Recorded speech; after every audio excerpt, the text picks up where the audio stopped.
One moment, existence ceased abruptly. Everything disintegrated. Structures turned to powder. Individuals started dying one after the other.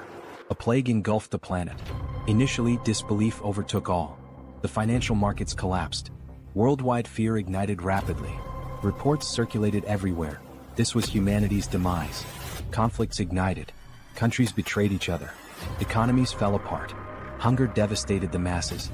In the midst of deprivation, turmoil escalated. Even a single packet of ramen cost millions of won. Crowds flooded the avenues. They begged. They rioted. It was an apocalypse of incomprehensible proportions. Yet humanity wasn't responsible. Abruptly, mythical beasts invaded Earth. And that marked the end of humanity. Like a fable, as soon as these beasts emerged, people began acquiring extraordinary talents. They transformed into superhumans. Digital alerts started materializing, providing resources to confront these entities. At first glance, it mirrored a recognizable scenario. But here was the deviation. Despite newfound skills, the creatures were pure nightmare fuel. The so-labeled superhuman abilities were nearly ineffectual. The beasts annihilated humans as if they were insignificant. In under 72 hours, the planet was nearly eradicated. 3 days after the beginning of the apocalypse, the scene shifts to the introduction of a building amidst destruction, surrounded by rubble but intact. The building stands out, a solitary structure amid the wasteland, bearing witness to the chaos that has unfolded. Inside this building there is a man, the protagonist, who is eating some snacks. He reflects while eating that the world has not completely ended, and that is the reason he is still living normally. The taste of the snacks is a small comfort, a semblance of the mundane in a world turned upside down. However, he also reflects that, despite being alive, he is alone in his apartment, without the company of any other survivor, locked in an environment of 100 square meters.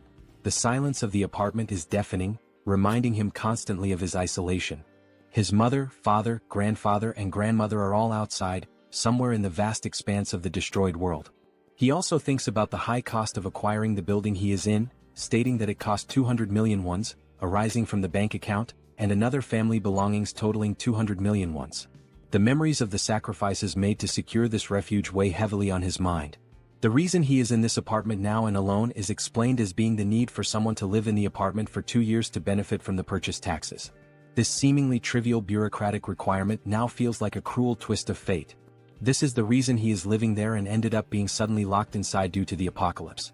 While lamenting, he also realizes, to his greater sadness, that his internet connection is very weak. The weak connection is a frustrating barrier, cutting him off from what little interaction he could have had with the outside world. He takes a deep breath, trying to relax, but a strange noise catches his attention. The sudden sound is jarring, pulling him out of his thoughts and back into the harsh reality of his situation. When he looks, he sees a creature flying towards the building and making noises. The sight of the creature fills him with a mix of fear and curiosity.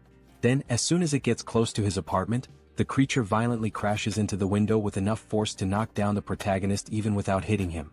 The impact shakes the building and he feels the vibrations through the floor.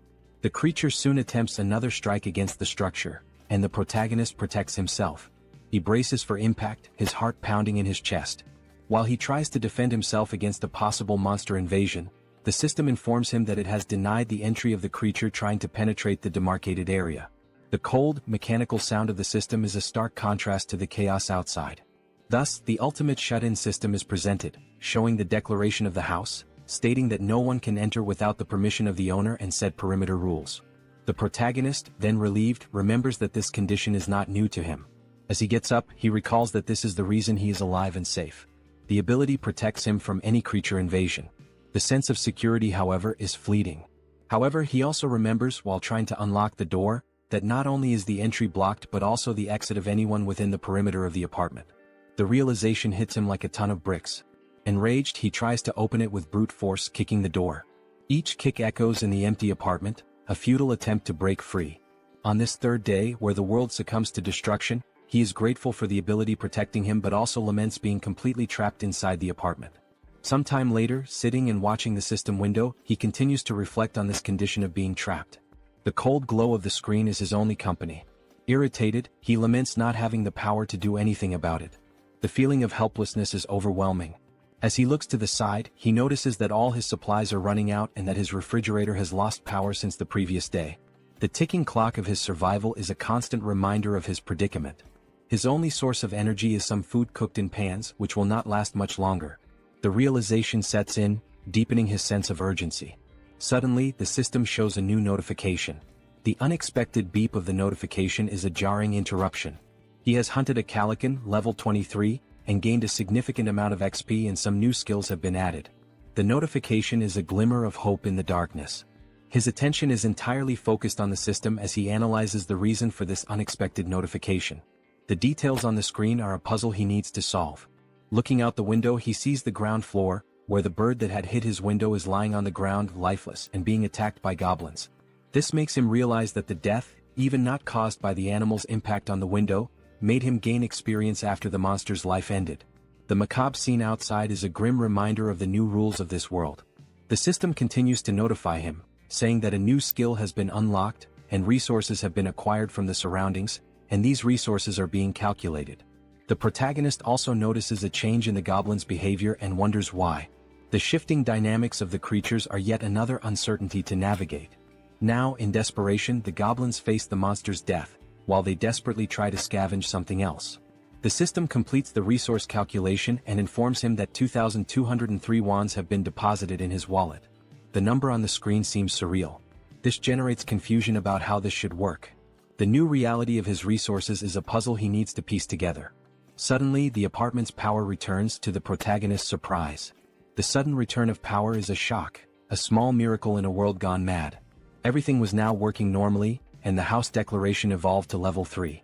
The sense of normalcy, however fleeting, is a balm to his frayed nerves.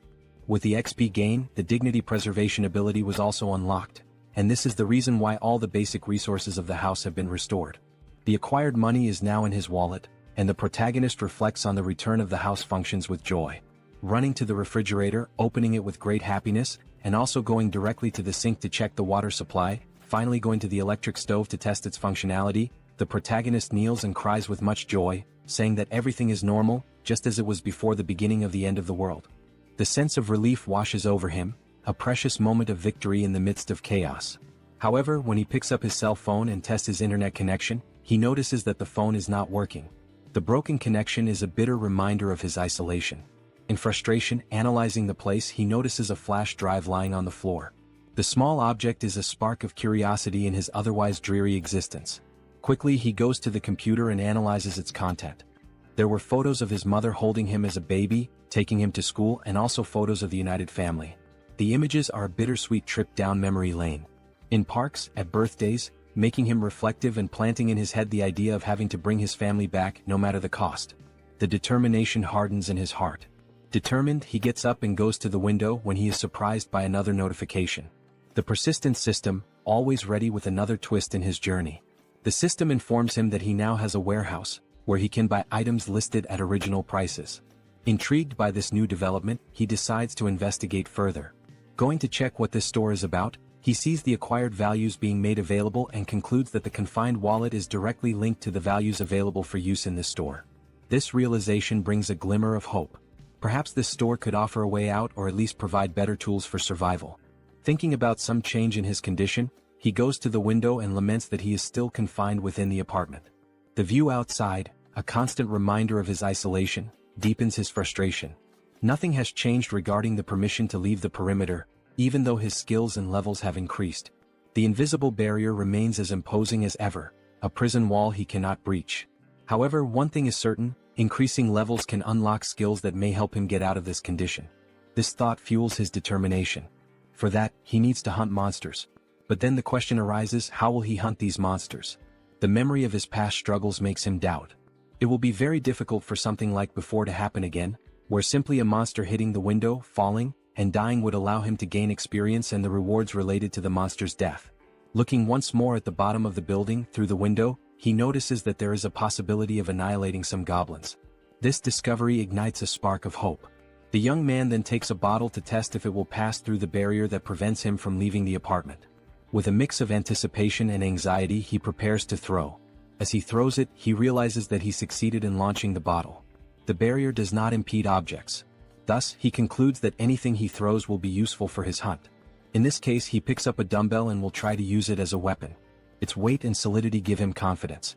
Looking through the window searching for potential targets, he notices a bunch of goblins still collecting parts of the previously slain monster. Seeing that some are leaving with parts of the monster, he shouts for them not to go away. His voice is urgent, a command born of desperation. Seeing the urgency, he then throws the first dumbbell through the window. Throwing it and hoping it hits a monster, he watches as the dumbbell falls and accurately hits one of the goblins, killing it. The other goblins around, surprised, cannot comprehend what just happened. The goblin's perception of one of their companions being killed causes the young man to feel frightened, fearing possible retaliation. His heart races, the adrenaline pumping. Realizing that only one dumbbell remains, he reflects on other possible artifacts that can be used in his hunt. He needs to be creative. Artifacts that are strong enough to perform a kill when thrown, even considering throwing the TV or computer. His mind races with possibilities. The goblin screams on the ground floor of the building catch the protagonist's attention, who becomes scared as they howl more and more with the intention of making some kind of counterattack. With the goblins advancing against the building, the protagonist realizes that this may be a good opportunity, as they are now closer, and he will be able to hit his targets more easily. The proximity could be an advantage. To solve the shortage of throwable artifacts, he goes back to the store and activates the function to list items, picking up his last dumbbell and registering it in the store to test the functionality. While scanning the dumbbell, he receives a notification of the artifact's characteristics and also the price registered in the store for the item acquisition. Surprised, he compares the listed price with the price he paid to buy this item online previously, concluding that the price of the items he registers will indeed be the same as normal stores from the period before the end of the world. This realization reassures him. With the item ready and scanned, the system suggests buying the item he just registered. Confirming the purchase, the dumbbell is projected and materialized in front of the young man. He now shouts with joy, considering that everything worked as expected. His plan is coming together. Now the second part, testing the purchased items by throwing them through the window to hit more targets. In the first throw there is already success as the dumbbell hits a goblin.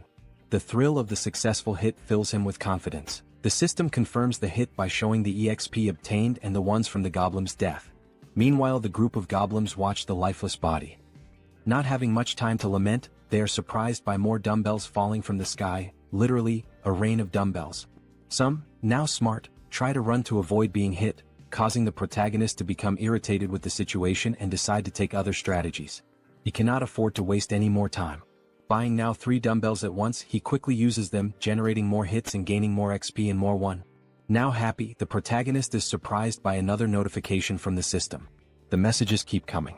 Now the store would also function as a warehouse, where he can store items for later use. While opening his warehouse, he activates the function to store one of his acquired dumbbells. The ability to store items opens new tactical options. Realizing the perfect functioning of the tool, he rejoices and then thinks of a new strategy to make kills in a more optimized way. His mind races with new ideas. He can now summon items from his warehouse and place them anywhere he wants. Soon, a brilliant idea comes to mind. He will summon the dumbbells outside to fall directly on the goblins. The precision and efficiency of this method are compelling. Opening the warehouse with a large quantity of dumbbells, he watches as all the dumbbells fall towards the goblins, performing an absurd sequence of hits and a flood of system messages with all the kills and ones acquired. The system notifications are a testament to his success. Shortly after finishing his hunt, the protagonist had already acquired and allocated various items in his warehouse. Several of them are food and drinks so that he can stay healthy for as long as needed. Ensuring his survival is paramount. Additionally, he managed to acquire more one by selling the items he used to hit the goblins. The influx of resources is a welcome relief. Suddenly, he realizes that there was a reduction of 1 unit of one. Thus, he begins to reflect on the preservation of dignity ability, questioning if it is responsible for the reduction of someone. He then starts to scan his apartment, meticulously observing the electricity, gas and water expenses.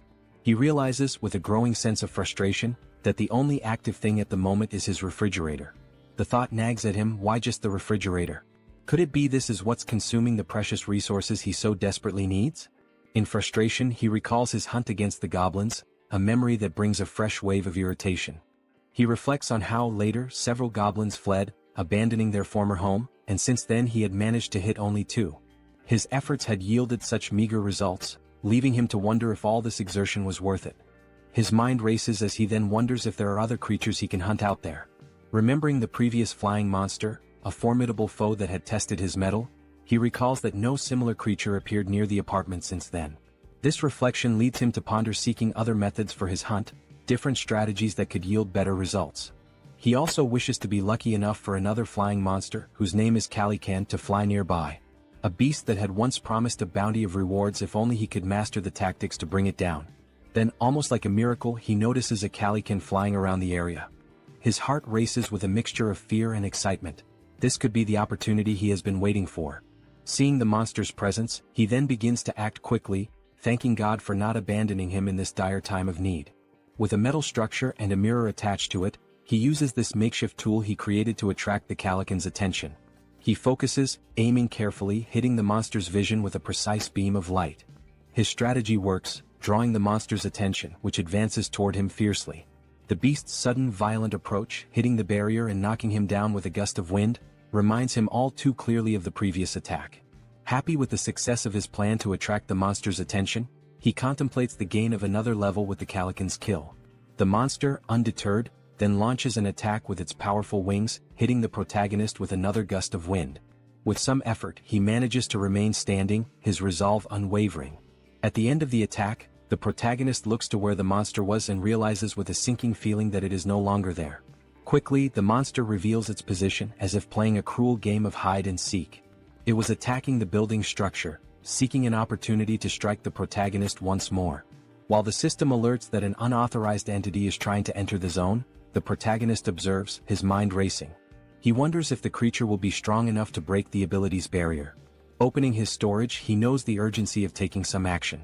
Each second feels like an eternity as he methodically scans his list, reflecting on the calculation of the spoils. He understands that if the spoils are not close enough, they will not be counted. This critical understanding dawns on him, as he recalls how several of the spoils that would come from goblins were not counted. The surviving goblins had removed the bodies of the slain ones to an area beyond where the system could make an accurate count. Leaving the young man extremely frustrated with the thought that this cannot happen again, he makes a determined decision.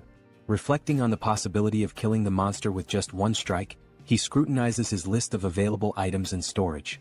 His attention turns to the canola oil, an unconventional choice but one that sparks a cunning plan. He immediately acquires 10 bottles, thinking through each step meticulously. After the system delivers the bottles, he quickly grabs them and heads to the kitchen, his pace quickening with purpose. He picks up a pan and fills it with the liquid from the bottles, setting it to heat. His goal is to heat this oil sufficiently. While that happens, he ties a cloth to a stick, improvising a tool that will serve as part of his plan. Bathing the stick with the cloth in the boiling oil, he then stores the pan with enough heated liquid in the storage. He knows that timing and preparation are crucial. After pouring all the oil into the storage, the system confirms the listing of the item, and the protagonist goes in search of a lighter, which he uses on his stick to ignite it. His weapon is ready. Now at the window, observing the Calican, the protagonist waits for a good opportunity to invoke the canola oil on the bird. He watches, his pulse quickening as the bird starts flapping its wings against the hot oil. Once it begins to descend, the protagonist sets the monster on fire. The flames engulf the creature almost immediately, a sight that fills the protagonist with a sense of grim satisfaction. The protagonist is pleased with the success of his plan while observing the Calican in its final moments. As the flames do their work and the Calican is indeed dead, the system returns the results to the protagonist. It indicates a level increase in abilities and also the unlocking of a new skill while calculating the spoils. With the calculation complete, an additional 9,347,487 won is directed to the confined person's wallet. He, surprised by the large amount of won, did not expect to receive 10 million in a single kill. This unexpected fortune catches him off guard.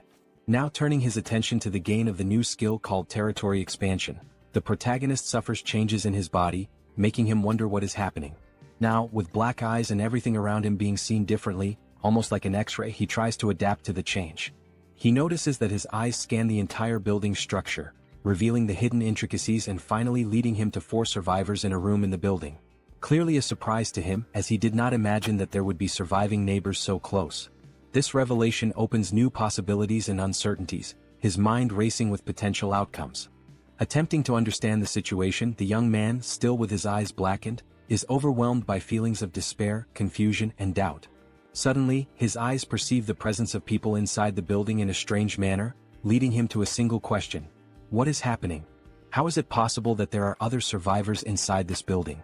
And how does this ability work? As the effects of the ability fade, and while recovering from the changes it caused, the system emits several notifications. These inform that these individuals meet the requirements to become citizens and present a proposal for their acceptance within his jurisdiction. The individuals introduced are Choi Hyung-jun, referred to as Chubby, a 30-year-old husband, Park Hae-won, his wife, also 30, and their daughters Choi Na-yeon and Choi Seo-yeon, aged 3 and 6. Turning to the system, confused, the protagonist questions what would happen if they were not accepted as citizens. He quickly discovers the answer to the doubt. Those who are not accepted as citizens will be expelled from the residential zone. This would inevitably result in their certain death, as they would have no chance against the monstrous threats outside. With this realization, the young man makes the most obvious decision for someone with a good heart. He accepts these individuals as citizens of his zone. The system then confirms the addition of each inhabitant one by one, and the protagonist speculates about the possibility of unlocking new abilities related to managing these people. Consulting the system, more details are gathered, not only regarding these speculations but also about the ability that allowed the detection of the presence of these other beings. The ability is called Ultimate Eyes, and at level 1, it ensures that nothing within his home escapes detection. Learning about this ability, he explores skills related to citizens and finds an option within the system for citizen management. There, a list of all their names is displayed, alongside their current levels and trust scores. Below the list, a population counter shows 4 out of 600. The number is surprising. 600 people is a lot. Diving into the details about Chubby, information is found about awakened skills. Currently none, XP distribution at 0%, and money distribution also at 0%, with options to assign a mission to Chubby or remove him from the citizen list. Data such as XP and money distribution rates raise questions about the possibility of sharing gains with the host of the house, sparking curiosity about how much control there might be over these rates. Could this also be a way to grow stronger? Returning to the system, under the option to assign a mission to Chubby, the system presents a form requesting details such as description, time limit, mission rewards, and penalties for failure. This detail is surprising, especially the need to specify all these elements. In this case, the mission is described as Goblin Hunt, giving Chubby 168 hours to complete it. The reward is a small amount of XP with no penalties for failure. When confirming the mission, considerations are made to alter the form's details, balancing penalties for failure with the mission's complexity and its rewards, even contemplating imposing elimination as a failure penalty. However, back at the confirmation screen, the assignment is cancelled, deemed too dangerous and unfair to arbitrarily decide the lives of citizens. Reflective, the protagonist wonders what should be done with this ability. Then, an idea arises: use Ultimate Eyes again to check what is happening in the room where the citizens are. Observing everything, the family, sitting around a table, seemingly desolate, begins a dialogue with the wife questioning what they can do now. The reasoning behind her question soon becomes clear.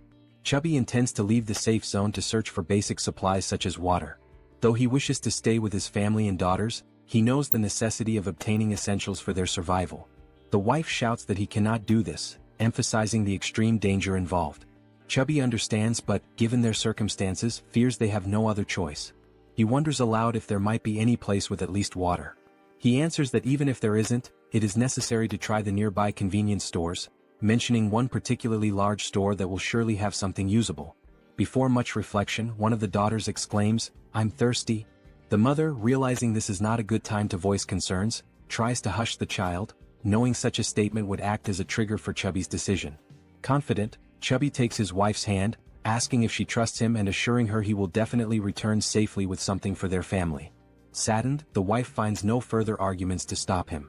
Back in his room, the protagonist ends the ability and reflects on the family's situation. The decision is then made to open the store and check the list of items. It appears that the maximum item storage capacity is limited, and it is wished that this could be expanded. While navigating the skill window, information is noticed showing storage at level 1, dignity preservation also at level 1, and the store at level 1 as well. Observing the levels of each item, there is a sense of relief. If there are levels, there must be a way to increase them and, consequently, enhance the capacities of these abilities. With points available for immediate upgrades, the store's level is raised to 2, increasing its capacity by 20 items. Additionally, the system applies a 10% discount to the total price of all used items. The protagonist, with enthusiasm, evaluates the given data and wonders what to do with the 2 remaining points. He considers investing in the shop or in the preservation of dignity, recognizing that these skills might help him encounter more citizens in the future. His shop, now at level 3 with a maximum capacity of 40, also has a new function: item recovery. This function enables him to restore old items and turn them into new ones. This was undoubtedly an excellent choice. Without further ado, he visits his shop again to acquire water and some fruits. With the remaining points, he decides to allocate them to other skills, particularly the preservation of dignity.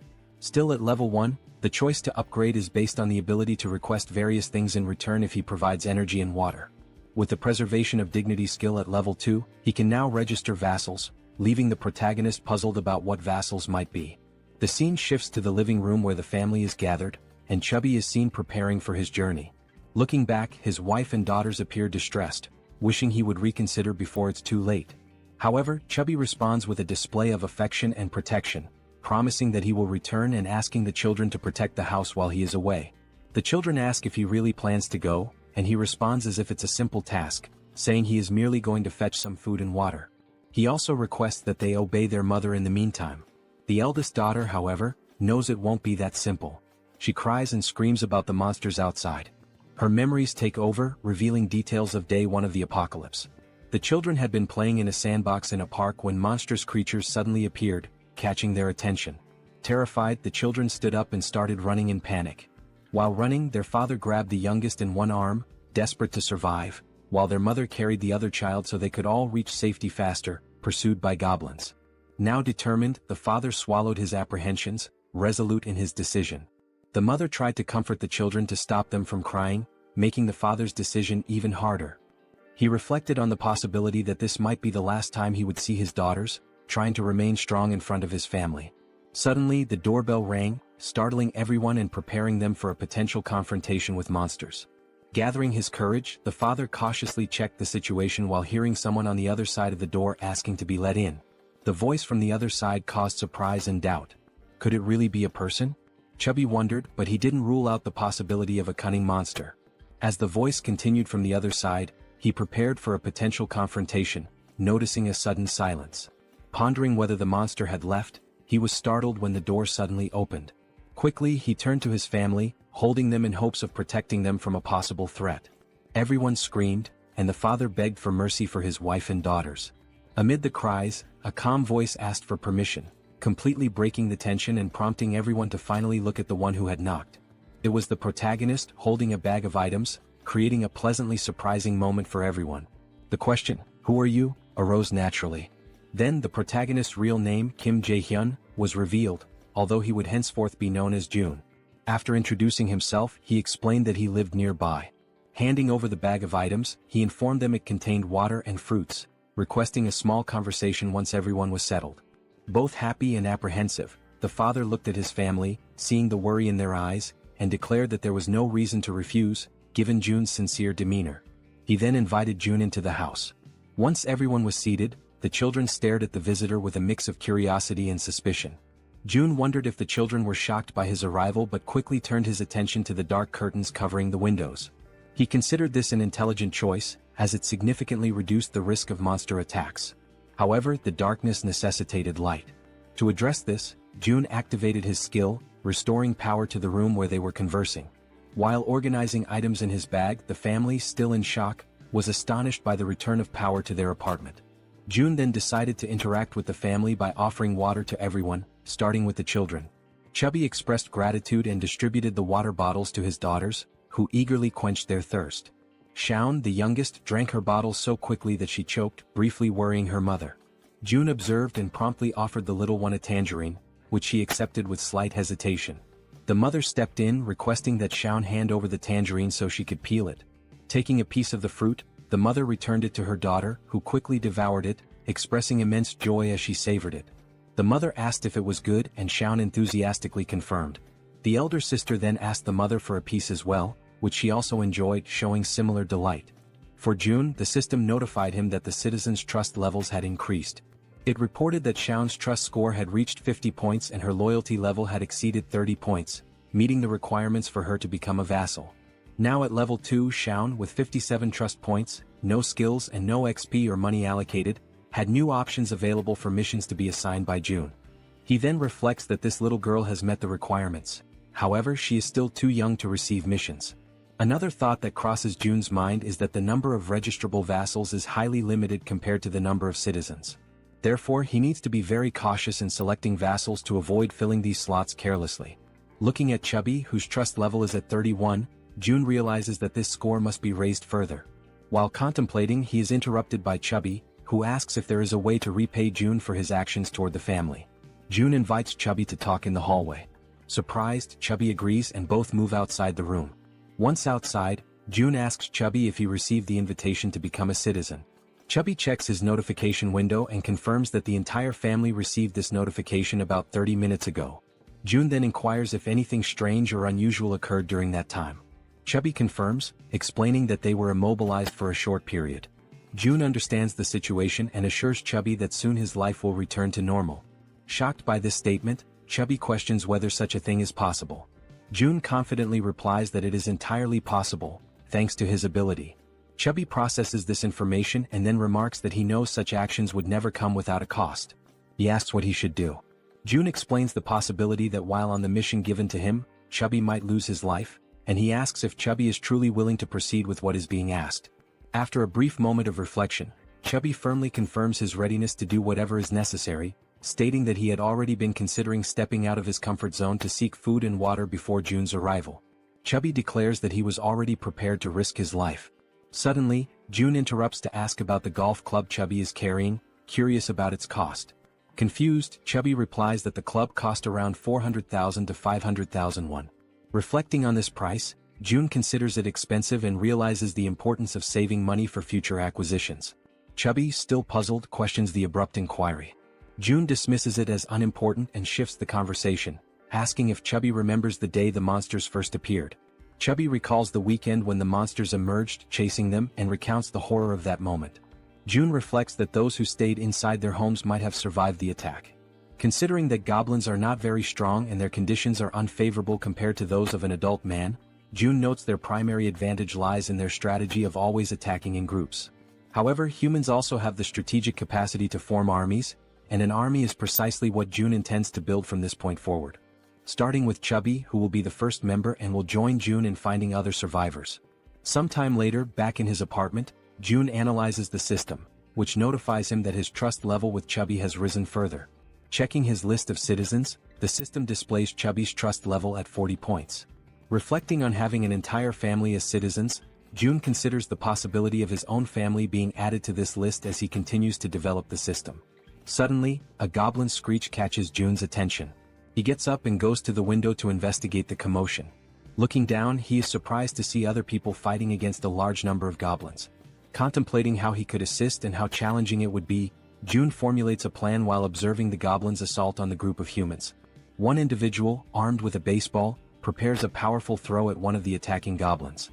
The ball strikes the goblin's face, knocking it out instantly. The attack's force sends the goblin flying, its skull bursting into a fountain of kaiju-like blood. The sheer power of the blow leaves June, watching from above, utterly astonished. Meanwhile, another member of the human group, a young woman, fires 2 arrows simultaneously from her bow, each striking the chest of a different goblin. Beside her, another man wields a baseball bat, targeting the goblin standing between the two struck by the young woman. The man leaps and smashes the goblin, reducing its body to a green pulp. The remaining goblins, fearing for their safety, decide to flee, realizing the group's overwhelming strength. The archer, still on alert after the battle, notices something strange moving and quickly aims her bow at the object. She soon realizes it is a food package, causing her confusion.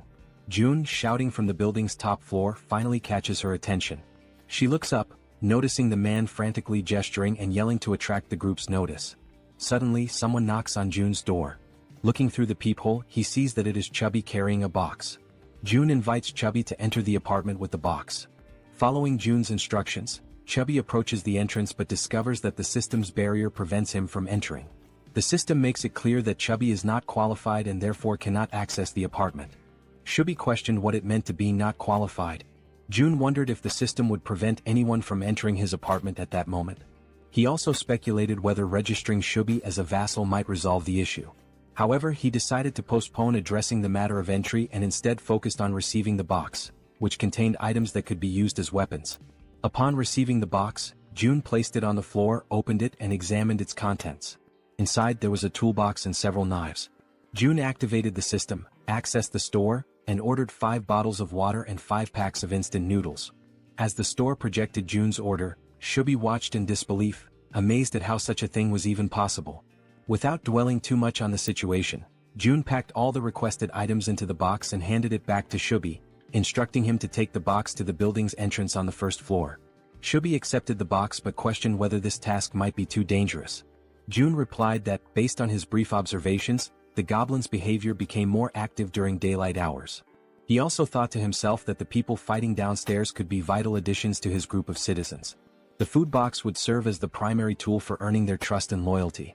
Speaking aloud to Shubi, Jun revealed that he had a plan and emphasized the importance of delivering the box to the first floor. Shubi questioned the simplicity of the plan, asking if it really was just about leaving the box on the first floor and returning. Jun confirmed that it was indeed that simple. Relieved, Shubi agreed to carry out the task, bidding Jun farewell as he left with the box. Jun thanked him as he departed. Opening the system's interface, Jun reflected on the need to reward Shubi's trust generously. The mission menu described the task: delivering the box containing water bottles and instant noodles to the first floor and returning within 24 hours. The mission offered a small amount of XP as a reward, with no penalties for failure. Shubi received the notification and realized he would gain experience upon completing the mission. He wondered aloud if this was somehow related to a leveling system like in a game. Jun confirmed this and revealed that Shubi's current level was 9. If Shubi leveled up, he would receive rewards. Jun assured Shubi that he was relying on him, and Shubi, understanding his task, promptly made his way toward the first floor. Armed with the box and a golf club for protection, he cautiously descended the stairs. Finally reaching the first floor, his mission was to place the box on the ground. However, before he could act, he noticed movement nearby.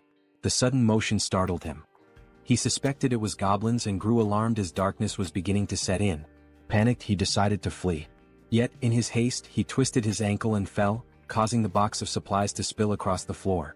Items scattered everywhere, and Shubi, now lying on the ground, desperately tried to regain his composure. As the creatures drew closer, Shubi instinctively shielded himself with his arms and shut his eyes tightly. Suddenly, a voice called out to him. Opening his eyes, he saw a group of humans approaching, asking if he was okay. While in Jun's apartment, the system issued an alert about an unauthorized attempt to enter. Jun began to wonder what it could be, speculating that it might involve an invasion by the group. Activating his ultimate eyes ability, he scanned the building and noticed Chubby with a group of people, leading them as they conversed among themselves. The group questioned how it was possible for someone in the building to throw a package of noodles. This raised their hopes, thinking the building might have an abundance of food while they were on the brink of exhaustion. Deactivating his observational ability, Jun recognized everyone in the group. The system then notified him that they met the requirements to become citizens and proposed adding them. However, Jun realized the risks of accepting outsiders as members of his group. He also considered the possibility that these people might reject his offer to join, which made him anxious and stressed. While contemplating the best course of action, Jun was interrupted by Chubby's voice calling out from nearby, trying to communicate with him. Responding to Chubby, Jun received a system notification indicating that this citizen had an ongoing mission. The system suggested editing the current mission, which Jun confirmed. The updated mission now included delivering meals to the newcomers. After confirming the changes, Jun and Chubby exchanged updates on the situation. Jun instructed Chubby to immediately gift the newcomers some food, as Jun had a plan in mind. Chubby agreed and followed the plan. When the group reached the barrier of Jun's safe zone, they had to wait while Chubby explained the situation. Reporting back to Jun, Chubby detailed the group's status, which Jun received positively. He then accessed the system and initiated invitations for the group to become citizens. The system sent invitations to Ha Donggan, Kang Deoksu, Kim Gaeong, Yu Hyerin, Kim Jian, and Moon Byunggo. Once permission was granted, all new group members entered the safe zone. The system announced that the citizen count had increased to 10, granting a 10% bonus to XP and monetary rewards. Jun felt a surge of gratitude toward the newcomers, knowing their presence would be crucial for future monster hunts. The system updated the trust scores and levels for the new members. Dong with 19 trust and level 23, Kong with 28 trust and level 13, Young with 17 trust and level 17, Yu with 30 trust and level 10, Kim with 15 trust and level 15, and Moon with 11 trust and level 10. Jun noticed Dong's higher level and speculated that he might be stronger than Calican, a foe Jun had recently defeated. Examining Dong's stats further, the system highlighted a skill called Baseball Throw, ranked at D. This ability consumes stamina to triple the power of thrown objects like baseballs.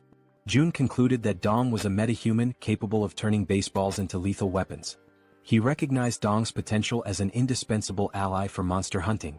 To strengthen their bond, June planned to gradually build Dong's trust. June instructed the system to set the group's XP sharing to 70%, which the system confirmed. He then began assigning hunting missions to help the newcomers gain XP and resources. June likened his strategy to an auto-hunting system in games. Beyond logistics, June acknowledged the importance of establishing personal relationships with the group. He believed a good rapport was essential to eventually locating and reuniting with his family. Unexpectedly, the system notified him that the trust scores of Dong, Young, and Yu had increased, leaving June surprised and curious about the cause. The scene shifted to Chubby's apartment, where he invited the group inside. The archer, Gaeong, expressed her gratitude. Chubby's wife, confused by the situation, questioned what was happening. Chubby reassured her to stay calm and promised to explain soon. He also requested that she prepare food for everyone. Initially startled, Chubby's wife pointed out that there was no food ready and that everything would need to be made from scratch. Chubby urged her to proceed, explaining it was part of June's plan. After some hesitation, she agreed and began cooking. Han, previously referred to as Dong, expressed his gratitude and shifted his focus to Chubby, asking about June. Chubby admitted he didn't know much about June, except that he was their neighbor. Surprised, Han listened as Chubby described June as someone mysterious yet immensely resourceful, providing them with everything they needed. Han concluded that June must be a metahuman, possessing the extraordinary ability to solve everyone's problems with essentials like food and water. Determined to make a good impression on June, Han believed that June's abilities were almost miraculous. Chubby informed the group that they could take a shower while waiting for the food. The female members were stunned by the idea of taking a shower amidst the chaos. Han observed that, given the building's functional resources, such luxuries were indeed possible. Chubby elaborated, mentioning the availability of hot showers, leaving the women speechless. Chubby added that there were 2 showers available for simultaneous use. Another group member, who bore a resemblance to Toji, jokingly suggested challenging June to a fight. Han immediately dismissed the idea, calling it absurd and emphasizing the importance of impressing June instead. The group agreed on the need to prioritize securing food, recognizing this as a rare opportunity that couldn't be wasted. They turned their attention to Moon, who appeared lost in thought. Han gently touched Moon's shoulder, snapping him back to reality. When Han apologized for potentially upsetting him, Moon reassured him that nothing was wrong. Han began expressing regret over a past decision, but Moon interrupted, affirming that every choice had been consensual and there was no need for remorse. The group collectively strategized about obtaining supplies for Moon's grandmother. However, Moon internally lamented that it might already be too late for her. As Han discussed their plan further, the sound of the door opening startled everyone. Han readied a baseball in his hand, prepared for confrontation, but quickly realized it was June. June's presence radiated warmth and reassurance, instilling hope in the group. They felt certain that June was the key to lifting them out of their despair. A few minutes went by and they sat in silence around the table. The atmosphere was tense until Haiwan, a fatty's wife, feeling the strain, finally spoke. She apologized for how cramped the room was. Han, striving to be courteous, replied that it was fine. Since they had arrived unannounced, it didn't bother them. Just then, Fatty entered the room and announced that the food was ready. One by one, Fatty placed bowls of rice before them. They could hardly believe they were about to enjoy a real meal and began to wonder when they had last eaten something proper. Haiwan, feeling slightly awkward, hesitated before admitting she wasn't sure if the food she had prepared would match their tastes. What seemed like a simple meal to Haiwan left the group's archer stunned with admiration. As she stared at the dishes laid out before her, she couldn't contain her amazement. She told Haiwan that the food was incredible, confessing it had been a long time since she had eaten something so delicious. Haiwan, shyly brushing off the compliments, explained that it was all thanks to the ingredients Seo Jun had provided. She admitted that, without Seo Jun's help, she would have only been able to serve rice and tangerines. Meanwhile, Seo Jun noticed that Haiwan's trust level had reached 50. He smiled quietly to himself, reminded of his mother, who always beamed with joy when guests praised her cooking. But as the thought lingered, he realized with some surprise that Haiwan's trust had surpassed Jun's. Later on, they all started eating, expressing their gratitude to Haiwan for the meal. Haiwan and Fatty watched as their guests eagerly enjoyed the food, eating as though they hadn't had a proper meal in ages. The archer couldn't stop complimenting the egg roll, while another girl remarked to Haiwan that the style of the egg seemed Japanese. Haiwan smiled warmly, agreeing and politely encouraging her to enjoy the meal. At that moment, Haiwan's youngest daughter called out to her, capturing her attention. The little girl wanted to eat the egg rolls too, but Haiwan gently explained that she would make more for her after the guests left.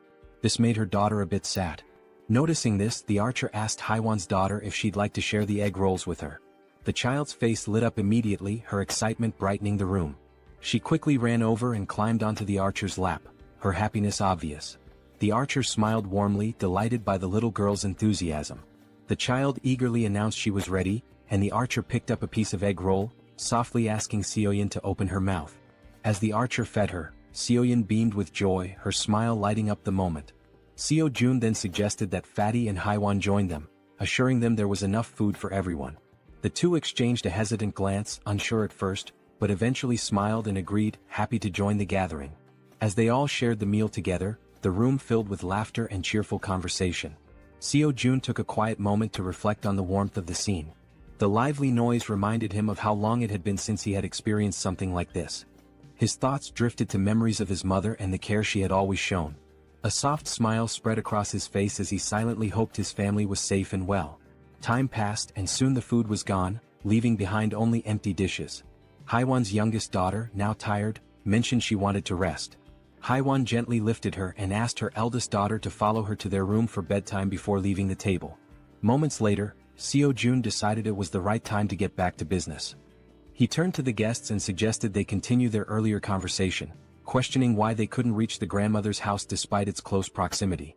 Han, his expression serious, explained that it was due to the goblins. Seo Jun raised an eyebrow, doubting whether it was truly goblins, recalling his own struggles when he had first encountered them. Han nodded, affirming it was true.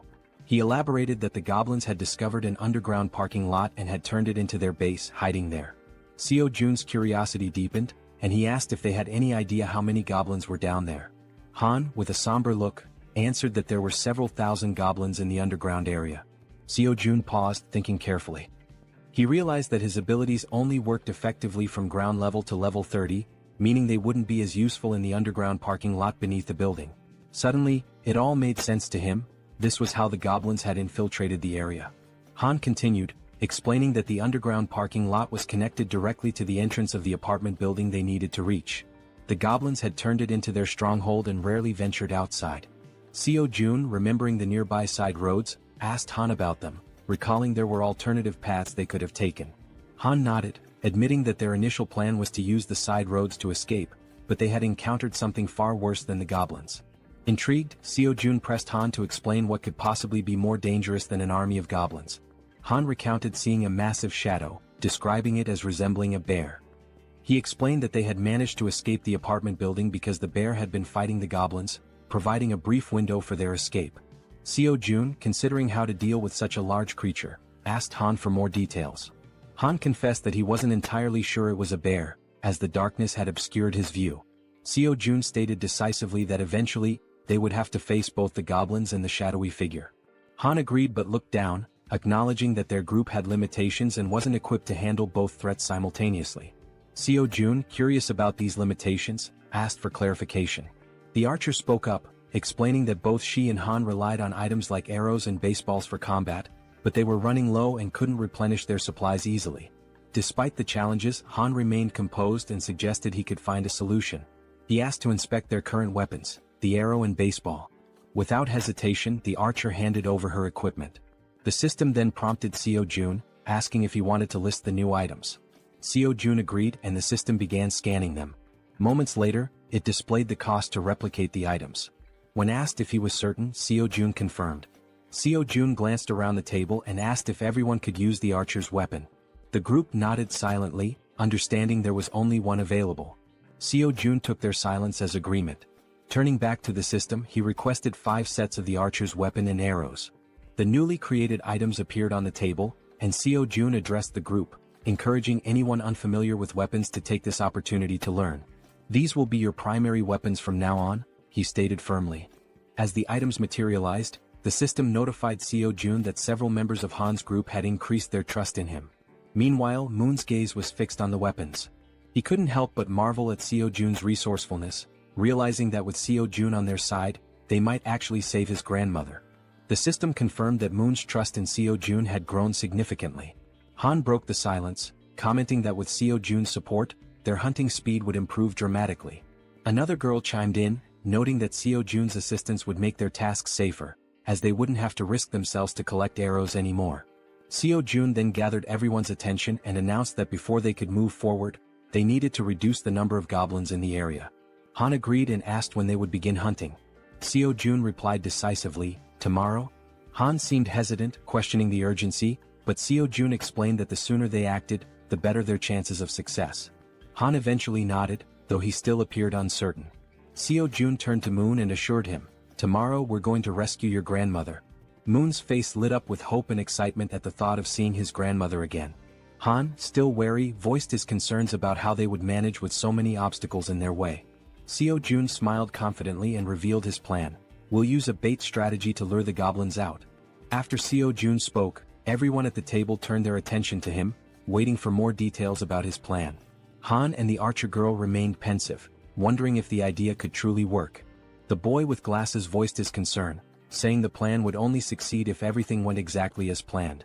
As they deliberated, the system notified Seo Jun, revealing that the mission previously assigned to Fatty had been completed. Along with the notification came a reward of 30,000 won. Reading the message, Seo Jun was surprised.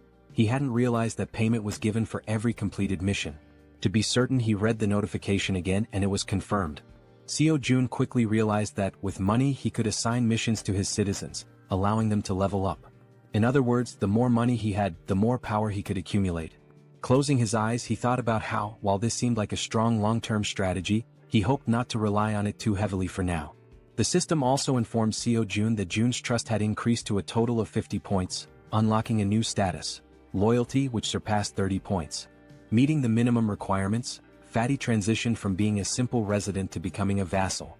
The system displayed Jun's updated stats and attributes. He was now at level 9 with a trust level of 51 points and loyalty at 62. However, he had no awakened skills and 0% shared XP or money. After carefully analyzing the information, Seo Jun decided to register Fatty as his first vassal. As a result, a blue aura began to emanate from Jun, who started feeling sudden changes in his body and broke into a sweat. The system notified that the first vassal registration was successful, unlocking a new skill for Seo Jun called Summon Vassal. This skill allowed Seo Jun to summon the vassal within his house, although it came with a cooldown of 2 hours after use. The system updated Jun's stats again, revealing that he had reached level 20 and gained the title of First Servant. Additionally, he awakened his first skill, Gorilla Strength, a Tier C passive ability that granted him superhuman strength. The system further explained that, thanks to the First Servant title, all XP and gold earned by Fatty through hunting would be shared. Lastly, the system revealed that Seo Jun could use the Ultimate Eyes skill to summon the vassal within a 5-meter radius of his house. Seo Jun noticed a plus symbol beside Jun's level and wondered what it did. Upon pressing it, he discovered it was a feature to increase the vassal's level at the cost of 1 million won. Shocked by the exorbitant cost, Seo Jun exclaimed that it was far too expensive for a single vassal skill. Seeing his expression, the woman at the table asked what was wrong. Seo Jun brushed it off, saying it was nothing, and turned his attention back to Jun, asking how he was feeling. The focus shifted to Jun, who stated that his strength was overflowing, with his veins visibly pulsing. He asked if this transformation was Seo Jun's doing. Seo Jun confirmed with a nod. Jun, looking at his hands, remarked that it felt as though his body had become 10 years younger. Seo Jun smiled proudly and suggested that Fatty join the rescue mission team, handing him a bow. Fatty looked confused by the gesture. Seo Jun explained that the mission was assigned because vassals earned double the rewards of regular citizens. In a commanding tone, Seo Jun instructed Fatty to defeat as many monsters as possible.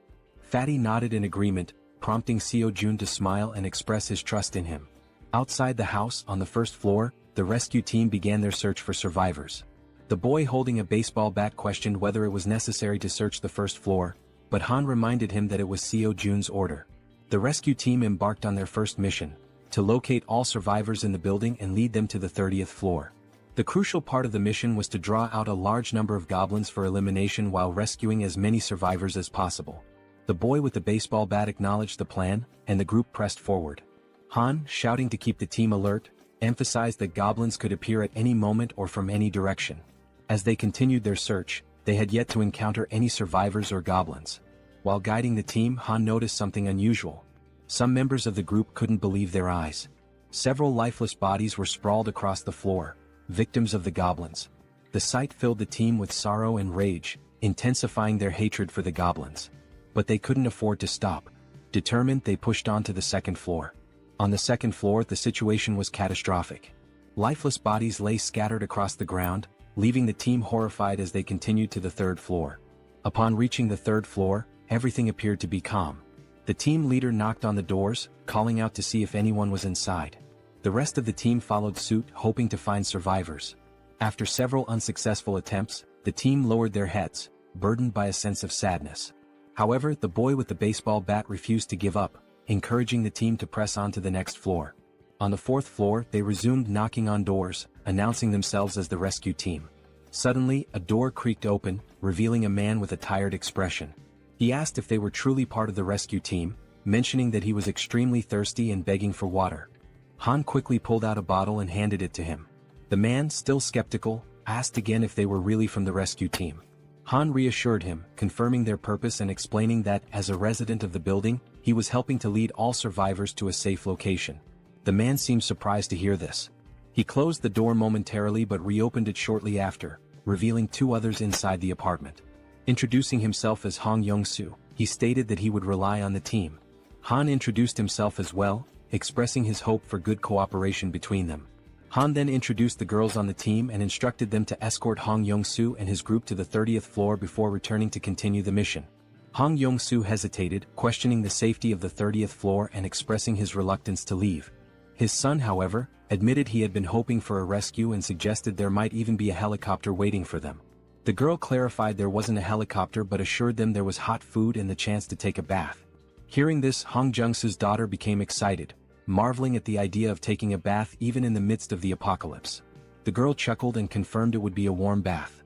The daughter eagerly turned to her father, urging him to stop hesitating and go with them. Reluctantly, the man gave in to his children's wishes. Shortly afterward, the system notified Seo-jun that the total number of citizens had increased to 40. Along with this, their XP and gold had increased to 90%. Sometime later, it is shown that the mission was a success, and they managed to rescue several people. The elderly and children were taken to Fatty's house, where everyone seemed happy. The younger members stayed in the hallways.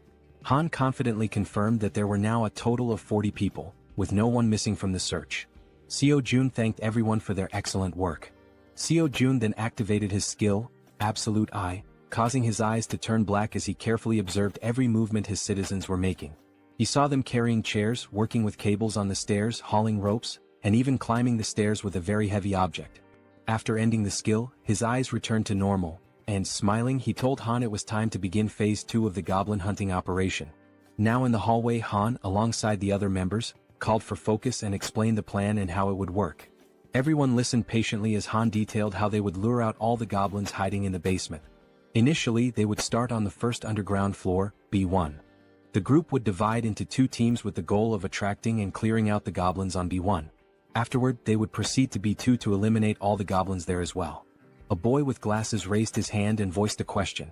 He asked what they would do if more goblins appeared than anticipated. He also mentioned that if the goblins counterattacked, the bodies on the floor might obstruct their escape. The archer and Han, confident, assured him they could handle all the goblins on their own since they now had plenty of arrows, unlike before. The boy with glasses nodded in agreement and said he trusted them. Suddenly they heard a strange noise. Turning toward the source of the sound, they noticed a small group of 3 goblins ready to attack.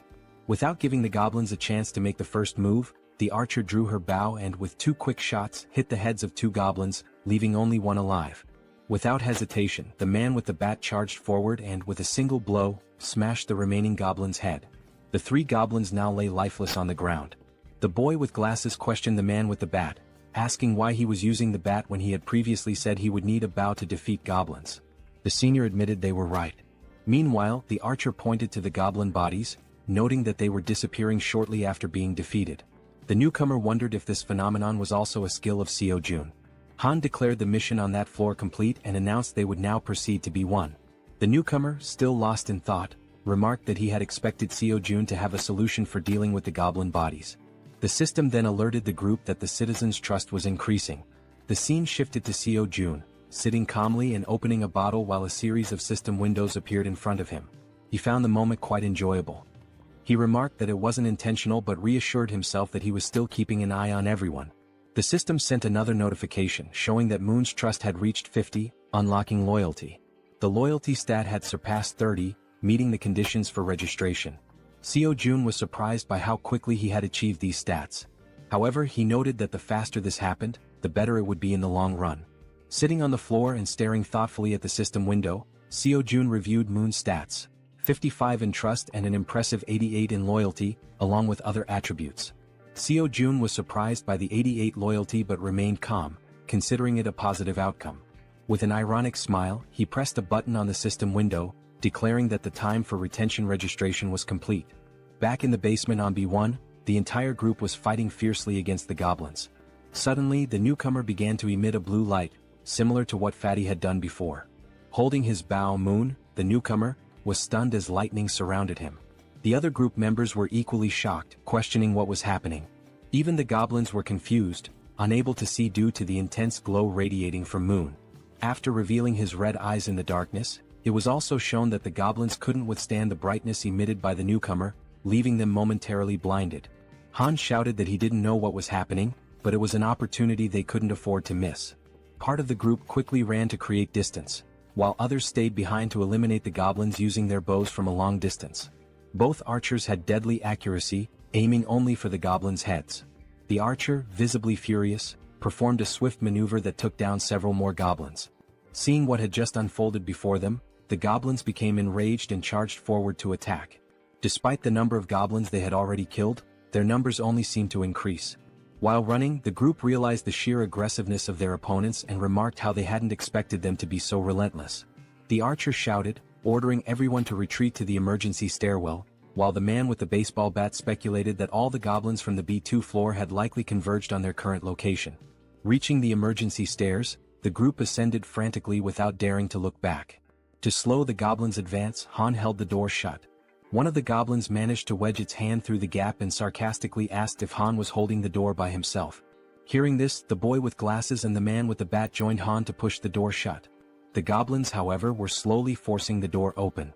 While the group struggled, they admitted it was getting increasingly difficult to hold it shut due to the overwhelming number of goblins. Suddenly, a voice from behind reassured them of help. It was Fatty, using the gorilla strength ability Seo Jun had granted him earlier. As he channeled the ability, Fatty single-handedly held the door and managed to block the goblins' advance. Han asked if he would be okay and Fatty urged them to hurry up the stairs. Despite his superhuman strength, Fatty was sweating and straining to hold the door with all his might. He focused and declared that it was his duty, one he had to fulfill. Finally, Han called out to him, letting him know everyone was safe and telling him to come up the stairs as well. Without hesitation, Fatty turned his back to the door and began running up the stairs. However, midway up, he tripped on a step and fell to the ground, just as the goblins were about to catch up to him. Lying on the ground and almost within the goblins' reach, Fatty shouted at his friends to leave him behind and continue the evacuation. While Han hesitated, trying to decide what to do, someone suddenly and without hesitation rushed down the stairs to help. It was the boy with the baseball bat who, with a single powerful swing, smashed the goblin threatening Fatty. He called out to June, urging him to hurry and extended a hand to help. Still on the ground, Fatty tried to crawl closer to his rescuer, but one of the goblins managed to grab his leg. Before he could even react, Fatty vanished without a trace, leaving his savior stunned and speechless, unable to comprehend what had just happened. Looking ahead, however, the goblins continued advancing in an unrelenting horde. Suddenly, one of them leaped toward the boy with the bat, but he swung his weapon and struck it down mid-air. Meanwhile, the other group members provided support with their bows, urging Deoksu, the boy with the bat, to move faster. Running in desperation as the goblins closed in, Han and the archer shouted frantically, pleading with him to hurry. Clutching his bat and without looking back, Deoksu pushed forward, racing up the stairs. Meanwhile, outside, under a full moon, the scene unfolds. A monstrous bear-like creature with glowing red eyes effortlessly devours a goblin, whose agonized screams pierce the night. With every passing second, the creature exudes a sinister aura, finishing its gruesome meal of the small goblin. Its sharp fangs and blazing eyes make it clear that its hunger is far from sated. It growls, declaring it wants more. From behind the beast, eerie screams echo, a sound that should not exist in the stillness of the night. Turning around, the creature notices the noise is coming from a massive building behind it. Coincidentally, the top floor of the building is still illuminated. The creature's bloodlust intensifies as it snarls, proclaiming that it will devour everyone in that building. In a sudden twist, Fatty is seen falling from a swirling purple portal. Don't worry, our Fatty didn't die. Instead, he was teleported to safety using Seo Jun's ability. Seo Jun, who had been observing from afar, pulled Fatty out of danger just in time. Fatty lands on the ground in a clumsy hero's pose, feeling relief despite his confusion about what just happened. Seo Jun, standing nearby, remarks, "That was close." Fatty rubs his eyes to make sure he's not imagining things and sees Seo Jun offering his hand to help him up. Seo Jun explains that, just in case, he kept an eye on the situation using his absolute eye ability. He's glad to see that the vassal summoning ability worked perfectly. As Fatty tries to stand, he notices a sharp pain in his leg. It's then that he realizes the goblin had managed to cut him when it grabbed hold of him earlier. He hadn't even noticed how fast it happened, given the brief struggle. Seo Jun immediately asks if Fatty is okay, but Fatty brushes off his concern, insisting that the wound will heal faster than he thinks. Seo Jun, however, notices a shortage of medical supplies in his inventory and mentions that he should register some medicine to the system as well. He asks Fatty not to overexert himself and to wait for a moment.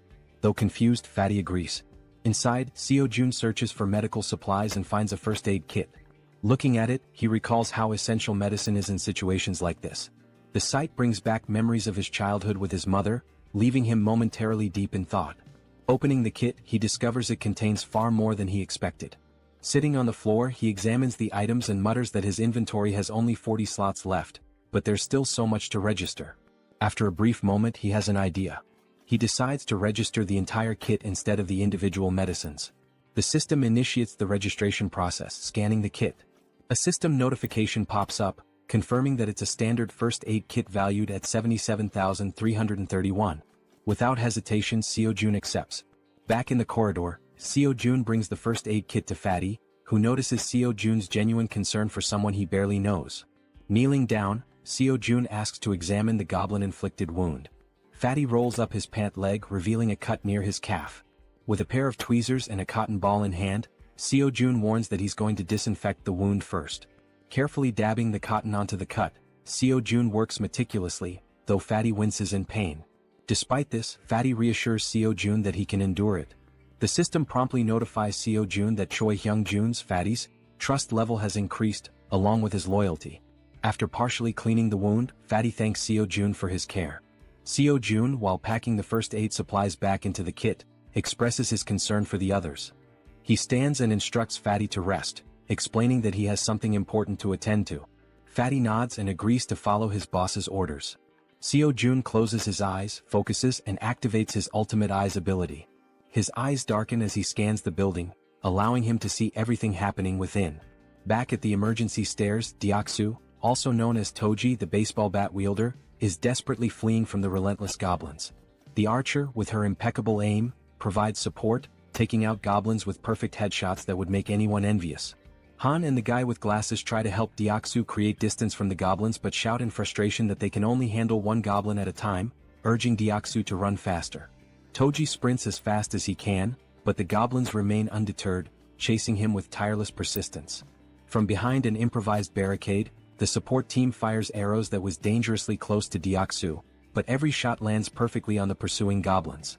Deoksu finally reaches the end of the staircase and, with a leap, crosses the barricade. However, in a moment of carelessness, two goblins manage to jump and lunge at his back, catching him off guard. Instinctively, the rookie Moon charges forward with a shout, determined to protect his comrade. With a single powerful blow from his bow at close range, he takes down the two goblins that had pounced. Moon stands with a serious expression, his eyes glowing blue and filled with determination. Without hesitation, he leaps back into the stairwell, plunging straight into the swarm of goblins. Han is left speechless. Delivering rapid, precise strikes, Moon significantly thins the goblin horde as Han and Toji watch in awe. The rest of the group, witnessing the scene, asks in disbelief if Byung-go Moon had always been this skilled in combat, remarking that his actions are utterly insane. From afar, Seo Jun observes everything and comments that the rookie is doing exceptionally well. The system screen appears, displaying Moon's status. For reference, his full name is Moon Byung-go, and he holds the title of second vassal. His confidence level is 55, and his loyalty is 88. He possesses a teleportation ability that consumes mental energy to move within his line of sight. The mental energy cost increases with the number of companions and the distance traveled. With a sly smile and darkened eyes, Seo Jun remarks that registering Moon as a vassal was a brilliant decision. Back at the stairwell, goblins are being decimated by Moon, each of his blows striking their heads with deadly accuracy. Han asks Jianna, the guy with glasses, if the extension cord is ready. Jianna, holding it firmly, replies that it is. Han then checks if the water tank is prepared. The archer and the baseball bat wielder confirm its readiness. Moon, realizing he has to retreat, sprints toward the barricade as Han yells at him to hurry up. With a swift jump, Moon lands safely behind the barricade. For a brief moment, the goblins believe the group has simply fled. But moments later, a massive water tank appears above the barricade. The tank is tipped over, drenching the goblins and flooding the emergency stairwell with water. The goblins, initially confused, think it's merely a stalling tactic. Han shouts that this is the perfect opportunity, and Jianna flips the switch. An electrical surge travels down the now-soaked stairwell through the wires they had previously laid, electrocuting all the goblins that had been pursuing them.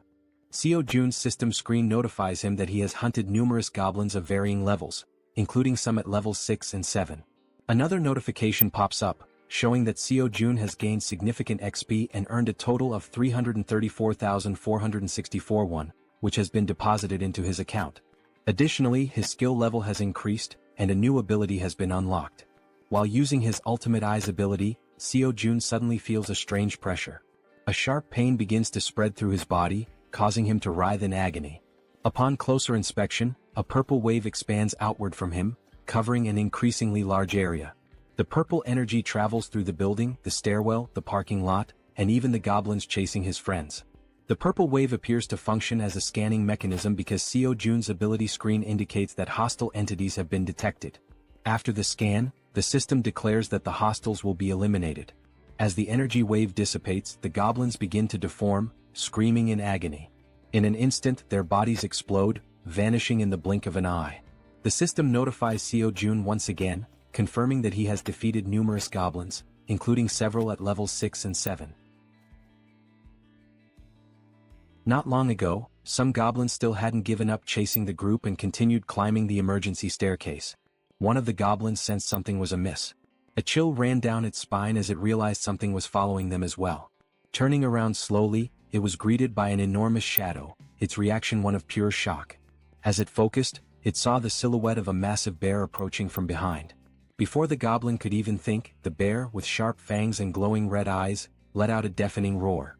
In the blink of an eye, before the goblin could react, the bear attacked, biting near its neck. The goblin screamed in pain, drawing the attention of all the other goblins, who stopped and turned to see what was happening to their comrade. By then, the bear had already eliminated the first goblin and had begun attacking the others with its enormous claws. The first goblin was struck down, followed by another and then 2 more. The bear was making effective use of both its claws and teeth. Despite the bear's massive size, the goblins noticed they outnumbered it and decided to fight back.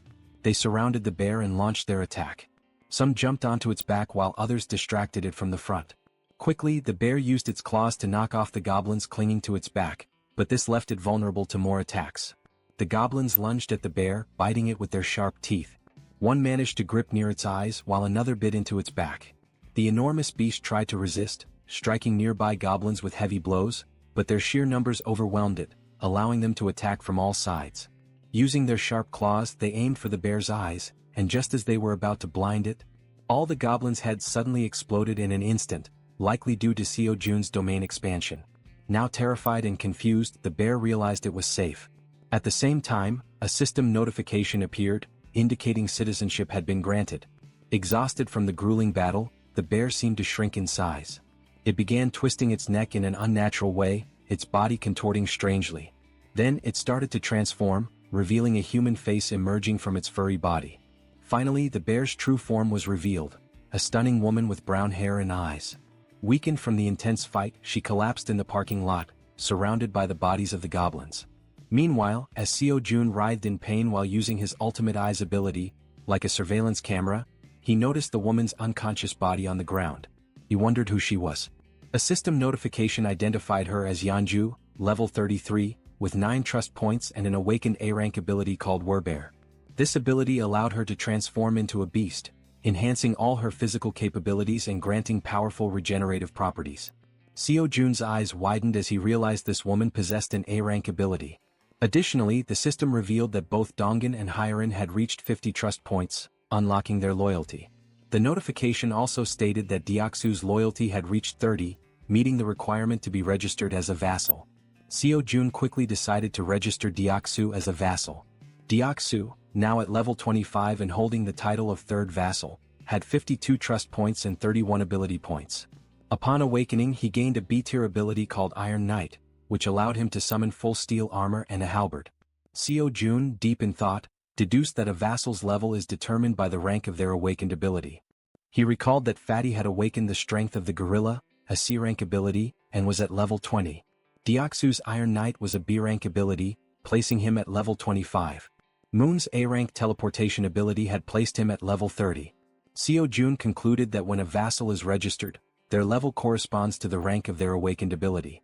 Yet one question lingered: is the ability selection random like a roll of the dice? He wonders if Moon received an A-rank ability due to his loyalty. If that's the case, then Fatty, who has higher loyalty, should have awakened a B-rank ability instead of a C-rank one. This thought becomes even more puzzling considering that Deoksu, the baseball bat wielder, has only 31 loyalty yet already possesses a B-tier ability. Still deep in thought, Seo Jun remarks that understanding the conditions for obtaining higher-ranked abilities is crucial. It's an important question to answer. Since the number of vassals is limited to just 10, it's advantageous to select individuals with the highest potential rankings. He then reflects on whether there are any differences in accepting someone who has already awakened as a vassal. The system displays that an awakened individual can move freely through staircases, hallways, and elevators. Seo Jun decides to take action and walks toward the elevator. As he approaches, he activates his ultimate eyes, his gaze darkening. Meanwhile, the woman remains unconscious on the parking lot floor, near the goblin's lifeless bodies. Seo Jun calls Fatty, who arrives quickly, and instructs him to head to the parking lot. He asks Fatty to bring the woman from the second level of the parking structure back to their floor. While this unfolds, the team on the emergency staircase is dismantling and recovering the materials used for the electric trap. Deoksu, feeling relieved by the goblin's sudden defeat, asks his friends if they know why the goblins exploded so suddenly. The bespectacled man speculates that it was likely someone's doing. Han, sweating nervously, realizes that such a powerful skill could only belong to one person. The way the goblins were dealt with so effortlessly leaves no doubt in his mind. It must have been Seo Jun. He recalls that when he first met Fatty mentioned that Seo Jun was a bit of an enigma. Han also remembers Fatty talking about hot baths, which amazed the girls, and how the ingredients for their meals had also been thanks to Seo Jun's ability. Reflecting on all this, Han grows more unsettled by Seo Jun's overwhelming power, convinced that the mysterious skill must be his. As Han coils the wires around his arm, he glances at Moon and recalls how he used to be an introvert, someone who changed drastically after meeting Seo Jun. Realizing the terrifying scope of Seo Jun's abilities, Han thinks to himself that being saved by Seo Jun means being chosen by him. Back in the parking lot, as the elevator reaches the ground floor, Fatty dashes toward the unconscious woman. He quickly picks her up and heads to the 30th floor as instructed. All of this is observed by Seo Jun through the surveillance-like view of his ultimate eyes, while Han silently contemplates how being saved in this world seems to hinge on being favored by Seo Jun. A flashback is revealed, showing a small toy car. A child was playing with it in a park while being watched. The boy was filled with joy, calling out to his mother to watch what he could do. The woman from the parking lot, Yanju, was his mother. She smiled at him genuinely, encouraging him. As the child stood up and waved to his mother, something appeared behind him. The genuine smile on the mother's face turned into an expression of horror. She froze, overcome with terror. A group of 3 vile goblins surrounded the poor boy, who was innocently waving at his mother. She tried to act, summoning all her strength, but she wasn't fast enough. The goblins attacked the boy, leaving her helpless to stop them. All she could do was weep as the sight of her son's final moments was burned into her memory. All that remained was the toy car the boy had been playing with. Trapped in a nightmare, Yanju suddenly woke up, startled by the painful memories. She looked to her side and saw Seo Jun, who called her by name. He watched her lying down and she sat up on the bed, her head throbbing. Seo Jun extended his hand and introduced himself, saying it was a pleasure to meet her. Ignoring his introduction, she asked him if he was the one who did it. Surprised, Seo Jun hesitated, unsure what she was referring to. Quickly she clarified, saying he knew exactly what she meant, the thing that made the goblins' heads explode. Seo Jun froze in a moment of hesitation, and his hand began to tremble. Gripping his hand to steady himself, he admitted that, yes, he was the one who had done it. Yanju started thinking, realizing how immensely powerful he must be. Someone with such a neutral expression could wipe out an entire horde of goblins in an instant.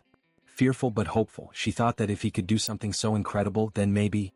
She began trembling, her thoughts racing. Finally, she begged him, pleading for him to save her child. Through her tears, she cried out, asking him for just one day to bring her son back. As she finished her plea, Seo Jun looked at her, seeing her face soaked with tears, an expression of unbearable pain. It was the face of someone who had their child ripped away. Still crying, she said she missed her beloved son terribly. Seo Jun clenched his teeth, anger boiling within him as he realized she had lost her son to those wretched goblins.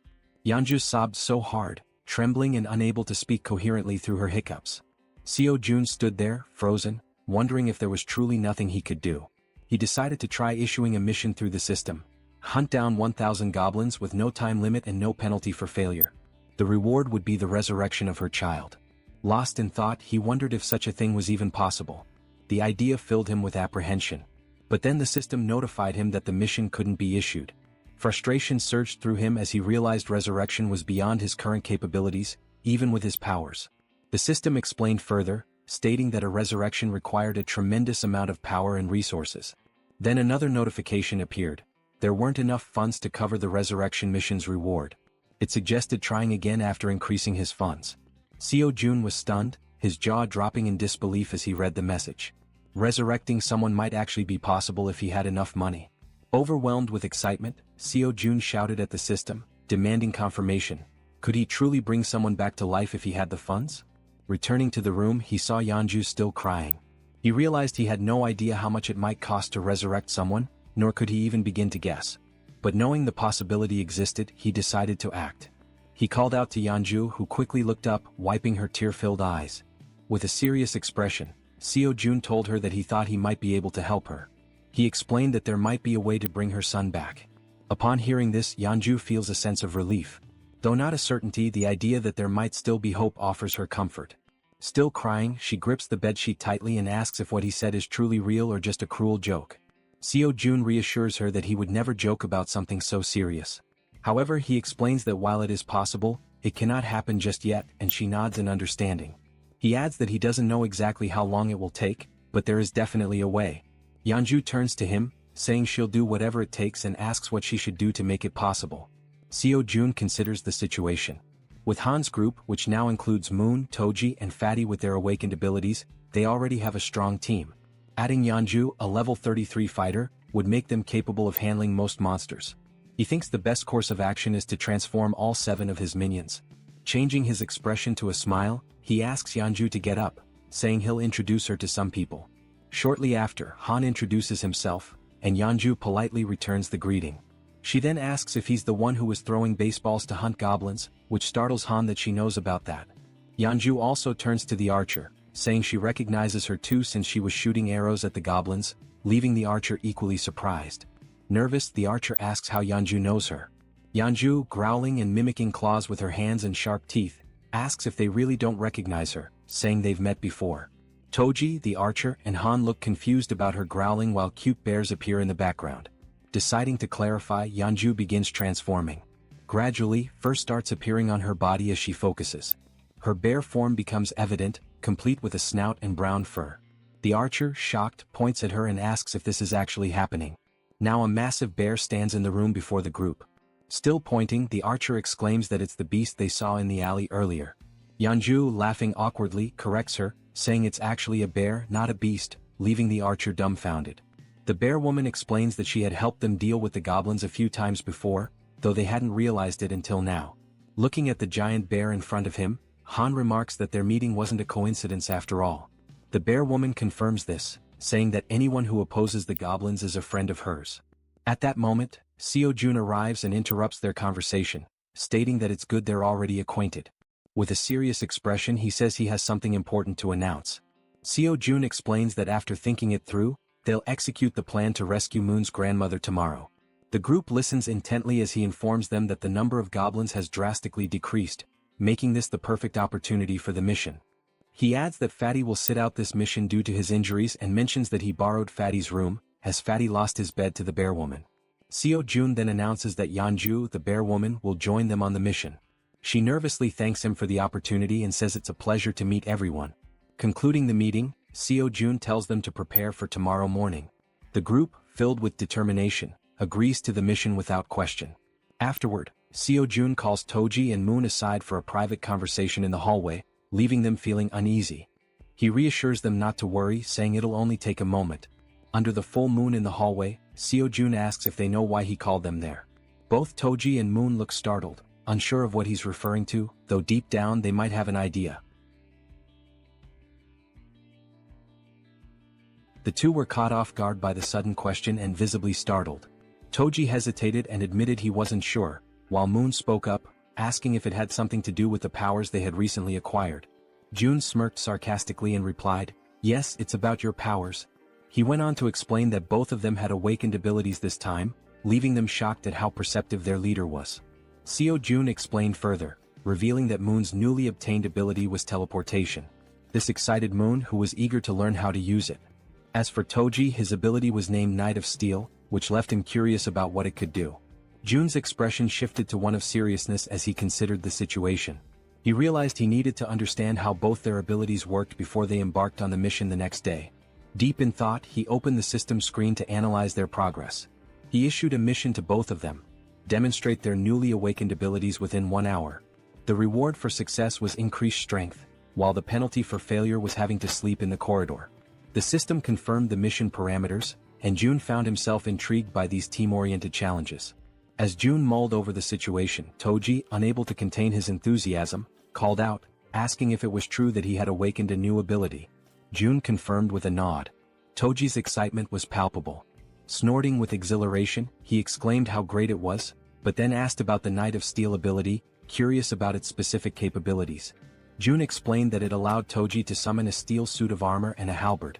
Before Toji could ask further questions, since he was used to wielding a baseball bat, a blue light suddenly materialized beside him. The light was Moon's teleportation ability activating. In an instant, Moon vanished, leaving Toji stunned by how quickly he had picked up the skill. For a few seconds, Jun and Toji exchanged wide-eyed, speechless glances, both trying to process what had just happened. Moments later, Moon reappeared in the corridor, slightly wobbly as he landed. Looking down at his hands, Moon's face lit up with excitement as he marveled at the functionality of his power. Clenching his fist, he declared, "With this power, rescuing my grandmother will be a breeze."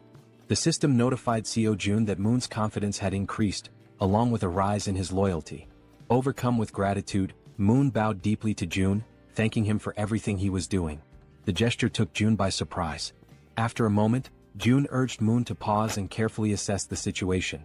"Even though you've managed to use your powers," Jun explained, "going to your grandmother's house right now is impossible." Moon, puzzled, asked why that was the case. Jun patiently elaborated that there was no guarantee he could fully control his ability, even though it had worked once. "It's possible you just got lucky," Jun said, causing Moon to lower his head in disappointment at the realization that rescuing his grandmother would have to wait. Jun reassured him, saying, "For now, we'll figure out the maximum range of your teleportation and determine if there's any penalty for using it multiple times." Moon nodded silently in agreement. As the conversation continued, they noticed something unusual happening down the corridor. Turning to investigate, they saw a knight clad in gleaming steel armor wielding an enormous halberd. Toji's eyes widened in amazement as he realized the sheer magnitude of his power. Ecstatic, he couldn't help but comment on how well the ability suited him. The system then notified Jun that Toji's confidence and loyalty had also increased. While Toji celebrated, swinging the halberd to test its weight, Jun called Moon over. Pointing toward a nearby building, Jun asked if Moon could test his teleportation by attempting to reach it. Moon studied the building carefully, gauging the distance and calculating the effort it would take to make such a leap on only his second try. Finally, he turned to his leader and said, "I'm not sure I can make it, but I'll try." The system presented a new mission: teleport to the rooftop of Building 113 within 3 minutes. The reward was an improvement to Moon's teleportation ability, while the penalty for failure was having to sleep outside. While focusing intensely, Moon positioned his hands in a stance resembling a Kamehameha to channel his energy for teleportation. In the background, Toji cheered him on enthusiastically, offering words of encouragement and telling him he could do it. After aligning his thoughts and gathering his energy, Moon opened his eyes. In that instant he vanished once again, enveloped by a burst of blue light. The force of his ability was so intense that Toji instinctively shielded himself from the shockwave. Moon reappeared on the rooftop of the other building, landing in a dramatic superhero pose. However, his face contorted in pain, and his eyes turned completely white. From his new vantage point, Moon felt a wave of relief knowing the teleportation had worked. Looking across at his friends, he waved to ensure they saw him and shouted that everything went as planned. The system notified June, confirming that Moon had successfully completed the mission. Seo Jun let out a sigh of relief and smiled, praising Moon for his impressive and quick mastery of the ability. Moon, still waving happily, basked in the moment. But suddenly, without warning, Moon's strength gave out. His eyes rolled back and he collapsed unconscious on the rooftop, leaving him vulnerable. Both June and Toji froze in shock, their previous excitement quickly replaced by concern. Everything had been going so well, until it hadn't. Acting swiftly, June used his ability to summon a servant, bringing Moon's unconscious body back to their corridor. Moments later, they laid Moon down in one of the beds to let him recover. "Is he going to be okay?" Toji asked anxiously. June, studying the system's readout, reassured him, "Yes, he's just unconscious. The teleportation ability took a lot out of him." He explained that with enough rest, Moon would be fine. The system confirmed that Moon was healthy and in a deep sleep. June added, "This probably happened because he's not used to using the ability yet." Relieved, Toji sighed and said he was glad to hear it. June then shifted the focus. "Now it's your turn," he said, surprising Toji with the sudden declaration. "Wait, my turn?"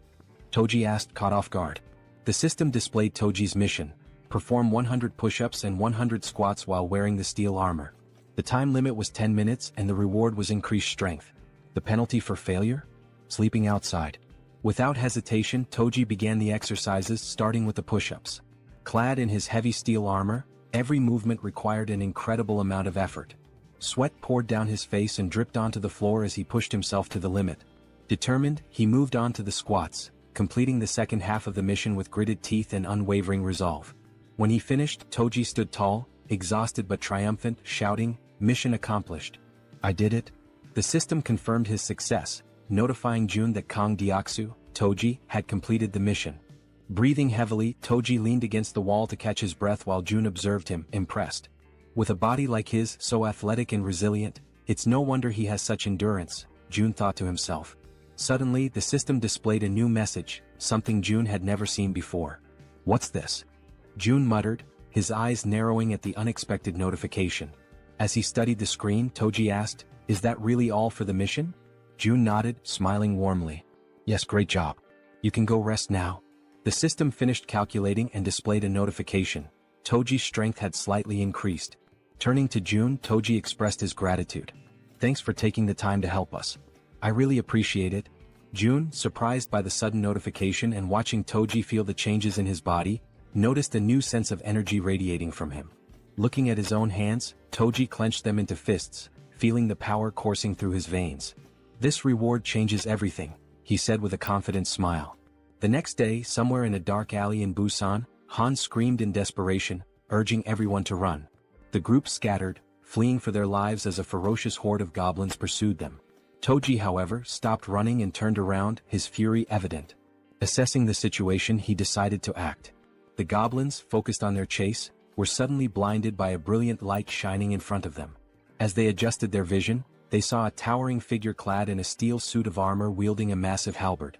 Without hesitation, Toji charged forward and struck the nearest goblin, impaling it with his halberd in one swift, powerful motion.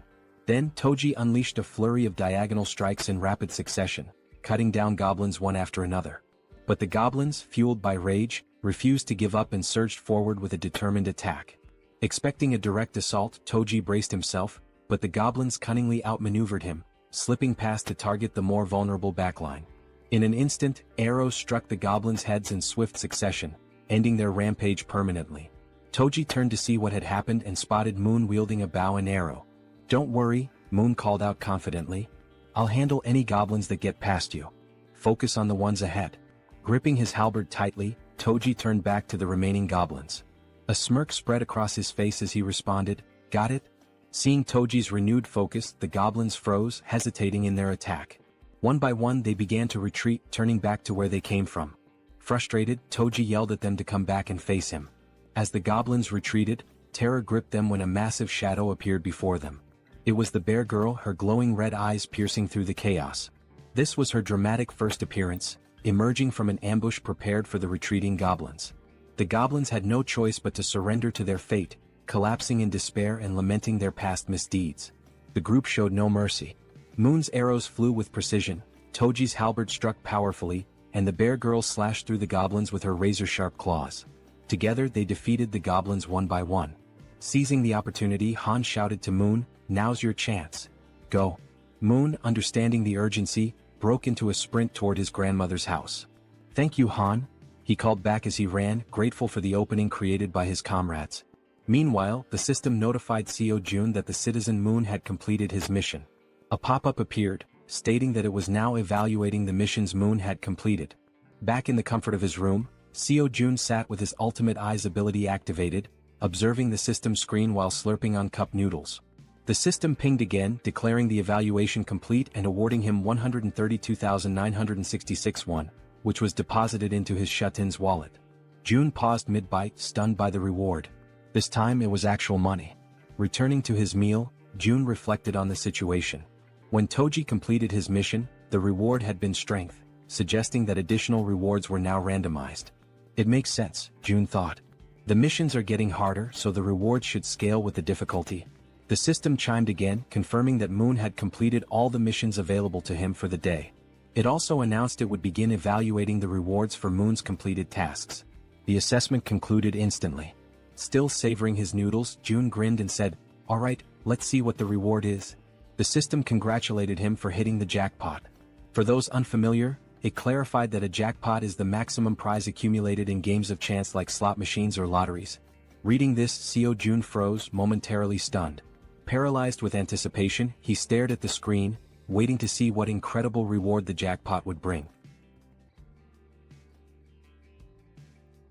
Still staring at the system notification, Jun remained frozen in shock, his cup noodles stuck in his throat as he tried to process what the jackpot could possibly be. Then the system displayed the reward, a skill point granted as part of the jackpot. Upon reading this, Seo Jun's lips curled into a satisfied smile. This was perfect. He could choose exactly where to use the point. Back on the streets, Moon sprinted toward his grandmother's house at such an incredible speed that a faint blue aura trailed behind him. As he drew closer, exhaustion crept in, sweat dripping down his forehead. His mind raced with anxious thoughts. What if something had happened to her? Upon arrival, the house came into view, a small, simple home, completely unprotected against monster attacks. There were no barriers, no fortifications, just an ordinary house standing vulnerably amidst the chaos. Moon didn't hesitate.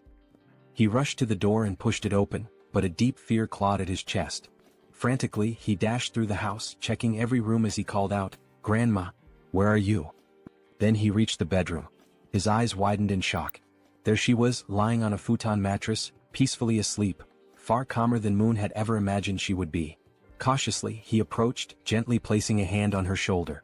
"Grandma," he whispered, shaking her lightly, hoping for any sign of response. Slowly, her eyelids fluttered open. Her voice was faint and drowsy as she murmured, "Who is there?" She reached out, her frail fingers brushing against his hand. "Moon, is that you?" And at that moment, ninjas cutting onions must have passed through the room, because Moon's vision blurred as he choked up, his chest tightening with overwhelming relief. Tears streamed down his face. His body trembled as he sobbed uncontrollably, overwhelmed by the sheer relief that she was still alive. Unable to hold back, he threw his arms around her in a warm, desperate embrace, whispering apologies between his sobs. "I'm sorry, Grandma. I'm so sorry it took me so long to come back for you." Despite his tears, the old woman smiled kindly and patted his back. "You're such a brave and kind boy, Moon. I knew you would come for me." At that exact moment, a system notification appeared in front of Seo Jun. Moon's loyalty had reached 100. Moon was now officially registered as a vassal. The number of available vassal slots had increased. Jun squinted at the system window in confusion. "Huh? What's this?" Apparently, reaching a certain level of trust unlocked an additional vassal slot. The system then displayed his current vassals. Choi Hyungjin aka Fatty, level 20, Moon level 30, and Kang Deoksu aka Toji level 25. Scratching his chin, Jun was taken aback. "Wait, so I can level them up too?" Curious, he decided to check how much it would cost to upgrade Moon's level. He tapped the plus symbol next to Moon's name. A new notification popped up. Insufficient funds to level up. Then another window appeared, showing the required amount. 100 million won is needed to upgrade Vassal Moon to the next level. Jun's jaw nearly hit the floor. His hands clenched into fists. 100 million won? His face twisted in frustration as he rubbed his temples. That's insane.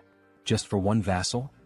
With a sigh, he ran a hand through his hair and lightly punched the table. I'm sorry, Moon, he muttered under his breath. I'll make it up to you by assigning you missions every single day. At that moment, a noise snapped June out of his thoughts, his senses going on high alert. The elevator was moving. His brow furrowed. Who the hell could that be? His comrades were still out in the streets, fighting goblins. Narrowing his eyes, he activated Ultimate Eyes. His pupils darkened as his vision extended, scanning the entire building. Two people stood outside one of the apartment doors. A man and a woman. The man carried a box on his shoulder, while the woman knocked on the door, asking if anyone was inside. Something felt off. Their expressions weren't exactly friendly, and their dark under-eye circles hinted at exhaustion or something more sinister. June immediately recognized the apartment. Inside was Fatty's wife. From the other side of the door, she hesitated. Hearing the knocking and voices, she called out cautiously, "Who is it?" Assuming it was urgent, she made a quick decision and opened the door. Standing there was the young woman, who greeted her with a bright smile. "Hello," she said cheerfully. "I'm Kim Dabin." Then she gestured toward the man beside her. "And this is my younger brother, Kim Miho." She continues, mentioning that they live in unit number 1701. Intrigued, Fatty's wife asks what brings them there. The girl sighs, explaining that she only came because she desperately needed help, leaving Fatty's wife wondering what kind of help she could possibly need. Then, with a sudden burst of desperation, the girl blurts out, practically shouting, "Would it be possible for you to let me take a shower?" Fatty's wife is completely caught off guard. Her jaw drops. Of all the things she had expected to hear, this was the absolute last. Still trying to process it, she blinks in disbelief and asks if she heard correctly. "Did you really just ask to take a shower? And that's all you need?" The girl nods eagerly. "Yes, that's all. I just want a shower." Relieved that the request wasn't anything too complicated, Fatty's wife lets out a small chuckle and waves them inside. "Well, that's easy enough. Come in." The two enter, expressing their gratitude. The man, still carrying the box on his shoulder, also thanks her before asking where he should put it. Curious, Fatty's wife asks what's inside.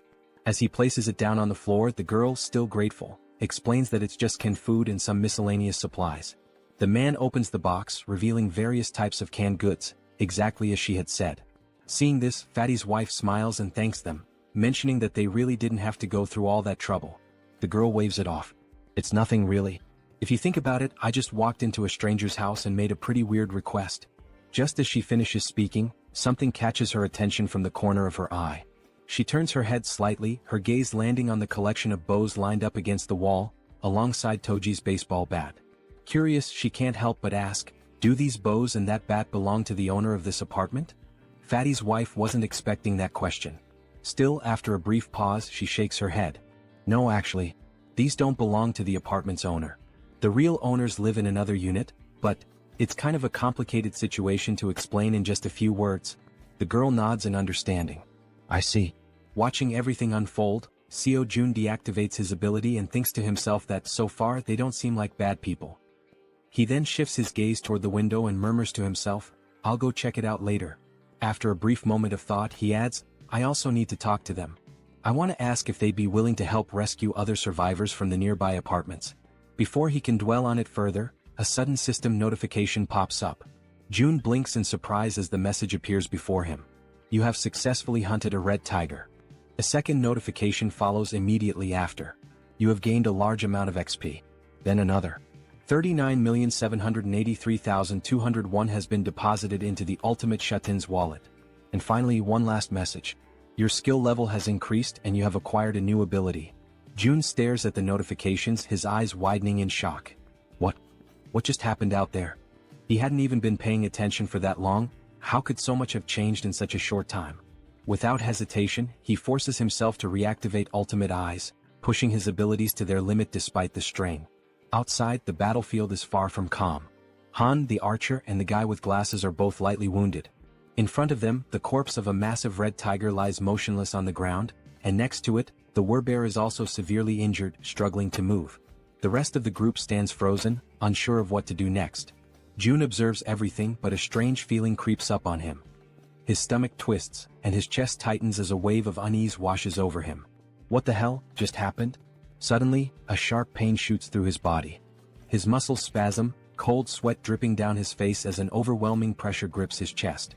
He groans in agony, barely able to keep himself upright. Then the system sends another notification. You have discovered individuals who are eligible to receive citizenship. Through the pain, June barely manages to process the message. There are still people who aren't citizens yet? His breathing is ragged, but he forces himself to speak. System, grant them citizenship. A new notification appears instantly. A list of names flashes across the screen. Citizenship has been granted. And then, another alert. You have officially reached 50 citizens. An additional message follows. The amount of XP and money that citizens can earn has increased by 100%. But the surprises don't stop there. A final notification appears on the screen, revealing something unexpected. As the number of citizens has reached a specific threshold, all citizens have unlocked a new ability, Power of Trust. June stares at the words, mind racing. Power of Trust. What does that even mean? Despite his lingering confusion, his thoughts drift back to the battlefield. He clenches his jaw. Did anyone get seriously hurt? Back on the streets, we see Moon, slightly injured and gasping for breath, making a tremendous effort as he carries his grandmother on his back. Everyone else is also wounded, running desperately while providing cover for Toji, who is carrying the injured werebear woman. Observing this, June quickly realizes that the situation outside is far worse than he had imagined. And of all people to be seriously hurt, it had to be the werebear. As the group races to escape, a horde of goblins suddenly appears right in front of the two carrying the wounded. The team members covering them from behind immediately let loose a volley of arrows, striking down goblins to clear a path. The archer, watching closely, is startled by the precision of the man with glasses. How the hell did you pull that off with a single shot? She asks, eyes wide. The man looks just as confused. I honestly have no idea. As they continue running, the archer suddenly realizes something. For some reason, my body feels lighter. Han, running beside her, nods in agreement. Yeah. And I just noticed, I'm not even out of breath anymore. Meanwhile, back with June, the system finally provides an explanation. The ability Power of Trust is a passive skill that increases all stats by X%, where X equals the trust level of each citizen. Co June stares at the message in disbelief. This skill didn't even exist before. How the hell is it so strong? Then, another realization hits him. Every single member of his group has at least 50 trust points or more. This means that all their stats, including stamina, strength, reflexes, and more, have naturally increased by 50%. At that very moment, Moon's expression shifts as if something suddenly clicks in his mind. He has a hunch. This must be another one of June's new abilities. The system then notifies June of something else. Both of the girls have now surpassed 30 loyalty points. As a result, they are now eligible to be registered as vassals. Without hesitation, Kim immediately commands the system to register both of them. The moment it happens, the two women suddenly stop in their tracks, their bodies tingling as an overwhelming power surges through them. The system follows up with an update. Kim Gaeong, now at level 20, has acquired the piercing ability. Yu Hyerin, now at level 25, has awakened the skill Poisonous Mist. Now, brimming with their newfound power, the two turn back, ready to face the goblins chasing them. The archer steadies herself, drawing her bow. She fires an arrow straight at the goblins. Normally, her shots always land as headshots, every single time. But this time, something is different. The arrow doesn't just pierce through one goblin, it ricochets off and strikes several others, piercing through them effortlessly. Confused, the archer furrows her brows. What the hell? What just happened? The system promptly provides an answer.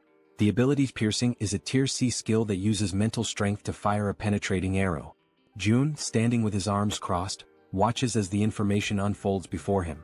Now that he knows what the ability is, he immediately issues a command to the system. Create a mission.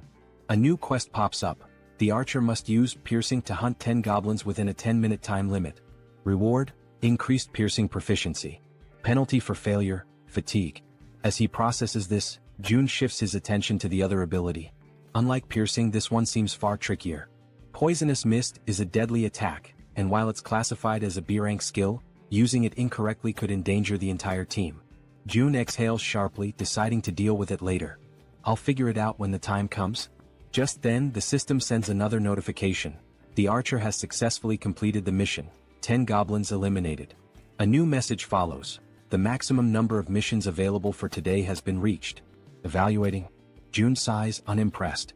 The rewards weren't that great this time. But now that the battle outside has settled, he decides it's time to check on the citizens living on the lower floors. Activating Ultimate Eyes, he scans the corridors.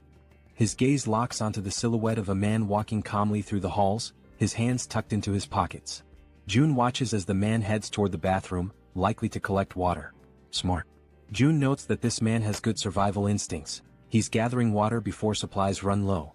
Shifting his focus elsewhere, June spots another pair, a man and a woman sitting together, preparing to eat. He observes them for a moment, realizing something important.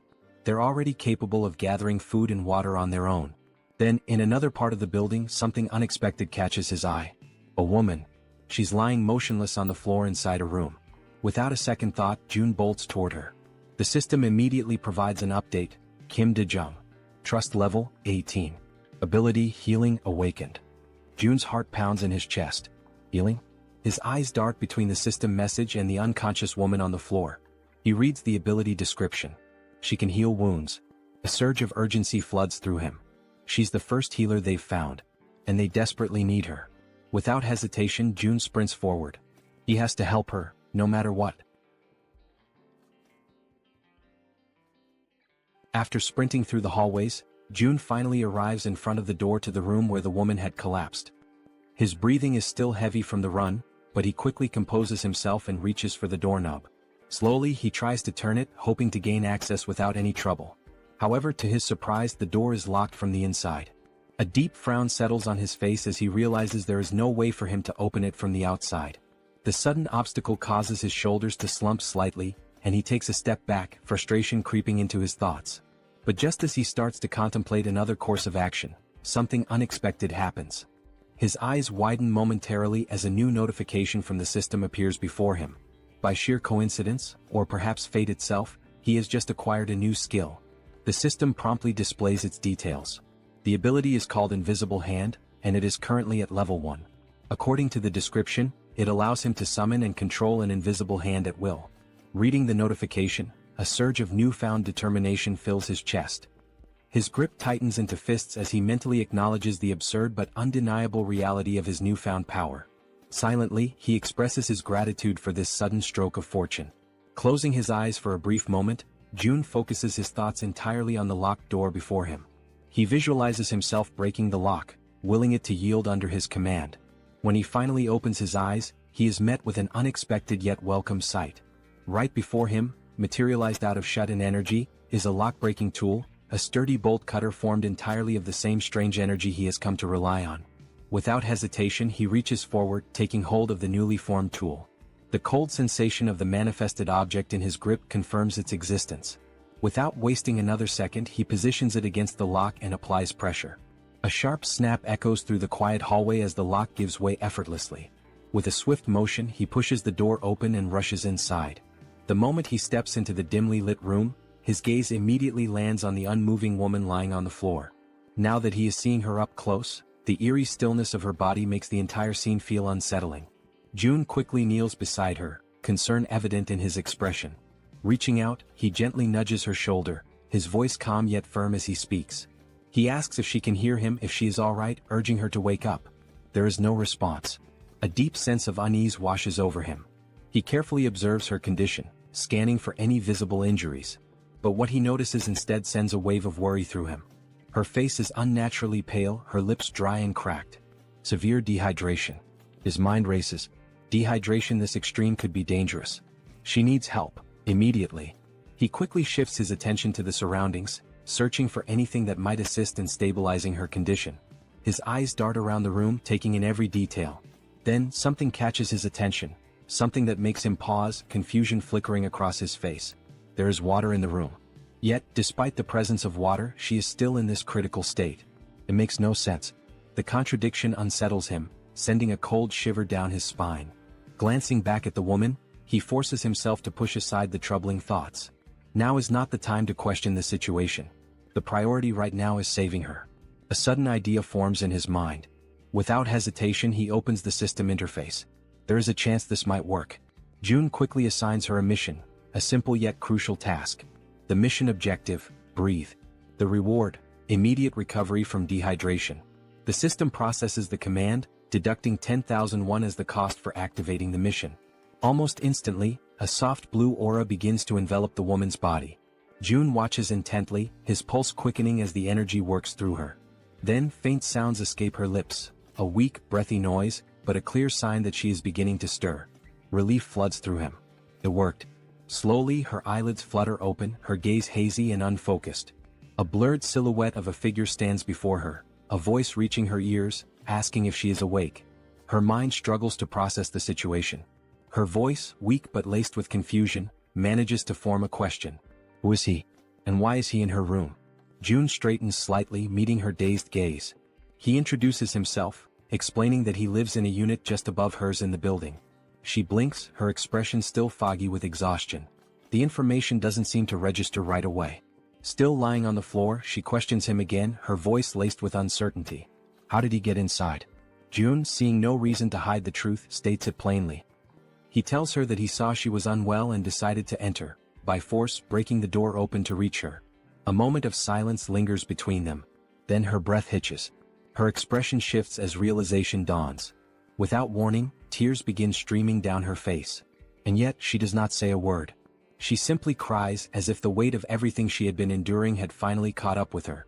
She raises her hands to her face, wiping away the tears in an attempt to hide her crying. Her shoulders tremble slightly as she struggles to compose herself. June, watching her closely, immediately senses that something is wrong. There is an uneasiness in the way she reacts, something beyond just exhaustion or confusion. Taking a deep breath, he calls her name, Kim Dejung, his voice firm yet gentle. As she slowly pushes herself up from the floor, still visibly shaken, he speaks again. He apologizes for being so abrupt, for barging into her life so suddenly, but he makes it clear that he needs her help. There is urgency in his tone, something that makes her pause despite her lingering distress. Now sitting upright, her tear-filled eyes meet his, though her expression remains guarded. Her lips, still cracked from dehydration, barely part as she listens to him speak. June wastes no time in explaining, one of his allies is severely injured. The words seem to take a moment to register. Dejung slowly turns her body toward him, staring as if trying to process what he just said. Silence stretches between them. She blinks, her mind racing, trying to make sense of his words. His ally? Someone severely injured? Why is he telling her this? She doesn't understand, she doesn't even know this man. Panic begins to rise in her chest. He wants her to save someone? Why her? Doubt and fear intertwine within her thoughts. Her hands tremble slightly as she lowers them to her lap. It seems impossible, an absurd request thrown at her out of nowhere. He's putting his faith in the wrong person. And then another realization strikes her like a bolt of lightning. How does he know she's a nurse? Her breath catches. She has never told him that. No one in this building should even know. A wave of unease washes over her, yet at the same time, something about the way he speaks, the way he asks for help, doesn't feel threatening. There is no malice in his words, no ill intent in his eyes. Still hesitant, still uncertain, she makes a decision. She has to see for herself. Slowly she turns to face him completely. Though suspicion lingers in her gaze, she swallows down her doubts and agrees to help. Her voice, though weak, carries a firm resolve as she asks where exactly she is supposed to go. June doesn't answer right away. Instead, he opens the system interface, his fingers moving swiftly across the translucent screen in front of him. He asks her to wait just a moment. He assigns her a mission, one that instructs her to use healing magic to cure the wounded werebear. The mission comes with a 1-hour time limit, a reward labeled as improved, and to his relief, no penalties. His eyes flicker with determination as he reads the details. He must save the werebear no matter what. Turning back to Dejung, he tells her that for now she should rest. He will personally bring the injured person to her. He then instructs her to find something to help with her own dehydration. But Dejung, already overwhelmed, barely has time to process his words before something utterly impossible happens. From seemingly nowhere, oranges begin to materialize in midair. Her eyes widen in pure shock, her breath hitching as she watches several bright oranges fall from the void and land in front of her. For a long moment, she simply stares, her mouth slightly open, completely stunned. Then, snapping out of her daze, she frantically raises a shaking finger, pointing at the fruit on the floor. What is this? Her voice trembles as she demands an answer. June, realizing how bizarre this must seem to her, quickly apologizes. But Dejung isn't satisfied. Her heartbeat pounds in her ears as she watches more oranges drop into existence. Where are these coming from? How is this happening? What kind of person is this man? Before she can demand further explanations, June simply turns his back to her. A slight smirk plays on his lips as he tells her, He'll explain everything later, once things have calmed down. And with that he walks away. Leaving her still kneeling on the floor, still staring in disbelief, he exits the room with a final request. He reminds her that she is still weak, that her body needs to recover, and he asks, no, insists, that she prioritize her own rest. As soon as June is gone, Dejung lowers her gaze to the scattered oranges. Slowly she reaches out, picking one up. The texture, the weight, the coolness against her fingertips. It all feels real. She squeezes the fruit gently, expecting it to vanish like an illusion, but it remains solid in her grasp. A shiver runs down her spine. What is this? Still overwhelmed, she hesitantly mutters to herself, wondering if she's dreaming. Because never, in her life has she seen anything like this before. Meanwhile, June wastes no time. He rushes back to his shut-in apartment, moving with quick, determined strides. His mind is already focused on helping his allies outside as fast as possible. The system chimes with a notification. The healer's trust level has increased. He stops for a brief moment, narrowing his eyes at the message. She hadn't trusted him before. That much was obvious. But now, it seems like her perception of him has changed, even if only slightly. Still, it isn't enough for him to let his guard down. Trust takes time. And honestly, he can't blame her. If someone broke into his home out of nowhere, he wouldn't trust them either. Shaking his head, he steps onto the balcony, his gaze drifting downward. His thoughts remain heavy, but as he looks out toward the streets below, something makes his entire body freeze. His blood runs cold. A massive, ferocious red tiger is charging through the streets, its powerful limbs propelling it forward with terrifying speed. And it's chasing his allies. June's breath catches as he sees his companions below, running for their lives. Desperation is evident in the way they scramble to escape, but the monstrous beast closes in on them, its deadly fangs gleaming under the dim light. Then, as if things couldn't get any worse, its piercing eyes fixed on its targets, its muscular body moving in perfect synchrony as it hunts his team. A wave of panic washes over June. This isn't just a dangerous situation. This is a massacre waiting to happen. June stood frozen in shock as he took in the sight before him. There wasn't just one red tiger. Another had appeared, a second ferocious beast, separate from the one that had already fought the werebear woman and left her gravely wounded. Down below, chaos continued to unfold. The massive red tiger prowled menacingly, striking fear into the hearts of the remaining group members, who were now running desperately, not daring to look back. Fear gripped them entirely, their survival instincts pushing them forward. Amidst the frantic escape, Hiren, the girl who had received the power of poison, misstepped. Her foot twisted unnaturally, and pain exploded through her leg as she collapsed onto the hard ground. A sharp, involuntary cry of agony tore from her throat. Both the archer woman and Han immediately stopped in their tracks, their faces contorted with panic. Their eyes darted back to her, calling out her name with pure desperation. Gritting her teeth, Hiren struggled to push herself up, trying to fight through the pain. But her body was already beyond exhaustion, her limbs heavy, refusing to obey her will. No matter how much she willed herself to move, she couldn't. The archer's voice rang out through the air, a raw scream of distress. Because the enormous red tiger was already preparing to strike. Its muscles coiled, eyes locked onto Hiren like a predator savoring its helpless prey. It was ready to devour her, its powerful body lunging forward just as she finally managed to stagger back onto her feet. But she had yet to realize how dangerously close the beast truly was. Her mind was occupied by something else, perhaps a last-ditch plan or sheer disbelief at her predicament. Then at last she turned her head. And in that instant she understood. The beast was right there. The realization hit her like a tidal wave, crashing down and swallowing her whole. A cruel truth settled into her bones, there was no escape. For a brief, soul-crushing moment she stopped resisting. The fight drained from her eyes and she surrendered to the inevitable. She stood still, bracing for the end, waiting for the red tiger's jaws to clamp down and rip her apart. And then, in a sudden flash of light and violet smoke, she was gone. The tiger's gaping maw snapped shut on empty air. A growl rumbled deep in its throat, confusion flickering through its burning eyes. It didn't understand what had just happened. A heartbeat ago, its prey had been right there. And now, vanished. The frustration of the failed kill sent the beast into a deeper fury.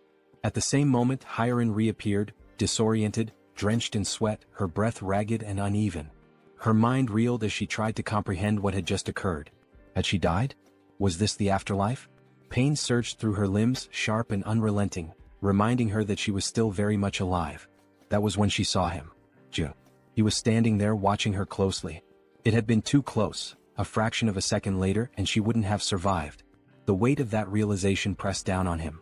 Hiren, still trembling, looked up at him but no words came. She was too exhausted, too overwhelmed to speak. Meanwhile, outside, the others were still running for their lives. June took a deep breath, his mind racing. At the very least he had bought them some time. One less person in immediate danger meant the group below had a slightly better chance of escaping. Then his system screen flashed with a new notification. He had discovered individuals who met the criteria to be granted citizenship. The system prompted him, did he wish to approve their citizenship? Before he could process this, another sudden movement caught his eye. Moon appeared, using his teleportation ability to warp into the apartment, carrying his grandmother in his arms. As soon as he landed, he turned to June, his expression frantic.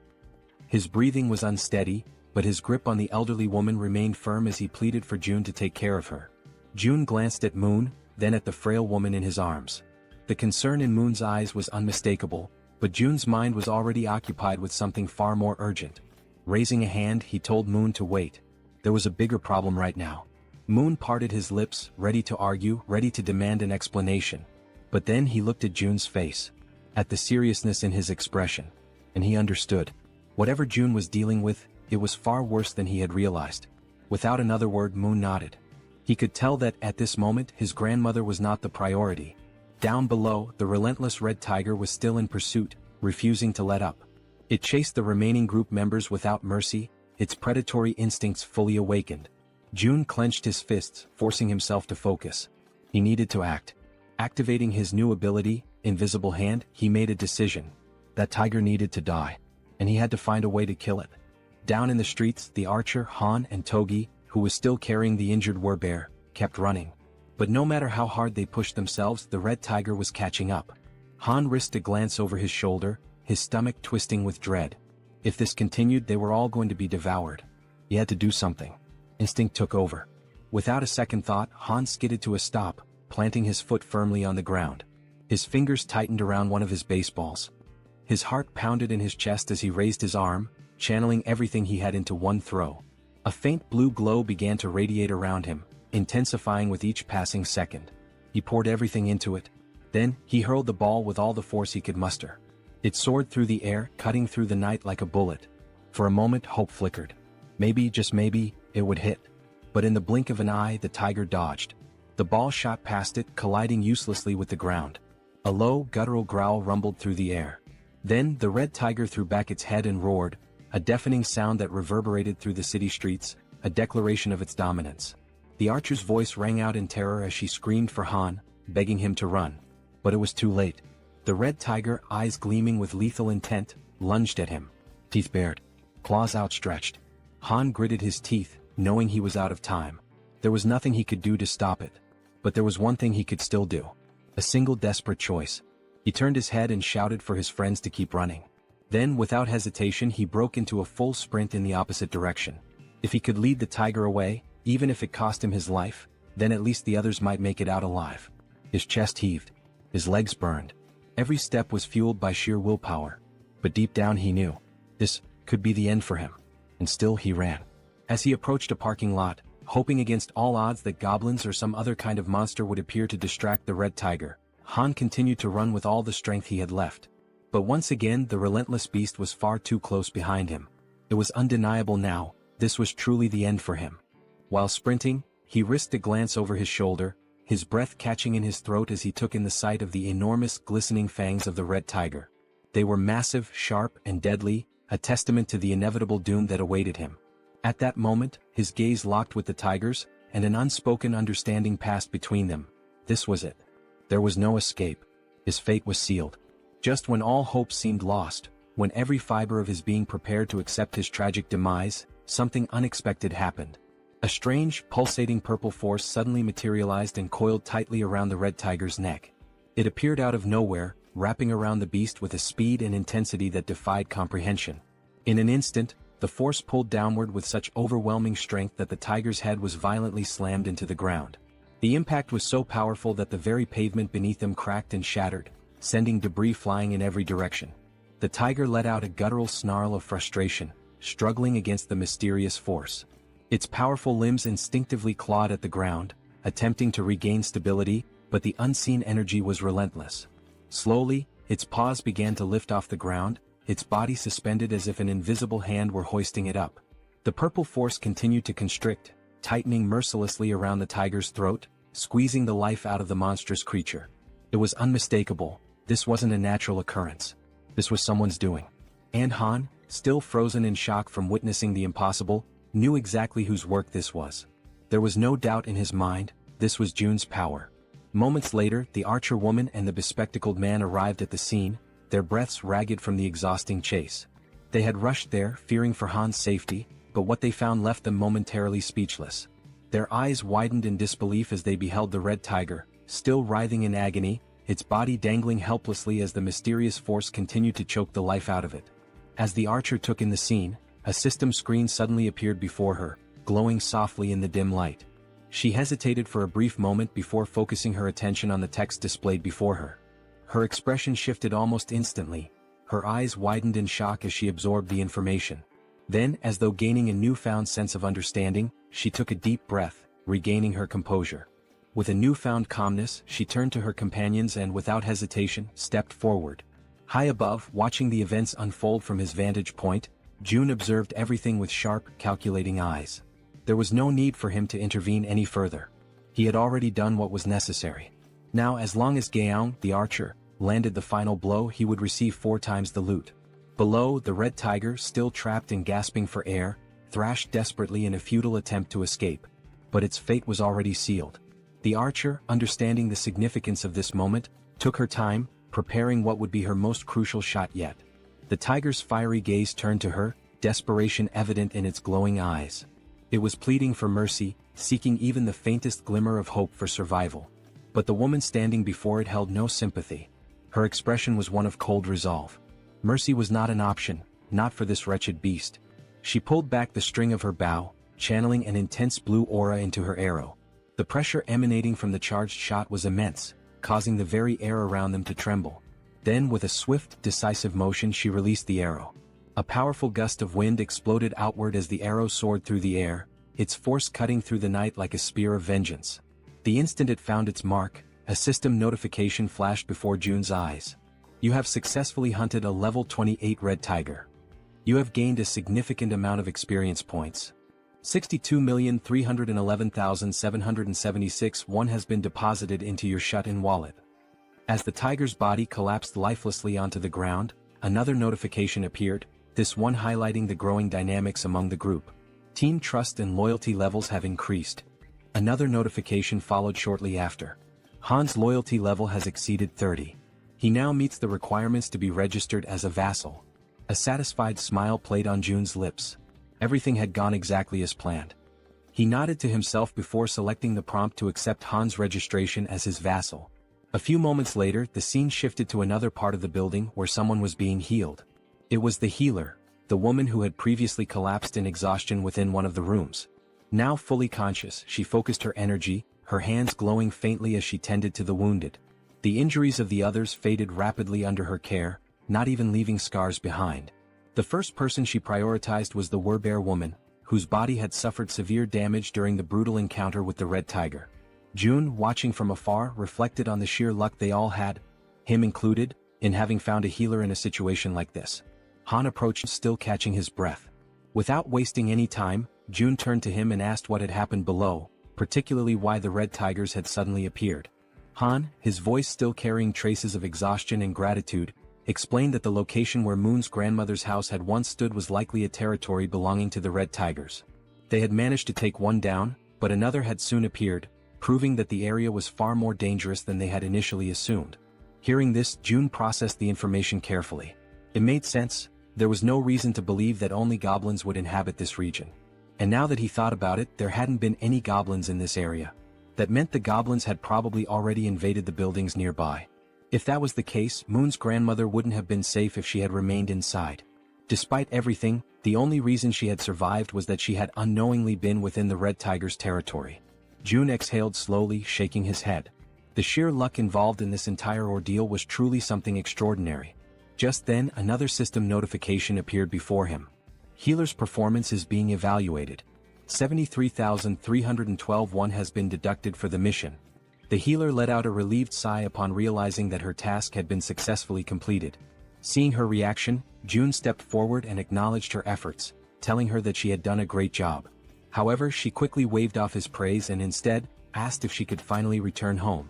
Before anyone could respond, a voice interrupted. Wait a moment. It was Fatty, who had finally reappeared after spending some time resting and recovering from the ordeal. Scratching the back of his head, he looked around awkwardly before addressing the group. I know this might not be the best time to bring this up, but are you guys seriously planning on gathering in my apartment all the time? June turned his attention to Fatty and, for the first time, truly took in the number of people currently occupying the space. The realization dawned on him, and at that moment, everyone around them wore equally amused and sheepish expressions. With a small chuckle, June reassured him. There was no need to worry, he had already made arrangements. Unit 2901 was currently unoccupied. Electricity, water, and every other necessity for daily life would be provided, and they were free to live there. Upon hearing this, the entire group erupted in joy. He also calls out to Dabin and informs her that Units 2101 and 2102 are currently unoccupied as well. June states that he will ensure that electricity is supplied to those units and requests that she notify the other survivors, letting them know they can use the bathrooms and showers in those apartments. Upon hearing this, Dabin and her brother exchange glances before nodding in agreement, assuring him that they will take care of it. June then adds that out of the 2 available units, Dabin and her brother are welcome to claim one for themselves. The unexpected offer leaves both of them stunned, their jaws practically dropping in disbelief. June, however, remains composed and instructs them to inform the other survivors that they may take the remaining unit. After settling that, June shifts the conversation to another matter, saying that he has a favor to ask. Dabin, still somewhat taken aback, encourages him to go ahead and say what he needs. Without hesitation, June states that he wants her to become the messenger between himself and the rest of the survivors. The moment those words leave his mouth, Dabin pauses, furrowing her brows in confusion. She repeats his request, asking if she heard him correctly. Did he really mean messenger? June, completely serious, confirms it. He then lays out the details of his plan, instructing her to inform everyone that whichever team manages to eliminate 100 goblins the fastest will be rewarded with an empty unit of their own. Furthermore, he emphasizes that in addition to securing a place to live, the winning team will also receive essential supplies, unlimited electricity, running water, gas and food, ensuring their survival and comfort. But there's more. June goes on to clarify that if the team agrees to take in 10 additional survivors, those individuals will also be granted access to the same benefits. For a brief moment, the atmosphere in the room grows heavy with tension.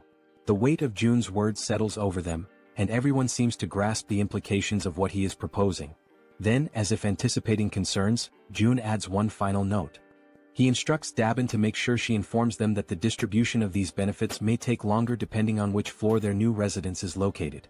As he watches their reactions, June contemplates his next move. From this point forward, he realizes every decision will be like moving pieces in a strategic game of chess. Only those who prove their worth will receive the resources they need. At that moment, a system notification appears before him. A new quest materializes, an official mission to hunt down goblins.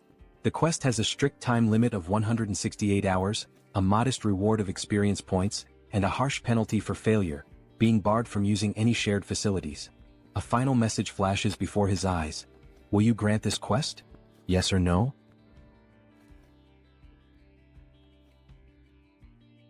After that, all the residents that June had helped began hunting the goblins. Outside, one of them was desperately running for his life, being chased by an enormous horde of goblins. His breath was ragged and his legs burned with exhaustion, but he had no choice but to keep moving forward. The goblins were enraged, shrieking as they pursued him, their eyes glowing with a savage hunger. The young man in the red jacket was already drained from all the running, and regret started creeping in. He cursed himself for getting into this situation but kept repeating in his mind that he just needed to endure a little longer. As he continued sprinting, his eyes locked onto a door ahead, leading into the parking lot. His last hope of survival. Behind him, the goblins, with their sharp claws outstretched, were closing in rapidly, almost managing to grasp him. But at the last second, the young man threw himself forward, sliding across the ground as if making a desperate soccer tackle. His body barely squeezed through the doorway just before the goblins could reach him. With whatever breath he had left, he screamed in desperation, urging the others to attack immediately. His voice rang with panic as he warned them that the whole thing had been a trap. 3 other members of the group, armed with spears, stepped forward, assessing the situation with calm determination. They acknowledged the red-jacketed man's efforts, commending him for doing a great job in luring in even more goblins than they had initially expected. Without wasting a second, the spear-wielding men began their assault. Their weapons thrust forward in swift, practiced movements, piercing through the goblins before they could force their way through the door. Some of the goblins, already wounded, stumbled back, while others still fought desperately, pushing forward with wild fury. One by one, the goblins were cut down, their bodies being flung backward with every powerful strike. Realizing the overwhelming disadvantage, one of the goblins, seemingly higher in rank, let out a sharp, commanding screech, a call for retreat. Upon hearing it, several goblins turned tail and began fleeing without even looking back. Noticing their retreat, the spear-wielding men shouted for everyone to attack faster before they could escape. One of the men suddenly grinned, a glint of mischief in his eyes, as if he had just come up with something interesting. He turned to the others and asked if they wanted to see something cool. His teammates, unsure of what he was planning but intrigued nonetheless, nodded in agreement. The red-haired man took a deep breath, steadying himself, his focus entirely on his target. Holding his spear tightly, he aimed at the fleeing goblins and, with a force that almost seemed superhuman, hurled it forward. The sheer speed and strength behind the throw made it seem as if he possessed some hidden power. But in reality it was pure brute strength. The spear flew past the twin brothers, slicing through the air at an incredible speed, heading straight for the escaping goblins. One of the goblins, foolishly thinking it had made it to safety, was struck squarely in the back. Its body convulsed for a brief moment before falling lifelessly to the ground. The red-haired man turned back to the twins, a triumphant grin spreading across his face as he asked if they thought that was amazing. The twins, eyes wide in awe, immediately agreed, saying it was absolutely badass.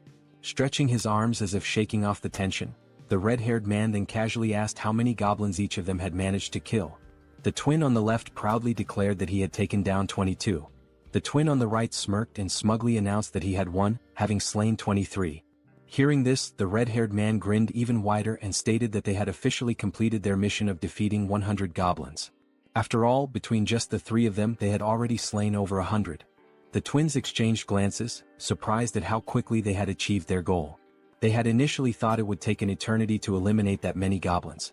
Just then Min, the man in the red jacket, stormed up to them, clearly irritated. He wasted no time in complaining, reminding the red-haired man that he had said there would be only about 10 goblins. Yet Min had barely escaped with his life. The red-haired man immediately bristled, veins bulging on his forehead in frustration. He snapped back, demanding to know what Min was whining about this time. Min, still seething, shot back that there was no way anyone could have mistaken that many goblins for just 10, and he had nearly died because of it. Rolling his eyes, the red-haired man brushed off his complaints, saying that the results had turned out well. Thanks to their success, they were about to get a brand new place to live, so Min should quit complaining. Irritated, he then told Min to pay attention and called him bro, which suggested they might actually be siblings. Then, with the veins on his face bulging even more, he reminded Min that he had come up with this hunting strategy himself, so there was never any chance of failure. He also pointed out that it was his idea to use the spears, which had been crafted by the twins. All Min had to do was run, something he was already confident in doing. With an exasperated sigh, the red-haired man then offered Min a way out.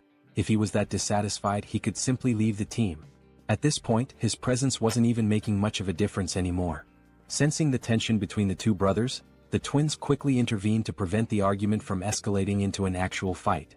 One of the twins calmly asked the red-haired man to relax, reminding him that Min had put in effort as well. The other twin turned to Min and, with a playful grin, told him that he had done an excellent job acting as bait, pointing out that he had been running incredibly fast. The red-haired man clicked his tongue in irritation, saying that Min always managed to find a way to get on his nerves. He then demanded to know how Min dared to talk back to him like that. One of the twins, still grinning, urged Min to just apologize and get it over with. Realizing that arguing would get him nowhere, Min let out a sigh and begrudgingly muttered an apology. The red-haired man huffed in response, then turned his back on him. Dismissing the whole ordeal, he stated that it was time to move on, as they needed to head to the 21st floor to claim their new home.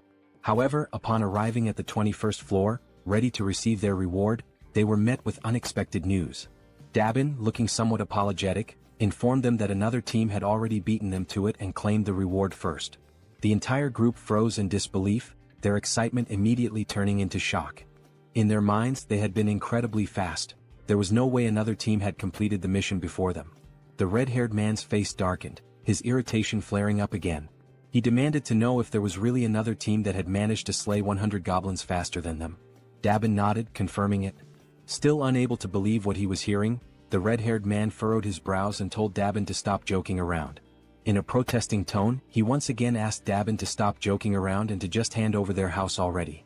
Dabin, maintaining a serious expression, insisted that it was no joke, she was telling the truth. Then she revealed that the group who had finished the hunt even faster had just arrived. The group that had killed the goblins first. Seeing who they were made the red-haired man even more irritated. The group consisted of Dabin's brother and an elderly couple, both of whom were smiling cheerfully as if nothing had happened. Dabin turned to her brother and asked how things went with June. In response, her brother explained that they had made a deal. In exchange for giving up the new house, his own home and the elderly couple's home would now have electricity, food, and other necessities. On top of that, their daughters would no longer have to take part in missions. Upon hearing this, Dabin immediately pointed out that the elderly couple's daughters were minors, meaning they should have already been exempt from missions in the first place. The elderly couple continued smiling, unfazed, and corrected her by saying that their daughters were actually adults. Despite their youthful appearance, they were older than they seemed. The elderly woman then added that their daughters were probably quite skilled with bows and arrows, though her husband always worried too much about them. Dabin's brother also mentioned that part of the agreement included providing bows and arrows for their daughters. Dabin frowned, questioning the need for bows and arrows. Were they planning to continue hunting goblins? Her brother nodded, confirming that they were, but specified that June had only requested the goblins in the surrounding areas. Since the goblins were relentless and kept coming no matter how many were killed, it was necessary to keep them under control. Hearing all of this, the red-haired man grew even more irritated and told them to stop with all the useless chatter. Then, in a firm voice, he questioned whether they were giving themselves special privileges simply because they were the ones in charge. Wasn't that unfair? To some extent, Dabin's brother agreed. That's why, to balance things out, he explained that June had ordered the second and third groups to kill 100 goblins and head to the 30th floor to receive their rewards. Upon hearing that, a genuine smile appeared on Dabin's face. She reassured them that everything had worked out and instructed them to head up to the 30th floor. Dabin then added that Seo June would be waiting for them there, while the red-haired man, still visibly irritated, remained bitter about not being the first group. As they ascended in the elevator, the red-haired man suddenly asked if the guy's name was really June, since he looked younger than all of them. Then, laughing with clear sarcasm, he commented on how ridiculous it had been to hear Dabin speak so respectfully about this June. One of the twins joined in on the sarcasm, joking that maybe Dabin saw June as some kind of god or something. The other twin laughed as well and scoffed, saying, "God my ass. At most, he's just the leader of some cult." Then, as if pondering the idea, he questioned whether this Seo June guy was even sane in the first place. Min, who had been listening to all of this quietly, murmured under his breath that all of them were being protected thanks to June's abilities. Therefore, he suggested that maybe they didn't have the right to speak about him like that. The moment those words left his mouth, the atmosphere inside the elevator changed. Everyone else became visibly irritated. The red-haired man, looking more annoyed than ever, questioned if all of them were just trying to get on June's good side. That single remark filled the elevator with a tense silence. Everyone was now staring at Min. As expected, the red-haired man, frustrated beyond belief, cursed at Min under his breath. Then, glancing over his shoulder with a menacing expression, he warned Min that they would have a little talk later. At that moment, the twins noticed something strange. June was approaching, walking at a calm and leisurely pace, one hand tucked casually into his pocket. As he neared them, he gave them a small, relaxed smile and simply said, "Hello." That simple greeting, combined with the way June carried himself, sent a wave of shock through all four members of the group. Feeling a sudden nervousness creeping over him, the red-haired man extended his hand hesitantly, introducing himself as Baek Sunjiob. June shook his hand in a firm yet casual manner, acknowledging him before commenting that he had observed how Sunjiob and his team had hunted. He noted that they had made excellent use of the barrier and that their strategy had been quite effective. Hearing that sent another chill down Sunjiob's spine. His voice slightly unsteady, he asked how June could possibly know that. June completely ignored the question. Instead, he simply smiled and stated that from now on, he would be providing electricity, water, and gas to units 1301 and 1502. Sunjiob, still trying to make sense of what was happening, managed to thank him but couldn't hold back another question. How was any of this possible? Once again, Sunjiob asked how June was doing all of this, how exactly he was making it happen. And yet, for the second time, June ignored him. Instead, he casually reminded them that since they had successfully hunted 100 goblins, they were now qualified for these benefits. Then, as if the entire situation wasn't unsettling enough, June's expression shifted into a disturbingly eerie smile. With a tone that sent chills down their spines, he added, "By the way, I'm not some cult leader." His eyes glinted with amusement as he continued, "And I certainly don't have any intention of becoming a god." The weight of those words left the entire group frozen in place, completely paralyzed with fear and unable to react. Then, with that same eerie and slightly devilish smile, June raised his hand near his mouth, as if about to share a secret. "There's just one more thing." His voice carried an unsettling undertone as he announced that he had a request to make of them. Sometime after that, the new group is seen running at full speed, desperately fleeing from something. When the scene shifts to a front view, the 4 members are revealed to be escaping, but this time, it's not from goblins, it's from massive, bloodthirsty orcs. Their feet move swiftly as they turn a corner, frantically trying to put more distance between themselves and the monsters. As they round another street, they shout desperately for someone to hurry up and throw things at the orcs. Standing in front of them is Han, holding several spears in his hands. With a subtle smirk, Han tells them they did a good job. As the orcs remain distracted by the fleeing group, Han channels his energy into one of his spears, causing a blue aura to radiate from its blade. A system notification appears displaying Han's stats. Level 33, holding the title of the 6th Knight, with 70 points in trust and 78 in loyalty. His awakened ability is throwing. Han's throws were already powerful, but now, by consuming mental energy, he can amplify his attack power up to 5 times. As he focuses on his throw, energy visibly gathers along the blade of his spear. The system further indicates that his physical abilities increase by a percentage based on his loyalty, that the experience points and money dropped by monsters are tripled, and that knights can grow at an accelerated rate. Then, with immense force, Han hurls the spear, striking one of the leading orcs directly. Upon witnessing its companion fall, another orc becomes enraged. Gripping a massive machete, it lunges forward, ready to strike Han with a devastating blow. Despite facing such a formidable enemy, Han remains completely calm. That's because, from the back line, a well-aimed arrow infused with energy is already soaring toward the orc. The arrow pierces the orc's head, and with that, it's clear who fired the shot. The archer had been providing cover from the rear all along, and that was precisely why Han could remain so composed. As the second orc collapses, Han swiftly draws another spear and hurls it toward the third orc. The moment it lands, Han finally exhales and says that it's all over. At that moment, a notification appears for June, informing him that he has successfully hunted a level 19 orc and earned wands as a reward for the mission to eliminate 100 orcs. With the mission now complete, 3 people who had been hiding from the orcs in that region are rescued. Han approaches them, reassuring them that there is a safe place they can go. As they move toward the main group, the system suddenly issues an alert. Unauthorized individuals are attempting to enter. The system then prompts CEO June, asking if he would like to grant them citizenship. Having just deactivated his Ultimate Eyes ability, June notices that this time, there are 3 new individuals. When he looks at the system's interface, he realizes that by accepting them, the total number of citizens under his care has now reached 200. A new system notification appears, confirming that citizenship has been granted to the 3 newcomers, bringing the total to 200. The system further reveals that as the number of citizens reaches certain thresholds, new abilities are unlocked. This time, the ability Tax Collection has been activated. This newly unlocked ability allows him to collect 10% of all the money his citizens possess. However, it comes with a cooldown period of 30 days. Realizing this, June understands that the tax collection ability essentially returns a portion of the citizens' money to him. As he contemplates it, he notes that these kinds of actions are not something he can freely reverse whenever he wants. Biting his finger anxiously, he acknowledges that he will have to wait for a long time before he can actually benefit from it. But time is a luxury he does not have. He is running out of time to save his parents and must send Han's team to where they are as soon as possible. Scrolling through the system, June considers redistributing only 30% of the collected funds, seeing it as an investment.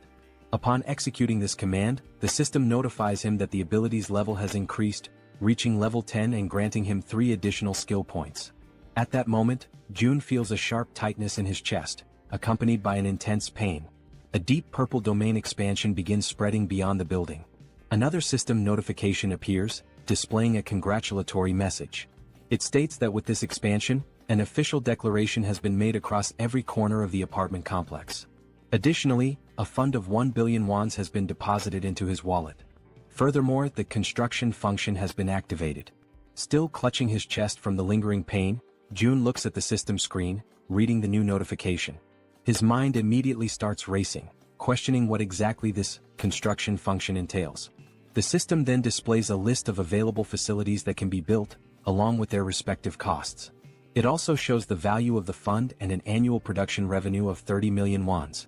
The available construction options include a solar power generator, a store, and a training facility. As he reads through the details, Jun is visibly shocked. The annual revenue is only 30 million wons, yet installing a solar generator alone costs 130 million wons. That means he would need to maintain the solar power system for nearly 5 years just to break even. Following this realization, the system asks if he would like to proceed with installing the solar generator. For now, Jun declines, stating that his current priority lies elsewhere. The money needs to be allocated toward more immediate necessities, such as increasing the levels of his vassals. At that moment, Jun notices something different, something unusual. The system displays the total amount in the fund, exactly 1 billion wons, the same amount he had received upon leveling up. After investigating further, the system clarifies that this amount is exclusively available for construction purposes. Trying to process what he was reading, it takes Jun a moment for everything to click. But when it finally does, he smiles, realizing just how significant this is. This money is entirely separate from the funds in his personal wallet. Seeing this as an extremely positive thing, Jun quickly understands that there's no reason to hold back from using it all. Without hesitation, he accepts the installation of the solar power system. The system then informs him that the process will take 24 hours to complete and updates his remaining balance, which now stands at 867 million wons. Looking at the cost, Jun realizes that it was surprisingly cheap. This leads him to ask whether the system is capable of installing an additional solar generator. The system responds that only one solar generator can be installed per apartment building. With that in mind, Jun shifts his attention to the store option. As he selects it, he is met with an unexpected but pleasant surprise. The feature is far more impressive than he had initially thought. This store is directly linked to the one he already owns, allowing him to sell registered items to his citizens. However, what truly makes this ability unique is that it is not a physical store. Instead, the system produces items in real time, and as long as there are funds available, the system itself will handle the transactions. Up until recently, managing and distributing supplies had been a tedious and time-consuming task, with Dabin having to handle most of the distribution. But now, with a system-operated store in place, the citizens will be able to purchase what they need on their own. As he reflects on this, Jun realizes that he can personally set the prices, increasing overall liquidation rates even further. Without hesitation, he issues the command to install the store immediately. The system prompts him to select a location for the store's installation. He carefully considers the available locations before deciding to place it on the 101st floor. The system then displays the remaining construction time, 48 hours until completion. Finally, the third option, the training facility. The system notifies him that this training facility will allow citizens to improve their strength and endurance through basic training exercises, with a 200% efficiency boost. Additionally, for those below level 15, an extra 300% efficiency bonus will apply. Reading this, Jun feels a surge of excitement. He already knew that leveling up through training was possible, but with these additional boosts, progress would be significantly faster, making it even easier to reap mission rewards. The system also prompts him to choose a location for the training facility. Jun decides to install it across the entire second floor, converting the entire level into a dedicated training center. The system then updates, displaying a 72-hour countdown for its completion. Lastly, there are also the 3 skill points he had acquired. However, something new has also been unlocked, the itemization feature. This allows registered products to be purchased in different sizes and quantities. Intrigued, Jun taps on the system interface to learn more details. Until now, package deals were available, but individual purchases had only just become possible. Looking through the list, he sees various liquid-based items and notes that while not everything is there yet, the range of available options has expanded significantly. There are now different types of food and additional product variations. Now, with a slightly mischievous smile and a new plan forming in his mind, Jun realizes just how useful this could be. Meanwhile, back on the battlefield, Toji is clad in his knight armor, engaged in combat against an orc wielding a large knife. The orc lands a strike, but Toji's armor absorbs the impact, leaving him completely unharmed. Spotting an opening, Toji seizes the moment and delivers a decisive blow, eliminating the orc with a single strike. After defeating his opponent, Toki sighs in relief, muttering that it was a close call and that this battle is far more exhausting than expected. From behind him, Han calls out to Toji and poses a question. What would happen if he threw the halberd he was holding? Looking down at the weapon in his grip, Toji admits that he has never actually considered that possibility before. Han then asks him to hand over the halberd for a moment, wanting to try something. As soon as Han takes hold of it, a familiar blue aura begins to radiate from his hands. Focusing intensely, he prepares himself before hurling the weapon with all his might. The halberd soars through the air at an incredible speed, vanishing into the distance with overwhelming force. Toji, wide-eyed in shock, watches in disbelief before finally speaking. He had assumed Han was joking when he mentioned throwing the halberd. Now, however, the weapon was far beyond their reach. Crossing his arms, Han simply responds that he has already thrown it. Now he suggests that Toji deactivate the weapon's summoning and call it back again. Only then does Toji finally understand what Han had been thinking when he proposed the idea. Focusing, Toji channels his energy and cancels the summoning of the halberd before reactivating it. Instantly, another halberd materializes in his hands. Toji stares at the weapon in awe, his surprise quickly turning into exhilaration. Overcome with excitement, he turns to Han, calling him a genius. Han, however, remains modest and tells him not to exaggerate. Just then the female archer arrives looking somewhat tense. She informs them that they need to leave as her supply of arrows is running low. However, just as she finishes speaking, something completely unexpected catches her attention. Glancing down at the ground, the archer spots something unusual. Confused, she asks what it is, because right before their eyes, a fresh quiver filled with new arrows is materializing out of nowhere. It was as if the Jun himself was telling them that they were meant to continue the mission. Retreat was not an option.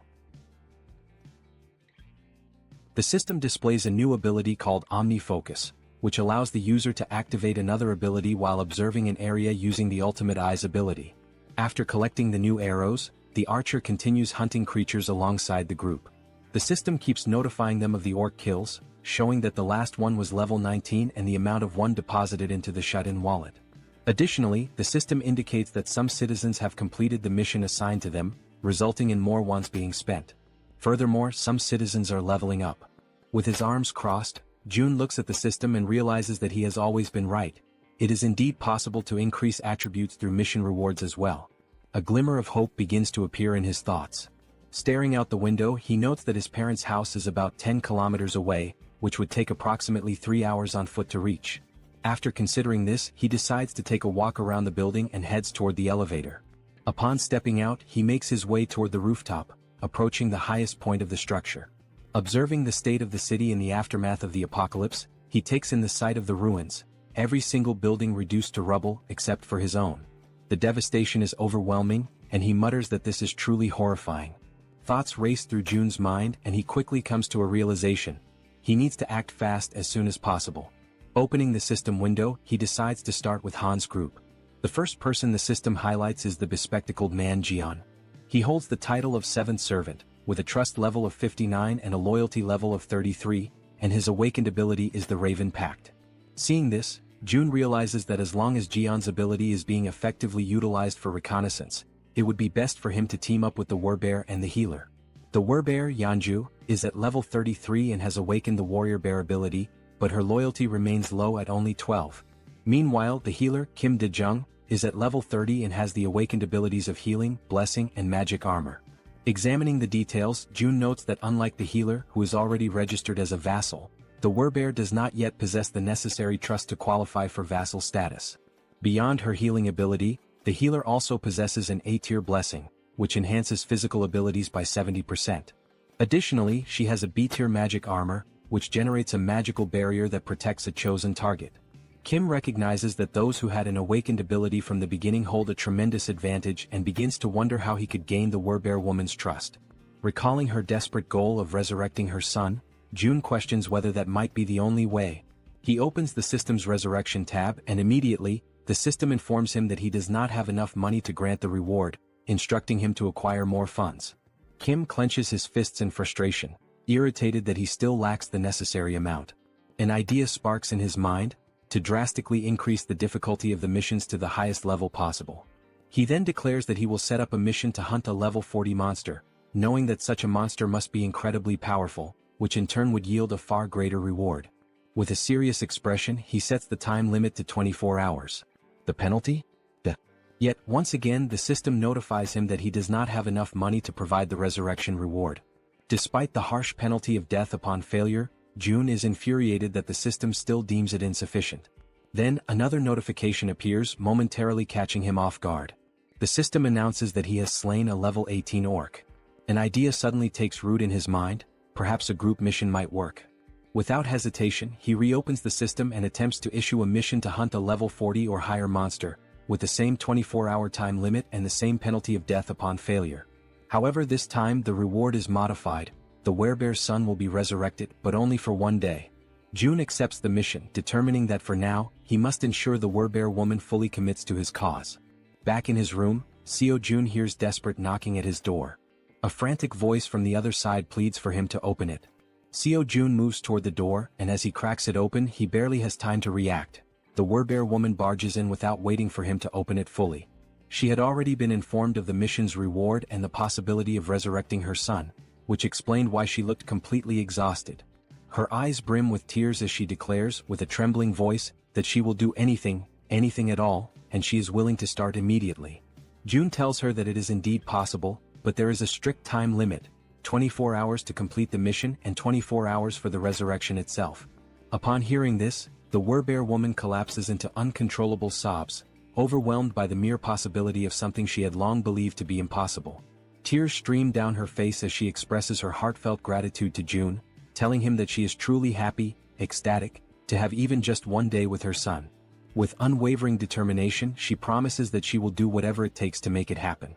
After that, the system notifies that she has surpassed 30 loyalty points and can now be registered as a vassal. Sometime later, June is seen lying in his room, staring at the ceiling. And with nothing but the power of his mind, he manages to turn on the light. Realizing that he succeeded, he shifts his focus to the faucet and attempts to do the same. He concentrates, directing his thoughts toward opening the faucet until water begins to flow. At first, only a few droplets trickle out, barely noticeable. He concentrates a little harder, and this time he manages to fully open the faucet, allowing water to gush out at maximum flow.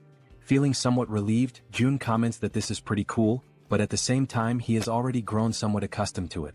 Now he feels as if he has become a mage, like something straight out of Harry Potter, wielding a wand and controlling electricity, water and gas with precise mastery.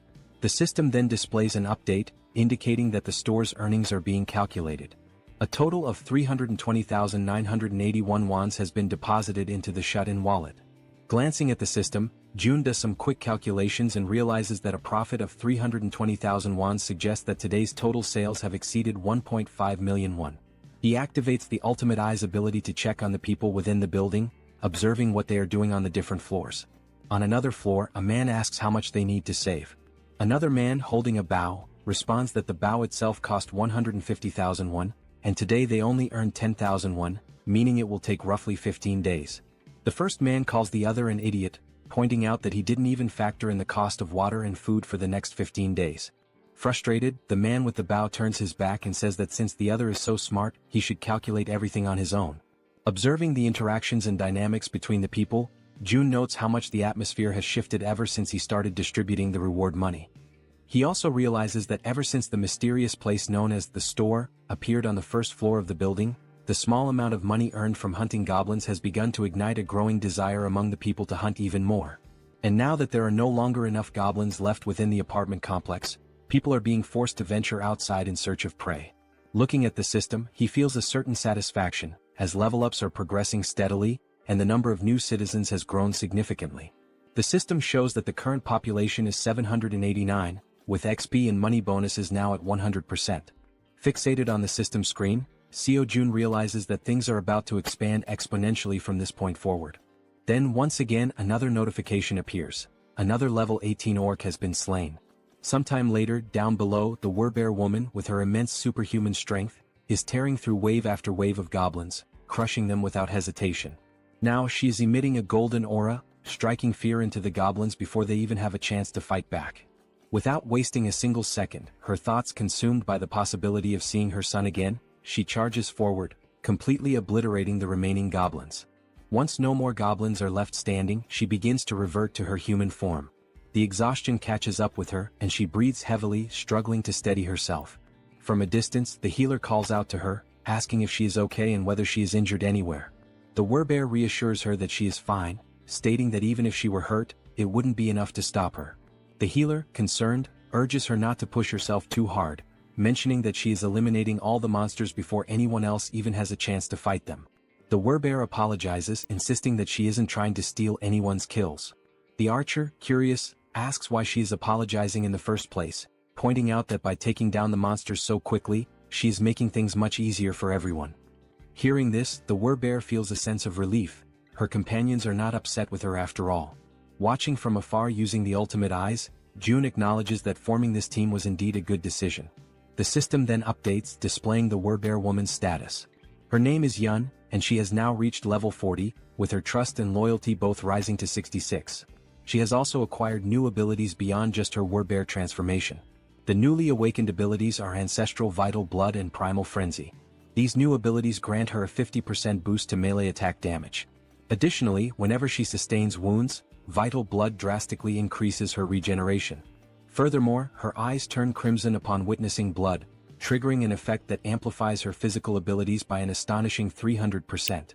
Before she has a chance to process these new developments, the women suddenly hear a terrifying, unfamiliar roar echoing through the air, immediately putting them on high alert. The growls grow louder and closer, signaling that whatever is coming is approaching fast. Then, out of the shadows, a monstrous figure appears, stopping just a short distance in front of them. Without hesitation, the archer swiftly pulls back her bowstring, while the werebear instructs the healer to fall back slightly. Standing before them is an orc, its presence alone exuding an overwhelming aura of menace.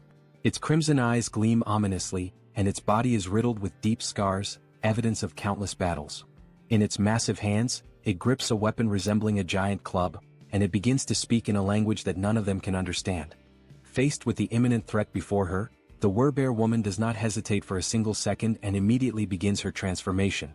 In an instant, she completes the shift into her full beastly form, her massive figure standing in a battle stance directly in front of the orc. Now, enveloped by her golden aura, she lunges forward to attack the enemy, while in the background both the archer and the healer call out, urging her to be careful. As she charges, she lets out a deafening roar in an attempt to intimidate the orc, but he remains unfazed, standing his ground and locking eyes with her. With his club firmly in hand, the orc also assumes a battle-ready posture, prepared to engage the werebear head-on. At that very moment, the werebear woman unleashes her first strike. However, the orc reacts swiftly, managing to block the attack with his weapon. Without hesitation, she delivers another blow, but the orc remains solely on the defensive, skillfully withstanding the onslaught of her relentless attacks. Noticing an opening, she quickly shifts her angle, launching a strike from a different direction in an effort to land a clean hit on her opponent. Meanwhile, as the fierce exchange of attacks continues, the archer readies her bow. With unwavering determination in her eyes, she focuses intensely on her target, and a brilliant blue aura begins to radiate from the arrow. Observing the battle closely, she notices a brief moment when the orc becomes slightly distracted while fending off the werebear's strikes. Seizing the opportunity, she releases her powerful shot with impeccable precision. Catching sight of the incoming arrow, the werebear woman swiftly retreats a few steps to avoid being hit. The orc, displaying impressive reflexes, swiftly swings his club to deflect the projectile, narrowly avoiding the attack. However, this movement momentarily exposes a weakness, and without wasting a second, the werebear, fueled by raw fury, surges forward with overwhelming force. With the full weight of her massive body behind her charge, she manages to slam into the orc, sending him crashing to the ground. Not allowing him even a moment to recover, she bares her enormous, razor-sharp fangs. The orc's eyes widen in terror as he realizes that this could very well be his end, and with a single devastating bite, she finishes him off, bringing an abrupt end to his life. At that precise moment, the system notifies June that he has successfully hunted a level 28 orc captain, and as a result, a larger sum of wands has been deposited into the shut-in wallet. Additionally, a certain condition has been fulfilled, one that allows for the construction of a new forward outpost. This forward outpost resembles a defense tower, and according to the system, it serves as a safe zone located outside of the main home. When activated, it temporarily exerts the same protective influence as the house itself. There are two conditions for its activation. The first is that it will only be operational if a citizen holding the rank of knight or higher resides there. The second condition states that if an unauthorized individual remains inside for more than a day, the outpost will automatically be destroyed. Reading this information, June is caught off guard, surprised by the realization that he now has the ability to construct something entirely new. A grin spreads across his face as he remarks that, despite the staggering cost of 1.3 billion wons, his bank account has more than enough funds now that all the orcs have been dealt with. He decides that this forward outpost is well worth the investment. The system also displays additional details, revealing that the construction process will take 7 full days and will require 3 citizens of knight rank or higher to be stationed there. With that in mind, June realizes that his only option is to wait for those 7 days while the 3 necessary members return to occupy the outpost. As various thoughts race through his mind, the one that troubles him most is the sheer amount of time that will be lost, an entire week spent waiting. Deep in thought, he acknowledges that he cannot afford to waste too much time. Furthermore, most of the monsters near the outpost site have already been eliminated thanks to the efforts of his citizens. Understanding this, Seo Jun decisively presses the button on the system to initiate the construction of the outpost. Even though it will take 7 days, he realizes that it is not a bad option at all. If he can build this within the main house's territory, it will at least provide him with some peace of mind. As these thoughts occupy his mind, he finds himself recalling memories from his childhood, moments of pure happiness spent with his family. And now, by strengthening his domain, he believes he will be able to protect his family more effectively. Staring out the window at the ruined city beyond, he feels a deep sense of unease, knowing that bringing his grandparents here will not be an easy task. Closing his eyes, he silently wishes for his family's safety. When he opens them again, his resolve strengthens. Since things have reached this point, he decides that tomorrow he will send Han's group to begin the rescue mission. The following day arrives and once again they find themselves back at the train station. A bespectacled man watches the events unfolding before him in absolute disbelief. At the front lines, the werebear woman is tearing through enemies, completely unstoppable, while he observes in utter shock from the sidelines. Witnessing her eliminate the monsters one by one, he struggles to comprehend how a single person could possibly be capable of taking down an orc with nothing but her bare hands. With every orc she slaughters, the realization dawns on him: she is no ordinary human. She is a werebear. Even though he is still overwhelmed by everything happening before his eyes, he acknowledges that it all makes sense. After all, she was already incredibly powerful even before receiving June's blessing. As she continues her relentless rampage, crushing orcs with ease, one thought refuses to leave the bespectacled man's mind. How the hell did June manage to win her over? After all, not too long ago this werebear woman was utterly obsessed with hunting goblins. The bespectacled man then considers the possibility that she may have acquired new abilities, despite already being incredibly strong. At that moment, the system displays a notification indicating that there is a mission with a strict time limit of 1 hour. They must complete the mission and return home within this time frame, though there is no penalty in case of failure. Back at the station, the bespectacled man takes position at the front to scout the area, carefully scanning his surroundings. Not far from him, he spots the rest of the group who had accompanied him on this mission. Han calls out to him, suggesting that it would be best to head back home. The bespectacled man turns around, briefly considering the suggestion, and ultimately nods in agreement. As he waits, his raven, an extension of his newly acquired ability, returns from its reconnaissance flight. The bird lands gracefully on his arm, having completed its task, and the bespectacled man gazes at it with pride. Gently stroking the raven's sleek feathers, he decides to name it Black and expresses his gratitude for its good work. Han steps closer, placing a firm hand on his shoulder before asking if he can now take the lead in patrolling ahead, given his new ability. The bespectacled man turns to Black, instructing it to be cautious before sending it forward on a new scouting mission. The raven, its dark eyes filled with an eerie intelligence, silently observes its surroundings before taking flight once more. With a powerful beat of its wings, Black soars high above the station, climbing as high as possible among the towering buildings to gain a broad vantage point of the area. It moves in calculated circles, carefully surveying the entire perimeter.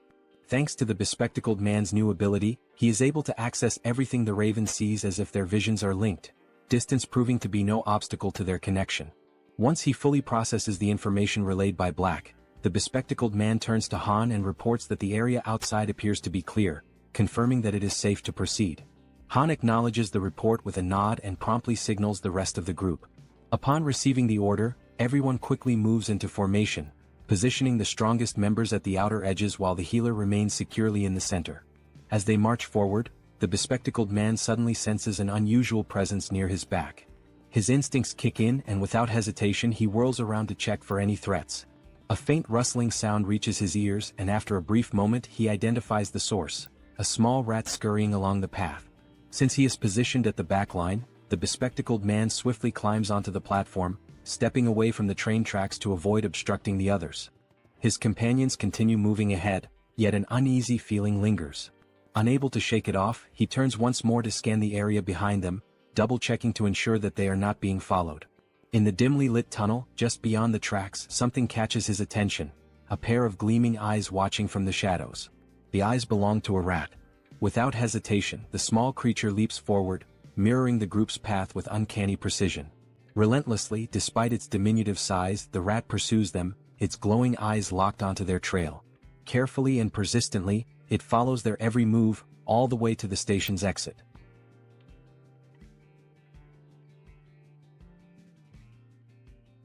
A short while later, back at the apartment, Seo Jun expresses his desire for everyone to help him.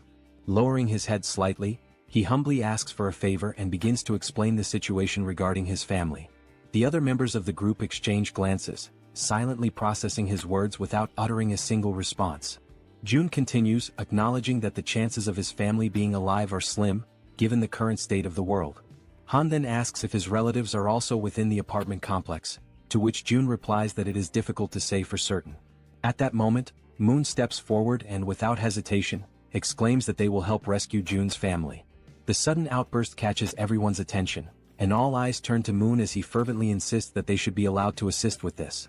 Han, with a faint but genuine smile, nods in agreement, stating that all of them have only managed to survive up until now thanks to Jun's efforts. Turning to face Jun directly, Han firmly declares that they will help, but only if Jun provides clear instructions on what needs to be done. Hearing this, Jun lets out a small, relieved smile and expresses his heartfelt gratitude for their willingness to assist him. With everyone watching attentively, he explains that now that they have successfully eliminated all the orcs occupying the station, their next move should be to follow the subway tracks leading to the next station. He then elaborates further, saying that this station is the closest one to his home.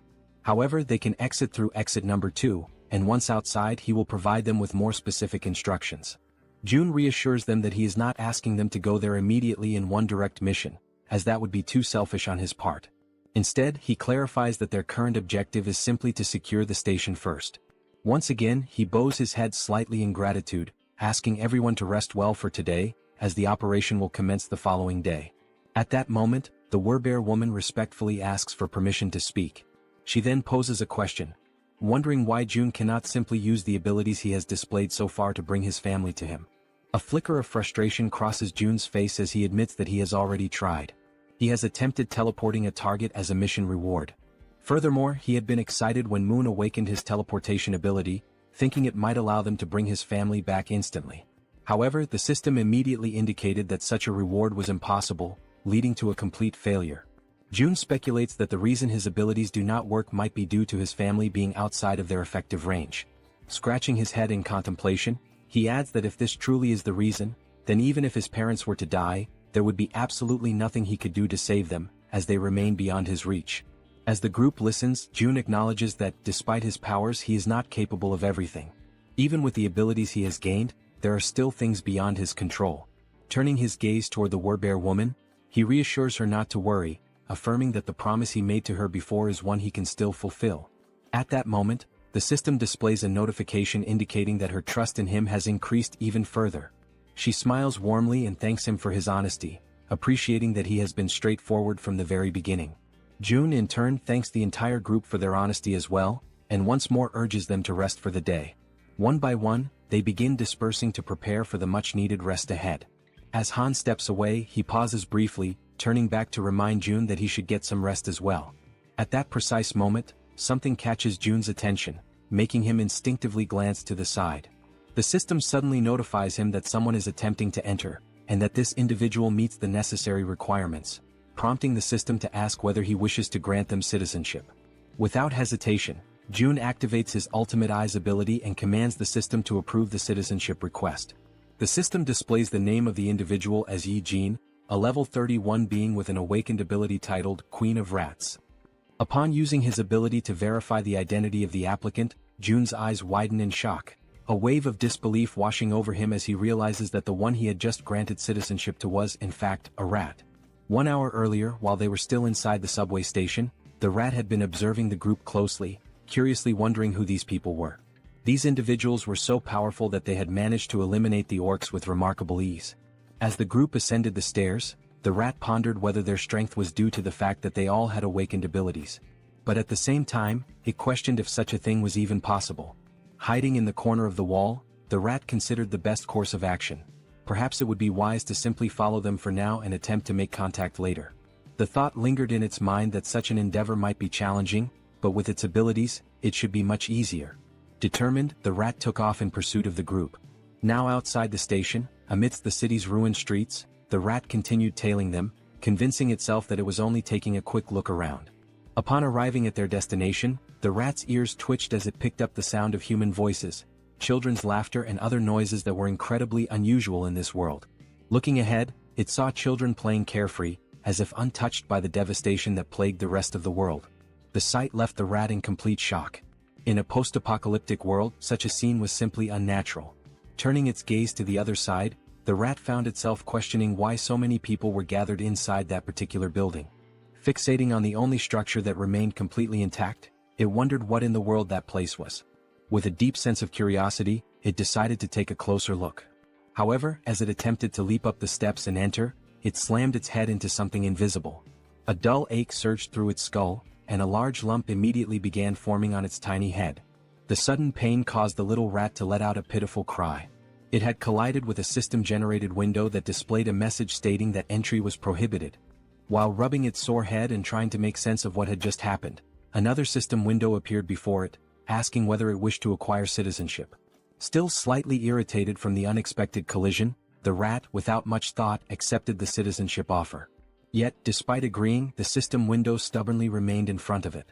A flicker of frustration crossed the rat's face as it muttered that such a thing was probably impossible for a mere rat. But in the very next instant, the system confirmed that citizenship had indeed been granted. Overwhelmed with excitement, the rat raised its tiny fist triumphantly, as if celebrating a great victory. A part of it still wondered if this had actually worked. Stepping forward, it entered the building, reassuring itself that everything was fine now.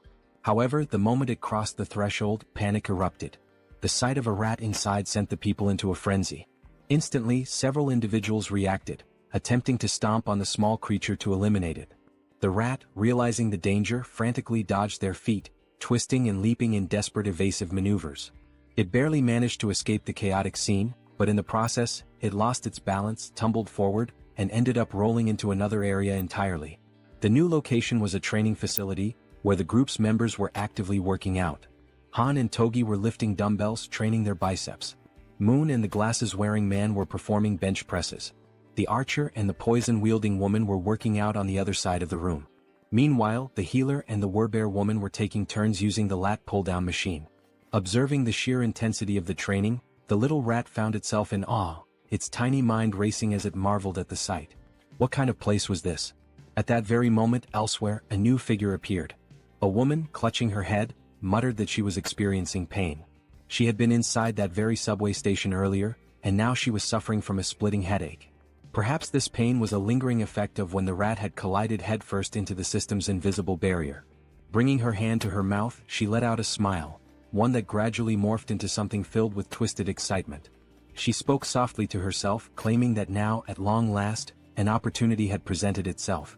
A low chuckle escaped her lips and soon she was grinning almost maniacally. She had finally found a way to survive. However, she quickly realized that the real challenge was how to actually reach that place. For now, she only needed to make her way to the station where the group had been. As she gnawed at her nails, she considered the possibilities. Perhaps the only viable method would be to traverse the subway tracks.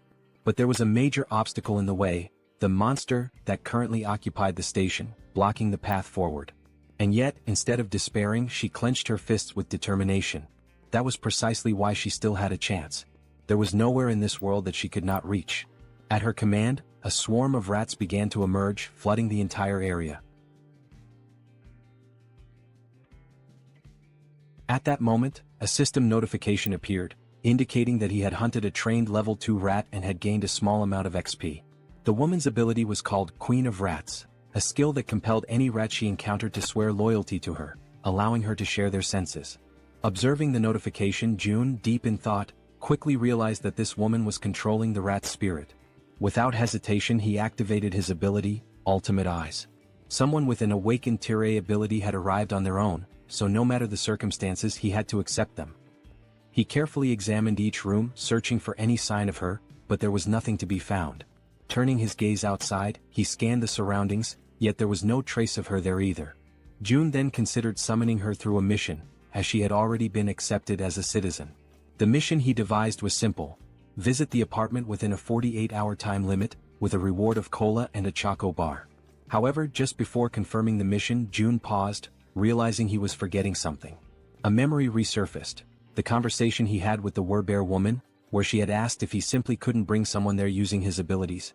June had tried multiple times before and had never succeeded. But perhaps that was because those people had been outside his sphere of influence at the time. Now, however, things were different. Everyone who had obtained citizenship was undoubtedly under his influence. No matter how far away they were, the system still registered the bodies of the monsters they hunted, calculating them accordingly. This proved June's theory. With this realization, he ordered the system to modify the mission. The new objective remained the same: visit the apartment. However, the time limit was now only 10 seconds, and the penalty for failure was immediate summoning to the location. After confirming the changes, June felt a hint of surprise that the system had allowed it to proceed without imposing any restrictions or additional penalties. Deep in thought, he considered that this was a worthwhile attempt. If he could successfully summon a citizen from the outside just once, then he could safely bring his own family there in the future. Once the forward base was activated, he would temporarily gain the same authority as his original territory. Only then would Han's group be dispatched. The forward base would be constructed, citizenship would be granted to his entire family, and using the mission system he would finally be able to summon them there. June realized that this plan had a real chance of working. However, the real issue was how much it would cost. But ultimately, the cost didn't matter as long as he could save his family. With unwavering determination, he declared that he would begin, pressing the button to start the mission. The countdown started: 10 seconds. The only thing on June's mind at that moment was that he hoped this wouldn't cost a billion won. When the 10 seconds elapsed, the system notification appeared: mission failed. However, to June's relief, the cost was nowhere near what he had feared. Feeling the weight lift off his chest, he placed a hand over his heart, relieved that it had only cost 30 million won. But now, standing at the entrance of the apartment, was Yi Jin, the Queen of Rats. She was on her knees, trembling, her face filled with terror as she frantically questioned where she was.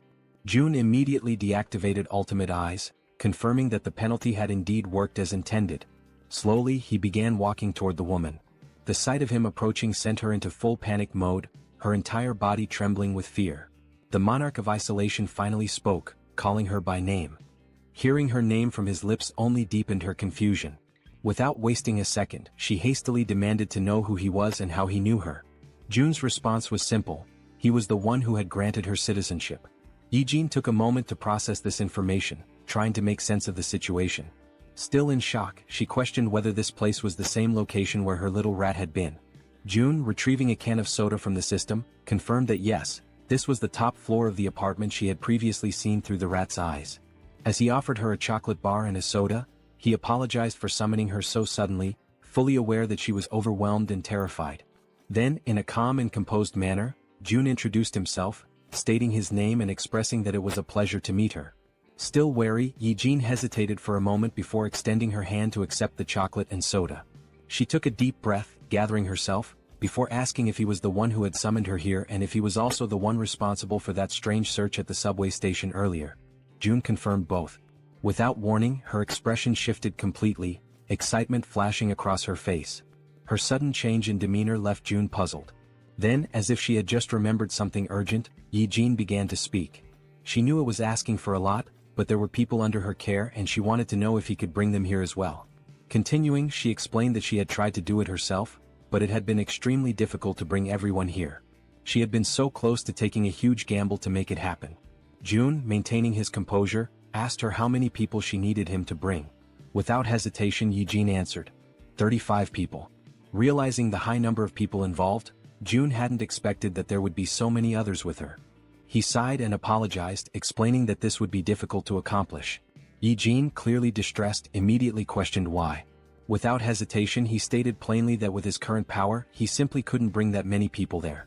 Hearing this, the girl panicked. She grabbed onto his clothes, her fingers trembling as she desperately pleaded with him. Her mother and younger sister were among those people, and she swore she would do anything to save them. June observed her carefully, realizing that she needed help too. After a moment of silence, he asked her to give him some time to think. As his mind raced for a solution, he recalled something. Yi-jin hadn't needed to interact with him directly to receive citizenship. That meant the system had recognized her rat as an extension of herself. If that was the case, perhaps something similar could work again. A system window appeared before June, displaying Yi-jin's current stats.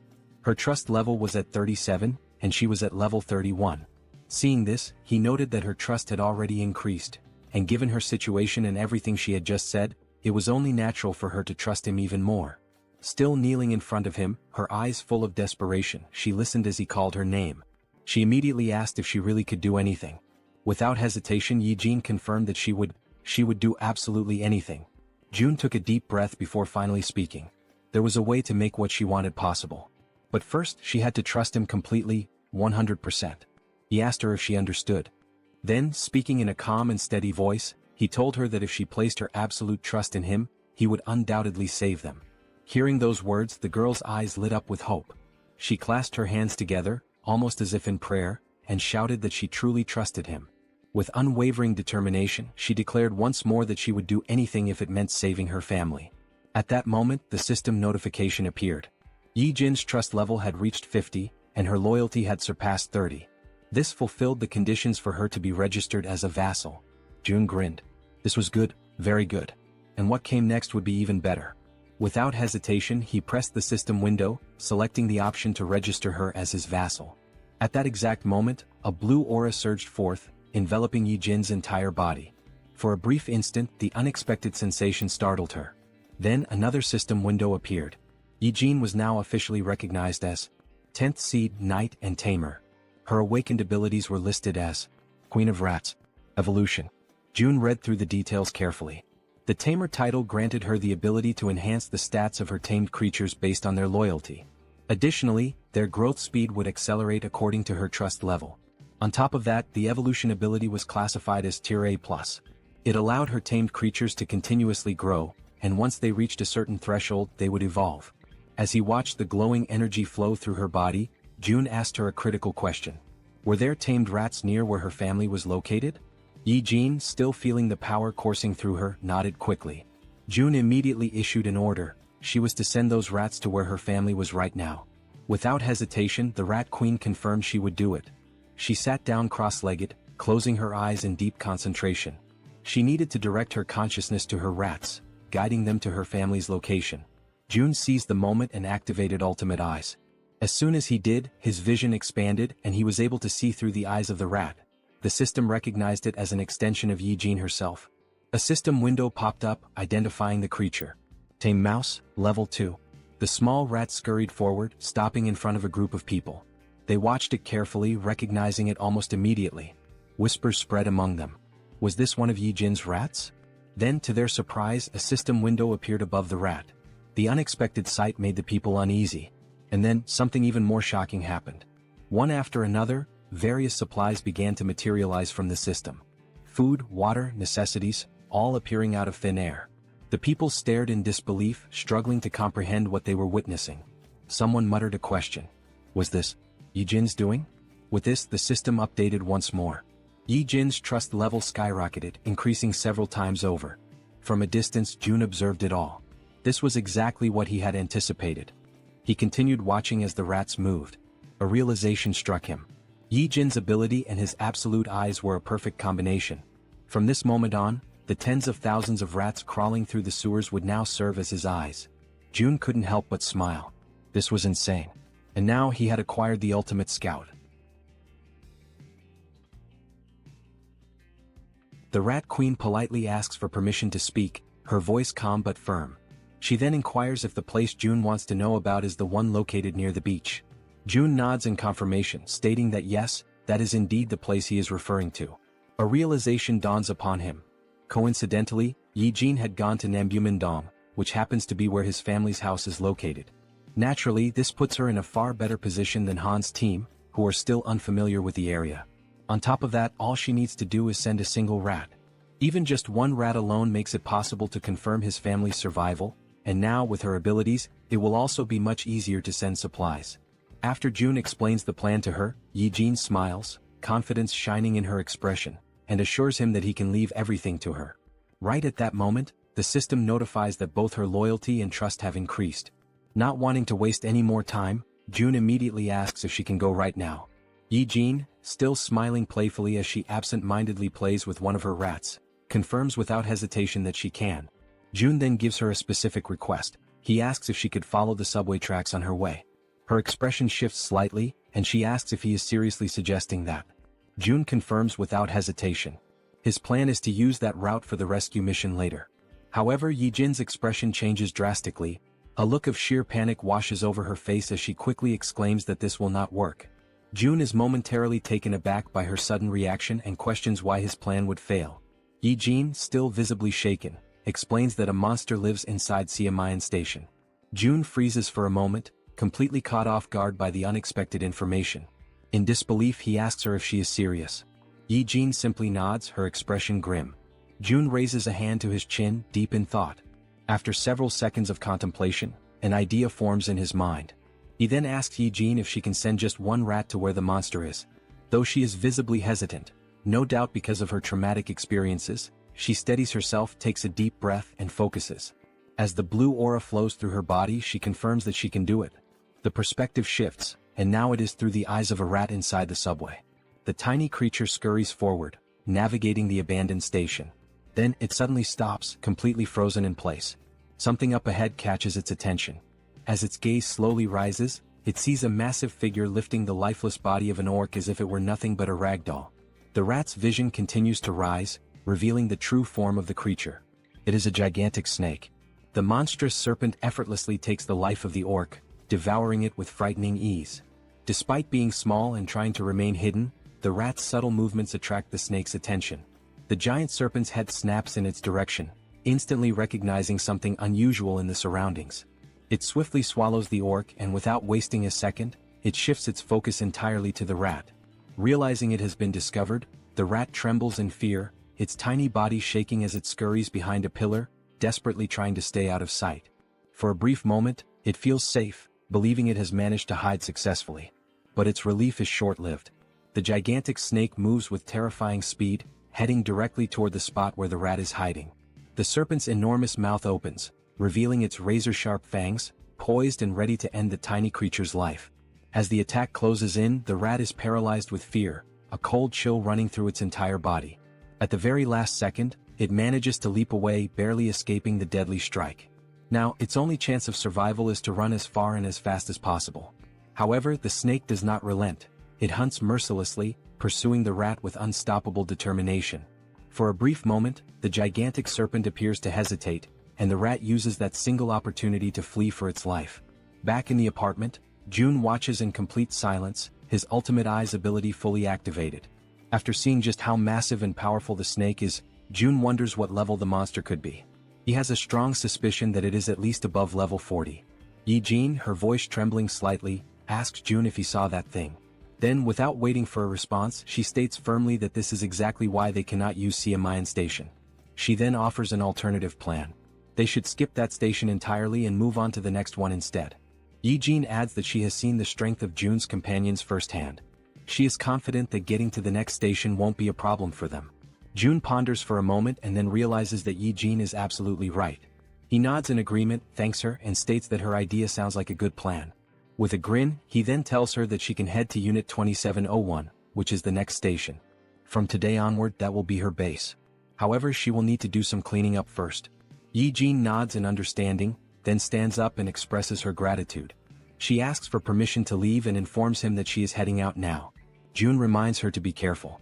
As Yi-jin walks away, June finds himself lost in thought. Had it been before he met her, this would have likely been his exact plan. A small smile plays on his lips as he acknowledges this fact. With that, he opens the system interface and gives the command to install solar power generators. The system confirms that the installation process will take 24 hours to complete. Outside, numerous photovoltaic panels begin automatically installing themselves on the rooftops, as the system efficiently carries out the task. Gazing out the window, June watches the progress. This system is impressively efficient, that much is clear. However, even with its current capabilities, it is still not enough to sustain the nearly 800 people under his care. And if they want to raise funds to install more facilities, they will need more people working. At the very least, they must establish a 3-shift system. The same applies to the new common facilities, which include solar energy, the store system, and the training center. Still standing and looking at the system, June says that now is when it truly begins. More hunts. The scene shifts to Han's group, who are running in fear from something chasing them. As they sprint forward, Han quickly glances back and realizes that their pursuers are closing in. Knowing they won't be able to outrun them forever, they decide to stop and prepare for battle.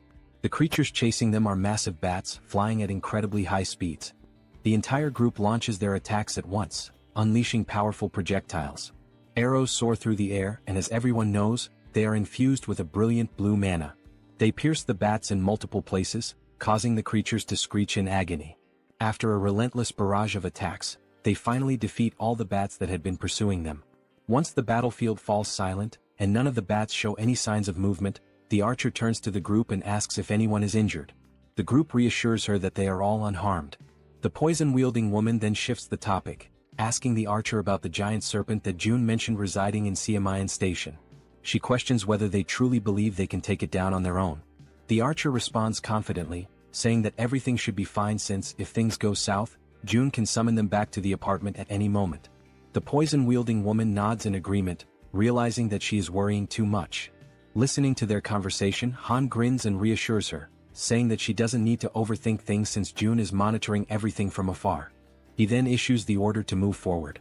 After walking for some time, they finally arrive at the station where the giant serpent is lurking. The first sight before them fills them with horror and an overwhelming sense of dread. Scattered across the ground are the lifeless bodies of goblins and orcs, torn apart in a gruesome display. Among the carnage, a train car has been derailed, lying on its side off the tracks. The grotesque sight is enough to make the poison-wielding girl gag, barely able to hold back her nausea. Han orders the rest of the group to proceed while she takes a moment to recover. As they advance slowly, exercising extreme caution, Han suddenly senses something off, an eerie, unsettling feeling, accompanied by the distinct sound of a snake hissing. His instincts scream at him, and he immediately shouts for everyone to stop and be on high alert. The group tenses up, readying themselves for whatever might come next. Being at the front, Han is the first to see it, and his body freezes in terror. Emerging before them is the giant serpent. Its scales shimmer with a deep purple hue, and its golden eyes gleam with an insatiable thirst for blood. Faced with such an overwhelming presence, the entire group trembles in fear, unable to utter a single word as adrenaline surges through their veins. Toji is the first to break the silence, shouting in desperation, asking how they are supposed to fight a monster like this. At that moment, each of them frantically tries to think of a way to survive. Despite his own fear, Han instinctively pulls the archer into his arms as she, too, is frozen in place. With a firm voice, he yells for everyone to drop to the ground immediately. Without hesitation, the group obeys, crouching low as a series of devastatingly fast strikes slice through the air above them. The attacks are so rapid that they can only hear the sharp sound of the wind being cut, followed by the impact of the strikes smashing into the metro walls. At that moment, a system notification appears, revealing a new party quest. The objective: eliminate the giant serpent. Time limit: 10 minutes. The reward: a massive amount of XP. There is no penalty for failure, but everyone knows the truth. Failing this battle will cost them their lives.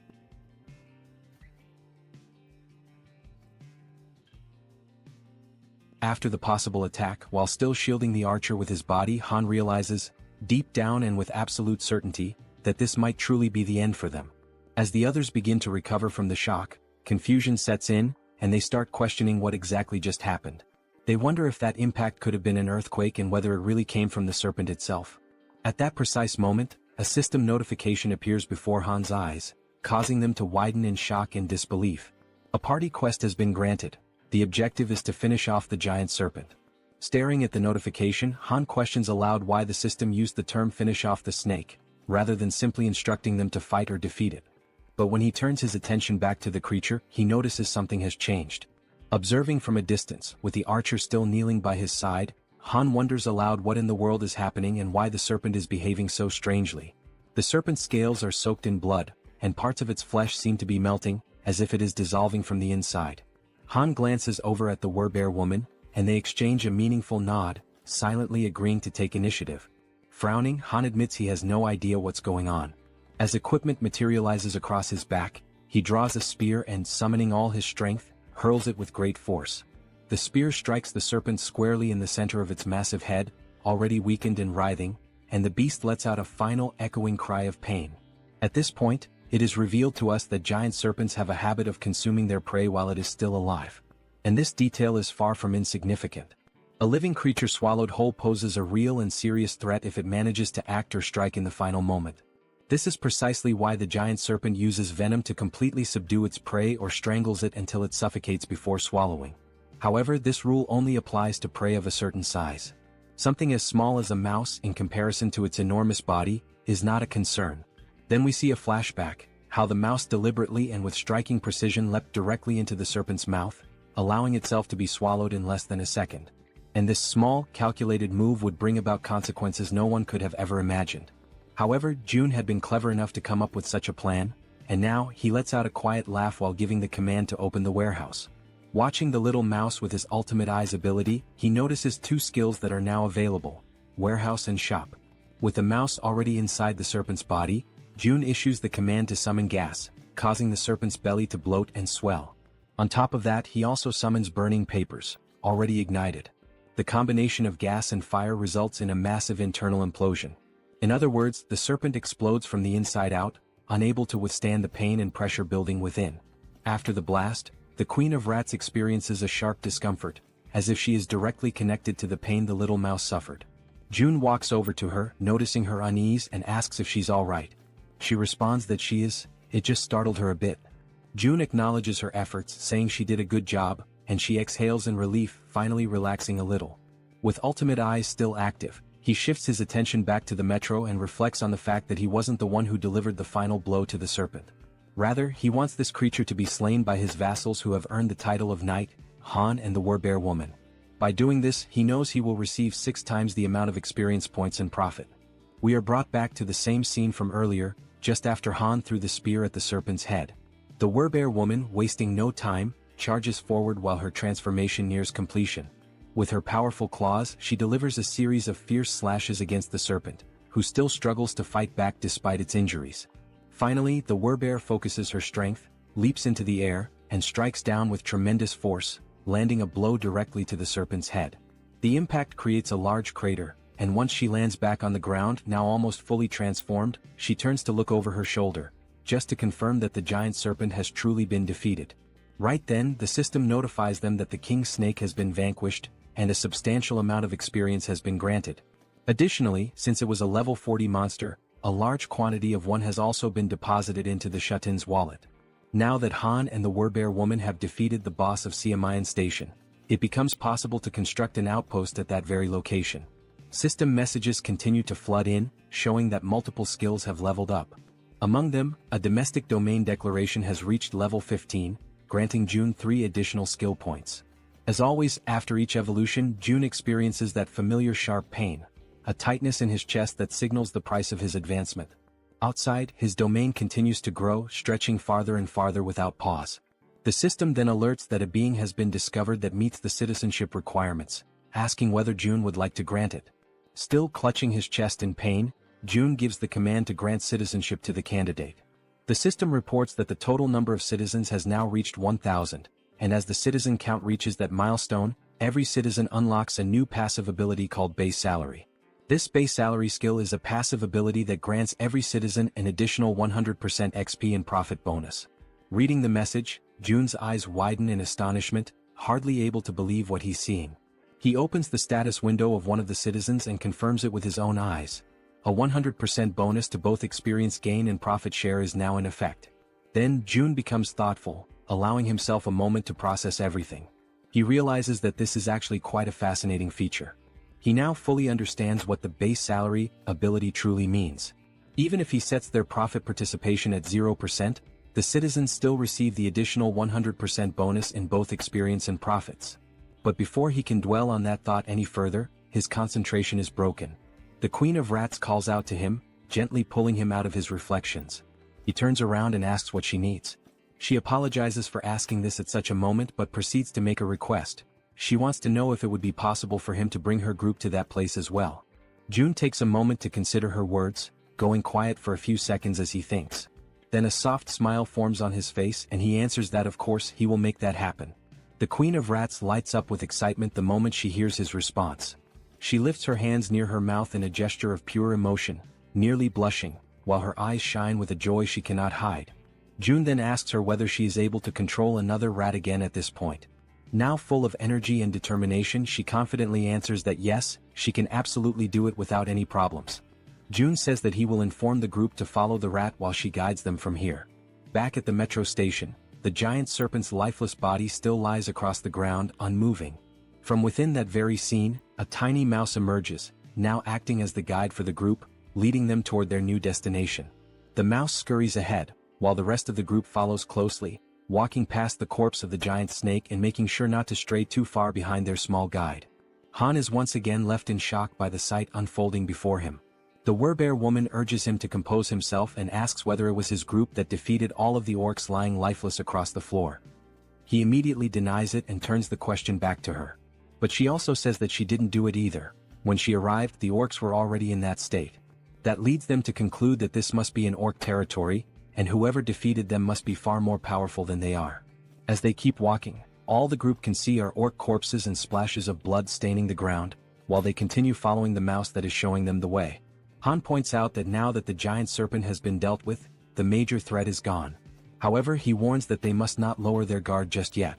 The archer agrees with his assessment, noting that there could still be hidden groups of monsters lurking in the shadows nearby. At that moment, the little mouse turns back to the group, squeaks, and gestures with its tiny paws as if to say, "Come on, hurry up." Seeing this action, Toji comments that this mouse is actually pretty clever, and Moon asks whether the mouse is part of June's skill set. The group presses on, continuing forward while June watches from a distance. Observing everything from afar, he judges that for now there don't appear to be any major threats in the vicinity. He shifts his gaze slightly toward a system notification, which informs him that he currently has 3 available skill points. Looking at the system message with a bit of anticipation, June begins to wonder where he should invest those points. He reasons that since his territory has recently expanded, the highest priority should be the Ultimate Eyes skill, especially because it synergizes with the Queen of Rats abilities. So he gives the command to upgrade Ultimate Eyes. Once again, as always, he feels the painful consequences of evolving his skill.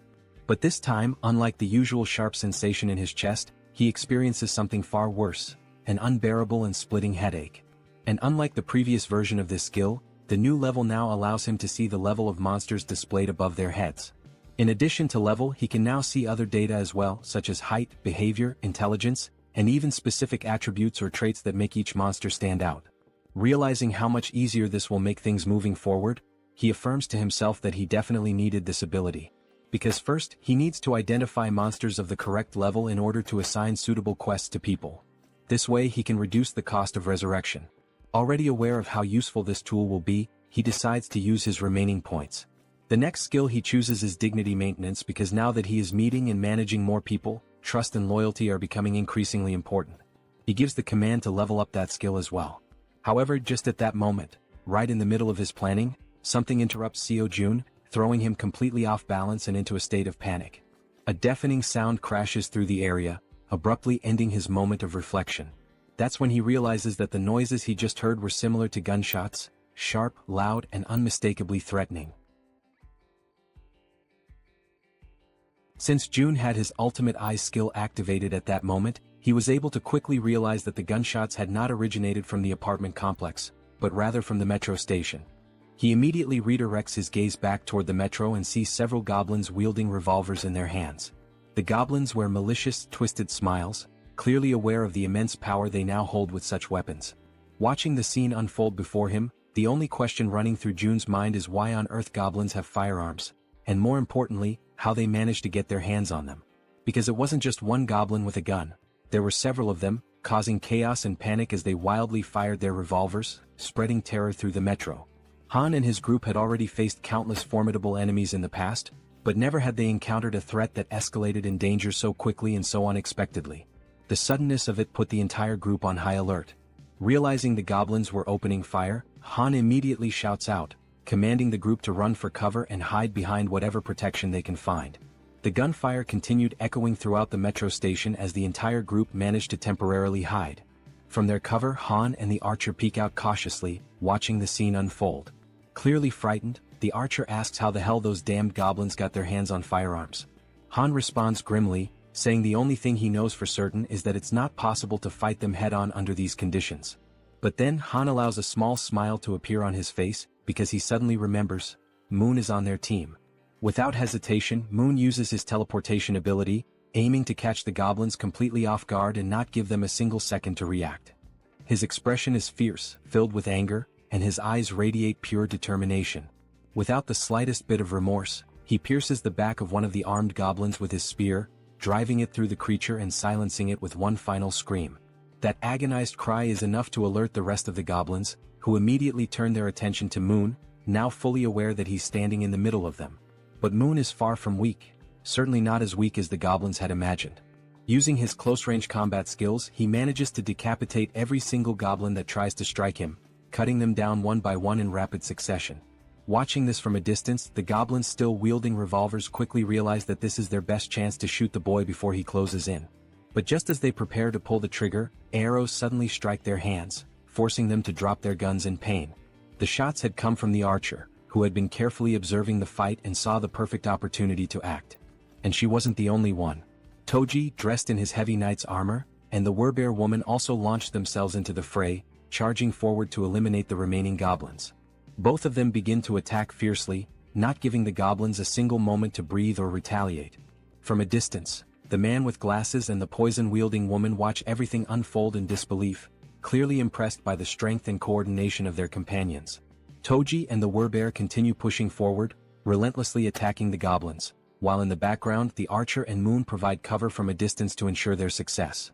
After the battle, Jun shifts his attention back to the revolver and ammunition, inspecting them carefully with the help of his ultimate eyes ability.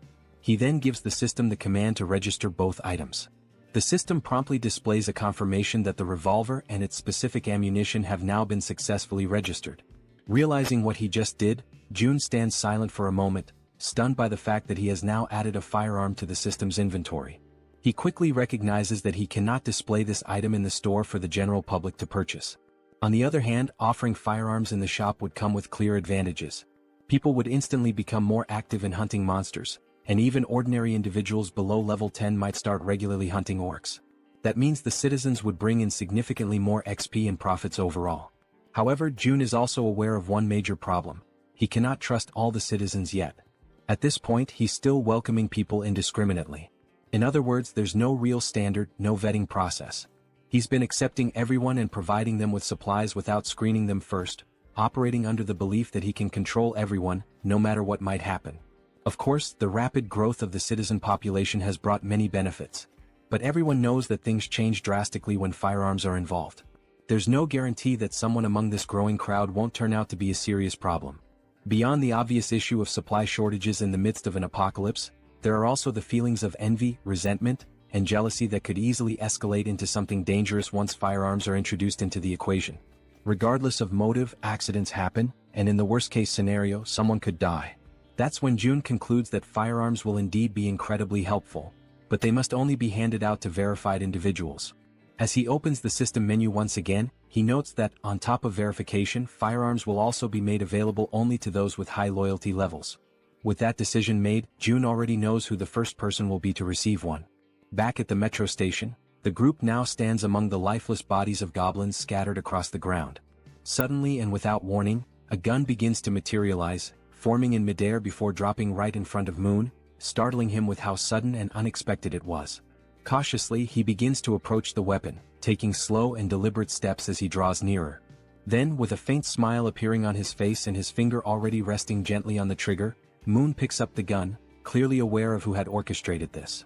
Without needing to see him, he offers a silent thank you to Jun, already knowing it was his doing. After that, the group resumes their journey through the metro tunnels, continuing to follow the little mouse that was guiding them toward the Rat Queen's group. After walking for a while through the underground passageways, they finally arrive at a place that seemed to be the destination the mouse had in mind. They hesitate briefly upon arrival, as the location is closed off by a heavy door that clearly separates and isolates the inside from any outside threats or creatures. Then, as the leader of the group, Han steps forward without hesitation and makes the decision to open the door himself. As the door slowly creaks open, they immediately spot several people inside.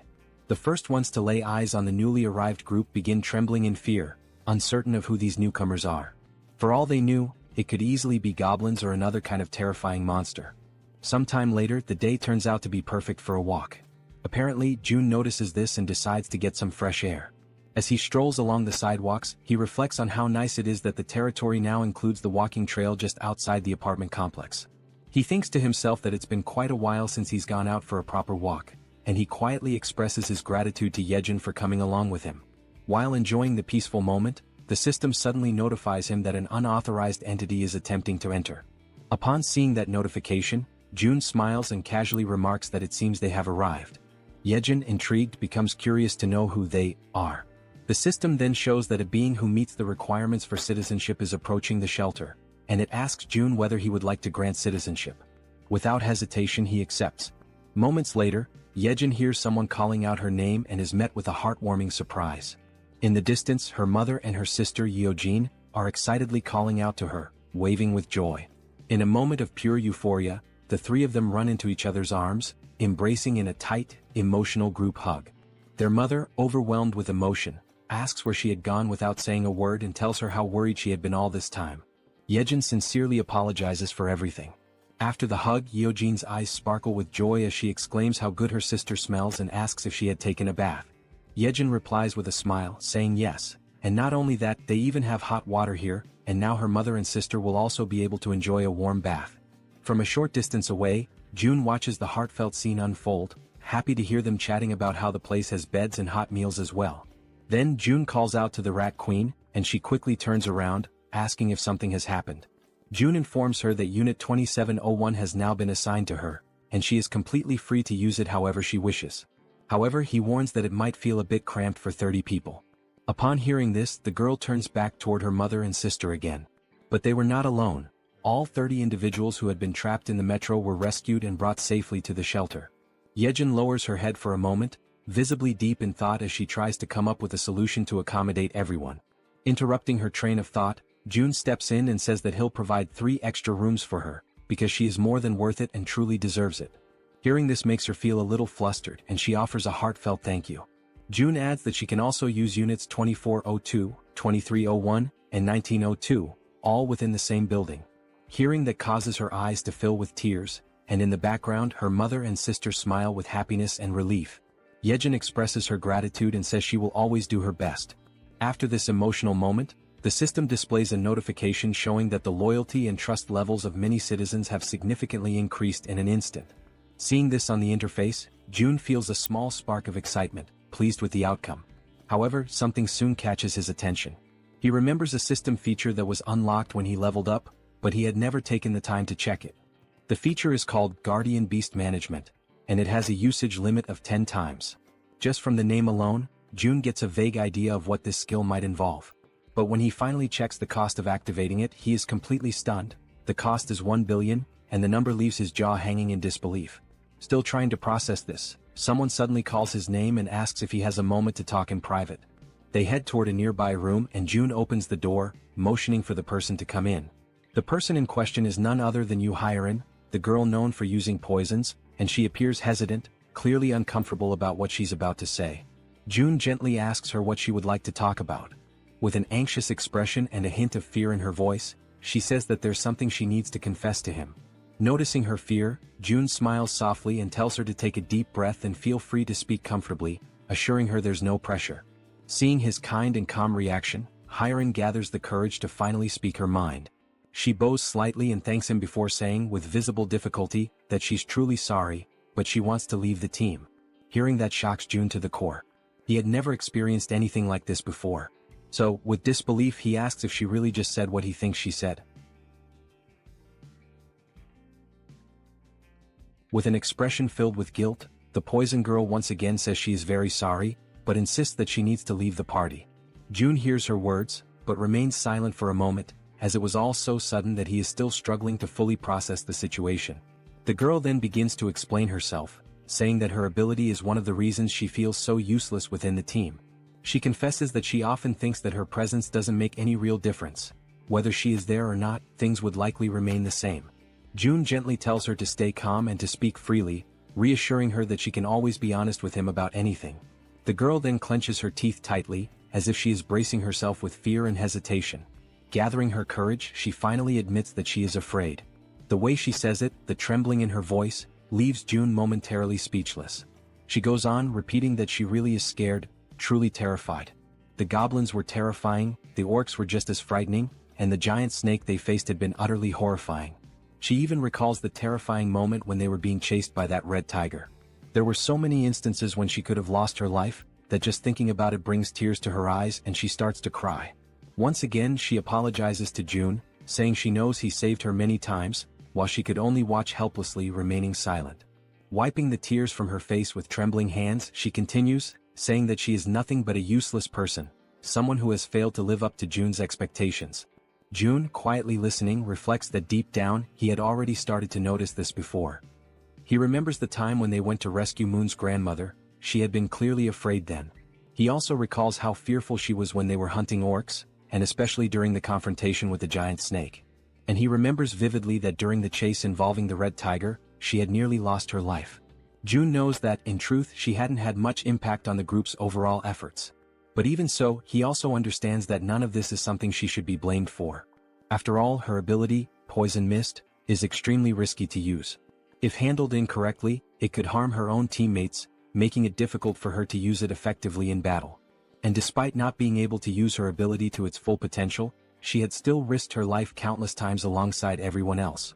When results turn out poorly, of course, disappointment can arise, but it doesn't diminish her bravery. Watching Hiren crying and sobbing in front of him, June decides to speak up, telling her that this is actually perfect, because he has something he needs help with. Hearing that, the girl wipes her tears and looks at him, asking what he means. June then asks her if she knows Dabin, who is currently living on the 21st floor of the shared facility. He explains that Dabin has been struggling to handle everything alone, burdened with an overwhelming amount of responsibilities. June further mentions that he plans to create and manage shared facilities on every floor, not just the 21st, and that he's looking for someone trustworthy to help manage them. Stepping closer, he asks if he can entrust this task to her, assuring her that she would be a huge help if she agrees to accept it. When he notices that no immediate answer comes from her, he simply scratches his cheek awkwardly. He then continues, saying that if someone is willing to move and help even in small ways, he could never see them as useless. Seeing that Hiren is still looking downcast, June reflects internally on how powerful her ability actually is. And because it is a control-type poison ability, June feels certain that someday her true value will shine brightly. He tells her that if stepping outside the apartment complex is too overwhelming for her right now, there is absolutely no problem with her working indoors for a while. And when the day comes when her power is truly needed again. June leans forward slightly and tells her that when that moment arrives, he will absolutely count on her. This sudden show of trust and reassurance causes her to momentarily stop crying. Then she gives a small, timid smile. At that very moment, the system sends a notification showing that her loyalty has increased to 100. It also notes that she has now been officially registered as a retainer, and the retainer limit has been expanded as well. As Hiren wipes her face once more, she apologizes again, her voice trembling. But now, she gives a genuine smile, saying that she showed him a weak side of herself, but promises that she will do her best to help from now on. Hearing this lifts June's spirits as well, as he realizes that she has been working hard all this time and that he can continue to count on her. Sometime later, still inside the room, June's attention is again drawn back to a lingering system notification. The option to summon a guardian beast, at the exorbitant cost of 1 billion won. Looking at this possible new ability, June thinks that maybe, just maybe, it's worth giving it a shot, no matter how ridiculously expensive it seems. So, throwing caution to the wind, he presses the confirmation button and requests the system to summon the guardian beast. The system promptly notifies him that 1 billion won has been deducted. Then at that very moment, a brilliant light bursts forth, startling June. The light emerges directly from the ground, which makes the whole situation feel even stranger and leaves him frozen in place. It quickly becomes clear that this light is coming from a magical circle, glowing with a powerful yellow hue. The magic was so intense that it forced June to close his eyes for a moment, just to avoid being blinded. And then, from the center of the magical circle, something unexpected appears. A large egg, leaving June wondering in amazement. What kind of guardian beast could possibly hatch from that? Even after the magical circle stops radiating light, the magical egg continues to emit a strong and vivid glow. Unlike the usual situation where a magic egg would take an eternity to hatch, this time the egg immediately begins to crack open. All the while, it continues to shine so brightly that June has to shield his eyes with his hand to protect his vision. Very quickly, the egg finishes breaking apart, and what emerges from within leaves June absolutely stunned. The creature that appears is covered in black feathers, with large, expressive eyes, a sharp beak and sleek plumage. It is clearly a bird. A small black bird with strikingly large eyes and a stylish crest on top of its head has just emerged from that magical circle. Without hesitation, June activates his ultimate eye's ability to inspect the status and details of his new guardian beast. The system immediately displays information. The creature's name is Samjoko and it is a level 1 crow. The system further explains that this crow is a divine beast with 3 legs, born with the power of the sun itself. It also states that Samjoko is currently just a hatchling, a baby who still needs protection, and that for it to grow properly, it must be bathed in high-quality sunlight regularly. June waves cheerfully at his new pet and, smiling warmly, says a genuine, heartfelt, "Hello." The little creature's large, shiny eyes begin to sparkle with excitement, and it starts making small chirping sounds as if trying to communicate back with June. June then places his hand thoughtfully under his chin, pondering for a moment how he should name his new companion. Looking at the adorable black-feathered creature in front of him, June comments that it is truly a jet black crow, and then suggests that perhaps its name could be Cammy. Upon hearing the name, the crow's eyes light up even brighter, practically gleaming with happiness. The tiny bird immediately celebrates, chirping excitedly as if shouting out its new name in pure joy. June leans closer and asks the bird if it really likes the name. The 3-legged crow, Cammy, responds with even more enthusiastic chirping sounds, almost as if it were trying to say yes, which makes June feel a wave of relief and happiness. However, after some time passes, June notices that Cammy just won't stop chirping incessantly. He starts to assume that the little creature must be hungry. A little while later, June offers some snacks to Cammy, and the bird seems to enjoy them very much, happily munching away. After devouring the entire packet of snacks, Cammy lets out a loud burp, indicating that he has completely filled his belly. And just like that, after the meal, as everyone knows well, drowsiness quickly overcomes the little mascot. Watching the scene, June realizes how easily Cammy can fall asleep after eating, and he muses to himself that someday this tiny being will surely grow into a true guardian beast. Crouching down beside him, June says aloud that he wishes he could also fall asleep as easily as Cammy does after eating. Just then, something suddenly appears in front of June, a system notification. It shows that Cammy's level has increased, and that the efficiency of the solar generator has also increased by 100%. Another screen pops up explaining that the solar generator is a facility that produces electricity using solar energy, generating between 80,000 to 100,000 won per day, and that any excess energy is credited back to the shut-in wallet. Reading this, June has a sudden spark of inspiration, and if things go the way he thinks. He recalls that the 10 new buildings he recently acquired still do not have any solar generators installed. He had already used most of the financing for other projects, and at the time he thought it would be a waste to invest 130 million won for just a 30 million won annual return. But now he chuckles quietly to himself, realizing that with this new change the situation is completely different. As more time passes, the system continues to notify him that Cammy's level keeps increasing, and along with it, the efficiency of the solar generator continues to rise. Reading the latest notification, June realizes that the generator's efficiency has tripled almost instantly, going from a 30 million won annual return to 90 million won per year. With a broad smile spreading across his face, June understands that there is no reason to hesitate any longer. Without wasting a second, he gives the command to the system to install solar generators in all 10 of the new buildings. The system promptly displays that the installation will be completed within 24 hours. Sometime later in room 3001, someone rings the doorbell of that room. It is June. From inside, the occupant asks who it is, and June calmly replies that it's him.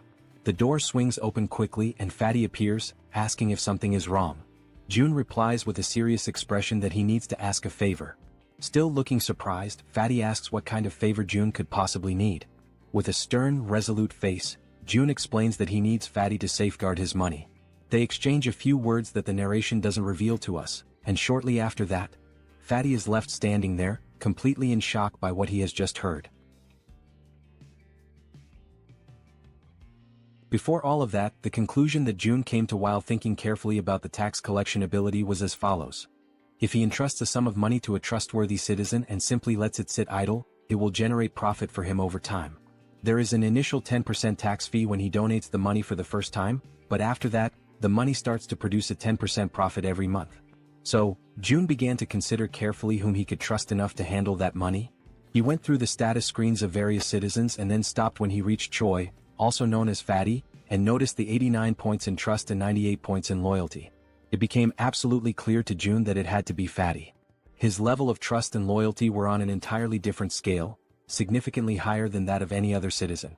Immediately, the system notified June that he had successfully donated 1 billion won to Fatty, with a 10% fee deducted from the total amount.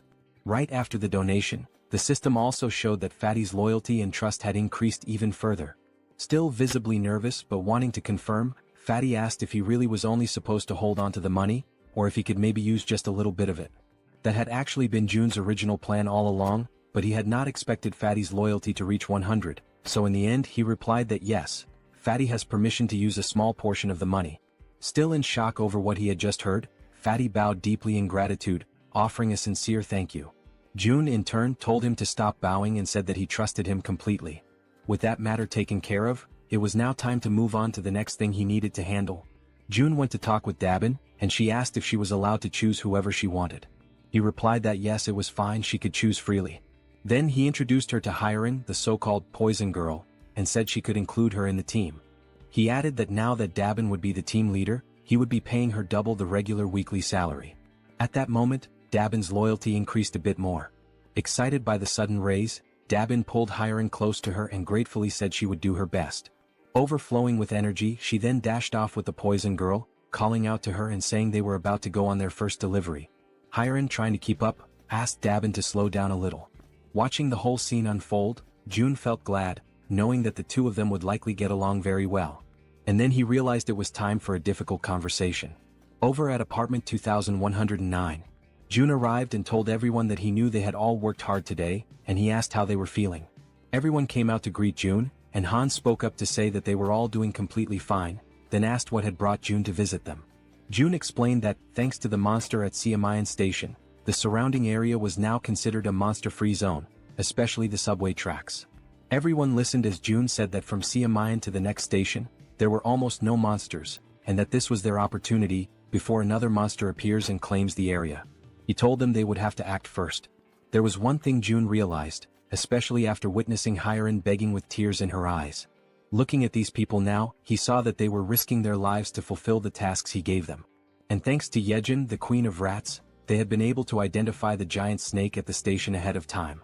If they hadn't, the situation would have been unimaginably dangerous. In a world where death at any moment is a constant possibility, June understood that wanting to keep his family safe, wanting to protect them, could be seen as selfish.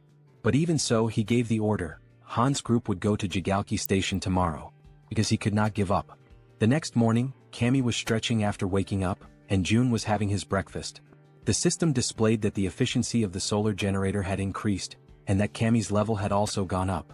As he ate, June felt excited to see that Cammy had already reached level 5. The system then displayed that Cammy was now releasing part of the sun's power, inheriting a portion of the divine beast's abilities, and that June had awakened basic elemental fire magic. The idea of having magical powers caught June a bit off guard, leaving him slightly surprised. Raising one of his fingers, he quietly wondered to himself how he was supposed to use this fire magic. Then, a small flame suddenly appears at the tip of his finger, and he immediately realizes that it actually works. While the flame continues flowing gently from his fingertip, he notices that the sensation feels oddly familiar, and it doesn't take long for him to remember. It is quite similar to the feeling he experiences when he uses the dignity maintenance ability. And if that's really the case, June decides to go for a walk outside to test things more freely. As he walks around, he notices that there's no one nearby, and the area is completely quiet. He closes his eyes slowly and begins to use his imagination. He starts to picture a massive flame, one so powerful that it could engulf and burn the entire area around him. Soon, a flame begins to form and grow in the palm of his hand. The flame starts expanding and he can feel the power coursing through his body, spreading from his hand to the rest of him. Then, with a determined movement, he throws the fireball forward. However, this action leaves him disappointed, to the point that all of June's earlier enthusiasm seems to vanish in an instant. He stares at the tiny, underwhelming fireball floating in the air, and still feeling let down, he questions to himself whether this small result is really his current limit. It becomes clear to him that this is not a particularly powerful ability, at least not at this stage. But even so, he acknowledges that some things can already be done with it. He summons his gas and then it hits him. If he combines this fire ability with the gas produced by the dignity maintenance skill, it could become a truly threatening force. For now, that is the current level of what he can do, but the potential is absolutely limitless. With this, he can now fuel everything he needs, still have electricity left over, and eventually this surplus can be converted into money, which will then be deposited directly into his shut-in wallet. At that moment, someone arrives singing some kind of tune, and catches the attention of our secluded monarch. It's Yejin, the queen of rats, and she's expressing her gratitude for the rest period he allowed her. She says that thanks to him she was able to rest well. June replies that he simply gave her the treatment her ability deserved. And besides that, thanks to her help, the range of his own abilities had expanded significantly. Of course he should support her. Smiling, he says that he'll be counting on her again today. He informs her that Han's group is currently waiting at Siamayan Station, and that she should go guide them as soon as possible. Yejin responds that she has already sent rats along the subway tracks, since the rats are capable of reaching Koryang Station without any trouble. Hearing that, June's eyes widen as he asks her if something happened beyond Koryang Station. She confirms that yes, something did happen, specifically at Busan Station. She says she thinks it would be better if he saw it for himself. She sits down on the ground and begins to concentrate deeply, activating her ability to control one of her rats over there. Through the rat's vision, they can see that the station is completely destroyed, with debris and rubble possibly blocking access. And on top of that, the area appears to be flooded with water. Seeing this through his ultimate eyes, June quickly realizes that there's no way to get through that place in its current condition. Yejin comments that now that he has seen how the tracks are, that's precisely why she sent rats ahead. But then, she saw something far more alarming, a scene of chaos and total destruction. Using his own abilities, June sees the same thing. Not a single building remains standing over there. Everything is destroyed. He asks himself, stunned, what on earth happened in that place.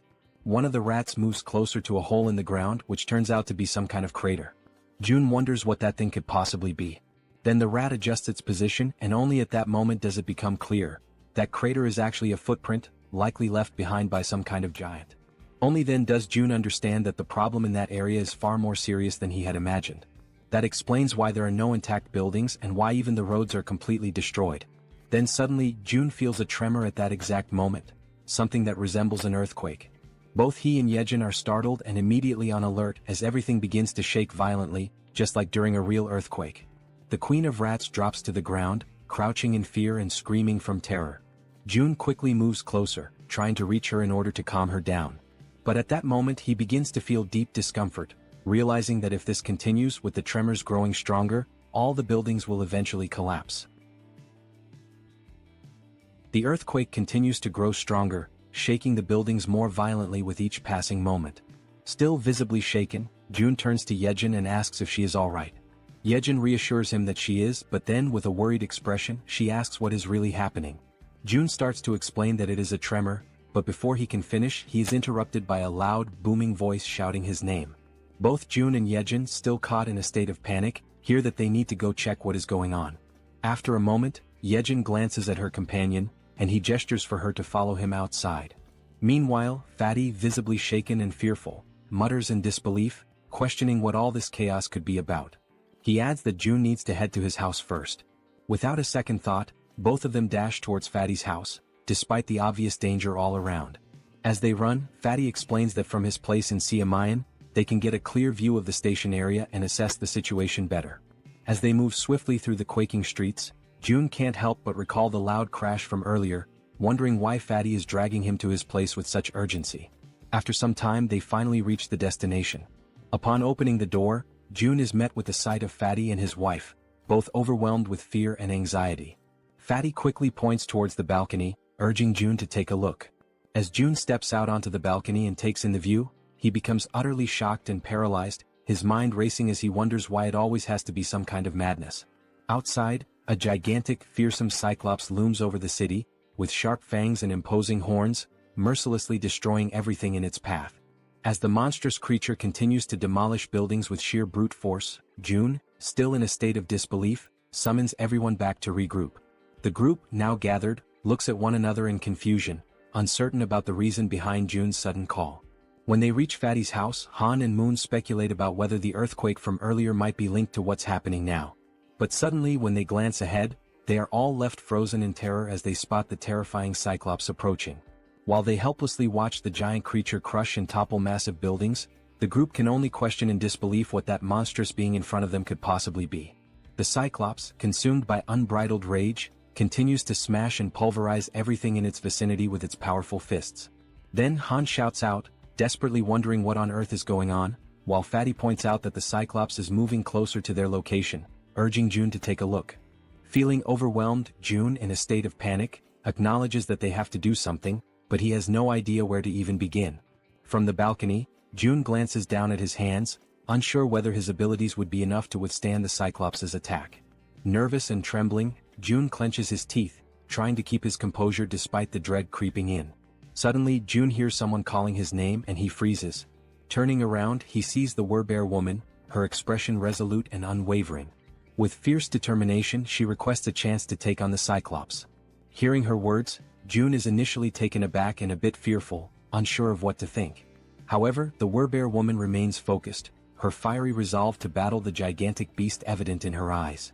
June, still anxious, manages to muster a faint smile after hearing her confident plea. Then he turns to her and asks if she is truly willing to confront the Cyclops. With unwavering courage, the werebear woman firmly declares that she will make it happen right away. Just then, the system interface pops up, displaying that a mission has been granted. The objective is to hunt the Cyclops within a 24-hour time limit. If the mission succeeds, the reward will be 1 day of resurrection for the sun.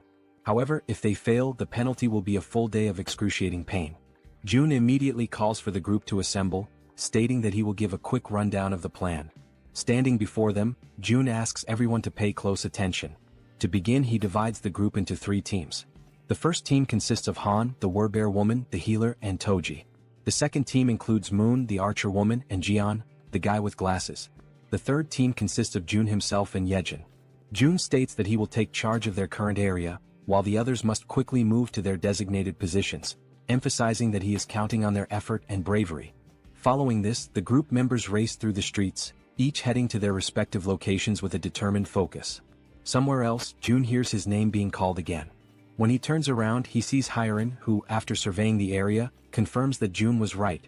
The individuals with military experience are positioned at the main gate, while the other residents are gathered in the underground parking lot. Smiling in relief, June thanks her for the efficient work and suggests that she move to the underground parking lot as well to continue assisting the others. However, Hiren, with her gaze fixed firmly on June, states that she wants to contribute more, despite her body, especially her trembling hands, clearly revealing her fear and nervousness. Hearing this unexpected declaration, June is momentarily taken aback and, with a hint of concern, asks her if she is really sure that she will be okay. Hiren, lowering her head while tears well up in her eyes, admits that she is indeed scared. Yet, almost immediately, she lifts her head with newfound resolve and declares with a spirited voice that she will strive to be brave. Feeling a sense of relief and admiration, June allows a faint smile to appear on his face. He then turns around and calls for Yejin and Hiren to accompany him to the main gate. Upon arriving at the designated location, June promptly begins a quick survey to assess how many residents have previously completed military service. After gathering the necessary information, he discovers that, out of more than 1,200 residents, only 101 people have that experience, which he concludes is ridiculously low given the circumstances. Suddenly, one of the residents, a man wearing a red jacket, raises his hand and hesitantly asks what they are supposed to do. Before addressing the question, June inquires about the twins and the red-haired man, wanting to know their whereabouts. As soon as he hears this question, the man in the red jacket scratches his head nervously, his entire demeanor shifting as unease visibly takes over his body. In that instant, June, with a sharp intuition, realizes something that catches him completely off guard. They ran away. He quickly notices that not only did the twins and the red-haired man escape, but they were also accompanied by hundreds of other people who fled to the underground parking lot. Anger immediately surges through June's veins, and he clenches his teeth, feeling utterly furious at their cowardice. Without hesitation, he calls them cowards, his voice filled with a mix of disappointment and frustration. With every pair of eyes now focused intently on him, June raises his voice to address everyone present. He declares that those who have chosen to stay behind and fight did not risk their lives out of foolishness. They made this choice because they know that if they do not stand their ground and fight, everyone will die. He emphasizes that each one of them is not only protecting themselves but, more importantly, defending their precious families. June continues, recalling something he once heard: courage is not the absence of fear, but the decision to act despite it. It is a choice, a conscious decision to face danger despite being afraid. He then concludes by stating that in a world overtaken by fear, survival depends on the brave. And these people standing here today are precisely those brave individuals. Finally, he thanks everyone for their presence and willingness to stand their ground. After finishing his speech, June opens the system window and proceeds to purchase 101 weapons and ammunition. As soon as the transaction is completed, the weapons and ammo begin to materialize right in front of everyone, leaving the crowd stunned and wide-eyed with disbelief. At that moment, the system promptly notifies that XP and participation in the liquefaction process have increased by 100%, indicating that their efforts and willingness to fight have been recognized. June instructs the residents to pick up the weapons and ammunition that have appeared before them. One by one, they cautiously reach out and take the weapons, their expressions reflecting a mix of shock and awe as they hold the newly acquired firearms in their hands. Then, with a firm and resolute tone, June assures them that those who have chosen to face their fears will be duly rewarded. Turning around sharply, he activates his absolute eyes ability, his gaze now burning with unwavering determination. In a calm yet commanding voice, he declares that the chaos is only just beginning. Meanwhile, the Cyclops, with his fangs bared and overflowing with uncontainable fury, charged forward into the attack without a moment's hesitation, driven entirely by instinct and rage. At the same time, Han, positioned carefully outside the Cyclops' field of vision, was holding a solid iron bar, waiting silently and patiently for the perfect moment to strike. With a fierce and determined expression etched across his face, Han gripped the iron bar tightly and raised it with both hands, initiating his carefully calculated attack. In one swift and precise motion, he hurled the iron bar directly toward the Cyclops with all the strength he could muster. The projectile hit its mark, violently piercing through the creature's leg and immediately causing blood to gush out in a gruesome display. Caught off guard by the unexpected assault, the Cyclops turned around sharply, his monstrous body twisting as he directed his gaze toward the source of the attack. His fiery red eyes locked onto Han, the one who had dared to wound him, and for a moment, time seemed to stand still as Han remained frozen, paralyzed with fear in the face of the towering monster. Han clenched his teeth and furrowed his brow, panic flooding his senses as he struggled to process the overwhelming danger standing directly before him. Despite the deep wound in his leg and the blood dripping down, the Cyclops began marching forward with a steady and terrifying resolve, determined to make Han suffer the most excruciating pain of all, death. But at that very instant, unexpectedly, the werebear woman came rushing in, already fully transformed into her fierce beast form. She was driven by her mission, resolute in her goal to stop the Cyclops at any cost and earn the reward that awaited her. With her razor-sharp claws extended, she lunged at the Cyclops and slashed through his thick flesh, unleashing a brutal impact that sent her hurtling backward, crashing to the ground with crushing force. However, the attack wasn't nearly enough to bring the Cyclops down. He remained upright, completely consumed by rage, his fury only intensifying with every passing second. With a cruel and merciless grin spreading across his monstrous face, the Cyclops lifted the same leg Han had wounded. Summoning all his wrath, he delivered a savage and hate-filled kick straight at the werebear woman. She was sent flying through the air with terrifying force, soaring from an unimaginable height, the wind violently whipping around her as she fell. Her cries of resistance sliced through the air until, finally, her body crashed with tremendous violence against the ground, as though the very heavens themselves had rejected her. The Cyclops' brutal attack left the werebear woman lying motionless on the floor, her body shattered and completely drained of strength, now utterly defenseless. Even from a distance, the Cyclops kept his piercing eyes fixed on her broken figure. Determined to annihilate everything and everyone that dared to stand in his way, he began preparing for the final blow. He swiftly raised his arm, ready to strike and end her once and for all, but then a loud shout echoed through the air, grabbing his attention and halting his motion. The shout, amplified by a white megaphone, rang out clearly, calling him an idiot and stopping him mid-attack.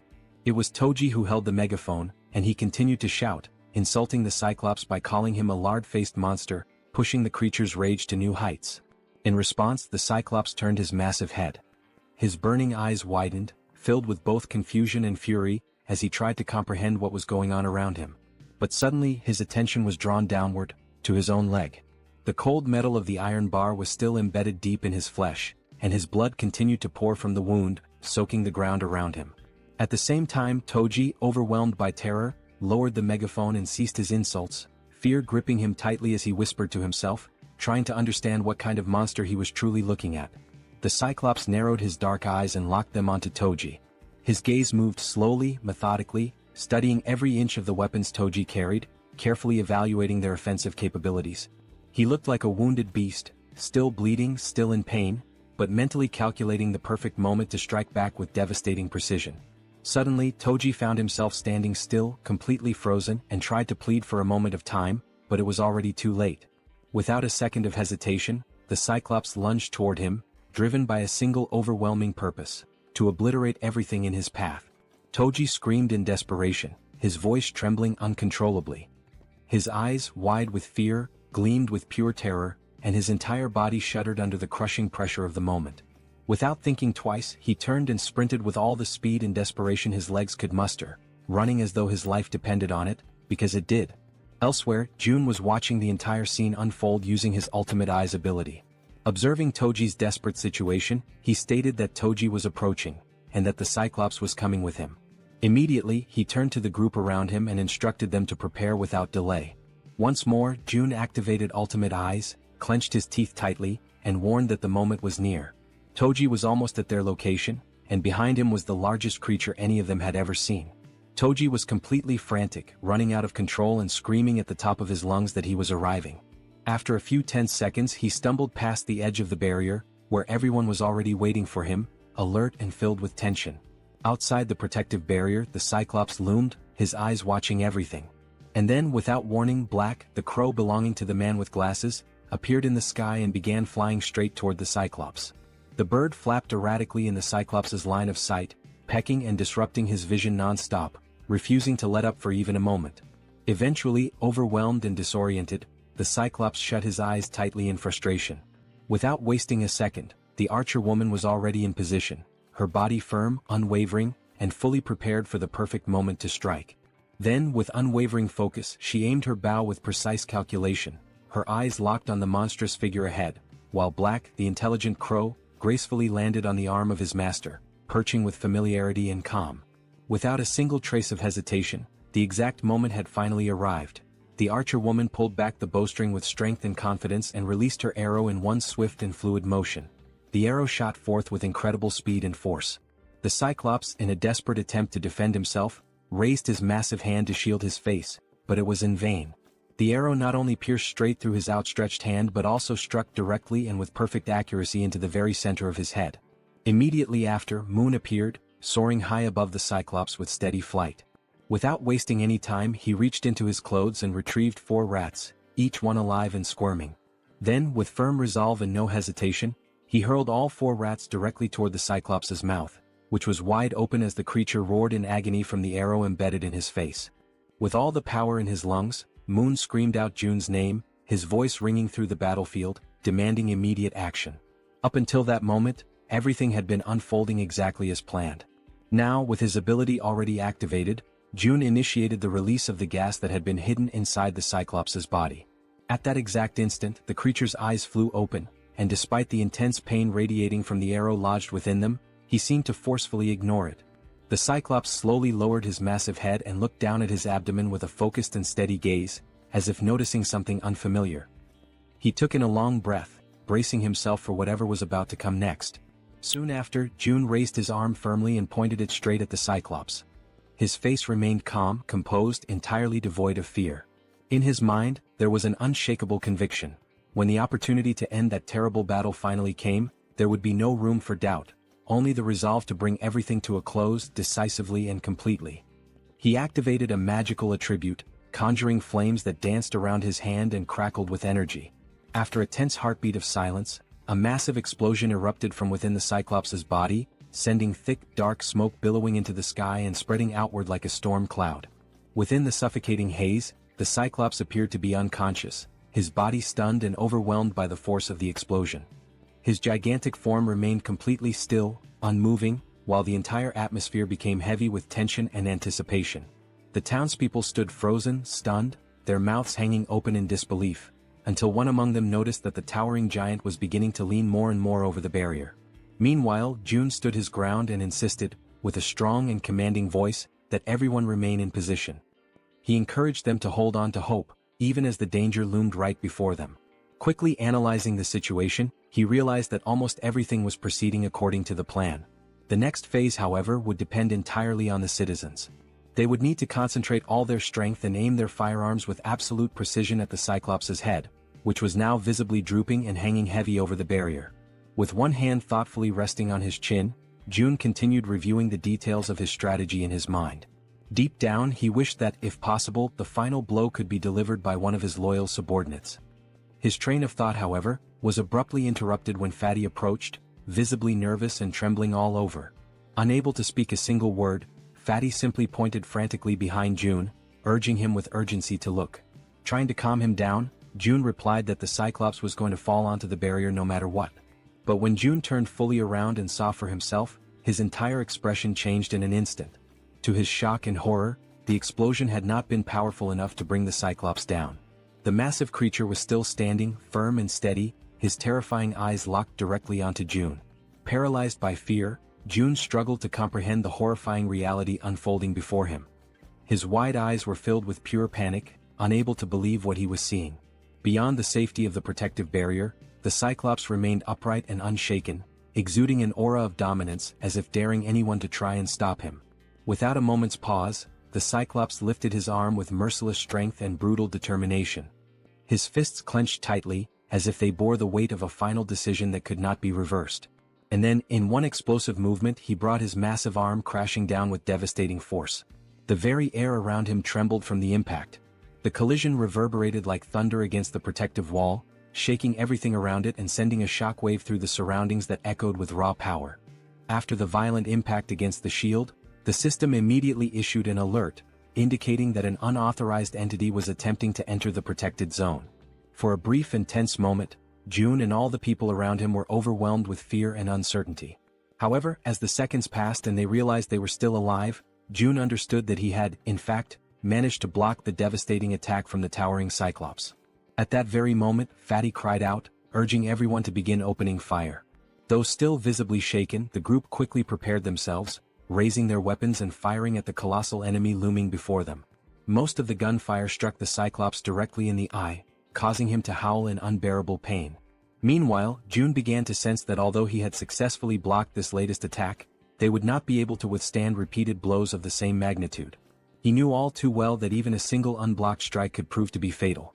Realizing this, he also decided it was time to act.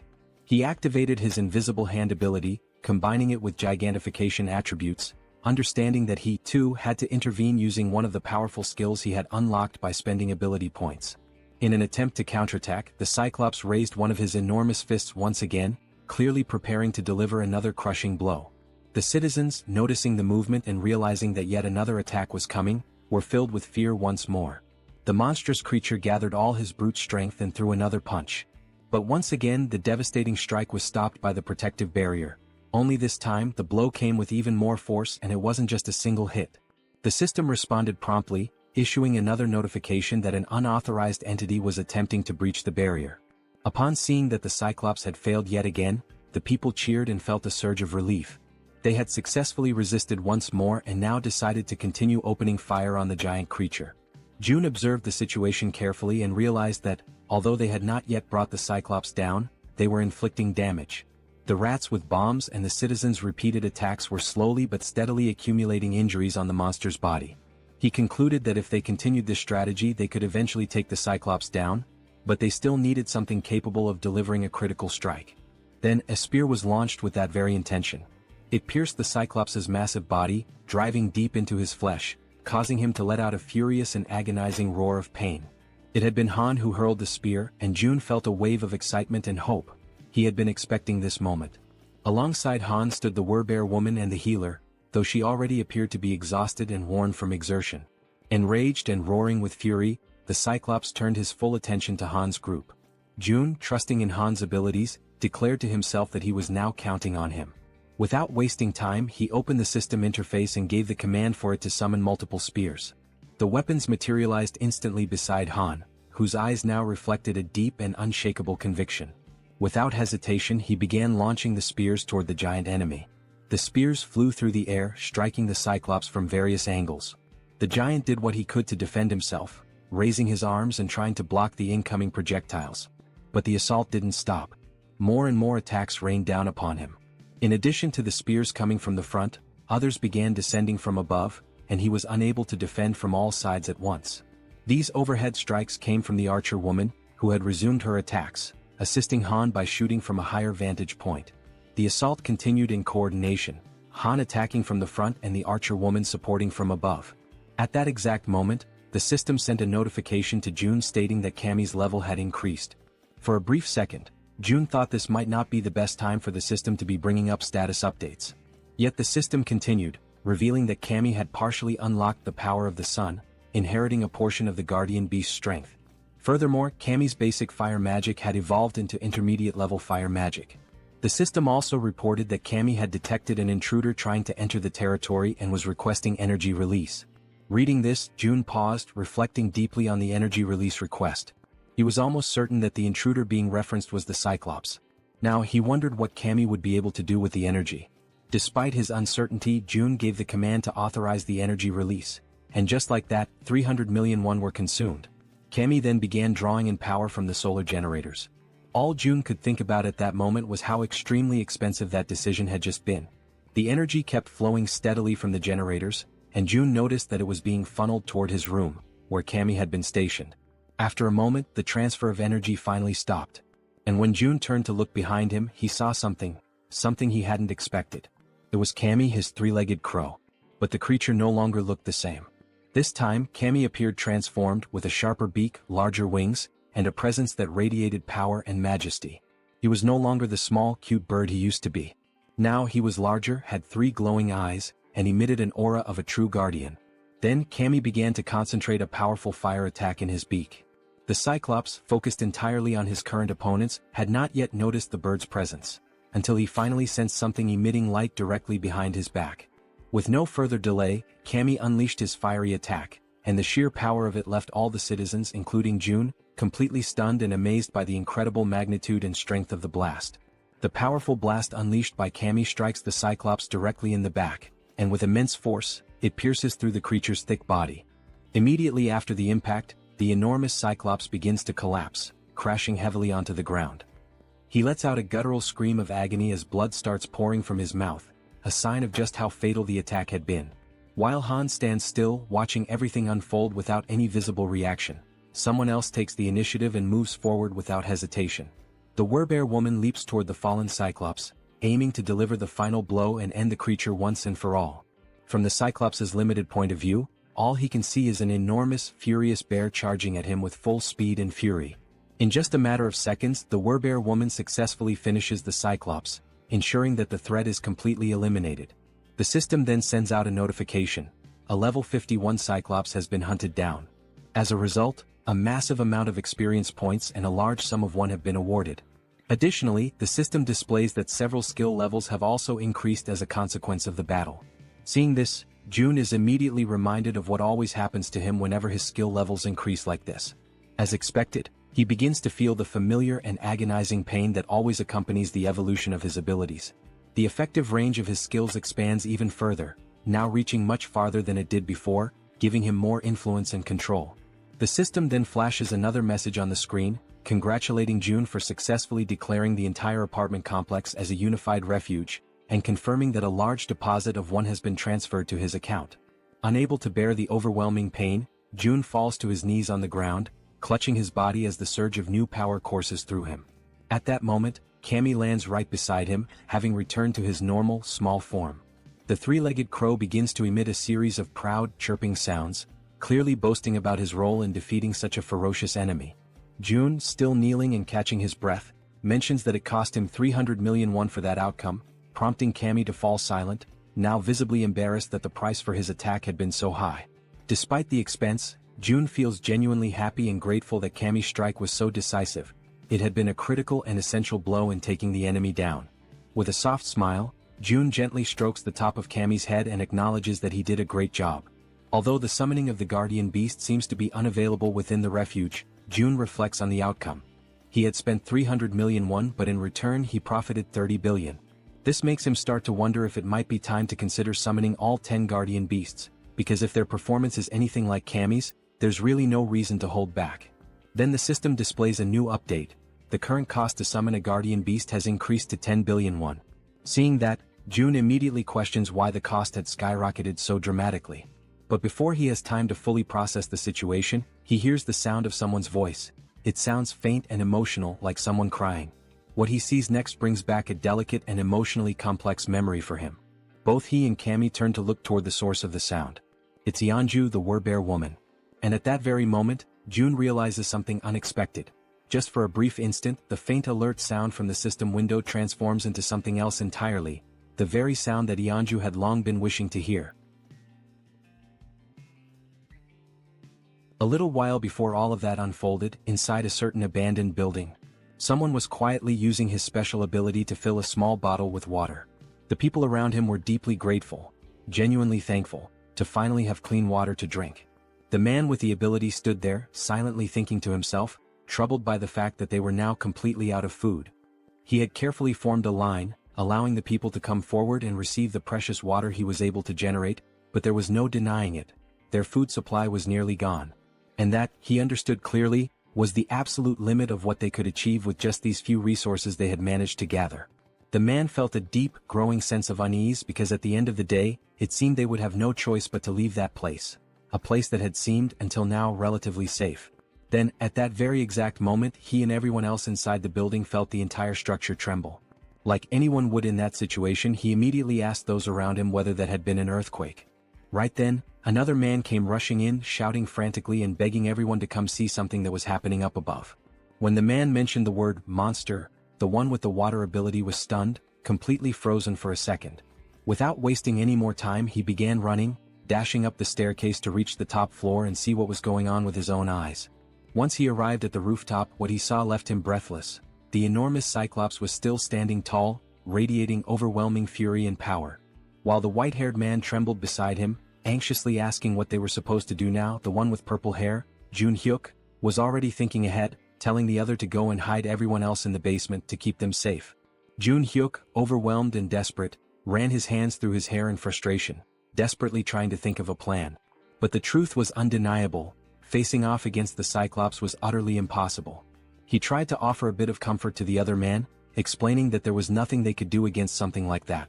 In the background, without them realizing, the powerful light of Cammy's upcoming attack had begun to form. The men could only speak in hushed, fearful tones, saying that all they could do now was pray that the monster wouldn't find its way to them. And in the background once again, the Cyclops was being obliterated. That moment caught them completely off guard. They had no idea what had just happened, what kind of power had been unleashed. But when Hyuk saw it, when his eyes truly grasped the scene in front of him, he knew right then and there that this power, it too came from an awakened but someone on a level far beyond his own. Hyuk then called out to the silver-haired man, addressing him as Hyun, and told him to gather the people. Hyun, utterly shocked, asked him if he had lost his mind. Was he really suggesting they go toward that? But Hyuk was certain. Even though he didn't know who the awakened one was, he had no doubt about what needed to be done. If they truly wanted to survive in this wretched, merciless world, they had to stand beside the person who possessed the kind of power capable of bringing down a creature like that Cyclops.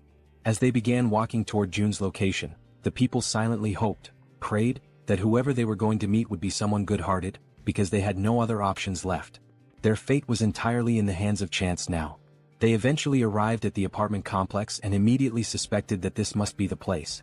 After all, the buildings were still intact, completely untouched in a world otherwise devastated. Hyun, walking ahead of the group, remarked with disbelief, wondering how such buildings could remain standing in a world that had fallen apart. But then he suddenly smacked right into some kind of invisible barrier. Right after that, a message appeared in front of them from the system, declaring that entry was prohibited. Another message followed immediately, asking them whether they would like to obtain citizenship. They confirmed the prompt, and the system quickly responded, showing that they had been successfully granted citizenship. However, along with their new status came an initial quest. They were instructed to proceed to June's apartment on the 30th floor. Once they arrived there, June was already waiting to receive them. Strangely, he was already calling them by their names, despite the fact that they had never met before. June introduced himself as well, calmly stating his own name. At that moment, Hyuk felt something deep within, an instinctual certainty that this man standing before them was the one responsible for forcing the towering Cyclops to its knees. And now that he was face to face with him, his instincts were screaming louder than ever. Without hesitation, Hyuk reached out, took June's hand in his own, and introduced himself, earnestly asking June to take care of them. Because in his heart, he knew this was a moment he must never let slip away. Elsewhere, in a quiet and peaceful place, Yeonju, the werebear, was gently serving a warm meal. This time, A bright and genuine happiness could be seen in her eyes as she cheerfully called out the name of Siwoo. Siwoo was her little boy, her beloved child, who was happily eating, and she lovingly asked him if the food tasted good. With a big smile he replied that it was absolutely delicious. The small boy then turned to his mother with innocent curiosity and asked whose birthday it was, because they were having seaweed soup, a dish traditionally served on birthdays. She responded with a warm and affectionate embrace, hugging him tightly while he told her how much he loved that particular food. At that very moment someone opened the door. It was June. Upon seeing him, the little boy excitedly called him Wizard Uncle. Yeonju asked June whether everything went smoothly with the new residents, and he confirmed that it did. He had already provided them with food and a place to stay. Then June apologized for something and Yeonju, curious, asked why he was suddenly saying sorry. He explained that the newcomers wouldn't be able to leave the house, and that he hadn't expected that restriction to be in place. However, Yeonju didn't seem the least bit concerned about that detail. She calmly replied that just being there, together like that with her little boy, was more than enough for her. Holding her son even more tightly in her arms, she said with sincerity that she was truly content now. Right after that, the system displayed a message stating that her loyalty had increased significantly, officially registering her as a retainer. But even if the system had said nothing, June could already tell, through her expression, her voice and her gentle actions, that her heart was full. He could feel Yeonju's emotions clearly, without any need for confirmation. More time passed in peace. Mother and son continued enjoying their time together, now watching television side by side, smiling and sharing laughter. And during that simple, tranquil moment, June found himself reflecting deeply on his own family, on how long it had been since he had last seen them. He wondered how they were doing, if they were eating well or if they were possibly sick. He closed his eyes and imagined the worst, thinking that something terrible might have happened to them in this chaotic world. Right then, Cammy appeared, making a bit of noise. The small creature began playing and having fun alongside the werebear and her son. Watching them all together like that, June felt a quiet realization settle in. There was no need to rush. It was just one day. One peaceful, ordinary day. And he understood how hard Yeonju had worked for this day to finally come. At the same time, he also thought about how Yijin's rats were, at that very moment, heading toward the main house. When the rat reached the house, he would be able to deliver whatever his family needed. So today, looking at mother and child, smiling and content, June made a choice. He would focus only on taking care of them. Because this was the moment when Yeonju's one and only dream was finally shining brightly. Then June suggested that they sleep in the master bedroom. However, with her child still wrapped around her body in a loving embrace, Yeonju gently declined, saying that they could settle down in another room instead. Even so, June insisted that they stay in the master bedroom, emphasizing that it was the coziest and most comfortable place for them to rest. With a warm and reassuring smile on his face, he added that it was an order. Without hesitation, Yeonju lovingly stroked her son's hair, and together, they expressed their gratitude to June for his kindness and thoughtfulness. Soon after, they headed toward the room, wished him a good night, and the little boy waved sweetly at June before going in. June, watching them go with a deep sense of fulfillment in his heart, allowed a faint, content smile to appear on his face. The lights in the house slowly dimmed, and a gentle lullaby began to softly echo through the home, drifting from the bedroom as the child, still awake, listened in silence. Meanwhile, in the living room, June lay on the sofa, quietly listening to the sweet lullaby that continued for a long while, tenderly sung by Yeonju's voice. It had been a very long time since he had heard a melody like that. Yet somehow, just by hearing it, his body began to relax and his eyes gently closed, just like a child falling asleep in their mother's lap. A new day dawned quietly and peacefully. June began the morning enjoying a breakfast lovingly prepared by Yeonju and her little boy. Afterward, they all settled comfortably in the living room to watch the boy's favorite cartoons. The child could barely contain his excitement, laughing at every scene as if he were seeing it all for the very first time. Soon, Siwa began chasing after Cammy, who had been peacefully basking in the sunlight, until being abruptly interrupted, which clearly did not please the creature. Later, after exploring every new toy they had, Yeonju, her son, and June laid down on the floor together for a brief nap. Between colorful scribbles and laughter, they drew pictures, and every second of the day was filled with joy and cherished with genuine happiness. But time waits for no one. With Cammy perched on his shoulder, June quietly wept, consumed by the silent grief of having only been able to offer a single day of life to Yeonju's beloved son. Soon after, Yeonju knelt down on the floor, saying her final goodbyes while holding her son tightly, pouring all her love and strength into that embrace. Still too young to fully understand the intensity of that moment, the boy asked innocently if she was crying. With tears already streaming down her face, she struggled to keep her voice steady and calmly whispered that she wasn't crying. But with his tiny hand resting gently against her cheek, he could feel the tears slipping down her face. So softly, Saiwu began wiping away her tears, doing his best to comfort her and asking her, ever so kindly, not to cry. Yeonju held him tightly again, and in a trembling voice she finally admitted that she was afraid of the world because a world without him was far too terrifying. Then, filled with the innocence of a child, the boy simply called her Mom, and assured her with unwavering confidence that he was right there beside her. Those words, so pure, so genuine, caused Yeonju to break down even more, tears overflowing from the sheer weight of her sorrow and desperation. Even as Saiwu continued trying to reassure her, Yeonju remained in tears. Yet still he took a step back, slowly pulling away from her arms. Looking her directly in the eyes, he firmly promised that he would always be by her side. Gripped by despair, she called his name with a choked voice. But without hesitating, he continued to walk toward the setting sun, while behind him, she shakily called out that she still had so much left to do for him. Then suddenly he stopped. He turned around slowly and with a gentle smile full of warmth and joy, he said that he loved her, just as his body began to dissolve into the light. At that exact moment, upon hearing those words, she froze. Still kneeling on the ground, her body began to tremble, and the overwhelming pain made it almost impossible for her to respond. But as all mothers do, even in the midst of unimaginable pain, she smiled through the tears and managed to whisper back a quiet, "I love you." And with those final words, Saiwu said goodbye with a peaceful smile on his face. In the blink of an eye, his body vanished completely, and Yeonju's hand, overtaken by the unbearable pain of saying farewell, collapsed limply to the floor, while June watched her silently, deeply concerned and heartbroken by her side. Soon after, she tried to stand, but the pain she felt was so overwhelming, so crushing, that her body simply wouldn't allow her the strength to rise. Moved by the scene unfolding before him, June could only think that hope is like a delicate flower that chooses to bloom right in the middle of despair. With his eyes closed tightly, he came to a painful conclusion. Those who cling to hope must be prepared to face the darkest depths of despair, no matter how cruel. Then he extended his hand to her and gently urged Yeonju not to lose herself in grief, reassuring her that this moment was not the end. At that, Yeonju lifted her head, turned toward June, and in a hesitant, trembling voice, she asked if that was really true, if this wasn't truly the end. With unwavering conviction, June answered that if there was even the slightest chance, he would bring her son back, again and again, as many times as it took. His words ignited a new spark of hope, and Yeonju received them with a renewed sense of determination and strength. At that exact moment, the system displayed a notification. Yeonju's trust level had reached 100%, and she had obtained primordial vitality. The scene then shifted to the red-haired man, who was screaming with uncontrollable rage and fury. The twins, who had been silently listening to everything that was being said, became visibly frustrated when they realized that the standard spear, the orc spear, and all the money the red-haired man had painstakingly saved had vanished completely without a trace, leaving him utterly disoriented and at a loss for what to do.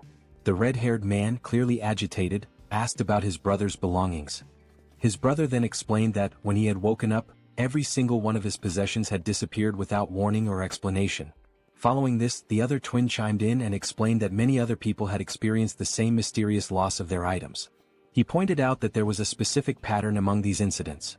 All of those who lost their belongings had not been present when the summoning occurred for those who had previously completed military service. Then one of the twins turned and stated that they should have returned to that place earlier. Suddenly, and completely without warning, he was violently grabbed by the collar of his shirt and pulled with force. The red-haired man, overtaken by a wave of anger, demanded to know if the twin was trying to place all the blame for what had happened squarely on his shoulders. Quickly, the twin clarified that he had misunderstood his words. Even so, the red-haired man remained furious, raising his voice even more as he shouted with escalating rage, insisting that they had all agreed from the very beginning that it was a foolish decision to follow June's orders. Faced with the rising tension, the brother, already clearly anxious and losing his patience, admitted that, indeed, June's plan had been a foolish one from the start. Hearing this, the red-haired man finally released his grip on his brother's shirt. It was only then that it dawned on him. He might have been expelled because of his own actions. Now tense and nervous, he remembered that there had been only one similar case in the past. He began to recall the story of a man who had tried to get involved with an underage girl. That man had been caught in the act and was immediately expelled, only to be found dead in the middle of the street shortly afterward. As he continued reflecting on the situation, he came to the unsettling conclusion that even now, with the appearance of that giant and all the surrounding chaos, the survivors still gathered in abandoned apartments. So, it was highly likely that there were enough people who would be more than willing to make sure he became the next one to be expelled. He was completely consumed by the hatred he felt for the situation he had ended up in. The image of the man in the red jacket reappeared vividly in his mind, calling him a bastard, and he imagined just how satisfied that bastard must have felt when he managed to get his hands on a weapon. Soon after, the red-haired man scratched his head, restless and agitated, trying to understand how everything had spiraled so far out of control.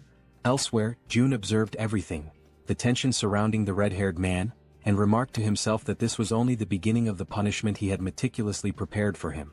Back with the red-haired man, a system window suddenly appeared behind him, displaying a new mission, catching him completely off guard.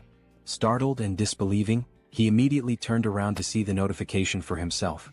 The system window revealed a new mission: hunt 20 goblins within 24 hours.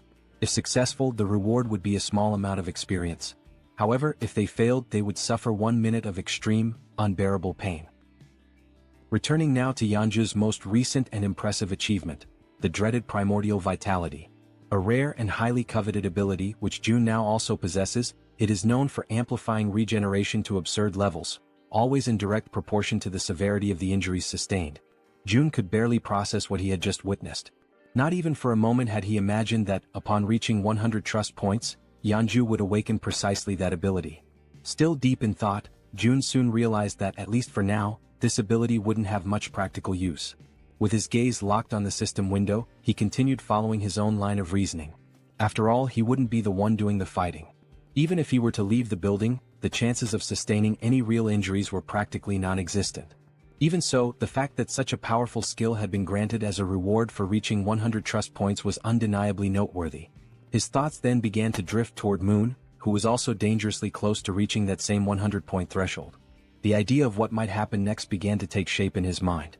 If Moon were to awaken an ability upon hitting 100 trust points, and if, as a result, June were also to acquire that same skill, one that would allow him to instantly teleport to any location he could see, then the possibilities would expand dramatically.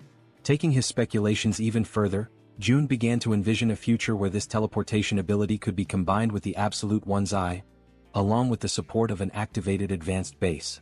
Right at that moment, the system displayed a notification about the advanced base, a safe zone that could be deployed outside of Haven. When activated, it temporarily replicated the authority and protection of the city, so long as it included a citizen of knight rank or higher. However, if enemies occupied it for more than a day, the base would be automatically destroyed. Returning to his thoughts, June concluded that as long as he had enough mental strength to support it, he would indeed be able to travel to the advanced base. With that clarity, June made a firm decision. From that moment onward, his main priority would be to strengthen his mental fortitude. For that reason, all his upcoming missions would be focused on boosting this specific attribute. At that very instant, someone called his name and explained that they needed his permission to leave now, as they were feeling more stable. It was Yeonju, who stated that she would personally handle the return of June's family. Upon hearing this, June realized that the mission should have started the previous day, but he acknowledged that the delay had been entirely his fault. Yeonju expressed her gratitude for his valuable time and his understanding. She then assured him that she would find a way to repay the kindness he had shown her. Without displaying any particular expression, June couldn't help but think that she had read his thoughts precisely. He made a light-hearted comment, asking if he really seemed like the impatient type, and confessed that although he was thankful, he also felt slightly embarrassed by her words. Yeonju responded gently, saying that he definitely didn't seem like someone who lacked patience, and admitted that, had she been in his place, she probably would have acted the same way. With a soft smile, she confessed that, in the end, everyone values their own family the most, and that she fully understood how precious that single day was that June had offered her and her son. Once again, she thanked him sincerely for what he had done. June smiled modestly and expressed his own appreciation for her understanding. He then asked her to head to Unit 2901, where a group of people was already waiting for her, assuring her that he would join them there shortly. Yeonju gave a respectful bow and, with a quiet yes, walked toward the designated location. Sometime later, it was explained why June had not sent the group directly to Siamayan Station. Due to the Cyclops attack, a large portion of the tracks near the station had collapsed. Not only the tracks but the station itself had suffered massive damage and had been rendered almost entirely unusable. Faced with this situation, June declared that new routes would need to be opened. To that end, it had already been 24 hours since Yejin had begun sending her rats to search for a viable path. Apparently, it seemed she had finally managed to find a new route of access. June activated his absolute one's eye skill, seeking full control and awareness of the situation. At that very moment, something unexpected caught his attention. The system displayed a notification about a level 7 tamed giant rat. Immediately, a wave of nervousness surged through June's body as he grasped what this meant. Yejin had evolved. Still stunned, June wondered if this was the result of the new ability Yejin had unlocked after being officially registered as his retainer. In addition to this, June noticed that something was following the rat, but no matter how hard he tried, he couldn't identify exactly what it was. Suddenly, his vision picked up something even more alarming. A swarm of zombies of varying levels, level 9, level 11 and level 13, emerging right behind. A jolt of dread ran through June's entire body as, through the lens of his powerful ability, he watched this disturbing scene begin to unfold before his eyes.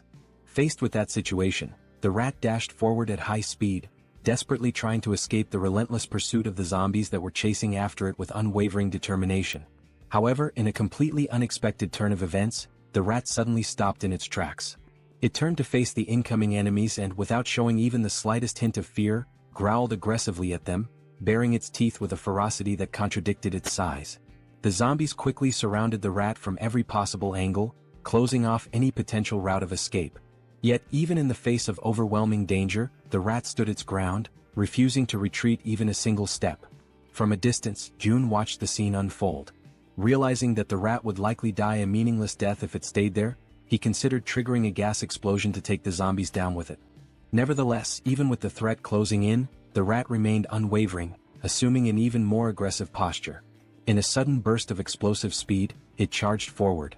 Despite being completely surrounded, the rat managed to dodge every single attack from the zombies, weaving skillfully between them with surprising agility. Still observing from afar, June was thoroughly impressed by what he was witnessing. After evading the zombies, the rat leapt forward and continued its mission. Remarkably, it emerged from the encounter without a single scratch and resumed its rapid sprint toward the designated exit. With only a short distance remaining, the rat took one final leap and burst through the opening toward the outside. However, something was already waiting for it on the other side, silently, watchfully observing its approach. Its eyes locked on the rat and its sharp fangs exposed, the creature let out a low, menacing growl. It was fully prepared to pounce at any moment. Instantly, the rat froze in place, completely paralyzed by an overwhelming fear in the face of the predator's threatening presence.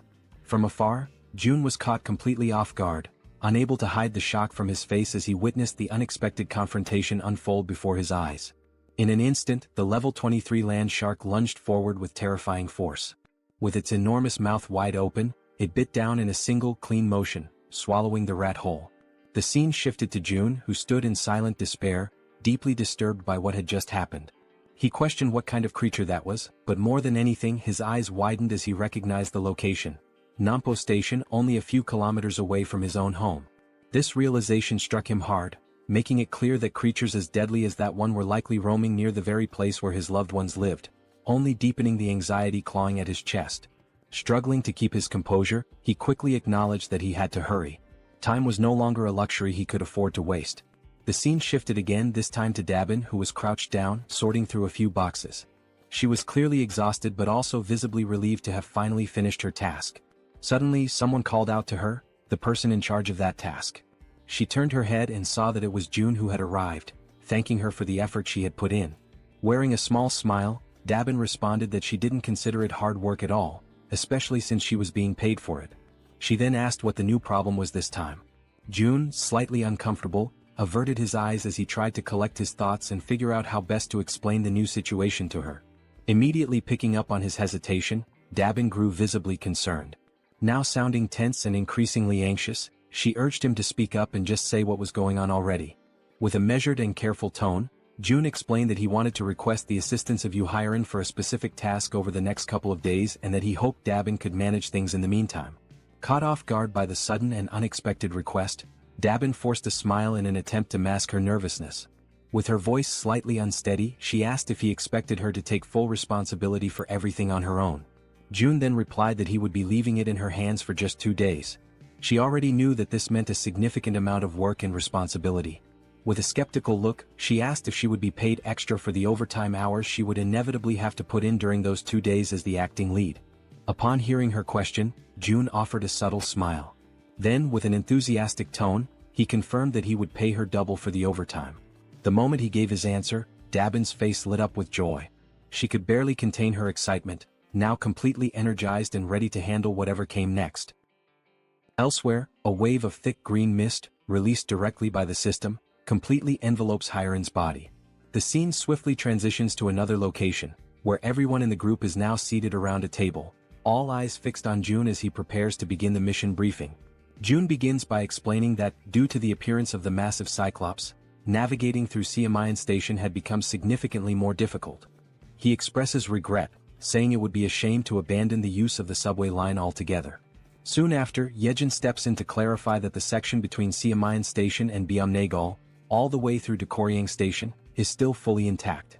According to her, there are no monsters positioned along that part of the route, so the group can cross it without much concern. She then places a sheet of paper on the table, which outlines the first main objective of the mission, to secure the route to Byumnagal Station. The man with glasses, visibly uneasy, starts thinking that the best way to get through the current route would be by flying over it. Suddenly and somewhat unexpectedly, Toji interrupts the discussion, not to contribute anything urgent, but merely to compliment Yejin on her impressive talent for drawing maps. June quickly cuts through the mood and brings the conversation back to focus. He recaps Yejin's explanation and then points to a specific area on the map, noting that they must proceed with extreme caution before reaching their final destination. He then informs the group that approximately 500 orcs are currently active in the vicinity of a large supermarket complex. Upon hearing this, Han immediately asks whether they'll have to engage in direct combat with the orcs. Yejin responds clearly, stating that fighting the orcs is not part of the plan.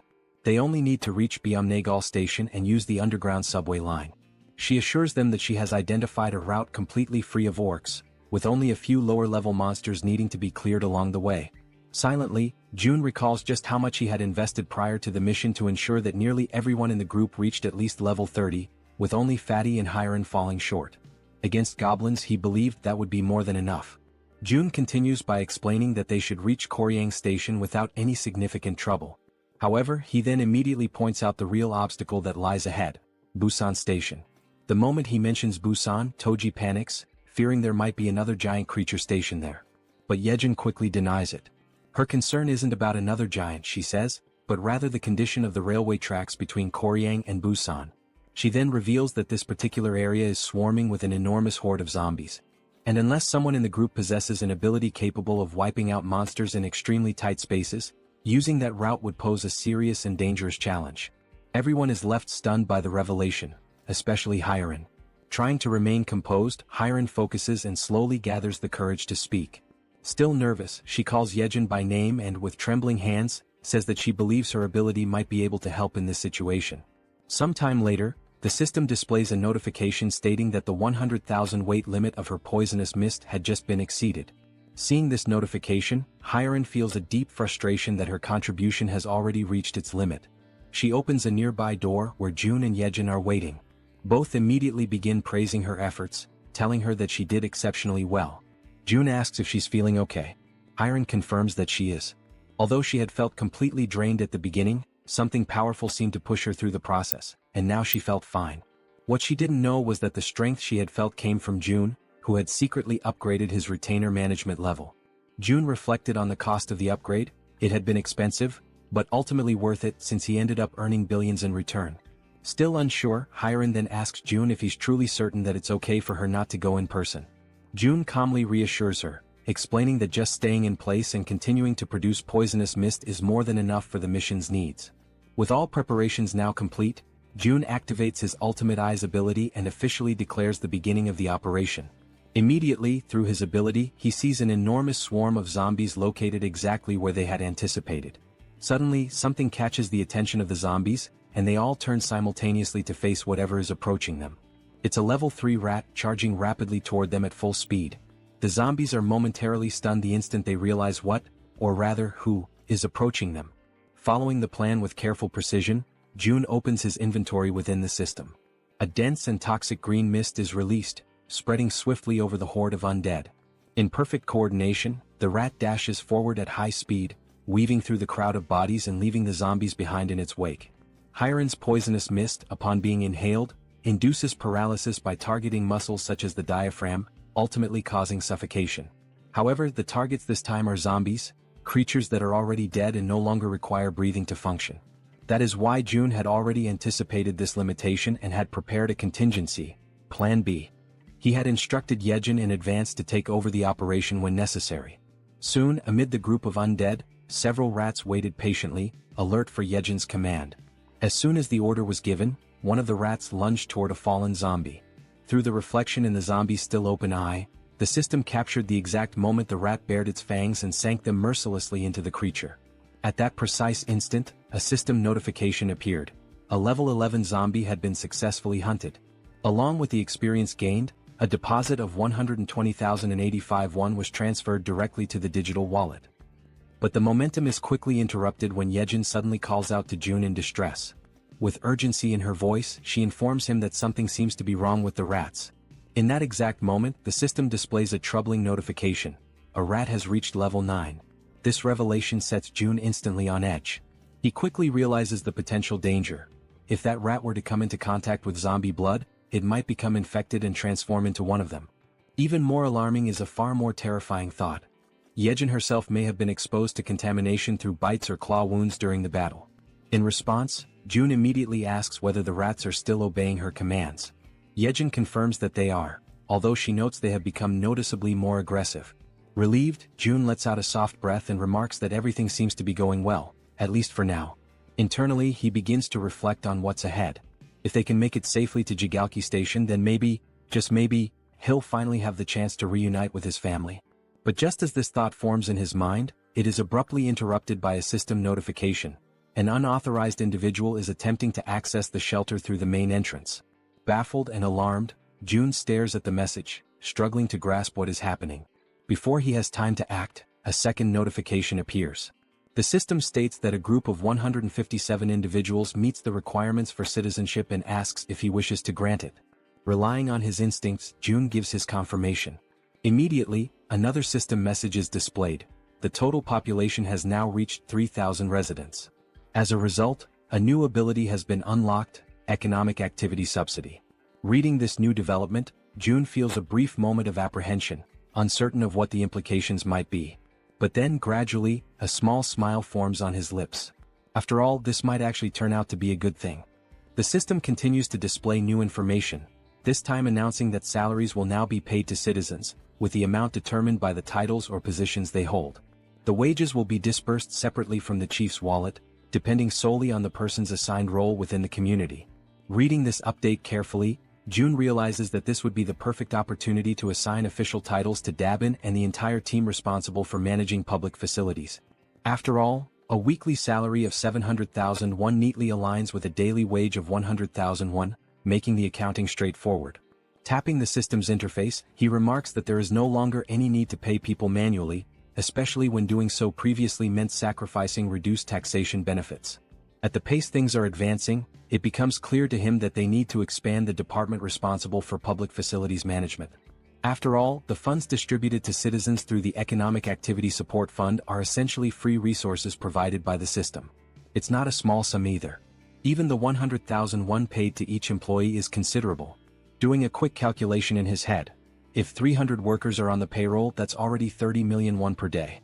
And if all positions, ranging from basic workers to general managers, are filled, the total amount paid daily could easily reach 50 million won. Thinking ahead, June envisions that as this money circulates, the total income he receives from his tax collection ability will continue to grow. On the other hand, the citizens will inevitably spend that money in his store, effectively funneling it right back to him. This leads him to the realization that assigning titles to as many citizens as possible is likely the most profitable long-term strategy. Yet, he still isn't entirely sure which titles would be most appropriate beyond facility management. Soon, another idea sparks in his mind. Positions related to maintenance, cleaning, and security would be practical starting points to invest in. So, before doing anything else, he goes ahead and appoints Dabin as the general manager. He recalls that she had already accepted Fatty and Hyron as members of the team, although he can't quite remember who the remaining members were. Just then, something catches June's attention. It's the system again, this time displaying a notification that Dabin has reached 100 loyalty points, officially registering her as a retainer. At that moment, June realizes something significant. Once a citizen reaches 100 loyalty, they automatically become a retainer. And now he begins to wonder, do all retainers awaken a new skill at that exact point? Driven by curiosity, June prepares to check and see what new skill Dabin may have acquired. But just as he's about to click on the system, he's interrupted by an unexpected sight. Hiren, completely relaxed, sound asleep on the sofa to the point of drooling. Watching the scene, Yejin appears slightly uncertain and asks if they should wake her up.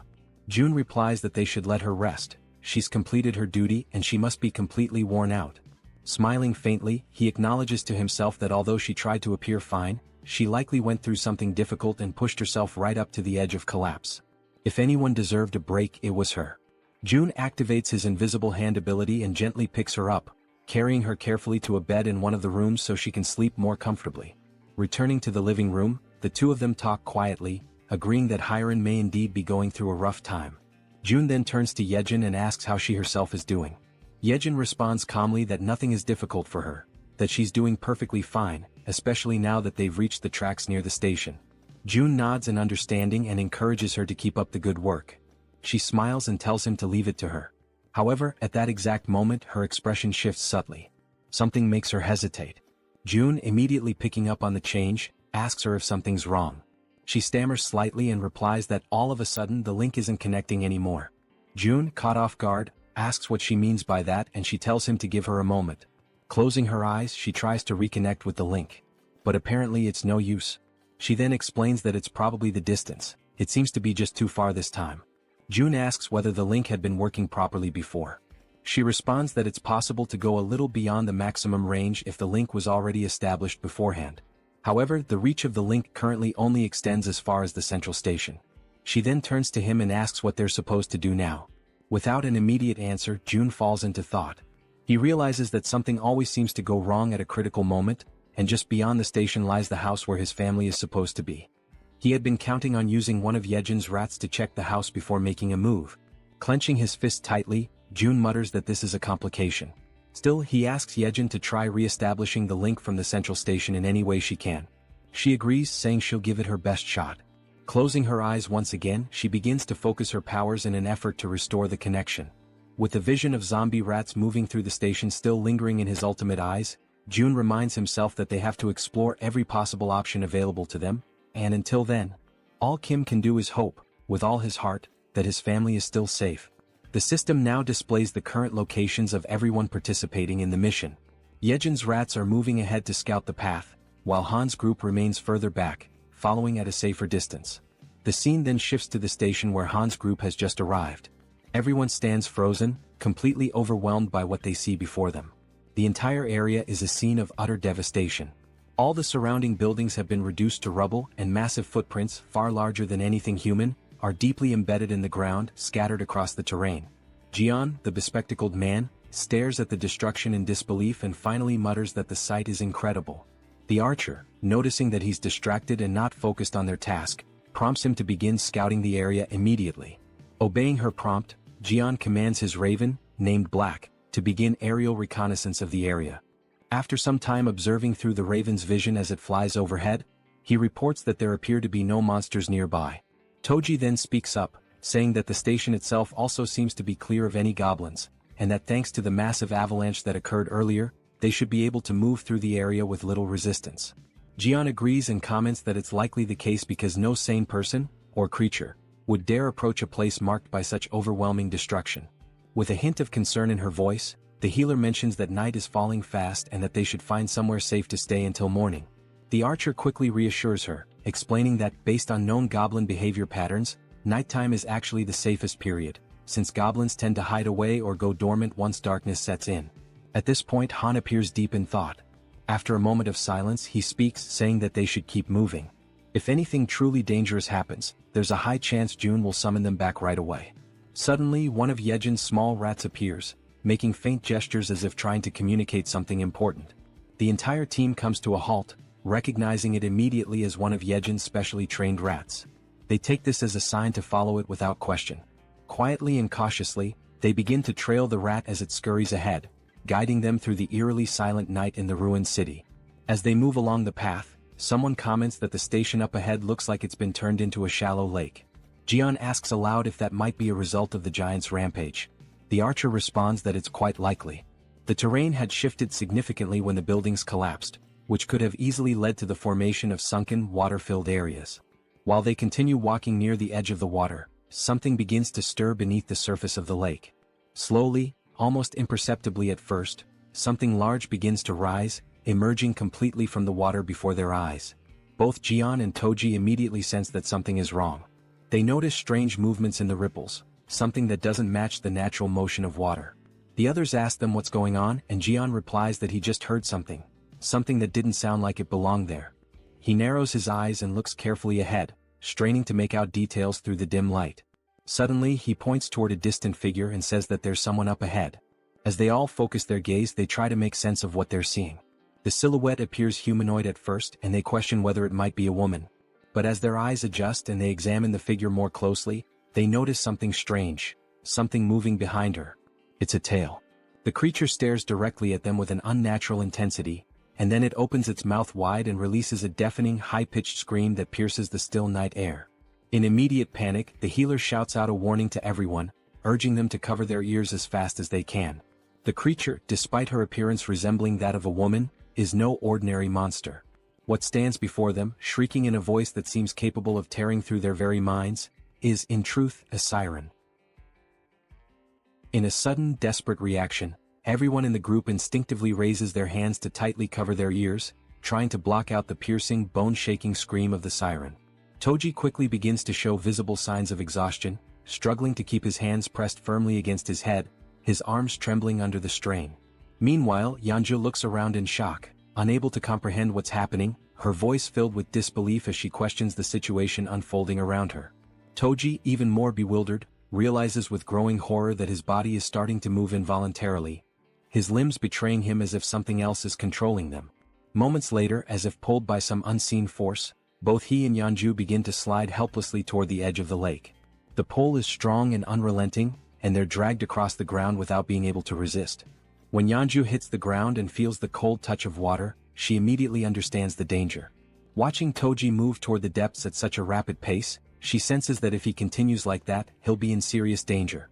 Suddenly, at that very moment, sharp fangs emerge from the water and lunge toward her feet, forcing her instincts into high alert. Reacting instantly, she tries to swim upward toward the surface, but the monstrous creatures grasp her legs with vicious strength, pulling her back down into the water with raw, furious force. Meanwhile, back above the surface, Han and the others are still locked in a battle of endurance, struggling to withstand the siren's excruciating scream. Their faces contorted with pain, their bodies weakened, they try to hold out just a little longer. Amid the chaos and panic, the healer closes her eyes and focuses, summoning all her remaining strength. With a surge of energy, she casts a protective magical armor over the group, enveloping them in a glowing, defensive aura. Now shielded by the magical barrier, Han feels a noticeable difference. He comments that he feels much stronger, more capable of resisting the siren's debilitating scream. The man with glasses then asks, almost breathless, what exactly the young healer's power is.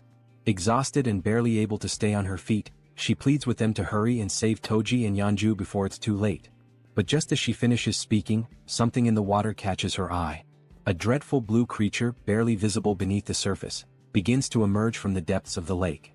From a distance, the rest of the group watches the movement and begins to question, what are those bastards?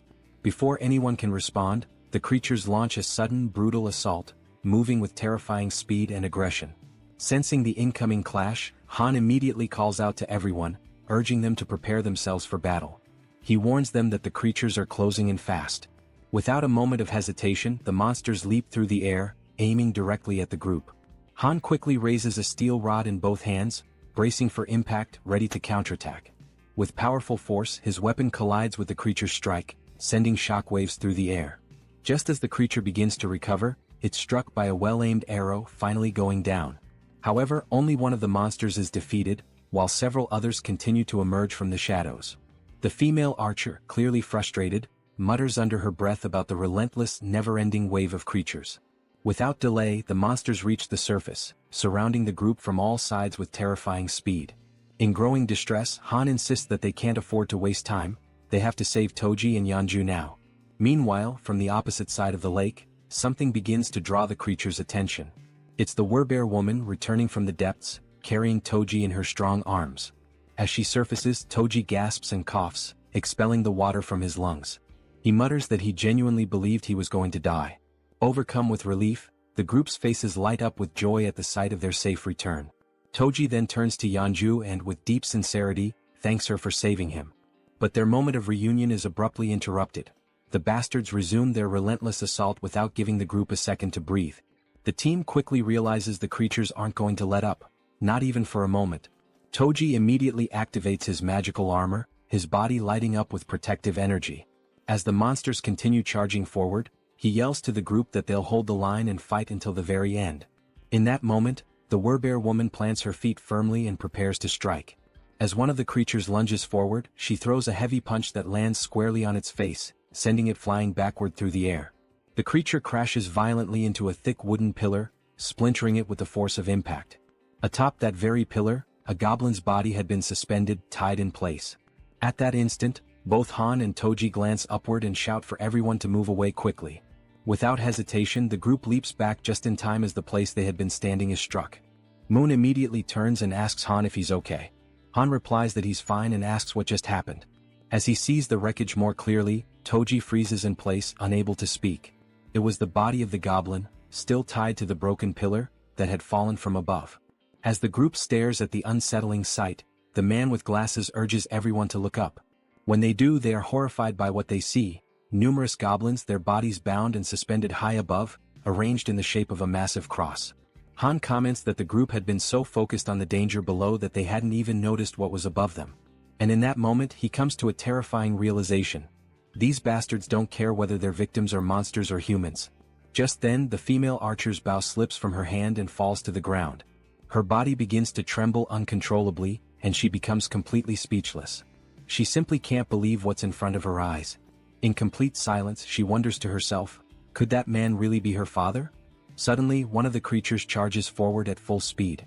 Han watches in horror as the beast sprints directly toward the defenseless archer, who remains frozen, completely unaware of the incoming attack. Without hesitation, he desperately screams her name. At that very moment, a loud gunshot echoes through the air. The bullet hits the creature midair, striking it down and sending it crashing to the ground. Holding the weapon was Moon, who immediately turns to ask the archer woman if she's alright. Han commends him for his quick reflexes in such a dire situation, but soon notices something is terribly wrong. The archer is now kneeling on the ground, visibly shaken, her expression distant and broken. Suddenly, the man with glasses appears, urgently calling out to Han. He says he may have found a way to deal with the situation they're trapped in. He explains that, through Black, he has been able to observe the surroundings from above, and that's how he discovered something crucial. The agonizing sound that's been tormenting them is also what's commanding the creatures. Han is taken aback by the revelation. The man in glasses adds that he still can't fully understand what the siren is saying, but he noticed that every time she opens her mouth, the fish-faced creatures react and begin to move. He then states that if they can find a way to cut off the sound, it's highly likely that the creatures will lose their coordination and retreat due to the lack of command. In the midst of this tense and increasingly hopeless situation, Han agrees that the idea is worth trying. However, he expresses concern that the creatures won't give them the opportunity to make it happen. Wanting to clarify things, Toji asks directly if the entire plan boils down to simply stopping the sound. Han confirms it, with seriousness in his voice. Then, with resolve burning in his eyes, Toji declares that he'll be the one to bring down that damn thing and that he has a plan. Meanwhile, on the other side of the battlefield, the siren opens her mouth once more, releasing the dreadful sound, and like obedient soldiers, the creatures respond as if bracing themselves for another coordinated assault. Observing their behavior closely, Han notices that the creatures are changing their formation. The man with glasses assumes they must have realized the group's new objective is to shut the siren down. Han then turns to Toji and asks if he can really rely on him. Toji confidently answers yes, urging everyone to trust him, and makes it clear that all they have to do is open a path for him. He'll take care of the rest on his own. Without hesitation, Healer affirms that she will stay behind to protect the archer. And with the plan now in motion, the group charges forward with unwavering determination. Each member of the team focuses solely on creating that crucial opening for Toji, attacking the enemy forces without mercy and taking down one creature after another with relentless resolve. Han pauses for a brief moment, glances back at Toji and shouts for him to move now. This is the chance. Toji locks onto his target, plants his feet, and grips his halberd with precision and strength. Then, with all his might, he hurls the weapon through the corridor, aiming straight for the siren. The weapon cuts through the air at incredible speed, but the siren reacts swiftly, dodging with ease. The halberd misses its mark and continues its path, clattering past her. The group freezes in stunned silence, watching as the opportunity they carved with so much effort vanishes in a single instant. Yet Toji remains completely unfazed. The siren erupts into maniacal laughter, along with her grotesque creatures, mocking his failure. But Toji simply smiles, calm and collected. With a sharp glint in his eye, he asks Han if he's already forgotten something. Confused and frustrated, Han doesn't understand what he's referring to, until in a sudden realization his eyes widen. With a trace of sarcasm, Toji then asks, "What's the best way to deal with a fish?" As he speaks, he lifts his hand and activates the recall command on his halberd. The weapon obeys the order, and on its way back, it slices cleanly through the siren's back, impaling her and cutting off her laughter for good. At that moment, the system notifies the group. A level 33 siren has been hunted down. Experience points have been awarded. The halberd returns to Toji's hand as everyone turns to stare at the siren's lifeless body. The fish-faced creatures become disoriented, clearly lost without their leader, and quickly retreat back into the depths of the lake. This sudden disappearance brings a wave of relief over the group, as they now have one less threat to face. Without wasting a second, Han approaches the archer woman and gently asks how she's doing. She remains trembling, unable to compose herself. Concerned, Healer turns to Han, asking what they should do now. Han considers going to find June. Then, the archer woman suddenly reveals, with a trembling voice, that one of the bodies hanging on the crosses above is her father. Han is struck speechless. He quickly turns around, unable to accept that his father-in-law could be among those mutilated victims. Overwhelmed by a deep, unbearable grief, the archer collapses into uncontrollable tears, mourning the fate of her father.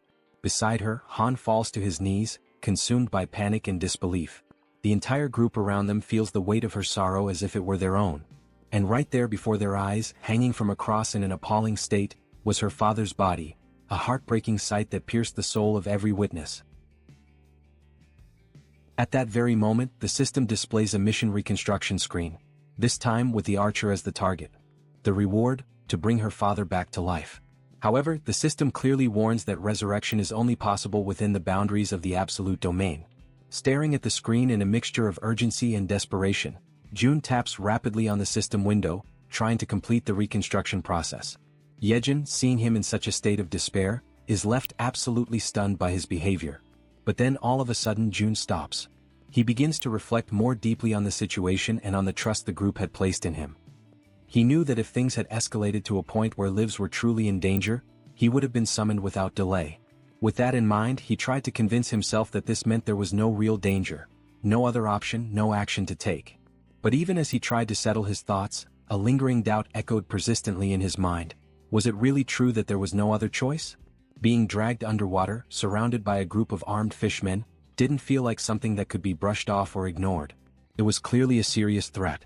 June couldn't help but worry about his own family, filled with a desire to see them again as soon as possible. But he also recognized that this longing wasn't his alone. The others had their loved ones and personal stakes too. Even so, he tried to suppress that reality, convincing himself that saving his own family had to come first, above everything and everyone else. His hands trembling, he finally selects an option from the system window. A new mission is created for the group. The goal is to build a tomb within a 1-hour limit. The reward is a small amount of experience and the mission comes with no penalties. When the archer reads the notification, she becomes even more shaken. A sense of hopelessness and deep grief takes over her body, weighing down her spirit. Meanwhile, from afar, June watches silently, filled with regret, observing the entire painful scene through the lens of his ultimate eye's ability. Eventually the tomb is completed. The entire group now stands in front of it, solemn and silent. Han turns to the archer and gently asks if she's truly okay with all of this. She replies firmly that her father would have wanted it this way. She explains that he was obsessed with his job, constantly speaking of how he wanted to be buried near the railway tracks when he died. Then, holding a metal plate with her father's name engraved on it, she remembers how, as a child, she thought that wish was ridiculous. But now she's fulfilled it. He is resting exactly where he always said he wanted to be. And the metal plate bearing his name marks the place. From a distance, June finds himself struck by a sudden, unsettling thought. Maybe one day this same pain might become his own. He can only hope that their sorrow never becomes his. It's precisely because of that fear that he makes a decision, to protect them no matter what. Looking back at the system screen, he realizes something. To do that, he's going to need stronger people by his side. And so, in that moment he makes up his mind, the person who matters most now is... But the scene shifts before the thought is completed. Somewhere else, a goblin is struck by a man who possesses the power of water. At that instant, the system displays a notification. The loyalty of citizen Junhyuk has surpassed 30, and he now qualifies for registration as a vassal. Immediately afterward, another notification confirms his successful registration. A woman appears behind him, catching his attention and informing him that his body is glowing. He quickly glances down at his hands and is astonished by what he sees. He becomes completely intrigued, wondering what on earth it all could mean. At that moment, the system notifies that he has reached level 40 and obtained the titles of 12th Bell, Knight and Mage. He now has 59 trust and 51 loyalty points, and his awakened skills are related to water manipulation. Shortly after that, a new mission appears. The power of mage abilities has been increased by 100%. One of his new skills, Water Bomb A rank, allows him to summon high-temperature compressed water that explodes with force proportional to the amount of mana used. The other skill, Water Control S rank, grants him the ability to freely manipulate water using mental energy. The system then sets the objective: use these skills within 10 minutes. The reward is an increase in mental power. The penalty for failure is mental fatigue. Standing at the location, Junhyuk is stunned by what he sees before him. The mission notification appears once again. As he reads it, someone nearby asks if he's okay, but he responds by asking for a moment. A smile slowly spreads across his face as he begins to understand the nature of the mission. He quickly realizes there are more than enough enemies nearby to use his powers on. Without delay, water begins to materialize around him, initiating the execution of his challenge. A massive sphere of water forms before everyone's eyes, leaving the goblins completely shocked and unprepared. Then with confidence, Junhyuk utters the command, Water Bomb. He hurls it forward, striking the group of goblins mercilessly. The resulting explosion creates a crater in the ground, leaving every single one of them dead, as Junhyuk stands watching in silence. He extends his hand again, activating the water control ability. With unwavering concentration, he begins to lift the droplets of water into the air. What happens next surprises two men who are silently watching everything unfold. The man wearing a black coat asks in complete disbelief if it is truly Junhyuk who is doing all of that. The other man confirms it, emphasizing that what they are witnessing is indeed Junhyuk's power. With a smile on his face, Junhyuk lets the tiny droplets fall slowly, like gentle rain, still under his full control. Immediately after, he falls to his knees on the ground, lifts his arms upward, and begins to give thanks for the kindness he just experienced. The two men, now even more confused, begin to wonder aloud whether he might be losing control of himself. At that exact moment, the system displays a notification stating that both his trust and loyalty have increased, that the mission has been successfully completed, and that 70,251 won have been consumed. Witnessing all of this, Jun is completely taken aback. He truly didn't expect a skill of rank S to be awakened in that way. With this event, Junhyuk becomes the second person to hold a rank S skill, following after Yeonju. Jun begins to reflect, considering how surprising it is, especially given that Junhyuk's original ability was merely rank B, a skill that used mental energy to produce water. He hadn't imagined it would develop so impressively. Now he wonders if this significant growth is because of Junhyuk's high level. Standing in front of the system window, he admits to himself that this outcome was unexpected, but he feels content with the result he has achieved. Internally he recalls that, back when the ability was still at rank B, he would use mental energy to generate water in any form. Now he questions how this type of use fits into the overall strategy, the metaphorical board of pieces. He notes that in Han's group, there's no need to add a new piece, since the team is already well balanced. As he considers what his next move should be, Jun continues to stare at the system window. The screen now displays a notification about a goblin hunt. Level 6 goblins are being eliminated one by one, and both experience points and one are being accumulated into the account. Reading this message leaves Jun in shock. It's already late, yet there are still people out there hunting. Suddenly, the system shows another notification. The skill level has increased, and the declaration of return to home has now reached level 20. With this, 3 additional skill points have been gained, along with the acquisition of a brand new ability. Jun goes into a state of panic as he reads the latest update. The system further informs him that the territory is expanding, and with that expansion comes an intense, unbearable pain that spreads through his entire body. He screams out, overwhelmed by the agony, while Yejin watches in terror, completely uncertain of what she should do. The pain becomes excruciating, but despite it, the territory continues to expand further and further without stopping. With his vision blurred, June barely manages to see Yejin as she urgently asks if he is okay. June is overwhelmed by a pain far greater than any he has ever felt before. It feels as though enormous needles are tearing through his entire body, ripping him apart from the inside out.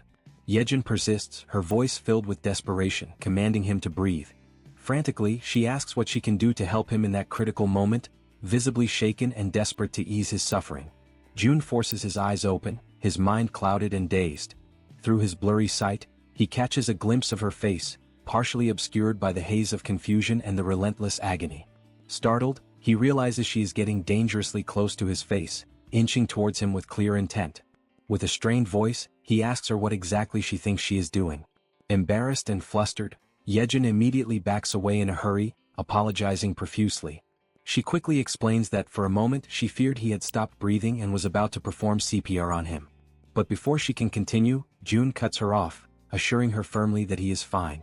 Behind him, Cammy is crying, visibly distressed and filled with concern.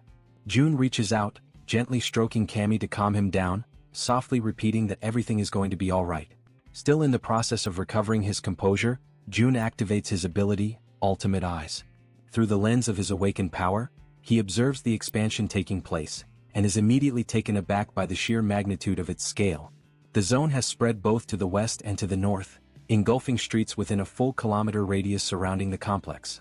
Lying on the ground, he finally understands the true cause behind the overwhelming pain he just endured. The territory has expanded to its largest size yet. Turning his attention to the system screen, June reflects that no matter how exhausted and drained he feels, now is certainly not the time to rest. The system displays a message indicating he has earned 3 skill points for reaching level 20.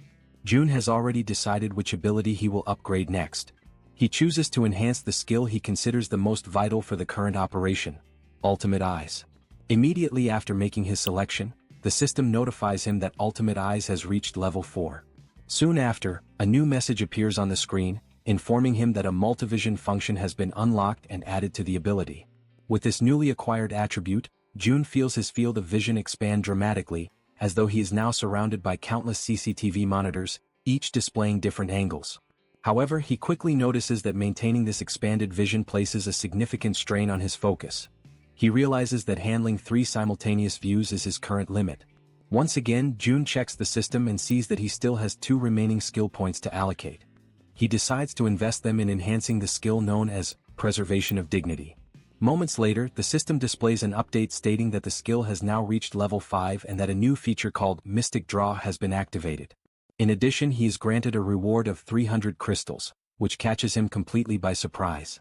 Shortly after, the system clarifies that it was through this Mystic Draw feature that he has received those 300 crystals. June finds no reason to reject the unexpected gift, so he clicks on the notification to accept them. As soon as he does, a bright circle forms on the ground beneath him. The circle emits a radiant light so intense that it causes discomfort to Yejin, Cammy, and even June himself, forcing them to shield their eyes. After a few moments, the circle of light vanishes, yet a concentrated, powerful glow remains suspended in the air. From within this brilliant light, an object begins to materialize. It is a ring. The system promptly notifies him that this is a communication ring, designed specifically to transmit June's voice directly to his vassals. June slides the ring onto his finger, still uncertain about its practical use.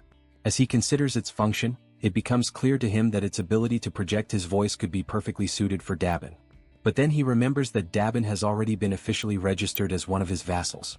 He accesses the vassal management interface within the system, which displays detailed information about Dabin. Level 25, holding the title of 11th Servant, Trust at 77, Loyalty at 100, and a newly awakened skill, Telepathy. Astounded by Dabin's awakened ability, June acknowledges to himself that telepathy is indeed the perfect skill for someone tasked with such communication-driven responsibilities. Suddenly, through the multivision function of his ability, June sees a disturbing scene. 50 people are crammed together, sharing a single housing unit to sleep in. Inside that crowded unit, Dabin tries to explain to the agitated group that the situation is only temporary. However, her words are met with anger and indignation, as if she were treating them like they were insignificant, like they were nothing. One man, visibly furious, raises his voice and shouts, reminding her that they've all seen countless empty houses along the way. He demands to know what she's even talking about, as though her excuses were entirely unreasonable. Clenching their fists in frustration, several others step forward, insisting that at least the children should be allowed to sleep comfortably. They demand that some of the vacant rooms be opened up so everyone can rest properly after enduring so much. Overwhelmed by the escalating situation spiraling out of control, Dabin hurriedly apologizes, struggling to maintain her composure as she explains that current policy does not permit such allocations. All the while, from a distance, June watches everything unfold in silence through his ultimate eyes. At that moment, the system displays a new notification. A skill named Ultimate Shut-in's Door has been activated. With this, June is now able to connect to and control all doors within the territory he has declared as his own domain. Back inside the unit, just as Dabin desperately tries to regain control of the situation, a door suddenly swings open on its own. Annoyed and suspicious, one of the men immediately questions the audacity of barging into someone else's home during an emergency. He reminds everyone that in times like these, people should be helping each other, not creating pointless conflicts and divisions. He demands to know why so much unnecessary resistance is being put up against such a basic request. At that precise moment, June steps through the open door, catching Dabin completely by surprise. He turns to the man, his expression unwavering, and declares bluntly that if the man disagrees with the house policies, then he is more than welcome to leave his house immediately. The man, stunned by June's words, demands that he repeat what he just said. But June, without the slightest hesitation, simply proceeds to evict him on the spot. Witnessing this abrupt and firm action, the rest of the group begins murmuring among themselves, remarking how things have suddenly calmed down. June then turns to face them all and poses a sharp question, asking if anyone else has complaints they wish to bring up. With a cold and resolute tone, he announces that from that moment onward the electricity, water and gas supply to that entire unit will be cut off. Hearing this, a young woman, visibly alarmed, questions whether he is being serious about such an extreme measure. June locks eyes with her and responds curtly that in fact, that's exactly the question he wanted to ask them. With an unwavering gaze, he states that it's no coincidence they appeared right after the fall of the giant. He then asks if they came because they judged this place as being capable, just like so many others who arrive every single day with the exact same mindset and expectations. His words strike the group like a bolt of harsh reality, leaving them momentarily speechless. But June doesn't stop there. He continues, explaining that giving in to such demands would lead to three major problems. First, all the empty rooms would eventually be exhausted, making it impossible to accommodate new arrivals who genuinely need shelter. Second, the residents who have been living there, those who are already settled and abiding by the system, would begin to feel disrespected and marginalized. And third, once they give in to one demand, the cycle of requests and entitlements would never come to an end.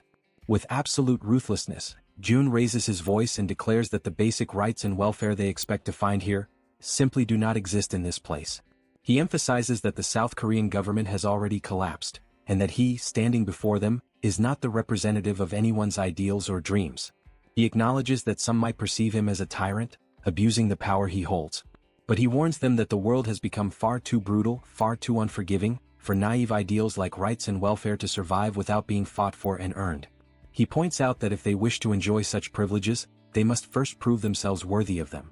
He goes on to explain that the other survivors, those who arrived before them, are enduring extremely harsh conditions, organizing rotating shifts just to catch some rest. And despite all the discomfort and hardship, these people are still making sure to care for the children and the weakest among them, choosing to fight for survival as a community. Finally, June delivers a firm and non-negotiable order. They are to return immediately to the accommodations that have been designated for them. He warns them that if they refuse to comply, they will be paving their own path to lose even more than what has already been taken from them. Upon hearing those words, the group immediately stepped back. Dabin, feeling a wave of relief, let out a soft sigh and expressed her gratitude to June for helping her in that situation. However, he replied that there was no need for thanks. In fact, he insisted that he was the one who should be grateful to her. His unexpected response left Dabin momentarily taken aback, trying to understand what he truly meant by that remark. It was then that June pointed out that perhaps she, too, might be capable of doing something similar to what he had just done. He asked if she was familiar with the concept of telepathy, and then instructed her to think of a person with whom she would like to communicate, picturing herself speaking to them mentally, as though having a conversation inside her own mind. Dabin closed her eyes, focusing all her concentration. A short while later, a faint aura began to surround her body. Pleased with the result, June emphasized that she would need to learn the exact conditions and limitations of this ability, and the best way to do so was through frequent practice.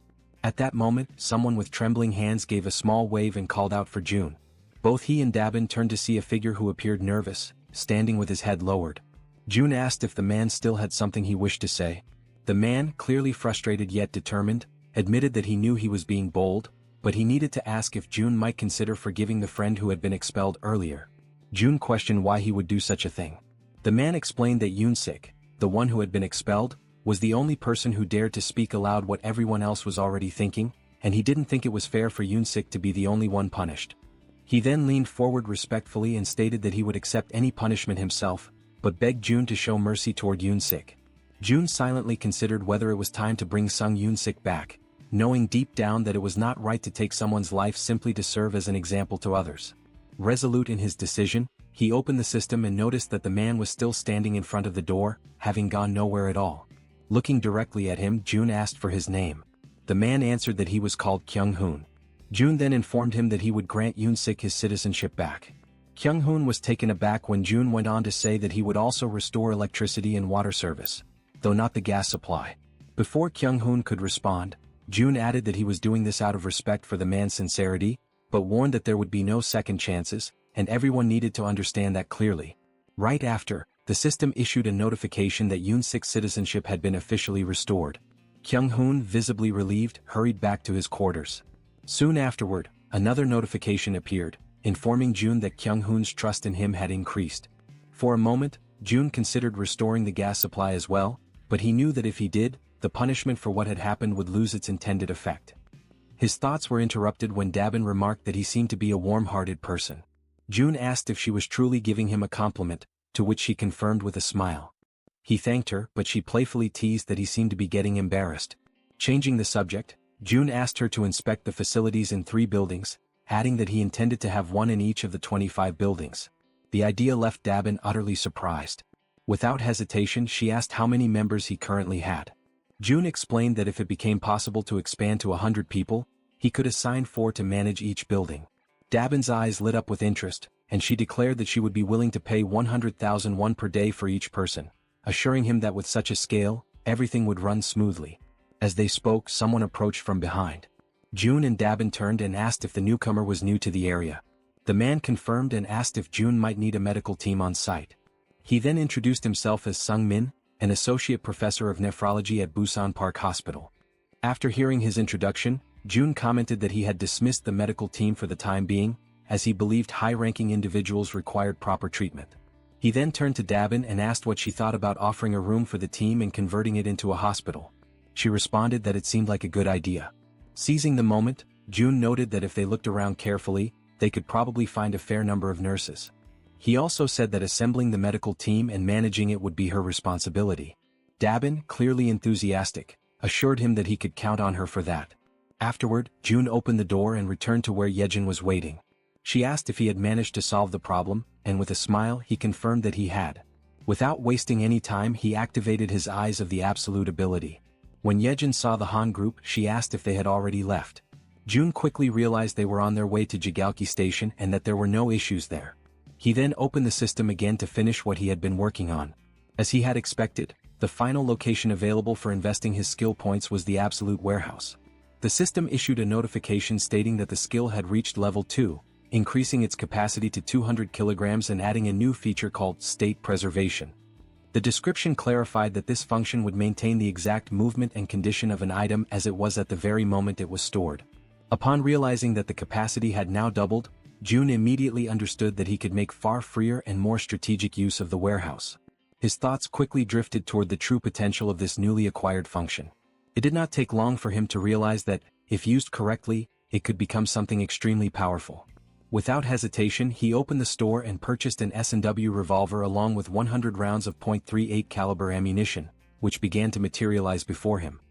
He reasoned that, if the movement of the firing mechanism were preserved, then upon summoning the warehouse, the action would resume precisely from where it had been paused.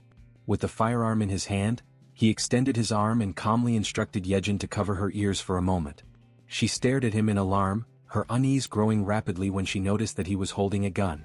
June reassured her that it would be over quickly, and with his finger on the trigger, he gave the command, "Store in the warehouse." Immediately afterward he pulled the trigger. The gunshot cracked loudly through the room, reverberating with force, but almost instantly, the system confirmed that the bullet had been successfully stored. It worked exactly as he had envisioned.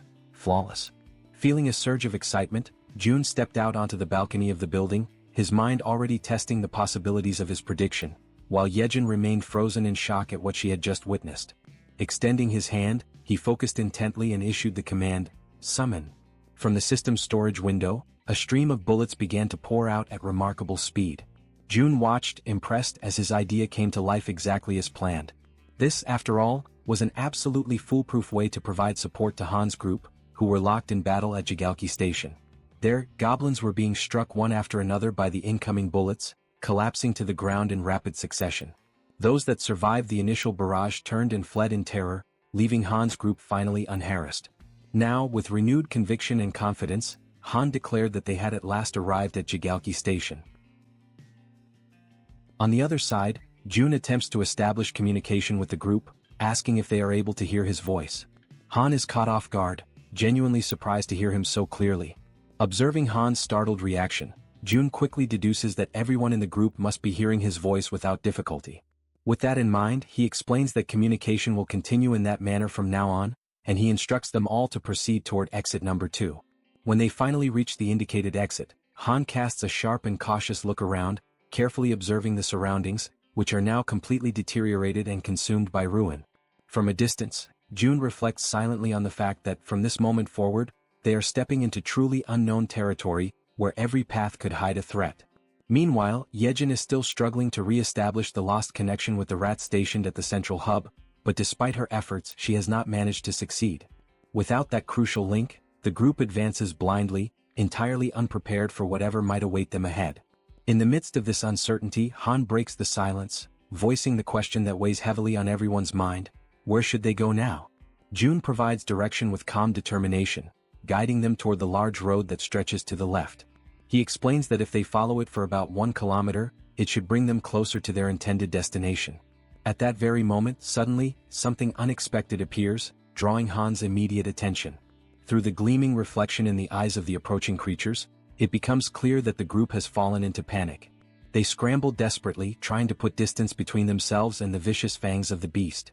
Han, overwhelmed by discouragement, recalls how exhausting and perilous it had been to face the fishmen earlier, and how narrowly they had managed to escape alive.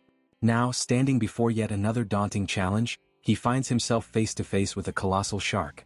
In an instant, the creature opens its massive jaws, revealing rows of razor-sharp teeth ready to tear them apart. Han reacts instinctively, seizing a heavy iron bar to shield himself from the imminent strike. The man with glasses raises his weapon and unleashes a storm of gunfire at the shark, the bullets hammering into its body, leaving the beast dazed and confused. Seizing this fleeting opportunity, Han charges forward with determination, delivering a decisive and powerful blow directly against the terrifying shark's fin. At the same time, the werebear woman hurls herself into the fray, leaping with unrestrained fury. She crashes down upon the monster's head with brutal force, inflicting a devastating wound. Almost instantly, the system issues a notification announcing that a level 24 shark has been successfully hunted. Experience points are added, and a sum of wands is automatically deposited as a reward. In the aftermath, Han signals to the man with glasses. She focuses intently, linking her consciousness to her raven, Black, and immediately gains a sweeping aerial view of the area. The man with glasses freezes, stunned by what he witnesses through the shared vision. Without hesitation, he alerts the group that the entire surrounding area seems to be overrun by fish.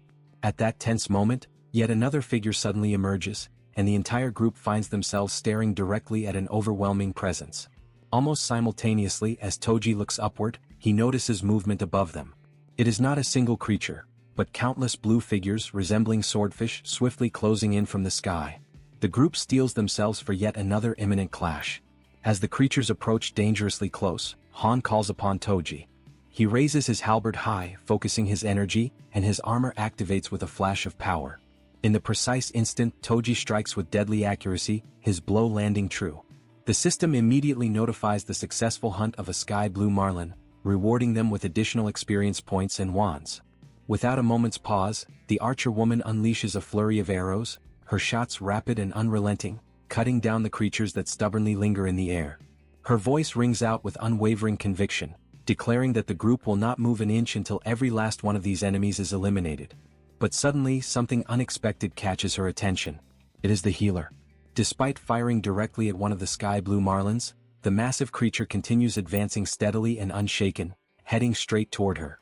Her ammunition eventually runs out, and she realizes with growing dread that the creature continues to approach, drawing nearer with every passing second. At that precise moment, the system issues a notification announcing the summoning of storage. Immediately, bullets materialize and strike the creature with sharp precision. The system then reports that a level 17 sky blue marlin has been successfully hunted, awarding experience points and depositing the amount of 231,733 won into the account. Upon reading the notification, Jun notices with frustration that whenever he personally fires the weapon, the payment turns out to be lower than expected. With determination he calls out to Yejin. He demands that she stop trying to connect with the rats and instead focus her efforts on shooting in his place.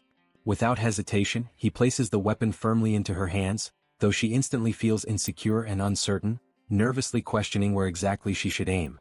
Rising to her feet, she hesitates, but Jun calmly remarks that anywhere she points will be good enough. Gathering her courage, Yejin fires her very first shot, and immediately the system notifies the deposit into storage. Seizing the moment, Jun concentrates intensely and commands that the bullets fired by her be redirected into the ongoing battle.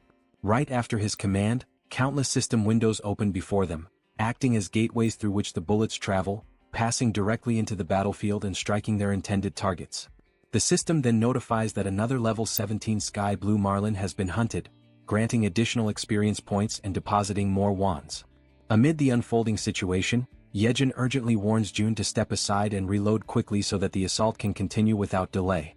Absorbing the urgency of the moment, Jun reflects silently that the overall efficiency of the operation has now increased for the 6th time. Even though he feels genuine pity for Yejin, who is clearly overwhelmed, he knows deep down that this approach is absolutely necessary. At that instant the door swings open. Hyeren, known as the Poison Girl, enters the scene, her expression filled with intrigue as she takes in the chaotic sight before her. Upon noticing Yejin firing repeatedly, she questions the reason behind the gunfire, trying to discern whether what she is witnessing is reality or merely some kind of dreamlike illusion. In the middle of the chaos, a massive creature suddenly attempts to strike at them. However, both Han and the werebear react swiftly, dodging the violent attack just in time. The creature reveals itself to be red in color, with the enormous and terrifying form of a monstrous crab. Distressed and exasperated, Han asks aloud whether this is some kind of twisted joke and desperately questions if they are truly expected to try and defeat such a horrifying monstrosity. The giant crab prepares to attack, raising its massive limbs with a menacing weight. It strikes down with such force that the surface itself trembles violently, but Han and the werebear woman manage to dodge in time, narrowly escaping the devastating blow. Her eyes remain fixed firmly on the target, burning with determination. The werebear woman lets out a powerful cry, calling for the healer. He immediately understands the signal, raises his hand and envelopes her in a radiant aura. Wrapped in that energy, her body surges forward with explosive speed.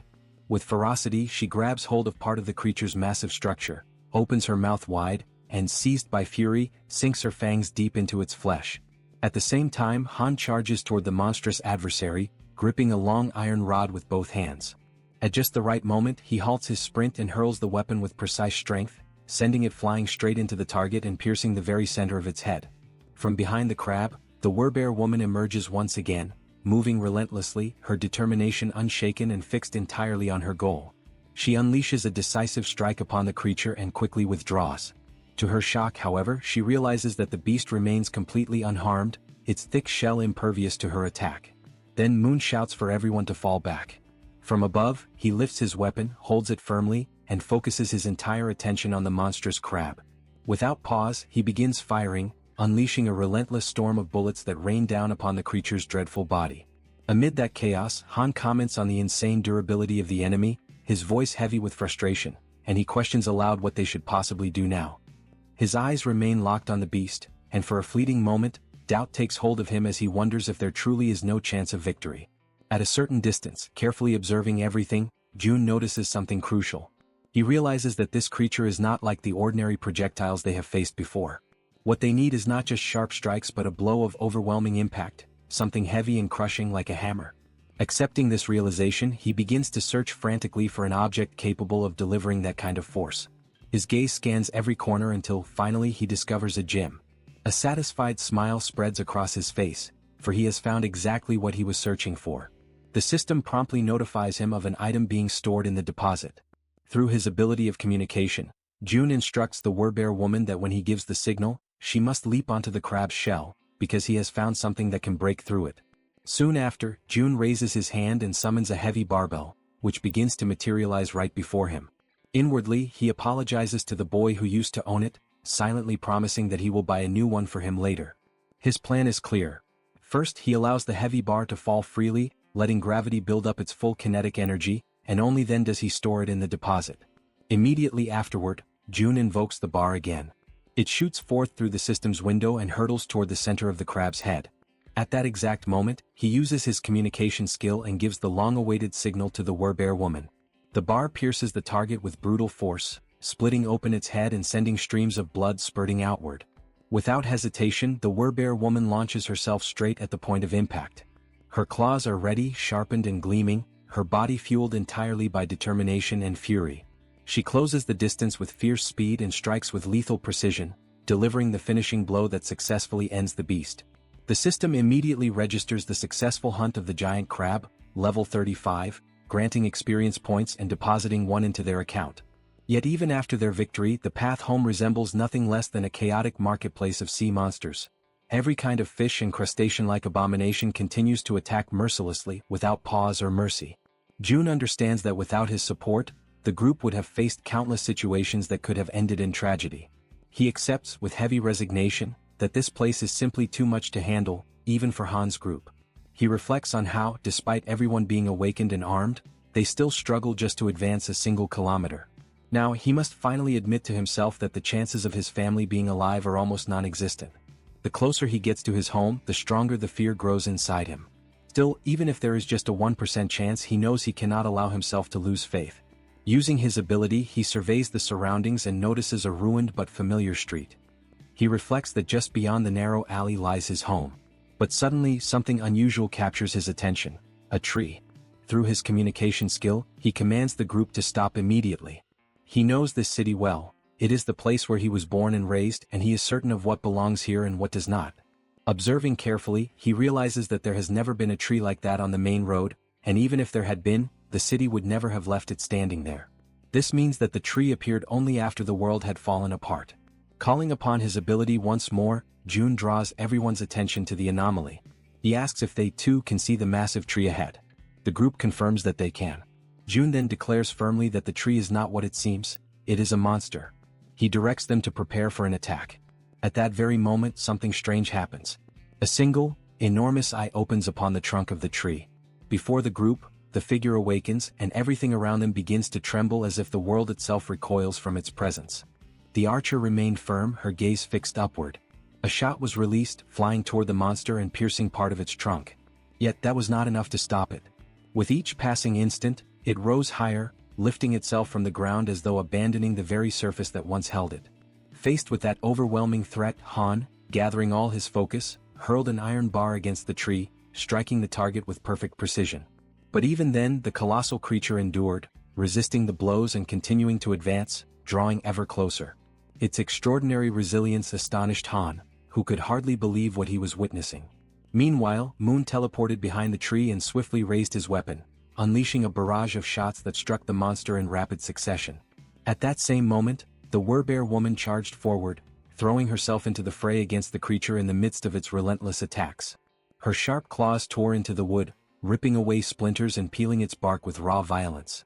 The tree, however, responded by summoning from its depths a living mass of trunks and roots, twisting and writhing as they surged toward the werebear. The branches coiled around her body, lifting her into the air and immobilizing her with a crushing force. Han and the others, horrified by the dreadful sight, cried out to her. But the tree held her fast, suspended high above them all, like a living trophy captured within its dominion. Without hesitation, it began to release branches sharpened like spears, twisting menacingly as they thrust toward the werebear.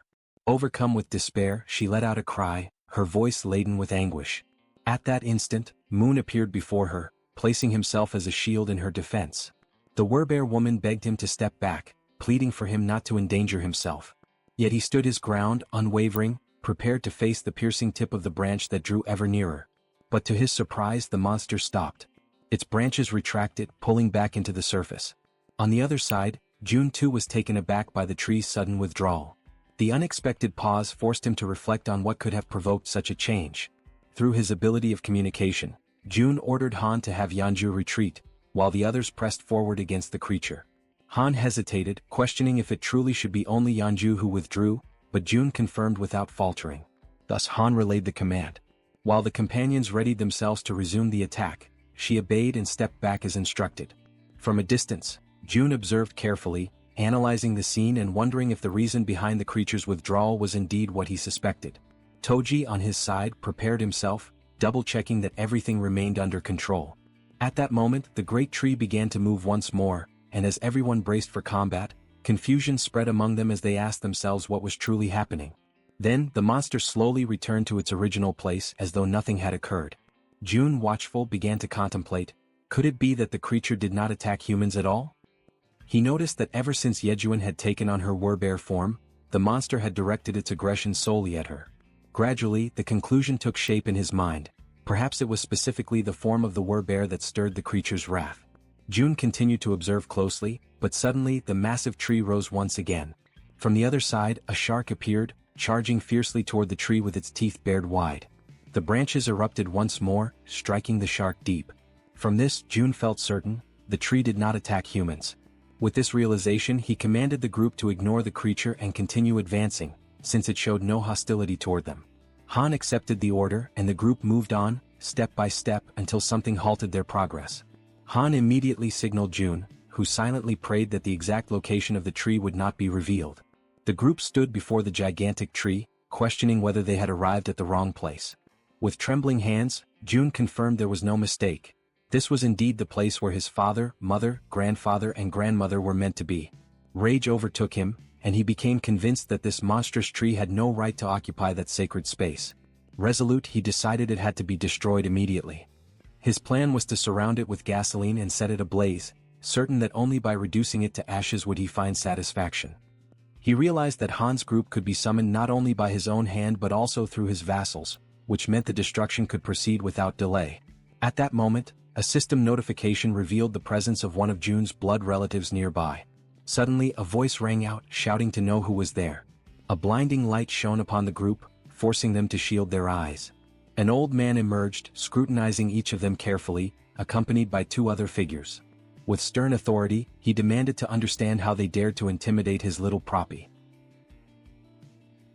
The elders approached the tree and began to wonder what they should do about the deep holes that had been inflicted upon it.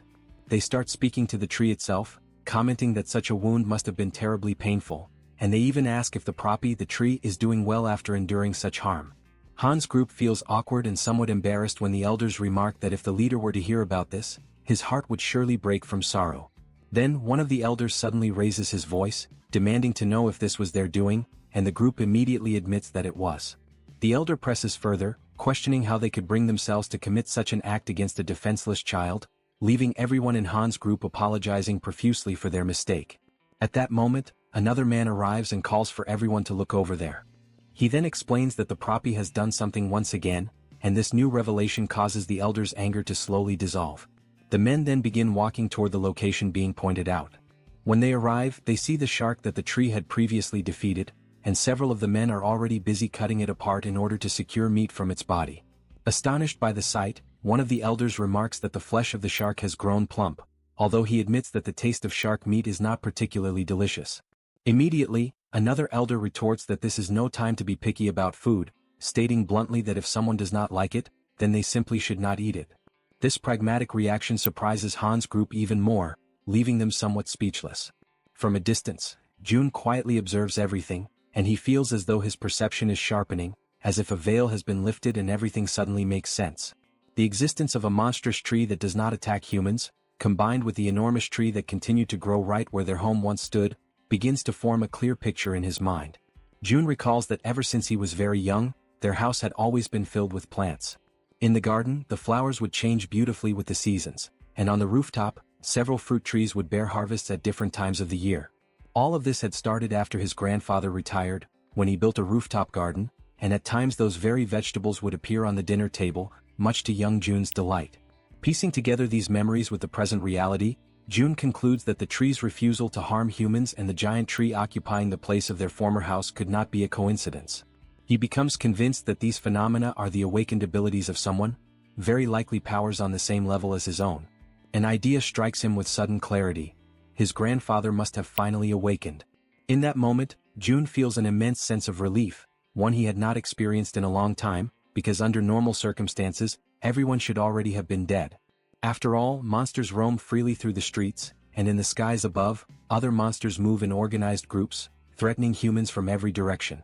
He cannot help but wonder how ordinary people have managed to survive in such an environment. Overwhelmed by this sudden realization, he begins to laugh, not with mockery but with pure relief. Yejin approaches him, concerned by his unexpected reaction, and asks if something is wrong. Jun turns to her, still smiling, and reassures her that nothing is wrong at all, emphasizing instead that everyone is safe. Yet even as he says this, he realizes that he still needs to confirm a few things. Back at the location of the tree, pieces of shark meat are scattered about while one of the men comments on how wonderful youth truly is. Han, who is in the process of cutting up sections of the shark, asks if the amount they have gathered will be enough. A mustached elder replies affirmatively and expresses gratitude for their efforts. At that point, Jun sends a telepathic message to Han, instructing him to ask the elders for the name of the village chief. Han turns to the mustached elder, politely asks for permission, and inquires about the chief's name. The elder immediately responds by asking if Han is an acquaintance of their leader, before revealing that their chief's name is Li Bangja. Upon hearing this, Jun affirms with certainty that he already knew, and explains that, indeed, Li Bangja is his grandfather. After some time, the group follows the mustached elder, who informs them that before they go to meet the chief, they should stop at a certain place. It is an area where everyone works together to prepare meals and distribute the meat from the fish. The presence of such an organized communal space leaves Han's group impressed and a little taken aback. Observing from a distance, Jun notices that the place is crowded, filled with a large number of people, around 100 in total. Giving the impression that the entire marketplace of the city had relocated to that place, the mustached man called over a bald-headed fellow who was busy slicing the meat from Old Park's catch. The bald man stopped cutting for a moment and remarked that he had heard a rumor saying that Poppy had pulled off something once again. The mustached man confirmed with a nod, replying that this was exactly what had happened, and that the shark had been so enormous that the young ones had been forced to step in and lend their strength to help. The mustached man then urged the bald fellow to cut quickly, explaining that he wanted to serve several plates of sashimi to the youngsters. Without wasting a moment, the bald man set to work with practiced efficiency, his hands moving with remarkable speed as he sliced and prepared the fish. Soon enough, he presented an exquisite platter of sashimi for Han's group, the glistening cuts of fresh fish arranged so beautifully that it immediately left everyone in awe, their mouths watering and their stomachs growling with anticipation. The archer, unable to hold back her curiosity, asked the bald man if they had chopsticks available. He replied that they had no need for chopsticks and could simply use their hands. Yet in that very instant, a set of chopsticks materialized in front of them, manifesting out of thin air. The bald man blinked in astonishment and, realizing what had just happened, offered his gratitude to Jun for this miraculous gesture. Every elder who witnessed the sudden appearance of the utensils was left with their jaws hanging, utterly dumbfounded, for none of them had ever laid eyes on anything remotely similar in their entire lives. The archer then began eating, and the moment the sashimi touched her tongue, her eyes widened in amazement. The taste was so exquisite, so overwhelmingly delicious, that she quickly realized she could not stop herself from eating more. Soon, everyone joined in, devouring the sashimi until their bellies were completely full, all the while remarking that it had been centuries since they had last tasted a dish as fine as sashimi. Watching from a distance, Jun observed this moment of peace and contentment shared by the group, and an idea suddenly struck him. With a thought, he caused bottles of soda to appear, neatly arranged to complement the meal. Once again, both the bald man and the mustached man were caught completely off guard, their expressions filled with disbelief at the sight. Han, noticing their surprise, asked kindly if they would like to have some as well. Almost at that same moment, several packages of food and provisions began to materialize one after another, stacking neatly in the area as though delivered by invisible hands. The elders, unable to contain their amazement, asked if all of that was truly meant for them. Han confirmed with a smile that it was, explaining that Jun must have taken a liking to them and was offering these gifts as a gesture of goodwill. From above, someone who had been silently observing all along finally spoke, wondering aloud whether this Jun, whom they kept mentioning, was something akin to a god. The mustached man turned to his companions, uncertain, and even asked if they should bow in reverence before such a being. But before the conversation could go any further, a voice rang out, demanding to know why the place had grown so noisy. All eyes turned toward the source, and there, standing high upon the massive root of a towering tree, was their chief, who had just arrived. At that moment, Jun's heart trembled, for he immediately recognized that figure. It was his grandfather, the very man he had not laid eyes on for what felt like an eternity. Then, as though to confirm this revelation, the system displayed information about his grandfather. It revealed that he possessed a mythical passive ability known as Guardian of the World Tree. The very name alone radiated power and grandeur, leaving no doubt in Jun's mind that it was an ability of overwhelming strength, one that could easily be described as overpowered. The grandfather observed the group intently from high atop the tree. At that same moment, the system issued a notification declaring that the servants had discovered Jun's blood relative, thereby unlocking the power of his lineage. His name was revealed as Li Bang Yeo, level 55, bearing the titles of lineage, relative, druid with a trust rating of 88, and the awakening ability known as Guardian of the Tree and of the World. From his elevated position, he continued to watch in silence until, all of a sudden, he leapt gracefully down from the branches. When his feet touched the ground, Jun immediately noticed that his grandfather appeared far healthier than before. He recalled vividly how frail and aged the old man had once been, weakened by the toll of his declining body and the struggles caused by his cerebral condition. Yet now, before his eyes, there was a renewed vigor and vitality that could only have come from the awakening of such a powerful ability. Through the skill of communication, Jun informed the group that the man standing before them was indeed his grandfather. He asked them to offer their greetings and show respect in his name. Han stepped forward without hesitation, bowing respectfully and recognizing the importance of this encounter. Standing at the grandfather's side, the mustached man began to explain, describing to him how the group possessed extraordinary abilities, even capable of bringing forth things out of nothingness. The elder was astonished by the sheer quantity of food and water gathered in one place, immediately attributing the source of all this abundance to them. Moved to the point of deep emotion, he expressed his gratitude for their presence, recalling the difficult times of the past when even water had been a constant struggle. Yet Han, maintaining honesty, clarified that these resources were not the work of their group. Startled, the chief demanded to know where all of it originated. Han then revealed that every bit of the abundance came directly from Jun himself, and that their group had come here at his request. The grandfather was shaken by the revelation, his eyes widening as he comprehended that the source of such miraculous creation was none other than his own grandson. Han further explained that his grandson now lived in the Siamayan apartments.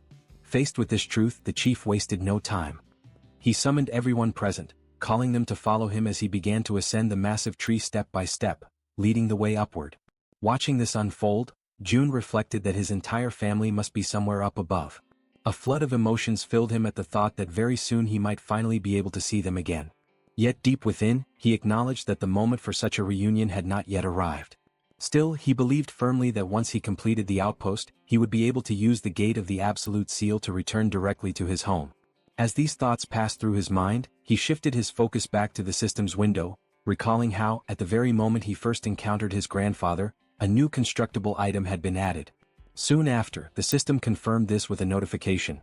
An annex had been added to the list of available items. The description detailed that this annex functioned as a safe zone located outside the refuge, with an area that would expand alongside the territory of the refuge itself. However, it could only operate in places where one of Jun's blood relatives resided. Reading carefully, Jun reflected that the price of the annex was indeed higher than that of an ordinary outpost. Yet he quickly noted that there was no mention of the annex being susceptible to destruction. His mind returned to the 10 billion won he had received as a subsidy for the construction of the apartment complex. Even after equipping every building with solar generators, more than 7 billion still remained. The decision became obvious. He calculated that investing only 3 billion in the installation would be sufficient, and compared to the vast sum he had at his disposal, that expense no longer seemed significant. Without hesitation, he issued the command to initiate construction. Immediately, the ground beneath his feet began to shift, and a structure started to take form. Watching the process with keen eyes, Jun wondered if the system was showing him a preview of what the annex would ultimately become, for its size and shape seemed to mirror almost exactly the space where he was now standing. He concluded that the annex's expansion must directly follow the growth of the territory itself. When comparing the overall costs, he realized that the 10 billion price tag made the annex far more advantageous than a simple outpost with its limited reach. Then, another notification appeared. The annex required the presence of a blood relative for a duration of 7 full days. June confirmed and authorized the construction, prompting the system to update the timeline. The projected completion was set at 167 hours and 11 minutes. Quietly, June reflected that while the annex was being built, he should ask his grandfather not to leave the country. Yet before he could dwell on the thought for long, his focus was abruptly pulled away by another system notification. Another blood relative of June was revealed. The name disclosed was Kim In-sim, level 21, bearing the title of lineage with a trust rating of 99, but without any sign of an awakening ability. Inside the vast tree, an elderly woman lay upon a bed. The grandfather held her hand with firm gentleness and asked her to listen carefully to the words being spoken by the group. A faint aura spread over the connection formed by their joined hands, and he softly informed her that their grandson June was still alive, and that these people had been sent there directly by him. At that very moment, June communicated with his companions and instructed them to ask his grandfather what had happened to his grandmother. Yejuan faithfully conveyed the question in June's name. Yet the elder turned abruptly, his expression tense, and demanded to know how June could possibly be aware of his grandmother's condition. Soon, however, it was explained that June was sharing his vision through them, perceiving everything they saw with his own eyes. Reassured, the grandfather tried to soothe their worry, explaining that the woman was not gravely ill but merely in a state of shock. Still, they pressed him further, asking since when the grandmother had failed to awaken. With a heavy and sorrowful face, he recalled that it had been since the very day the monsters appeared and the world itself began to collapse into chaos. From that moment onward, she had remained in a deep, unbroken sleep. June, watching through their perspective, noticed the expression etched onto his grandfather's face. It struck him powerfully, for it was the first time he had ever seen his grandfather like that, so burdened, so utterly weighed down by grief. The sight pierced him with an even deeper sense of the gravity of their situation.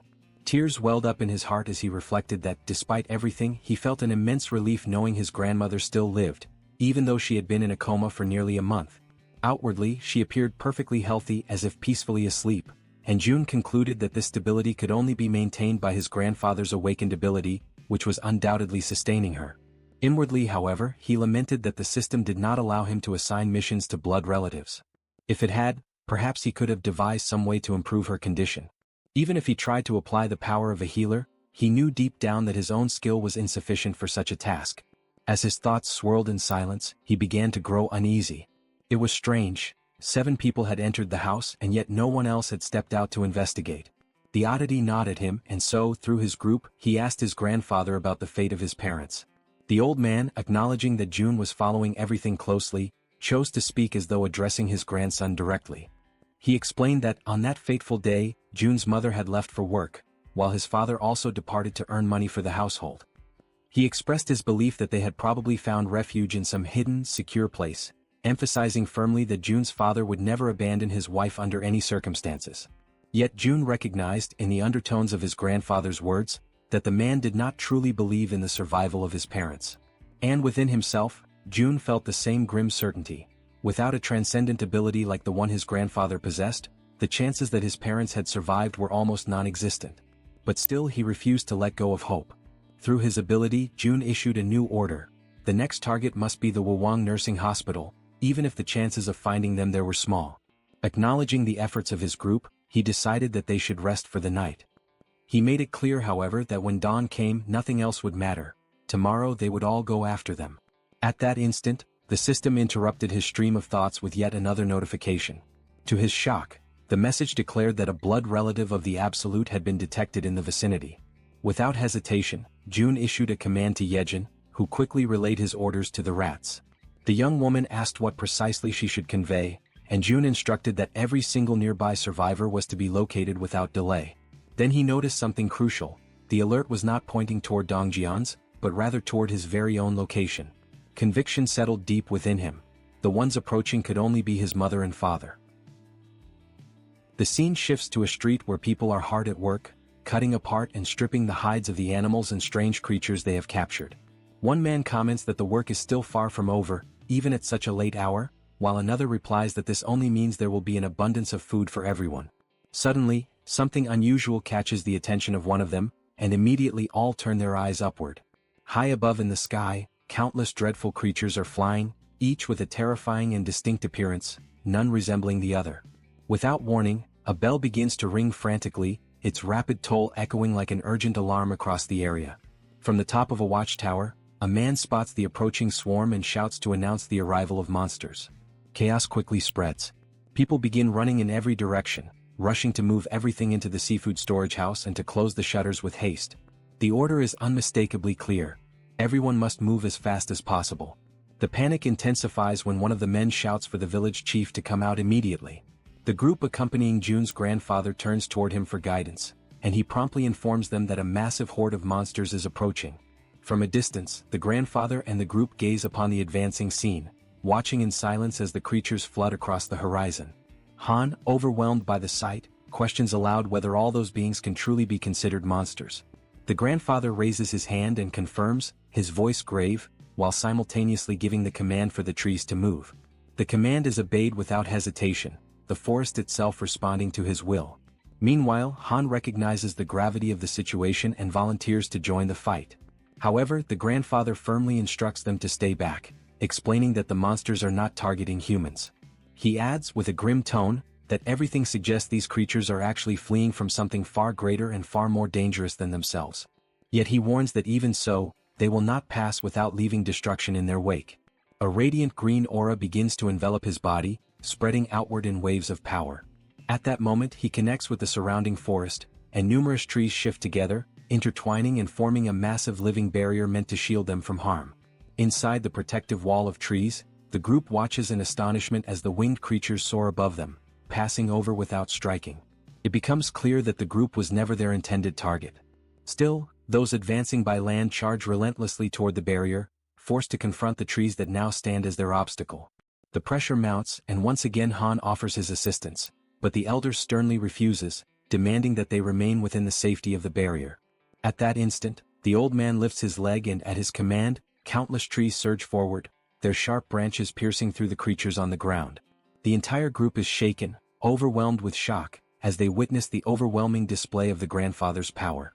The creatures, impaled by the trees, are lifted mercilessly into the air, suspended and displayed like gruesome trophies of the living forest. Yet more monsters appear, hurling themselves at the barrier, biting and tearing savagely at the trunks. But the grandfather remains steadfast, his control unyielding, forcing the trees to strike again and again, driving their sharpened limbs into the new enemies without pause. The system begins to flood with notifications, marking each victory. A message appears, declaring that a level 24 land shark has been hunted. Shortly after, another states that a level 23 saw ray has been slain. Then comes a level 29 blue crab. The list continues endlessly, with each notification announcing new experience points and rewards. Another message informs that all attributes of the group increase in trust. Their gained experience is multiplied tenfold and evenly shared, although the ascent rewards remain monopolized by the hunter himself. Inside the building, Jun observes the entire scene with his mouth agape, stunned by the cascade of notifications piling up before his eyes. He realizes that the level of power displayed is comparable to someone at level 55. His grandfather, too, receives the notifications, though he does not fully comprehend their meaning. Jun reflects that, in the beginning, he believed his grandfather was merely being reckless, acting without thought for the danger. Yet with a single strike, hundreds of monsters are wiped out in an instant. Faced with such overwhelming power, he concludes that the best thing they can possibly do is to stay out of the way and avoid becoming a hindrance. In Jun's eyes, his grandfather transforms into a monster in his own right, a being so powerful that he could no longer be compared to ordinary humans. The notifications continue to flood in without pause.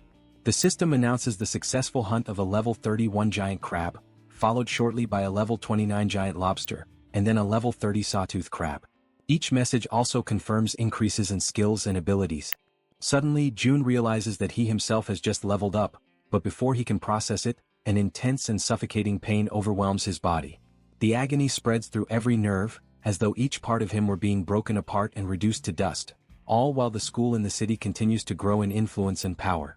Amid this torment, a new notification appears before his eyes. The system announces that beings capable of receiving citizenship have been discovered, and the question is posed: grant it or not? Jun's mind clings desperately to a single crucial thought: whether among those names his parents might be included. He scrolls through the long list, painfully aware that the sheer number of new inhabitants is so vast it would be impossible to check each one individually. Yet even as he does, he reasons that if his parents were truly among them, the message would not have been one of citizenship. Instead, it would have been a notification of alignment. This realization strikes him like a heavy weight. It means that his parents are outside the reach of those people now registered by the system. He also notices Yejin focusing with all her strength, pushing herself to the limit as she attempts to track down the location of his parents. And June convinces himself that the moment they are found, he will know instantly. Despite feeling his body torn apart from the inside, he affirms to himself that there is no time to rest, no room to pause. His mind then turns to the other side of the battlefield, questioning what is happening with his grandfather. Observing carefully, he senses that something is wrong, a subtle strangeness in the situation.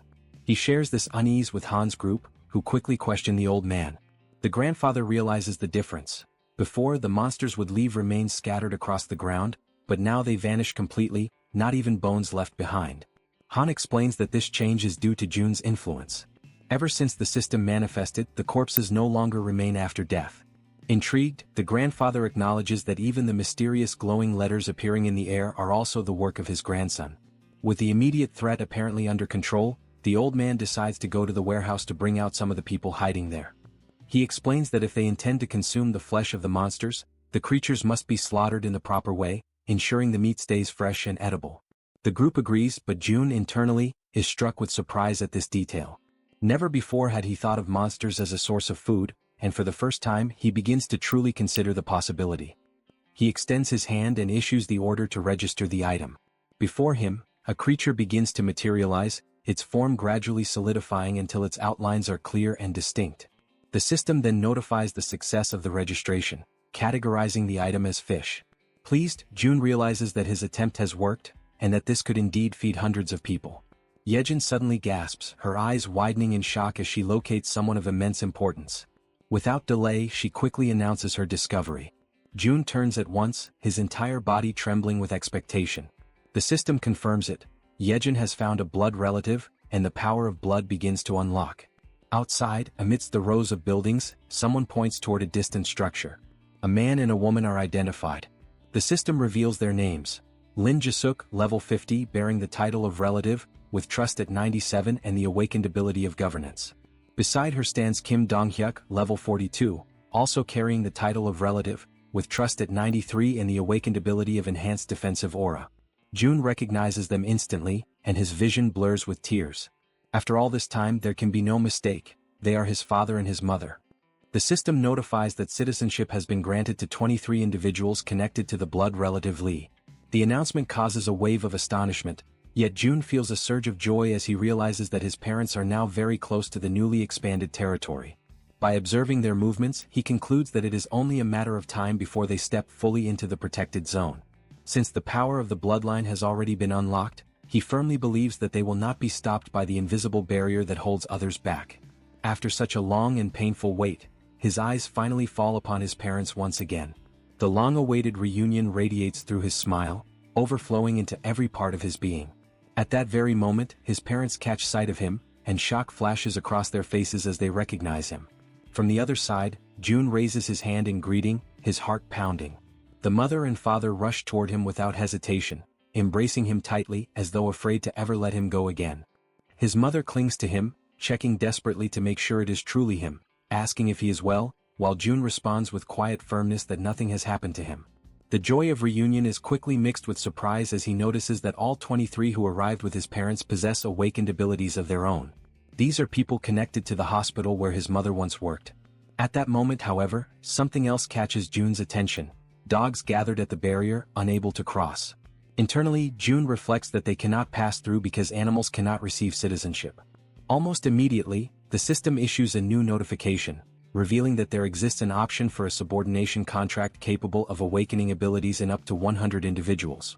June ponders the implications of such a condition, recognizing that his mother's awakened ability is astonishingly powerful, and that through her, even his father has had his own power awakened. The system then reveals the ability granted to his father, Protective Aura, classified as S rank. This ability consumes mental energy to generate a complete defense around the body, and while active, it triples all physical abilities. June quickly grasps the magnitude of this revelation. Multipliers that once stacked linearly now increase exponentially. The result is devastating. His father reaches an efficiency so overwhelming that he could easily overcome level differences that would normally be insurmountable. He also notices that even the 23 newly awakened, though classified only within ranks B and C, already stand far above the average of the unawakened. Yet, in Jun's mind, what matters most at this moment is not their classifications, but that everyone can finally rest. He raises his hand and allocates 5 units of resources to the group, ensuring they have food and everything else they may need. He instructs them to take warm baths and rest in heated rooms, guaranteeing them comfort after their exhausting and dangerous journey. Still, his mother remains troubled, convinced that her son may be hiding his pain or perhaps is deeply traumatized by the apocalyptic events. His father too reflects silently, wondering if the shock of survival has been too great for him to bear. Perceiving their concern, Jun seeks to reassure them. He reminds his mother that she herself had seen the lights burning in the apartment. Then he asks how such a thing could be possible in a world where electricity and water have long ceased to exist. To make his point undeniable, he snaps his fingers, drawing their attention. At the sound, every light in the surrounding buildings flares to life at once, piercing the darkness and leaving his parents utterly speechless, unable to believe what they are witnessing. At that same instant, a Coca-Cola materializes in his hand, cold and real. He raises the drink and, with a calm smile, asks if anyone happens to be thirsty. A young girl rushes forward almost immediately, clutching the bottle with trembling hands, asking in disbelief if it is truly real and whether she can actually drink something so rare. Jun then conjures a drink for each person present and invites them all to follow him, guiding them toward what will become their future homes. After some time, using the gate of the ultimate shut-in, he leads them across into the apartment complex. There, Jun personally escorts his mother's subordinates to the residences they are to occupy. In each home he provides rice, ramen, eggs, milk and every item they request. As they walk together down the hallways of the building, his mother cannot hold back her worry and finally asks if it is truly acceptable for them to occupy residences that once belonged to other people. With a calm smile, he explains that if any resident eventually returns, they will immediately return the property, but for now no one has come back. He gently asks his mother not to worry, and then opens the door of one of the apartments, inviting them to step inside quickly. Once inside, 2 companions of the group lower themselves respectfully, bowing and greeting with polite gestures. The father and mother, astonished, remain frozen in place at the unexpected sight. The woman, overcome with curiosity, asks whether one of them might be her son's girlfriend. He denies it at once, and one of the young women firmly declares that both of them will serve his parents with dedication and care.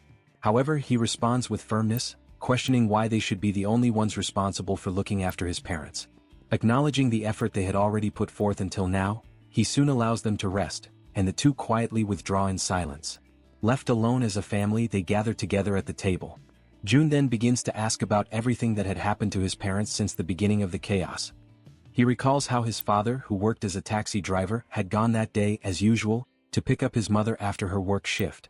It was at that exact moment that the monsters suddenly appeared. Side by side they managed to protect each other and, as a result of their determination, survived. And just as Jun had suspected, it was his mother who awakened her abilities first. After listening attentively to their account, he shares his own journey in return, the skills he had acquired, the dangers he had faced, and the ways in which he had managed to survive up to that point. He also tells them about the condition of his grandmother and the constant care his grandfather had been devoting to her. Their stories weave together, filling the night with memories and emotions. Time flows by, midnight approaches, yet the warmth of the long-awaited family reunion transforms their home into the safe refuge they had been yearning for all along.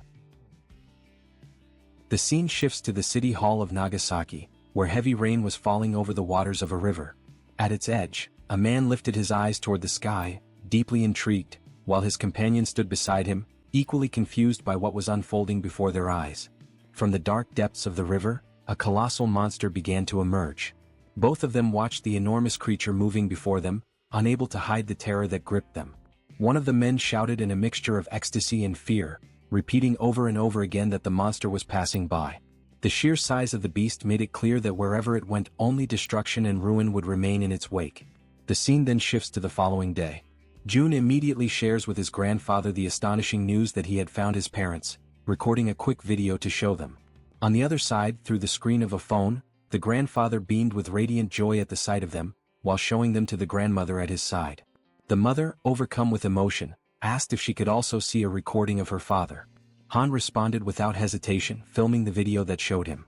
As she watched, her eyes quickly filled with tears, and Jun, trying to comfort her, reassured her that very soon they would all be able to reunite.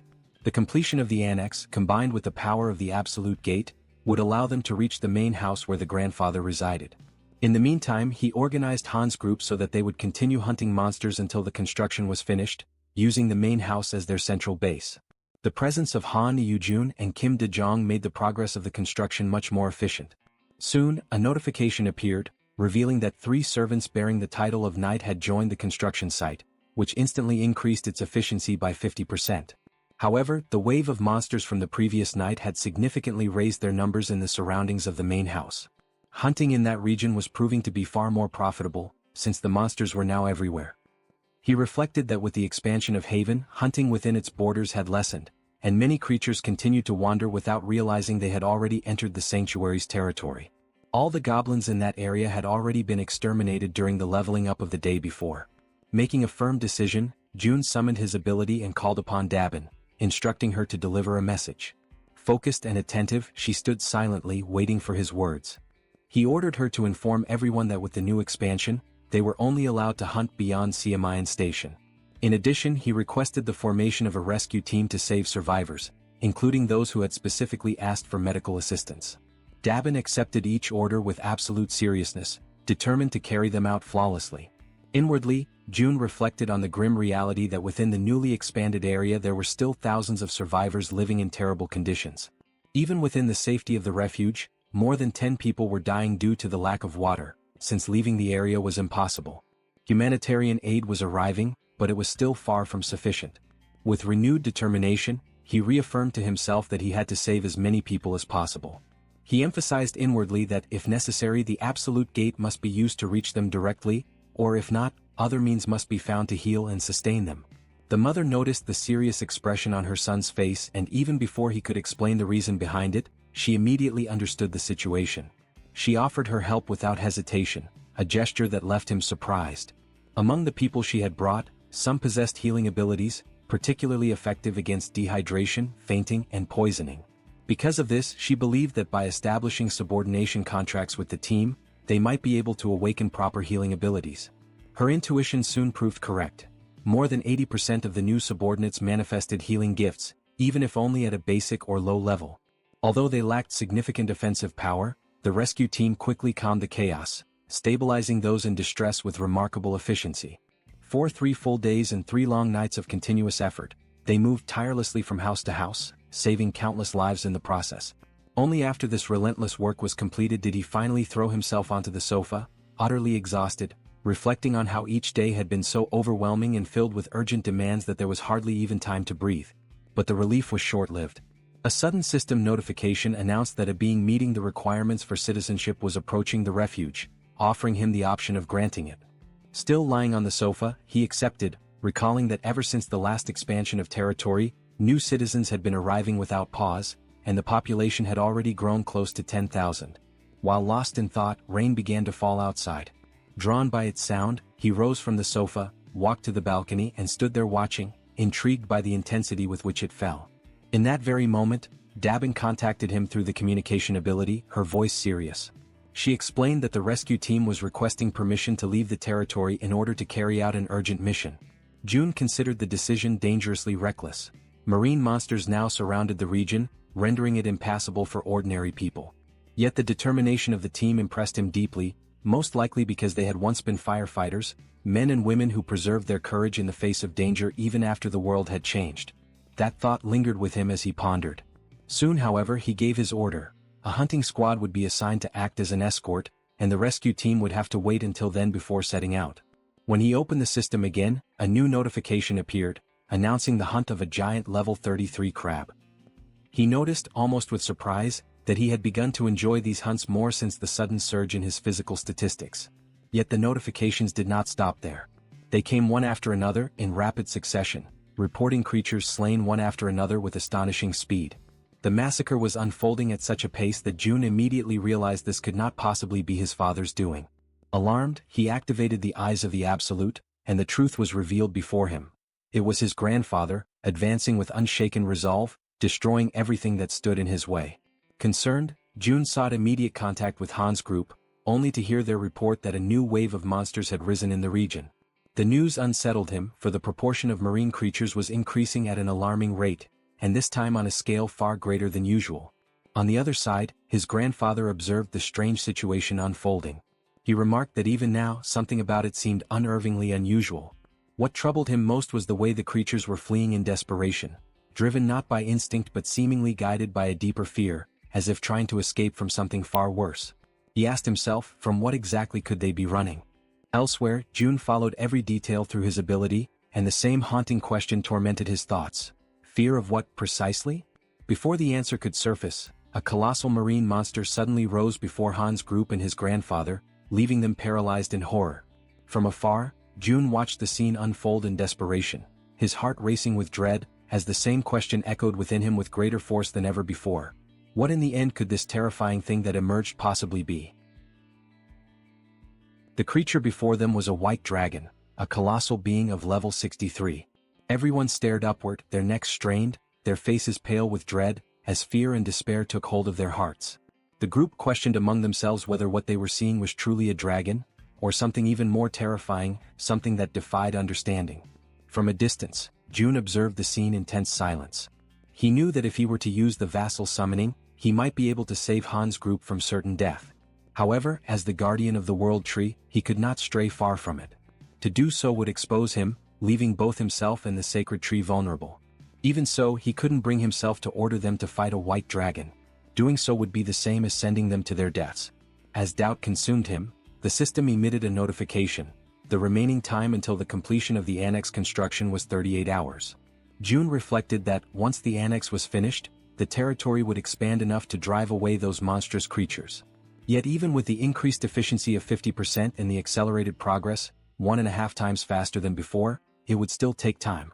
They would need to endure for more than an entire day, something utterly impossible under their current circumstances.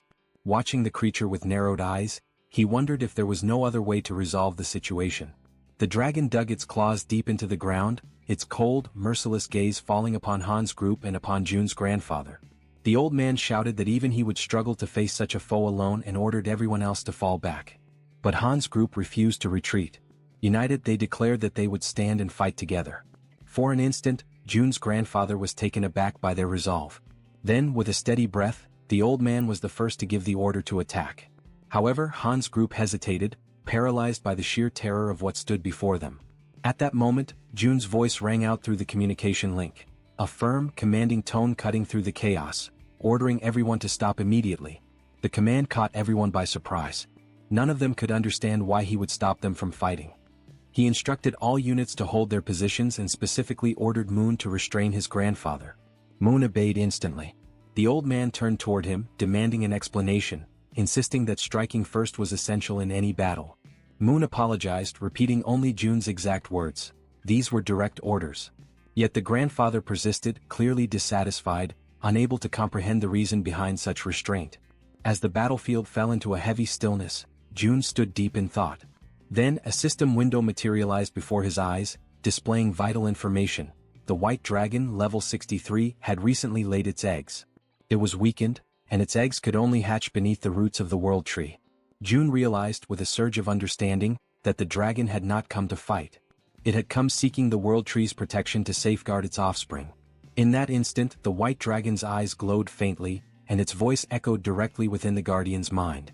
Startled, the grandfather sensed that this was no illusion. This was telepathic communication.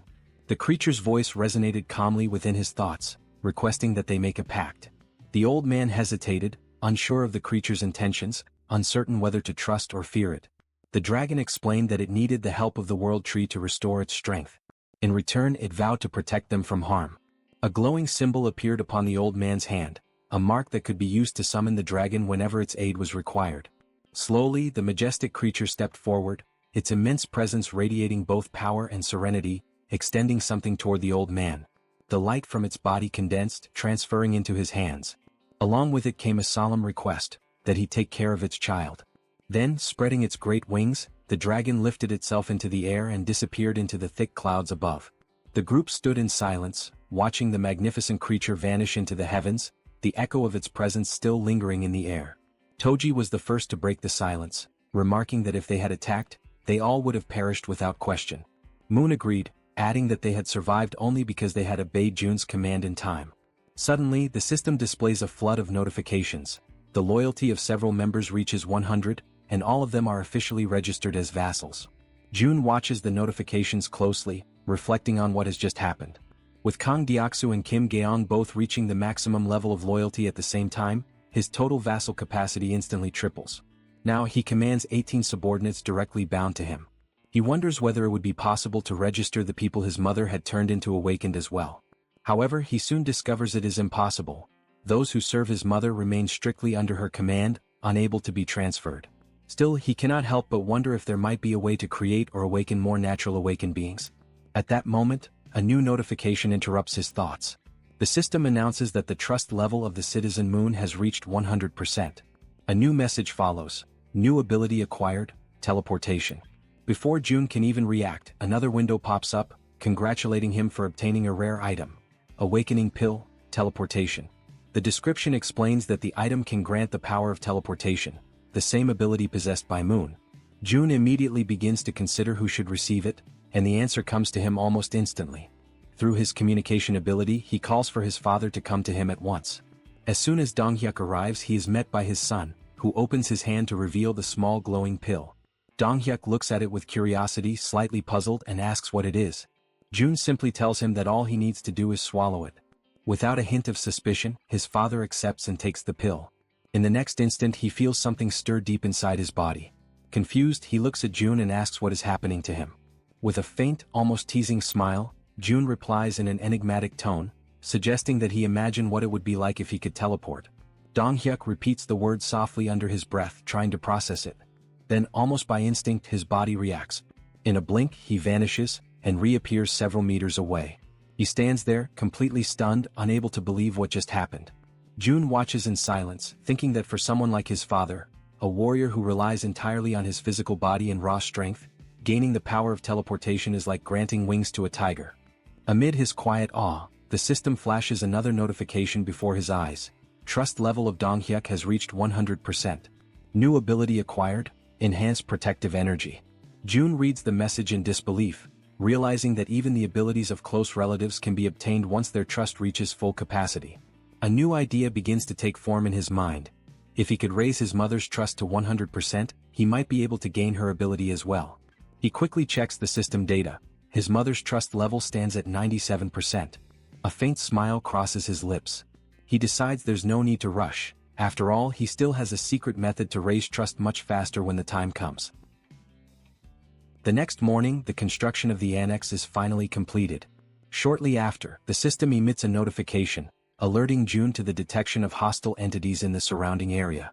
It then reports that several sea creatures, including sharks and swordfish, have been successfully hunted down. With this increase in activity, the territory begins to expand once more, and a sharp, excruciating pain surges through June's entire body as the process unfolds. Completely exhausted, he realizes that even though he now gains less experience for victories achieved under his leadership, the total accumulated value remains immense. At that exact moment, something unexpected catches his attention.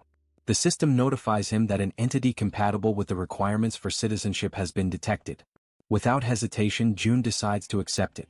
Moments later, another notification appears, announcing that the total number of citizens has officially reached 10,000. As a result, the system unlocks a new feature, the Institute of Professions, allowing the inhabitants to finally obtain jobs and specialize in their respective fields. Although every one of these messages holds great importance, June feels that something even more urgent requires his attention. He opens the door to his room and calls for his mother. Concerned, she immediately appears and asks what happened, wondering if her son has something important to tell her. June thanks her for her patience and announces, with a warm and emotional tone, that they will finally be able to visit his grandfather together. The words strike deeply within her heart. Overcome with emotion, Jisuk's eyes fill with tears. She can barely believe what she has just heard. At that moment, from the trunk of the great tree, where his grandparents reside, a door begins to glow with a radiant, golden light. June approaches it, places his hand gently on the handle and opens it. Beyond the threshold, he sees his grandfather sitting beside his grandmother, as if they had been waiting for him all this time. The old man, startled by the sudden appearance, asks who is there. When he recognizes his grandson, his face lights up with indescribable joy. He asks, trembling, if the person standing before him is truly his June. The young man confirms it, his voice trembling with emotion. Unable to contain herself, Jisuk runs toward Lee Bangja, her father. The elderly man, still in shock, murmurs that what he is seeing cannot possibly be real. Yet, as they embrace tightly, time itself seems to stop. Their tears blend together, tears of loss, relief and reunion. Amid sobs, Jisuk apologizes for taking so long to return, for not having come back sooner. Lee Bangja holds her close, comforting her with gentle words, telling her that she has worked hard, just as her husband has. He thanks them both for surviving, for carrying on with their lives, and for a fleeting moment the air fills with peace and quiet warmth. Then a new notification appears before Jun's eyes. Trust level of Lee Jisuk has reached maximum. Lineage contract obtained. He takes a silent breath, realizing that his father is currently out rescuing people alongside the relief team, which is why he couldn't bring him along this time. But that's fine, he thinks. The priority was to bring his mother first. For now that was enough. The scene shifts. Lee Bangja is watering the plants, moving with slow and careful motions. His grandson approaches him, curious, and asks whether the world tree had grown around the house naturally. The old man nods, saying that even he had been astonished when he first saw it. Jun then asks about the water and electricity, wondering how they managed to live since the massive tree has altered the entire structure. The grandfather explains that they have been surviving using the generator's power and water from the tank. However, he adds with a weary sigh that their resources are running out, and the gas in particular had already been depleted not long ago. Jun, filled with quiet confidence, replies that he can fix that. He stands up, focuses his mind and channels his power, and right before his grandfather's eyes, the water reservoir begins to refill on its own. The sight leaves the old man completely speechless. Jun calmly tells him that he personally restored the water supply and also recharged both the generator and the gas system. Lee Bangja, still struggling to comprehend what he just witnessed, praises his grandson's extraordinary ability, his voice trembling with admiration. Jun considers explaining the complex system of skills and vassal contracts to him, but realizes that it would be too overwhelming to understand all at once. He decides instead that he will teach him little by little. Then Jun begins to climb the stairs toward his grandfather. As he ascends, his gaze sharpens and he quietly activates one of his most powerful abilities, the absolute eye. Carefully observing the space where his mother and grandmother are, Jun focuses his gaze in that direction, channeling his concentration entirely toward them. Then, as he stretches out his hand, the system emits a sudden notification: teleportation. In an instant, his surroundings distort, and he materializes inside the world tree, appearing precisely at the spot where Jisuk and his grandmother are resting. He immediately realizes that he can use teleportation while keeping his absolute eye activated, and the potential of this combination fills him with excitement and anticipation. His mother, startled by his sudden appearance, asks why he is no longer on the rooftop, and also inquires where his grandfather has gone. Jun calmly explains that his grandfather is still working and then asks how his grandmother is doing. Jisuk answers that the elderly woman simply looks as if she is peacefully sleeping. Suddenly, the system projects a new message before his eyes: summon the spirit beast, cost 10 billion wands. Jun is completely taken aback by what he reads. His eyes widen in disbelief as he realizes that the button to summon a spirit beast worth 10 billion has been unlocked. A powerful wave of excitement and disbelief washes over him. Without hesitation, driven by pure instinct, he presses the button. The system immediately confirms his action. 10 billion wands have been spent for the summoning of the spirit beast. And at that very moment, an intense light bursts forth in front of them, illuminating the entire room with a radiant glow.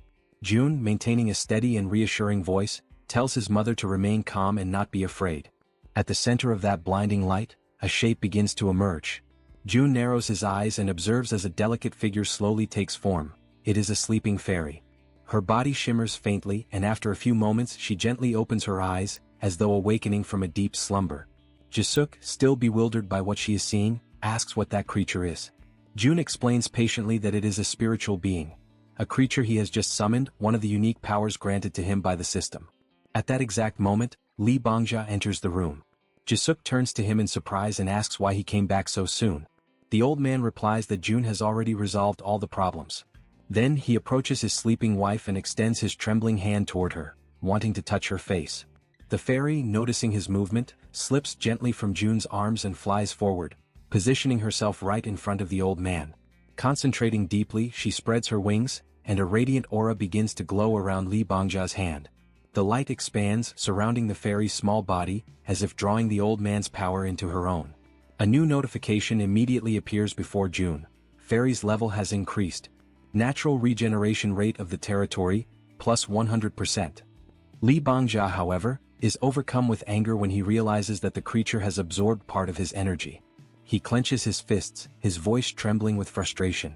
But before he can speak, something extraordinary happens. His wife begins to stir. Slowly, the grandmother opens her eyes. The old man freezes completely, his anger dissolving into sheer disbelief. He stands motionless, unable to comprehend what he is witnessing. Yet, the elderly woman gazes at him with calmness and warmth. With a faint, gentle smile, she asks why he is looking at her as if he has just seen a ghost. The grandmother raises a trembling hand to her mouth, utterly confused and unable to comprehend what is happening around her. Exhaustion quickly overtakes her frail body, and she lies back down upon the bed, her eyes fluttering as her strength fades once more. The grandfather, overwhelmed by panic and despair, cries out her name in disbelief, his voice breaking as he pleads for her to regain consciousness. Convinced that the little fairy is somehow responsible for what has just happened, he turns his gaze toward the small creature and demands that she try again, that she use her power to reverse whatever she has done. The tiny fairy, however, closes her eyes in silence, unmoving, her glowing wings dimming slightly. Her quiet refusal only deepens his desperation, and he shouts once more, ordering her to attempt it again. At that moment, Jun steps forward and intervenes, speaking in a calm but firm tone as he asks his grandfather to steady himself. The old man takes a deep breath, lowers his head and after a brief pause, admits that he lost control of his emotions. With a trembling voice, he apologizes. Jun approaches him slowly and explains that the fairy's energy level is still very low. He advises his grandfather to provide her with vitality regularly so that as she continues to absorb energy, she will gradually evolve and her power will increase over time. The stronger she becomes, the longer his grandmother will be able to remain awake and conscious. The old man listens attentively, his face softening as relief slowly replaces his anguish. As Jun observes the scene, his thoughts drift. He begins to reflect that the summoning of magical creatures might not be entirely random. After all, the fairy seems deeply connected to the world tree. If that connection truly exists, then each summoning must serve a specific purpose and follow its own hidden conditions. Even though he cannot yet discern what those conditions are, he finds comfort in knowing that for now the important thing is that his grandmother can awaken again, even if only for short periods. Soon after, he grows restless and tells his grandfather that he is going to rest for a while in his room. The old man simply nods in understanding, asking him to call if he needs anything. Jun walks away quietly and once inside his room, he sits down and opens the system interface. A new notification materializes before his eyes. Citizen Shim Taek-jiang has died. Jun's expression darkens. He immediately assumes that the message refers to one of the citizens recently relocated to the new annex built near the apartment complexes. Despite the relentless efforts of the rescue teams, hundreds of people have already perished, and many more will soon follow. Inwardly, Jun reflects that he wishes he could move all those people to a safer place, but everyone is exhausted, stretched to their absolute limit, without a single moment of rest. People are dying everywhere, some torn apart by monsters, others trapped inside their own homes, fighting desperately for survival. A few manage to endure thanks to rare and powerful abilities awakened by chance, while countless others perish without ever receiving a single gift from fate. He wonders if the old saying is true, that great power truly does come with great responsibility. Jun doesn't know why the monsters appeared, nor why only his family was granted such immense strength. The world has never offered him any explanations, so he resolves to find them himself. In that moment of solitude, he reaches his own conclusion. Responsibility belongs to those who possess power. And he decides to embrace it fully. He silently vows that he will save his country, at least as much of it as he possibly can. As he reviews the system data, he notices that the total number of people to whom he can grant citizenship reaches 220,000, yet only 10 have been officially registered so far. Sitting cross-legged on the floor, Jun makes a quiet but determined decision. He will continue to expand his reach until that number is filled to its very limit. And while he contemplates all of this, he recalls that the negotiations had been halted once the number of citizens reached 10,000. The inhabitants are allowed to acquire professions, yet nothing has changed in the administration window. With this realization, he concludes that the first step must be the construction of a professional training institute. The system indicates that the Institute of Professions costs 2.5 billion wons and grants citizens the ability to develop commercial skills after researching their chosen occupations. He notices, however, that the structure requires a vast and isolated plot of land, and he plans to build it on the very ground the giants had leveled earlier. The system informs him that the institute requires 30 citizens working for 7 days, each receiving a payment of 200,000 wons, and asks if he wishes to begin the installation. He confirms without hesitation and decides to instruct Dabin to hire 30 more workers. Ancient words of wisdom resurface in his mind. Cultivate the body, put the house in order, govern the nation, and bring peace to the world. Before one can change the outside world, one must first bring harmony within one's own home. June understands that if he truly wishes to save his nation, he must first gather the families of his subordinates. Until now, all of them have risked their lives for him. Now it is time for him to act on their behalf. Activating the absolute eyes, he observes his companions from afar. Without hesitation, he grips a door handle and, with the ability that manipulates both doors and distances, opens a passage to another place. June knows that Han's group has been advancing toward the vicinity of Jigalki Station, searching for the mother of the archer woman. He also recalls that during the construction of the annex, they had opened routes toward Daechidong, but the new wave of monsters had made further advancement nearly impossible. Nevertheless, he soon realizes that he cannot move beyond that point. Even so, he decides to take action. He activates the communication ability and summons everyone to gather. Moments later, Moon appears running toward him, surprised to see him there. It is their first meeting after a long time. June smiles, and Moon immediately understands that the power which annihilated the monsters had indeed been his. Soon after, Han approaches, surveying the surroundings carefully.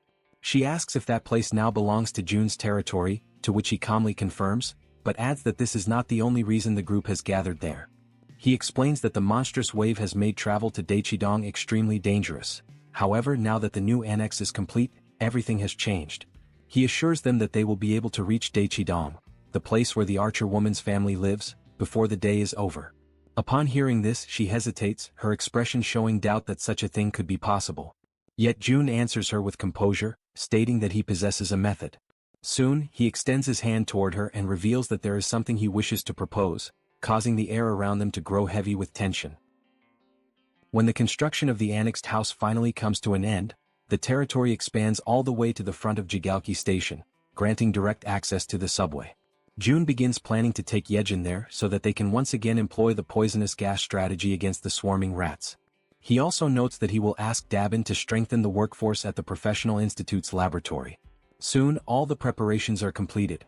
The only thing left is to put the plan into motion. Yejin then focuses her mind, forming a connection with the rats and sending them to explore the passageways between Jigalki Station and Siadeskim. As she observes the tunnels through their senses, she realizes that if she had been sent there alone, the result would have been disastrous. June contemplates the situation and concludes that it is far worse than he anticipated, as he initially believed that with the monster waves gathering mostly on the surface, the underground area would be nearly empty. Yet it no longer matters. In an enclosed space, everything will eventually be consumed by Hiron's poisonous mist. At that moment, the system begins to emit notifications announcing successful hunts, depositing wands as rewards into their account. Another notification follows shortly after, confirming the extermination of a dark race, with additional funds credited as compensation. June feels a deep sense of satisfaction, for the amount is significant. The bounties earned from monsters slain by Hiron's toxic mist are steadily increasing, largely due to the power she inherited from her mother, the ability known as poisonous mist. The system displays that Hiron has now reached level 34, possessing 94 points of trust and 100 of loyalty. Upon signing the Oath of Allegiance, she earns the title of Knight, which in turn enhances the reward she receives. But Hiron is not the only one to undergo transformation. Yejin's title of Knight evolves into that of Baroness.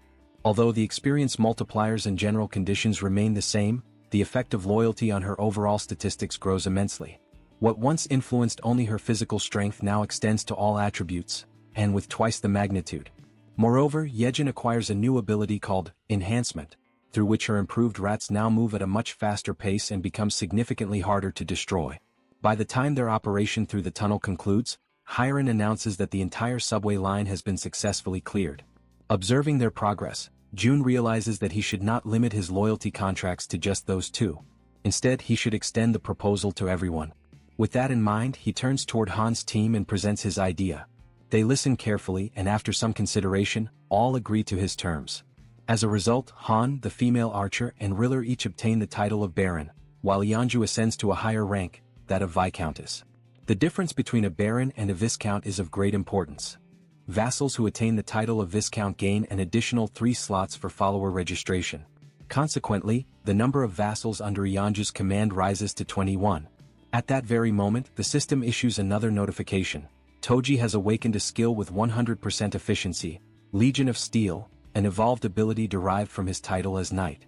He can now summon not only enchanted armor but also steel golems, entities that follow his commands without hesitation, advancing mercilessly against the enemy. With the golems clearing a path ahead and the allies maintaining formation, Toji decides to seize the opportunity and push forward. The offensive begins in earnest as the group charges ahead, confronting the monsters that appear in their way. Amid a flurry of coordinated attacks and fierce defenses, they continue their advance until Han finally announces that they have reached Exit 2 of Jigalki Station. From a distance, Jun monitors the operation and reports that the path ahead is clear. He directs the group to proceed straight towards Shin, and everyone promptly follows his instructions. Jun reflects that the distance to the station is approximately 3 kilometers, but thanks to their enhanced physical abilities, they are able to cover the distance in just 10 minutes. After some time, upon reaching their destination, the female archer notes with satisfaction that they managed to arrive within a single day. The man with glasses, curious, asks what their next step will be. She replies that they should exit through Gate 2, as her family's condominium is located just beyond it. However, that very exit is overrun with hungry goblins lying in wait for them. Han, ever vigilant, warns his companions about their presence. Amid the growing tension, the archer steps forward and commands the monsters to clear the way. She then releases a spear of light with devastating force and precision. The weapon's energy splits into dozens of radiant beams that scatter in every direction, piercing through the surrounding enemies. The system notifies them of a series of successful kills. The goblins are eliminated one after another. On the other side, Jun observes the archer's newly revealed ability in action, known as Light Arrow. Before even reaching the target, the light detonates and multiplies, turning each beam into a lethal weapon. Meanwhile, something catches Jun's attention. He notices that the entrance to the nearby building is barricaded. This obstruction can mean only one thing: there are survivors inside. Han decides to take action, removing the debris blocking the door and giving orders to the group. He and the archer will go up to investigate the situation, while the others are to remain on guard at ground level. With steady steps and weapons at the ready, Han and the archer ascend the silent building, prepared to uncover what, or who, might still be holding on inside. On the upper floor they come upon a closed door. The archer approaches and knocks several times, yet silence prevails. No sound comes from the other side. Desperation spreads across her face. The absence of any response is unbearable. She falls to her knees before the door, overwhelmed by a crushing sense of loss. For a moment, the only sounds are her quiet sobs and the wind whispering through the cracks in the hallway. Then suddenly the door opens. A young man stands before them, and for a brief instant the world seems to stop moving.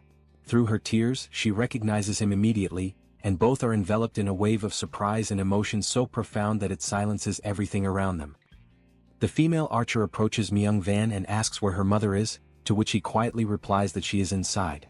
When the archer's mother catches sight of her daughter, an overwhelming wave of emotion sweeps over her. She immediately reaches out, placing trembling hands upon her daughter's shoulders, while the archer struggles to contain her tears, her eyes glistening with emotion.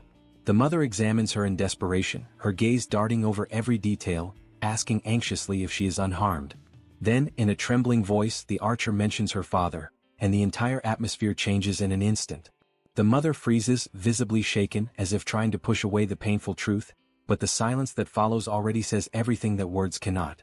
The tears intensify, spilling freely as reality sinks in. Everyone around them slowly understands what has happened. The father did not survive. The grief spreads among them like a slow, suffocating wave. The three are overtaken by sorrow, their cries rising together, echoing through the quiet halls for long, agonizing minutes. From a distance, Jun watches the scene in silence, his expression unreadable but his eyes heavy with empathy. Within himself, he reflects on what must be done next. He knows he must find the families of Han, Kang Daeksu, and Kim Jae-won. All three are located in Jangjin-dong, and Jun understands that he must act swiftly to prevent further loss and despair. Soon after transferring the female archer's family to a secure zone, he summons his followers and dispatches them from Seomyeon toward Jangjin-dong. Not long after, a report arrives from Dabin, informing him that the public facilities have reached maximum capacity. Jun briefly considers expanding the existing infrastructure, but upon learning that many of the new arrivals own homes nearby, he decides instead to send them back to their residences. At the same time, he begins planning the construction of new spaces beyond the main complex, including community centers, offices, and shops. to provide greater comfort and autonomy for everyone. In his thoughts, he admits that he had already anticipated this kind of limitation. The expansion had inevitably brought nearby houses into reach, and several of them now stand vacant. By redistributing the residents, they would have more room and balance overall.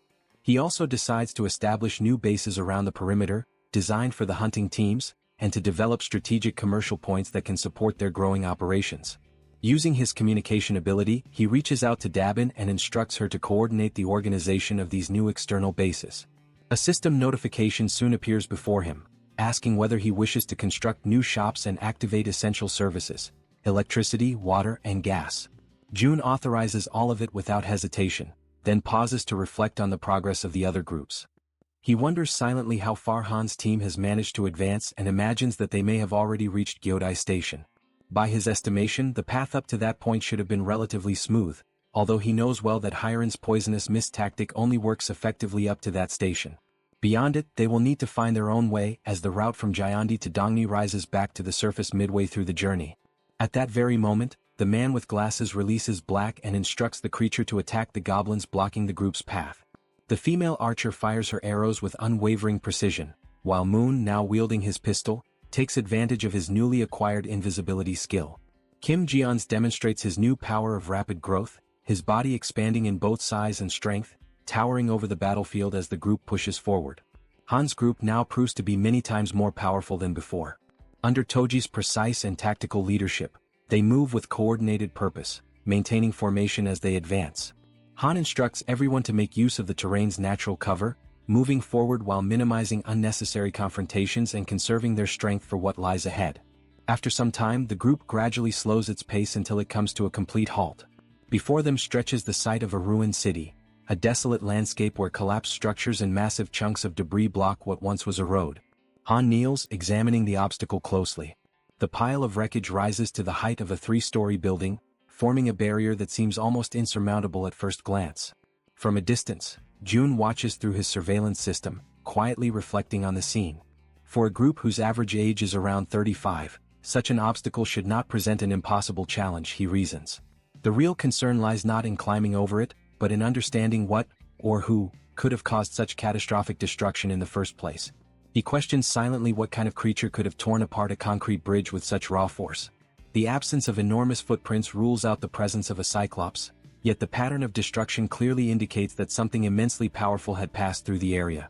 Proceeding with caution, June activates his communication ability and transmits a calm but firm directive to Han's team, advising them to move forward carefully and stay alert for any disturbances.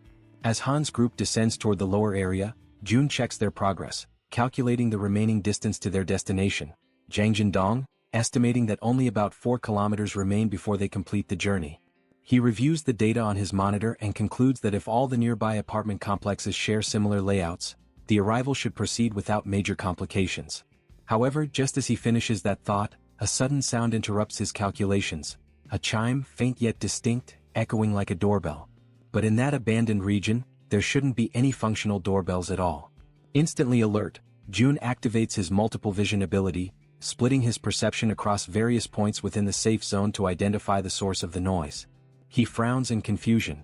Since Dabin had taken over operational control, no incidents of this nature had been reported. Despite that, a sense of unease compels him to investigate personally. He establishes contact with Yejin through the system, informing her that he will conduct a quick inspection of the apartment sector. Upon arriving at the site, June carefully surveys the surroundings and soon notices a small group of people gathered outside one of the buildings. The newcomers seem to be engaged in a cautious conversation, murmuring among themselves as they try to confirm whether they have arrived at the correct residence. Moments later, the door opens, and the group freezes in surprise as June himself steps into view. At that instant, the system issues a notification. The trust levels of the citizens have increased. June's curiosity deepens at the sight of this unexpected message. The mere act of seeing him has somehow strengthened their confidence. A tense silence lingers for several seconds before one of the men steps forward hesitantly. With a respectful yet urgent tone, he makes a request, one that, while simple, catches June completely off guard. The man asks if June could lend them weapons. Dressed in black, he explains that they do not intend to stay within the so-called safe zone. His group, he says, plans to leave soon and needs the armaments to defend themselves on their journey. The man tells June that the group intends to leave. June, uncertain, asks if they plan to hunt monsters, but the man denies it. He clarifies that their goal is different. They want to go out in order to try to rescue their families, and they ask if June can help them in any way. June pauses for a moment. Inside, he recognizes that these men are just like him. Men who spend their nights awake, haunted by worry for their families, going over every possible scenario again and again until the moment they finally decide that they must take action on their own. Driven by desperation, they come to him. June then says that he cannot help them with everything. The man nods, resigned to that reality. However, June extends his hand and summons an item. He explains that he can at least give them weapons because if the group intends to rescue their families, they will need them. The weapons begin to materialize in front of the men, forming slowly out of thin light. The man expresses his gratitude, saying he has no idea how he could ever repay the favor. June responds that he has a proposal for the group. The man asks what it is. June reveals that he wishes to form a subordination contract, an ability that seems almost ridiculous at first glance, yet it allows him to select 100 awakened followers without requesting anything in return. However, the ability comes with a particularly troublesome requirement. The man asks what they must do. June explains that the reason his mother never filled all 100 slots, even with such a powerful ability, is simple. With a tone heavy with authority, he declares that they all must kneel. The men are startled, shocked by how authoritative June suddenly seems. Even so, they obey, lowering themselves to the ground and asking if that position is correct. June confirms that it is. He asks for a moment, places his hand over the man's head, and states that from that moment on, the man must obey him. June explains that all the man needs to do is express his intention to submit clearly. The man does so, declaring his submission. The system immediately notifies that the man, named Jang Sungjun, possesses a trust level of 48 and awakens the ability of teleportation, a ranking-type teleportation that consumes mental strength in order to generate physical force. The man feels the energy coursing through his body and becomes unsettled by the light that begins to spread around him. June is also surprised by the phenomenon. The ability and the rank he receives are an extraordinary reward, far greater than anything June imagined could appear. The system then notifies that a tangerine has been purchased and it materializes instantly in June's hand. A mission appears, to lift the tangerine using telekinesis within 10 minutes, with a reward of increased mental power and no penalties.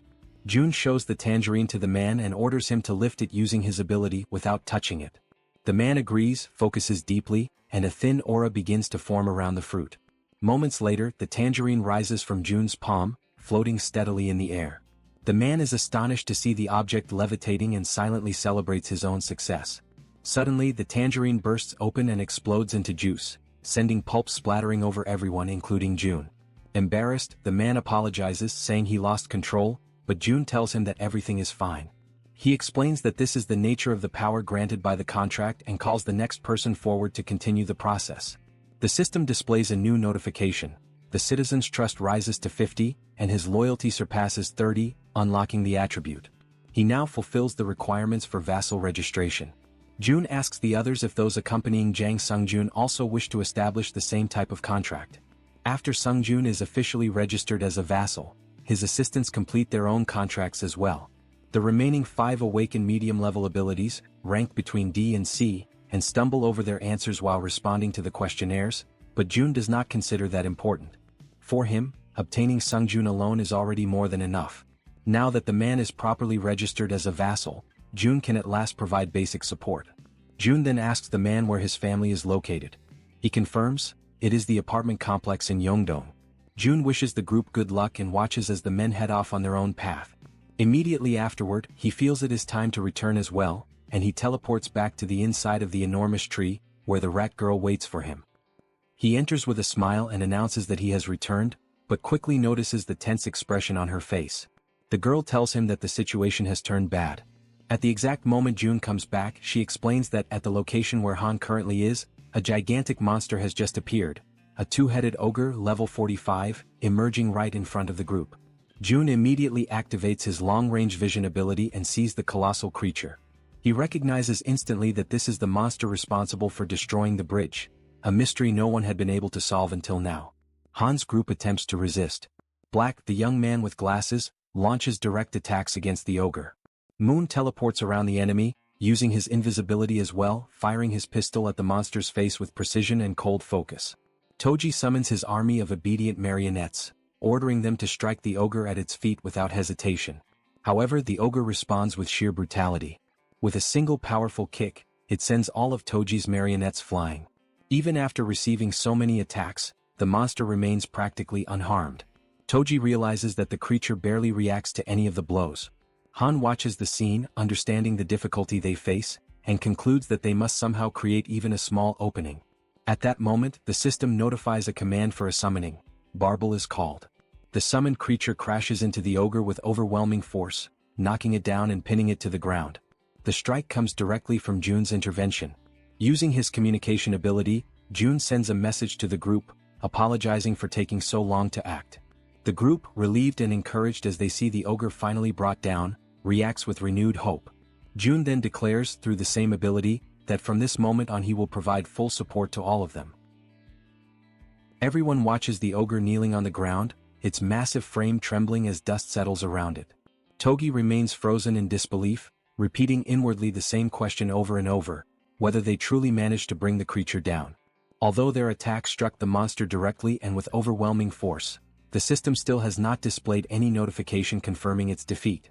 That single missing message makes everything clear. The battle is far from finished.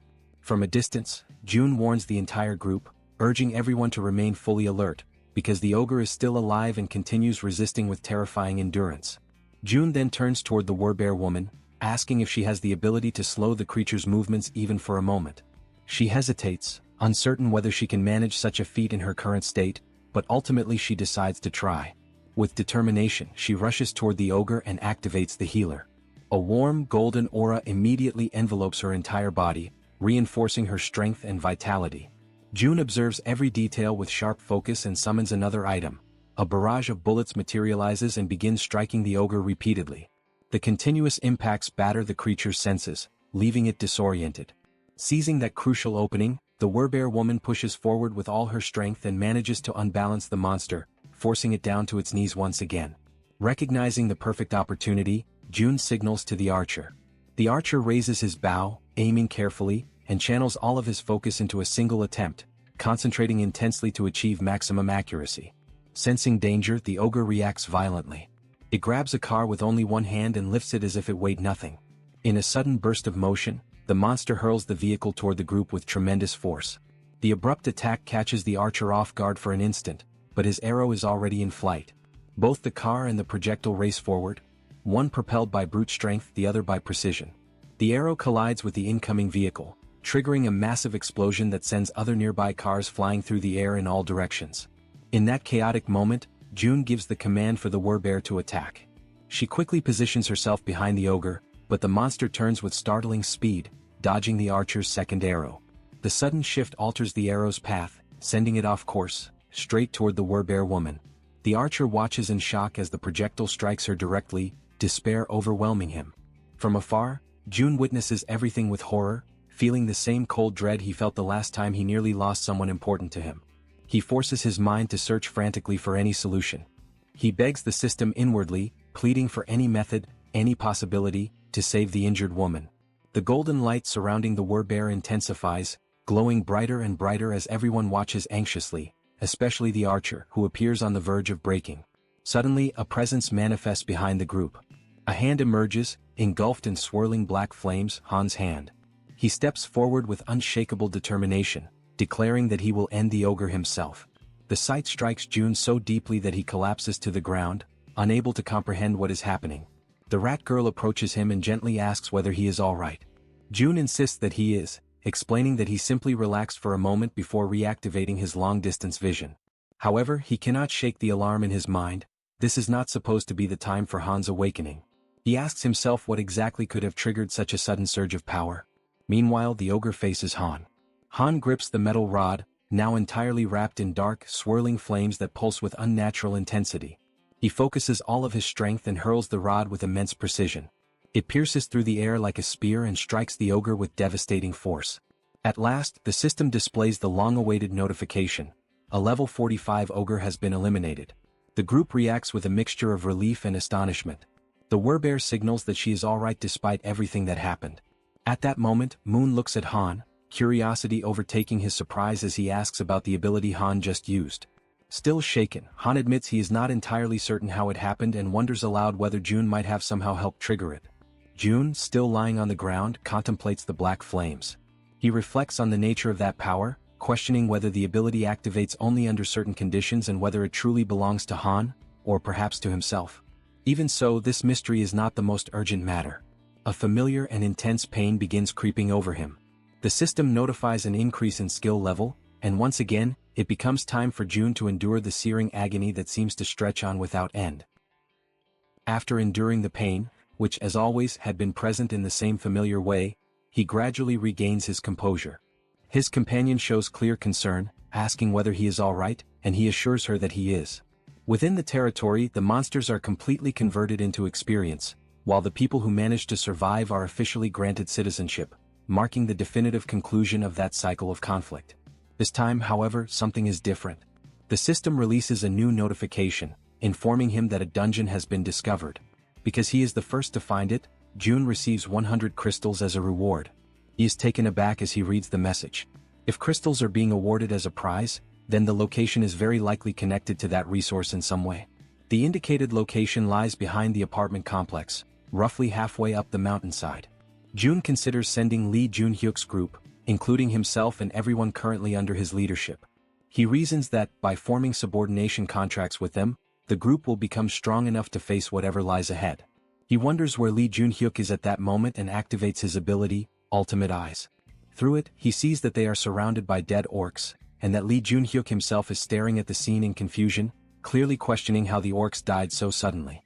June reflects that the territory has expanded and that the monsters that had been targeted for hunting were swept away by the reach of his influence. Soon after, he contacts the group through his communication ability, calling them back. They are confused, unable to fully grasp what is happening. Even so, June asks them to bring their guests and return to his home, explaining that there is something important he needs to request. After issuing the call, Yejin and June also return to the apartment using the absolute gate. Since Han's group is close to reaching its destination, Yejin's role finally comes to an end. June acknowledges how hard she has worked and tells her that she can finally rest, as everything within her reach has already been accomplished. He assures her that if anything happens he will inform her immediately, but for now she should return home and rest with her family. Yejin thanks him and leaves happily, feeling truly appreciated. June reminds her once more to return safely. Watching her depart, he feels satisfied and begins to reflect on whether Han's mission is also nearing its conclusion. The last time he checked, there was little left to be done, and he reasons that his overall abilities have already been enhanced to the point where most obstacles can be overcome, especially now that the territory's chief threat, its greatest problem, has already been eliminated. Meanwhile, on the other side, Han's group stands before the apartment complex where the families of Han, Toji, and Kim Jian live. Joy spreads through the group as they realize that they have finally reached their destination. Han shows unwavering determination, thinking about rushing forward to rescue everyone and bring them out safely, while the man with glasses reinforces that he will do everything within his power to ensure that no one gets hurt.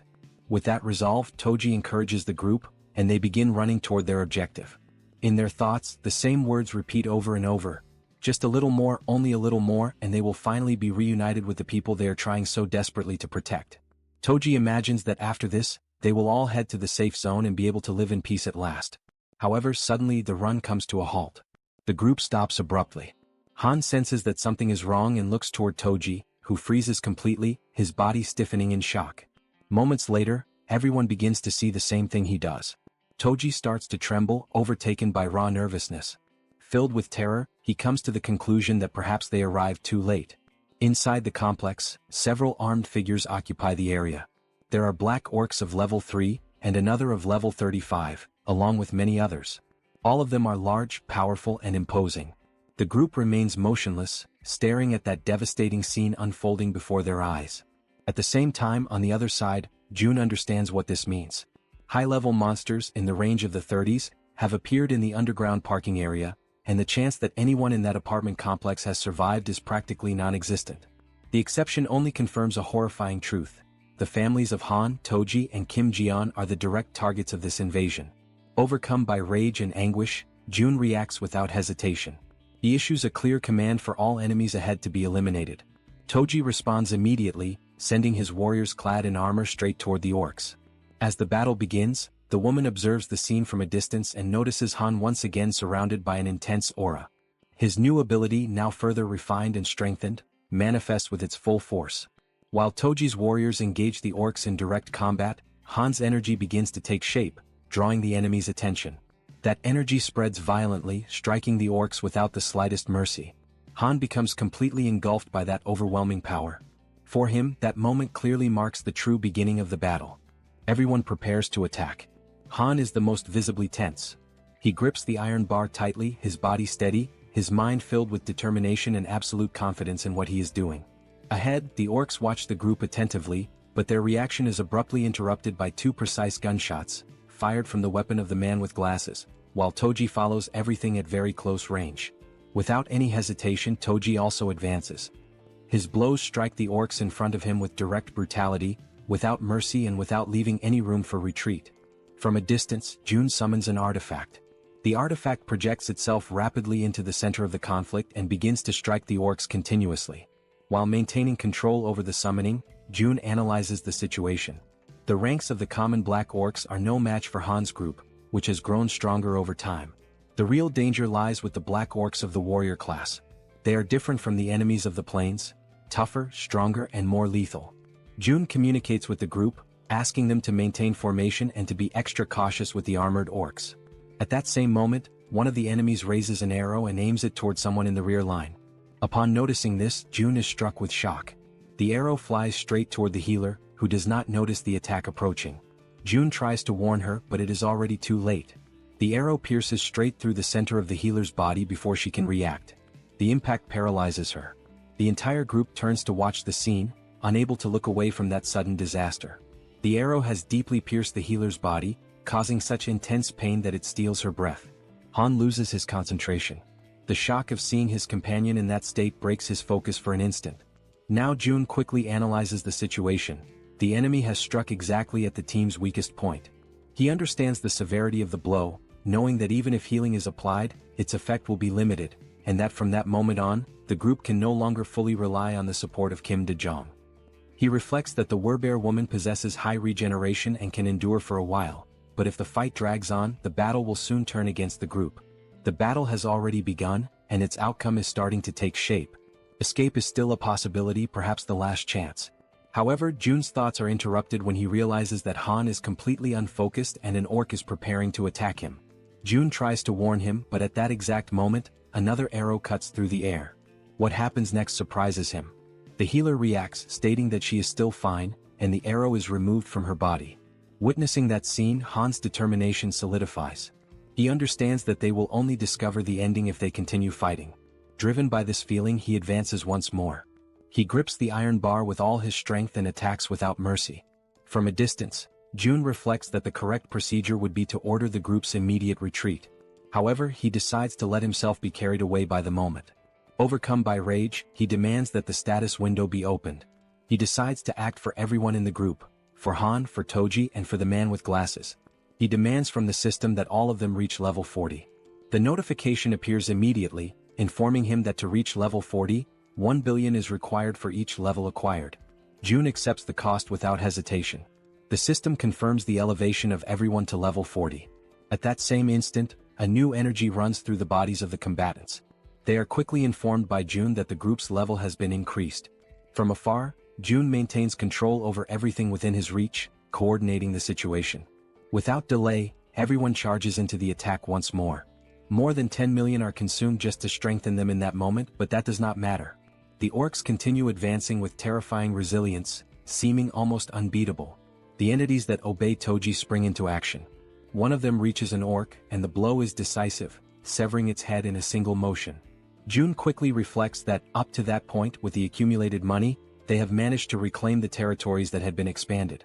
The resources are sufficient to cover personal consumption of electricity, gas, and water, in addition to the construction of new facilities.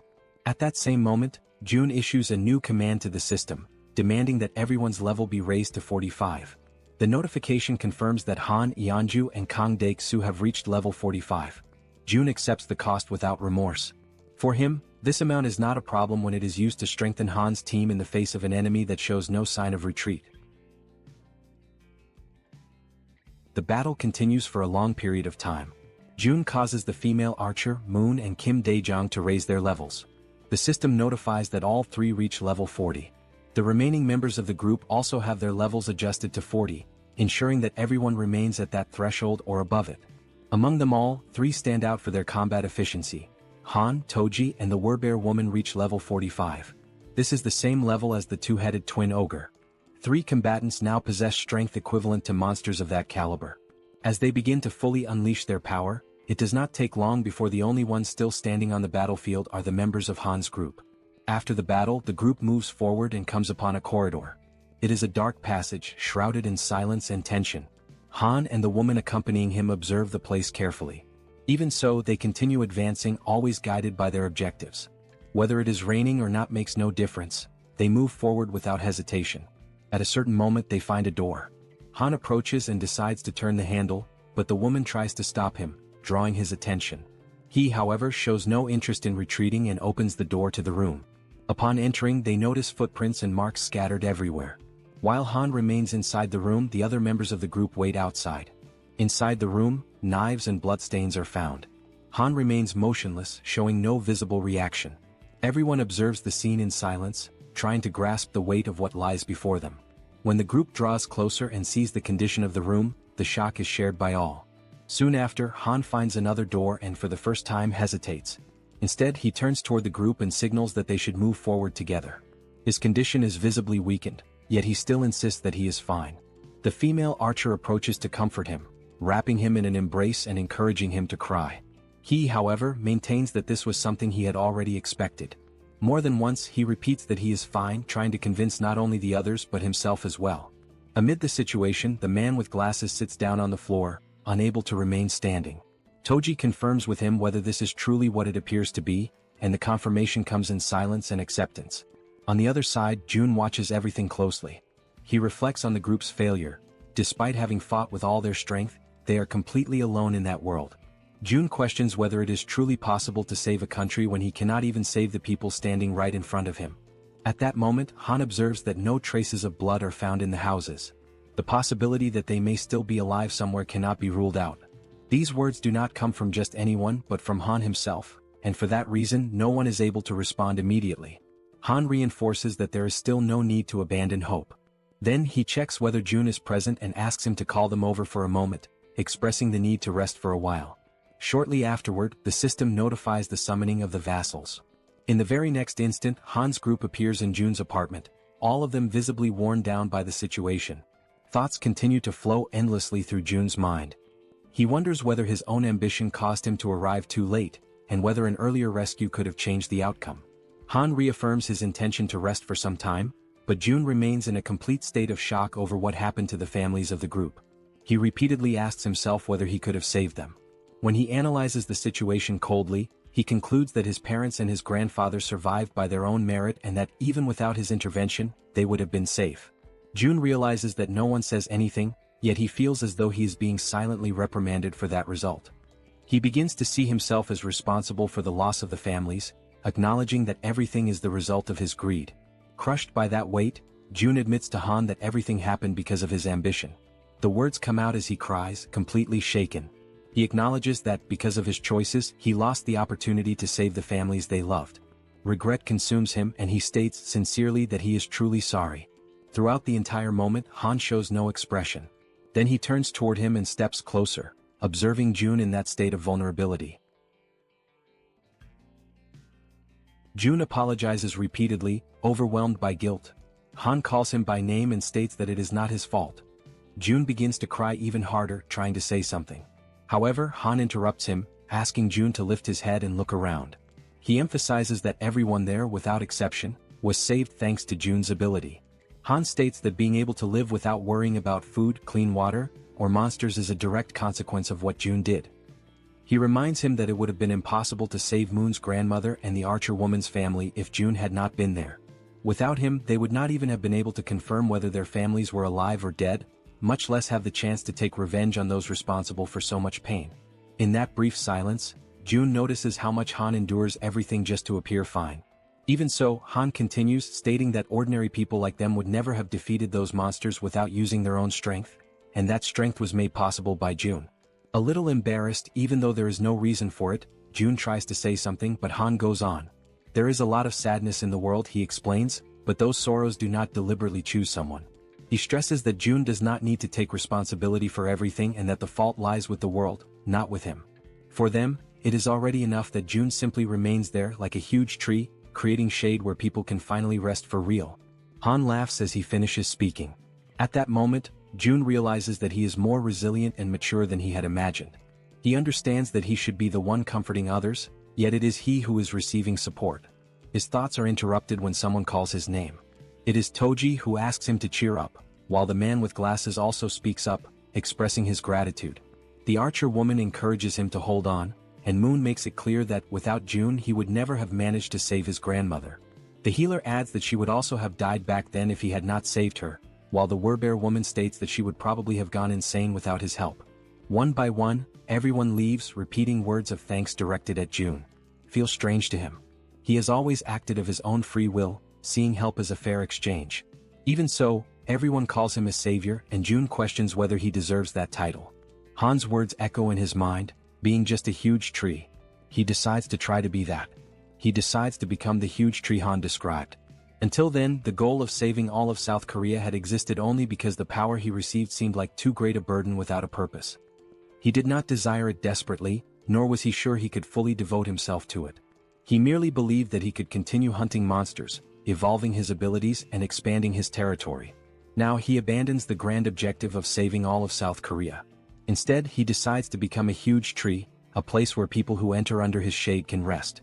At that very moment, the system notifies that the trust of the citizen Han reaches 100%, granting June the throwing ability. At the same time, the loyalty of Kim Dae-jung also reaches the maximum value and is officially registered as a vassal. As a result, June's vassal limit increases. Shortly after Han's group leaves, Lee returns to the house accompanied by several people. He explains that June had asked him to bring everyone, which is why they came together. The door opens, revealing June, who thanks everyone for coming. Lee reacts immediately, stating that there is no need for thanks and asking what request June wanted to make. June asks that everyone head to another place first. He makes it clear that only vassals may enter his house, while the others must remain near the door. As soon as they cross the entrance, surprise spreads through the group. Lee states that this place is their home. The red-haired girl shows disbelief at what she sees. The system notifies that Lee's trust increases, along with her loyalty. The same happens with Shin, whose trust and loyalty also rise. June confirms to himself that, as expected, the most direct way to increase trust is to clearly demonstrate his ability. Next, he announces that, from that moment on, he will present his proposal. Lee shows readiness to listen. June begins by saying that he wants everyone there to sign a contract with him. The group reacts with a certain amount of suspicion toward the idea of a contract, but even so, acceptance happens immediately. They kneel while June raises his hand over them. The girls ask whether, since they are the last ones, that means everything is finished. June confirms it and praises the work that was done. He reflects that negotiating with many people at the same time is exhausting, but acknowledges that, with this, the preparations are finally complete. Lee then asks him to get straight to the main point. June explains that, with the recent expansion of his territory, the entire Wangnyang mountain has now become part of it. Lee shows surprise upon realizing that it is the mountain located right behind them. June confirms this and adds that, apparently, a dungeon has appeared in that location. He then asks Lee and the others to explore that dungeon, questioning whether they can accomplish this task. Lee accepts promptly, thanking him for the trust placed in the group. At that moment, through the communication ability, someone calls June by name.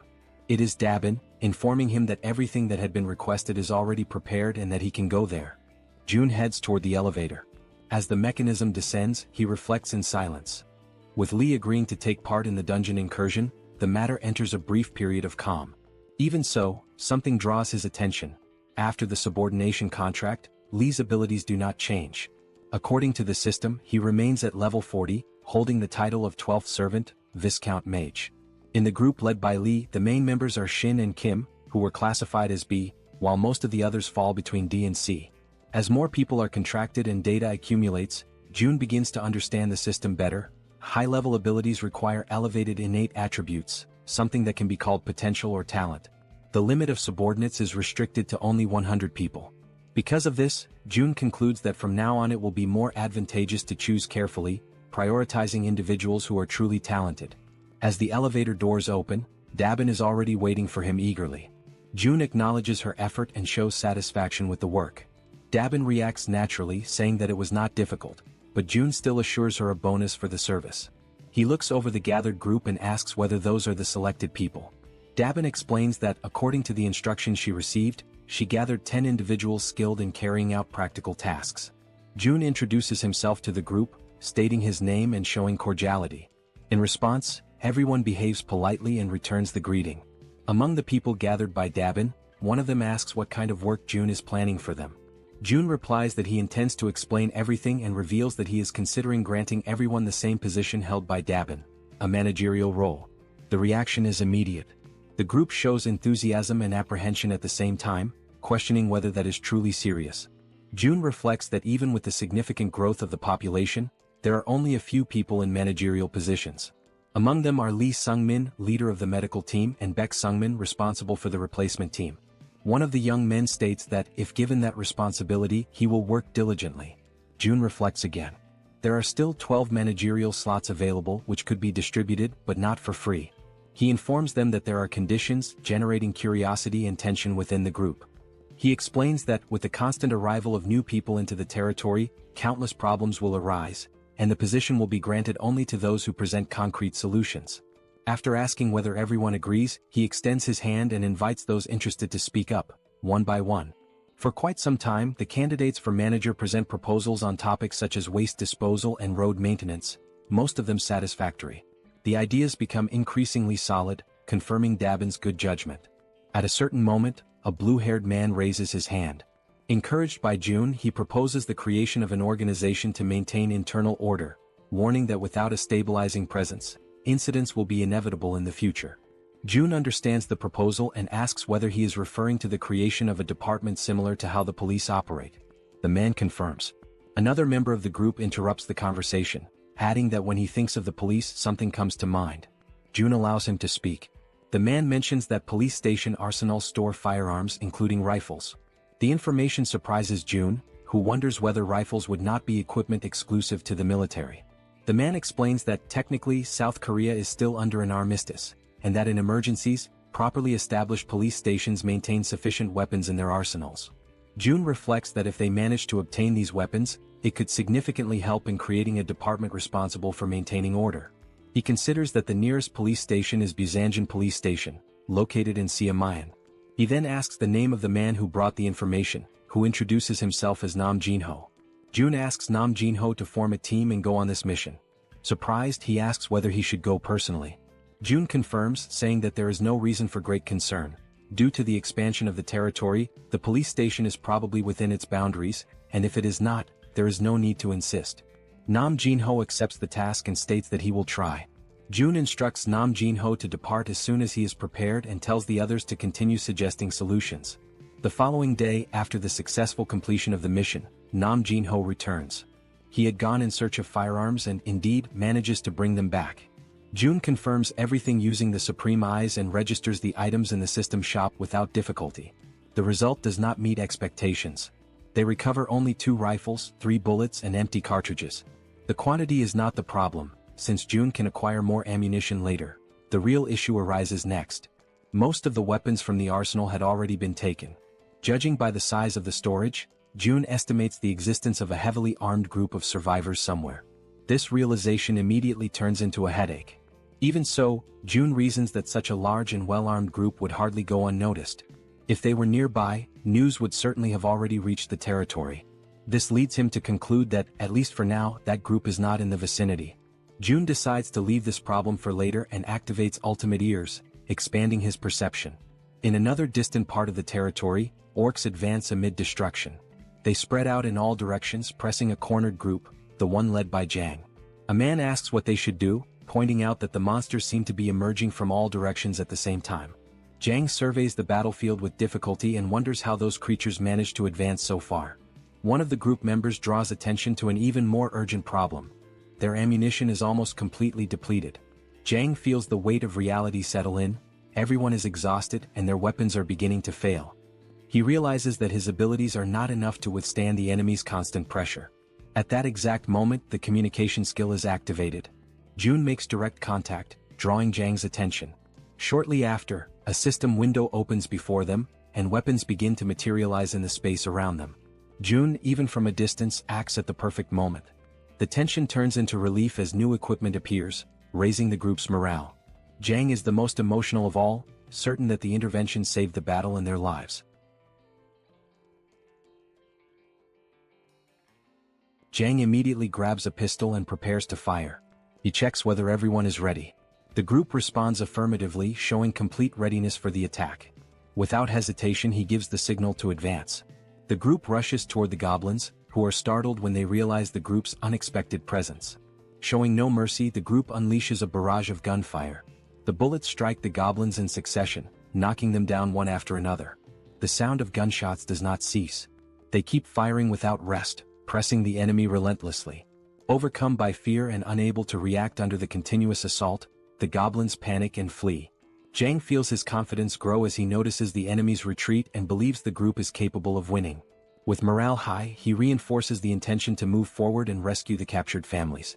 June observes the entire scene from a distance, using his ability. The system notifies him of the hunt of yet another orc and the addition of wands to his wallet. As he watches the massacre, June reflects on the true power of a rifle. Even without the use of special abilities, relying solely on firearms, the horde of common monsters is completely crushed. He concludes that by mastering even the basics of firearm production, it is possible to generate enough destructive power to deal with enemies of this level. Because of that, he understands that Jang's group will not face major difficulties for quite some time and decides to entrust them with the remainder of the mission. His thoughts then turn to the other group. Lee's group finally reaches its destination. The system announces the discovery of a dungeon called Lizard Man Swamp. Lee positions himself at the entrance, while everyone notices that the interior is completely flooded.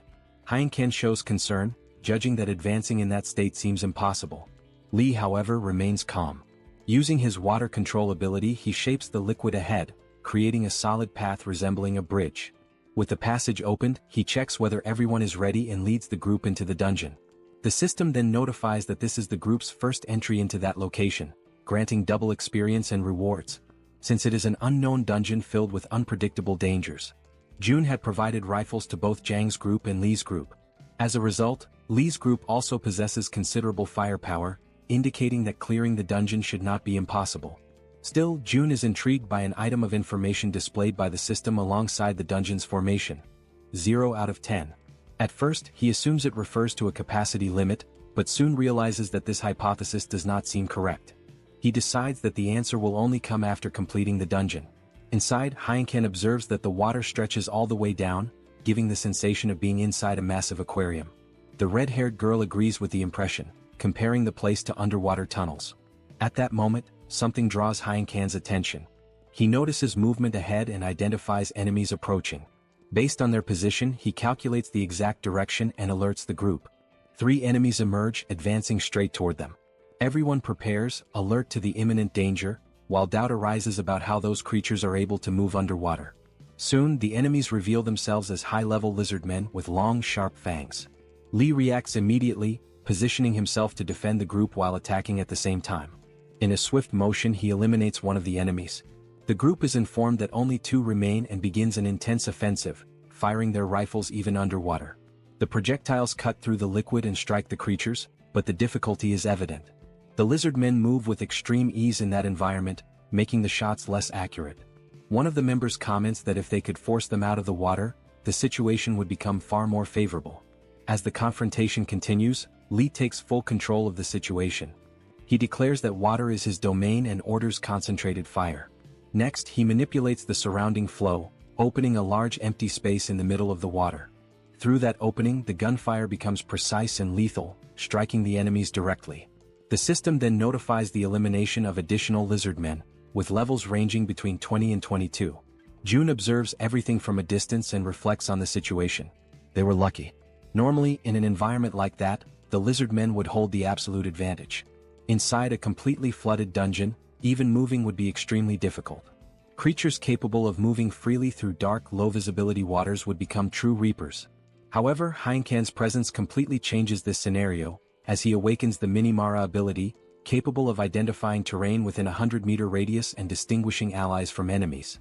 Added to this, Lee Junhyuk shows a remarkable ability to handle adverse situations, completely reversing the group's disadvantage. Because of that, June concludes that there is nothing more he needs to support at that moment. With Lee and Hien Kan, and only a few allies providing covering fire, that is more than enough to conquer the dungeon.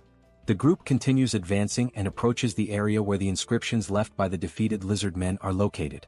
Shortly afterward, Lee identifies the critical point and realizes they have reached the dungeon boss room. The door before them opens and Lee's entire group enters cautiously. As they cross the boundary of the room, something immediately draws attention. The environment is completely dry. There is no water at all. The absence of that element feels strange, especially considering the entire path taken so far. The suspicion arises that reaching that location may be a prerequisite for clearing the dungeon, while Hien Kan reflects that whenever something seems too simple, a sudden change usually follows. Soon after, an unsettling sensation spreads. He senses that something is wrong and quickly identifies the approach of an enormous volume of water. In a matter of moments, water bursts violently into the room. The group is startled but remains alert, ready to react. Lee focuses and uses his abilities to observe what emerges from that sudden torrent. When he finally sees it clearly, he is taken by surprise. Before them appears a creature never seen before. Its overwhelming presence leaves no doubt. The dungeon's boss monster has finally revealed itself.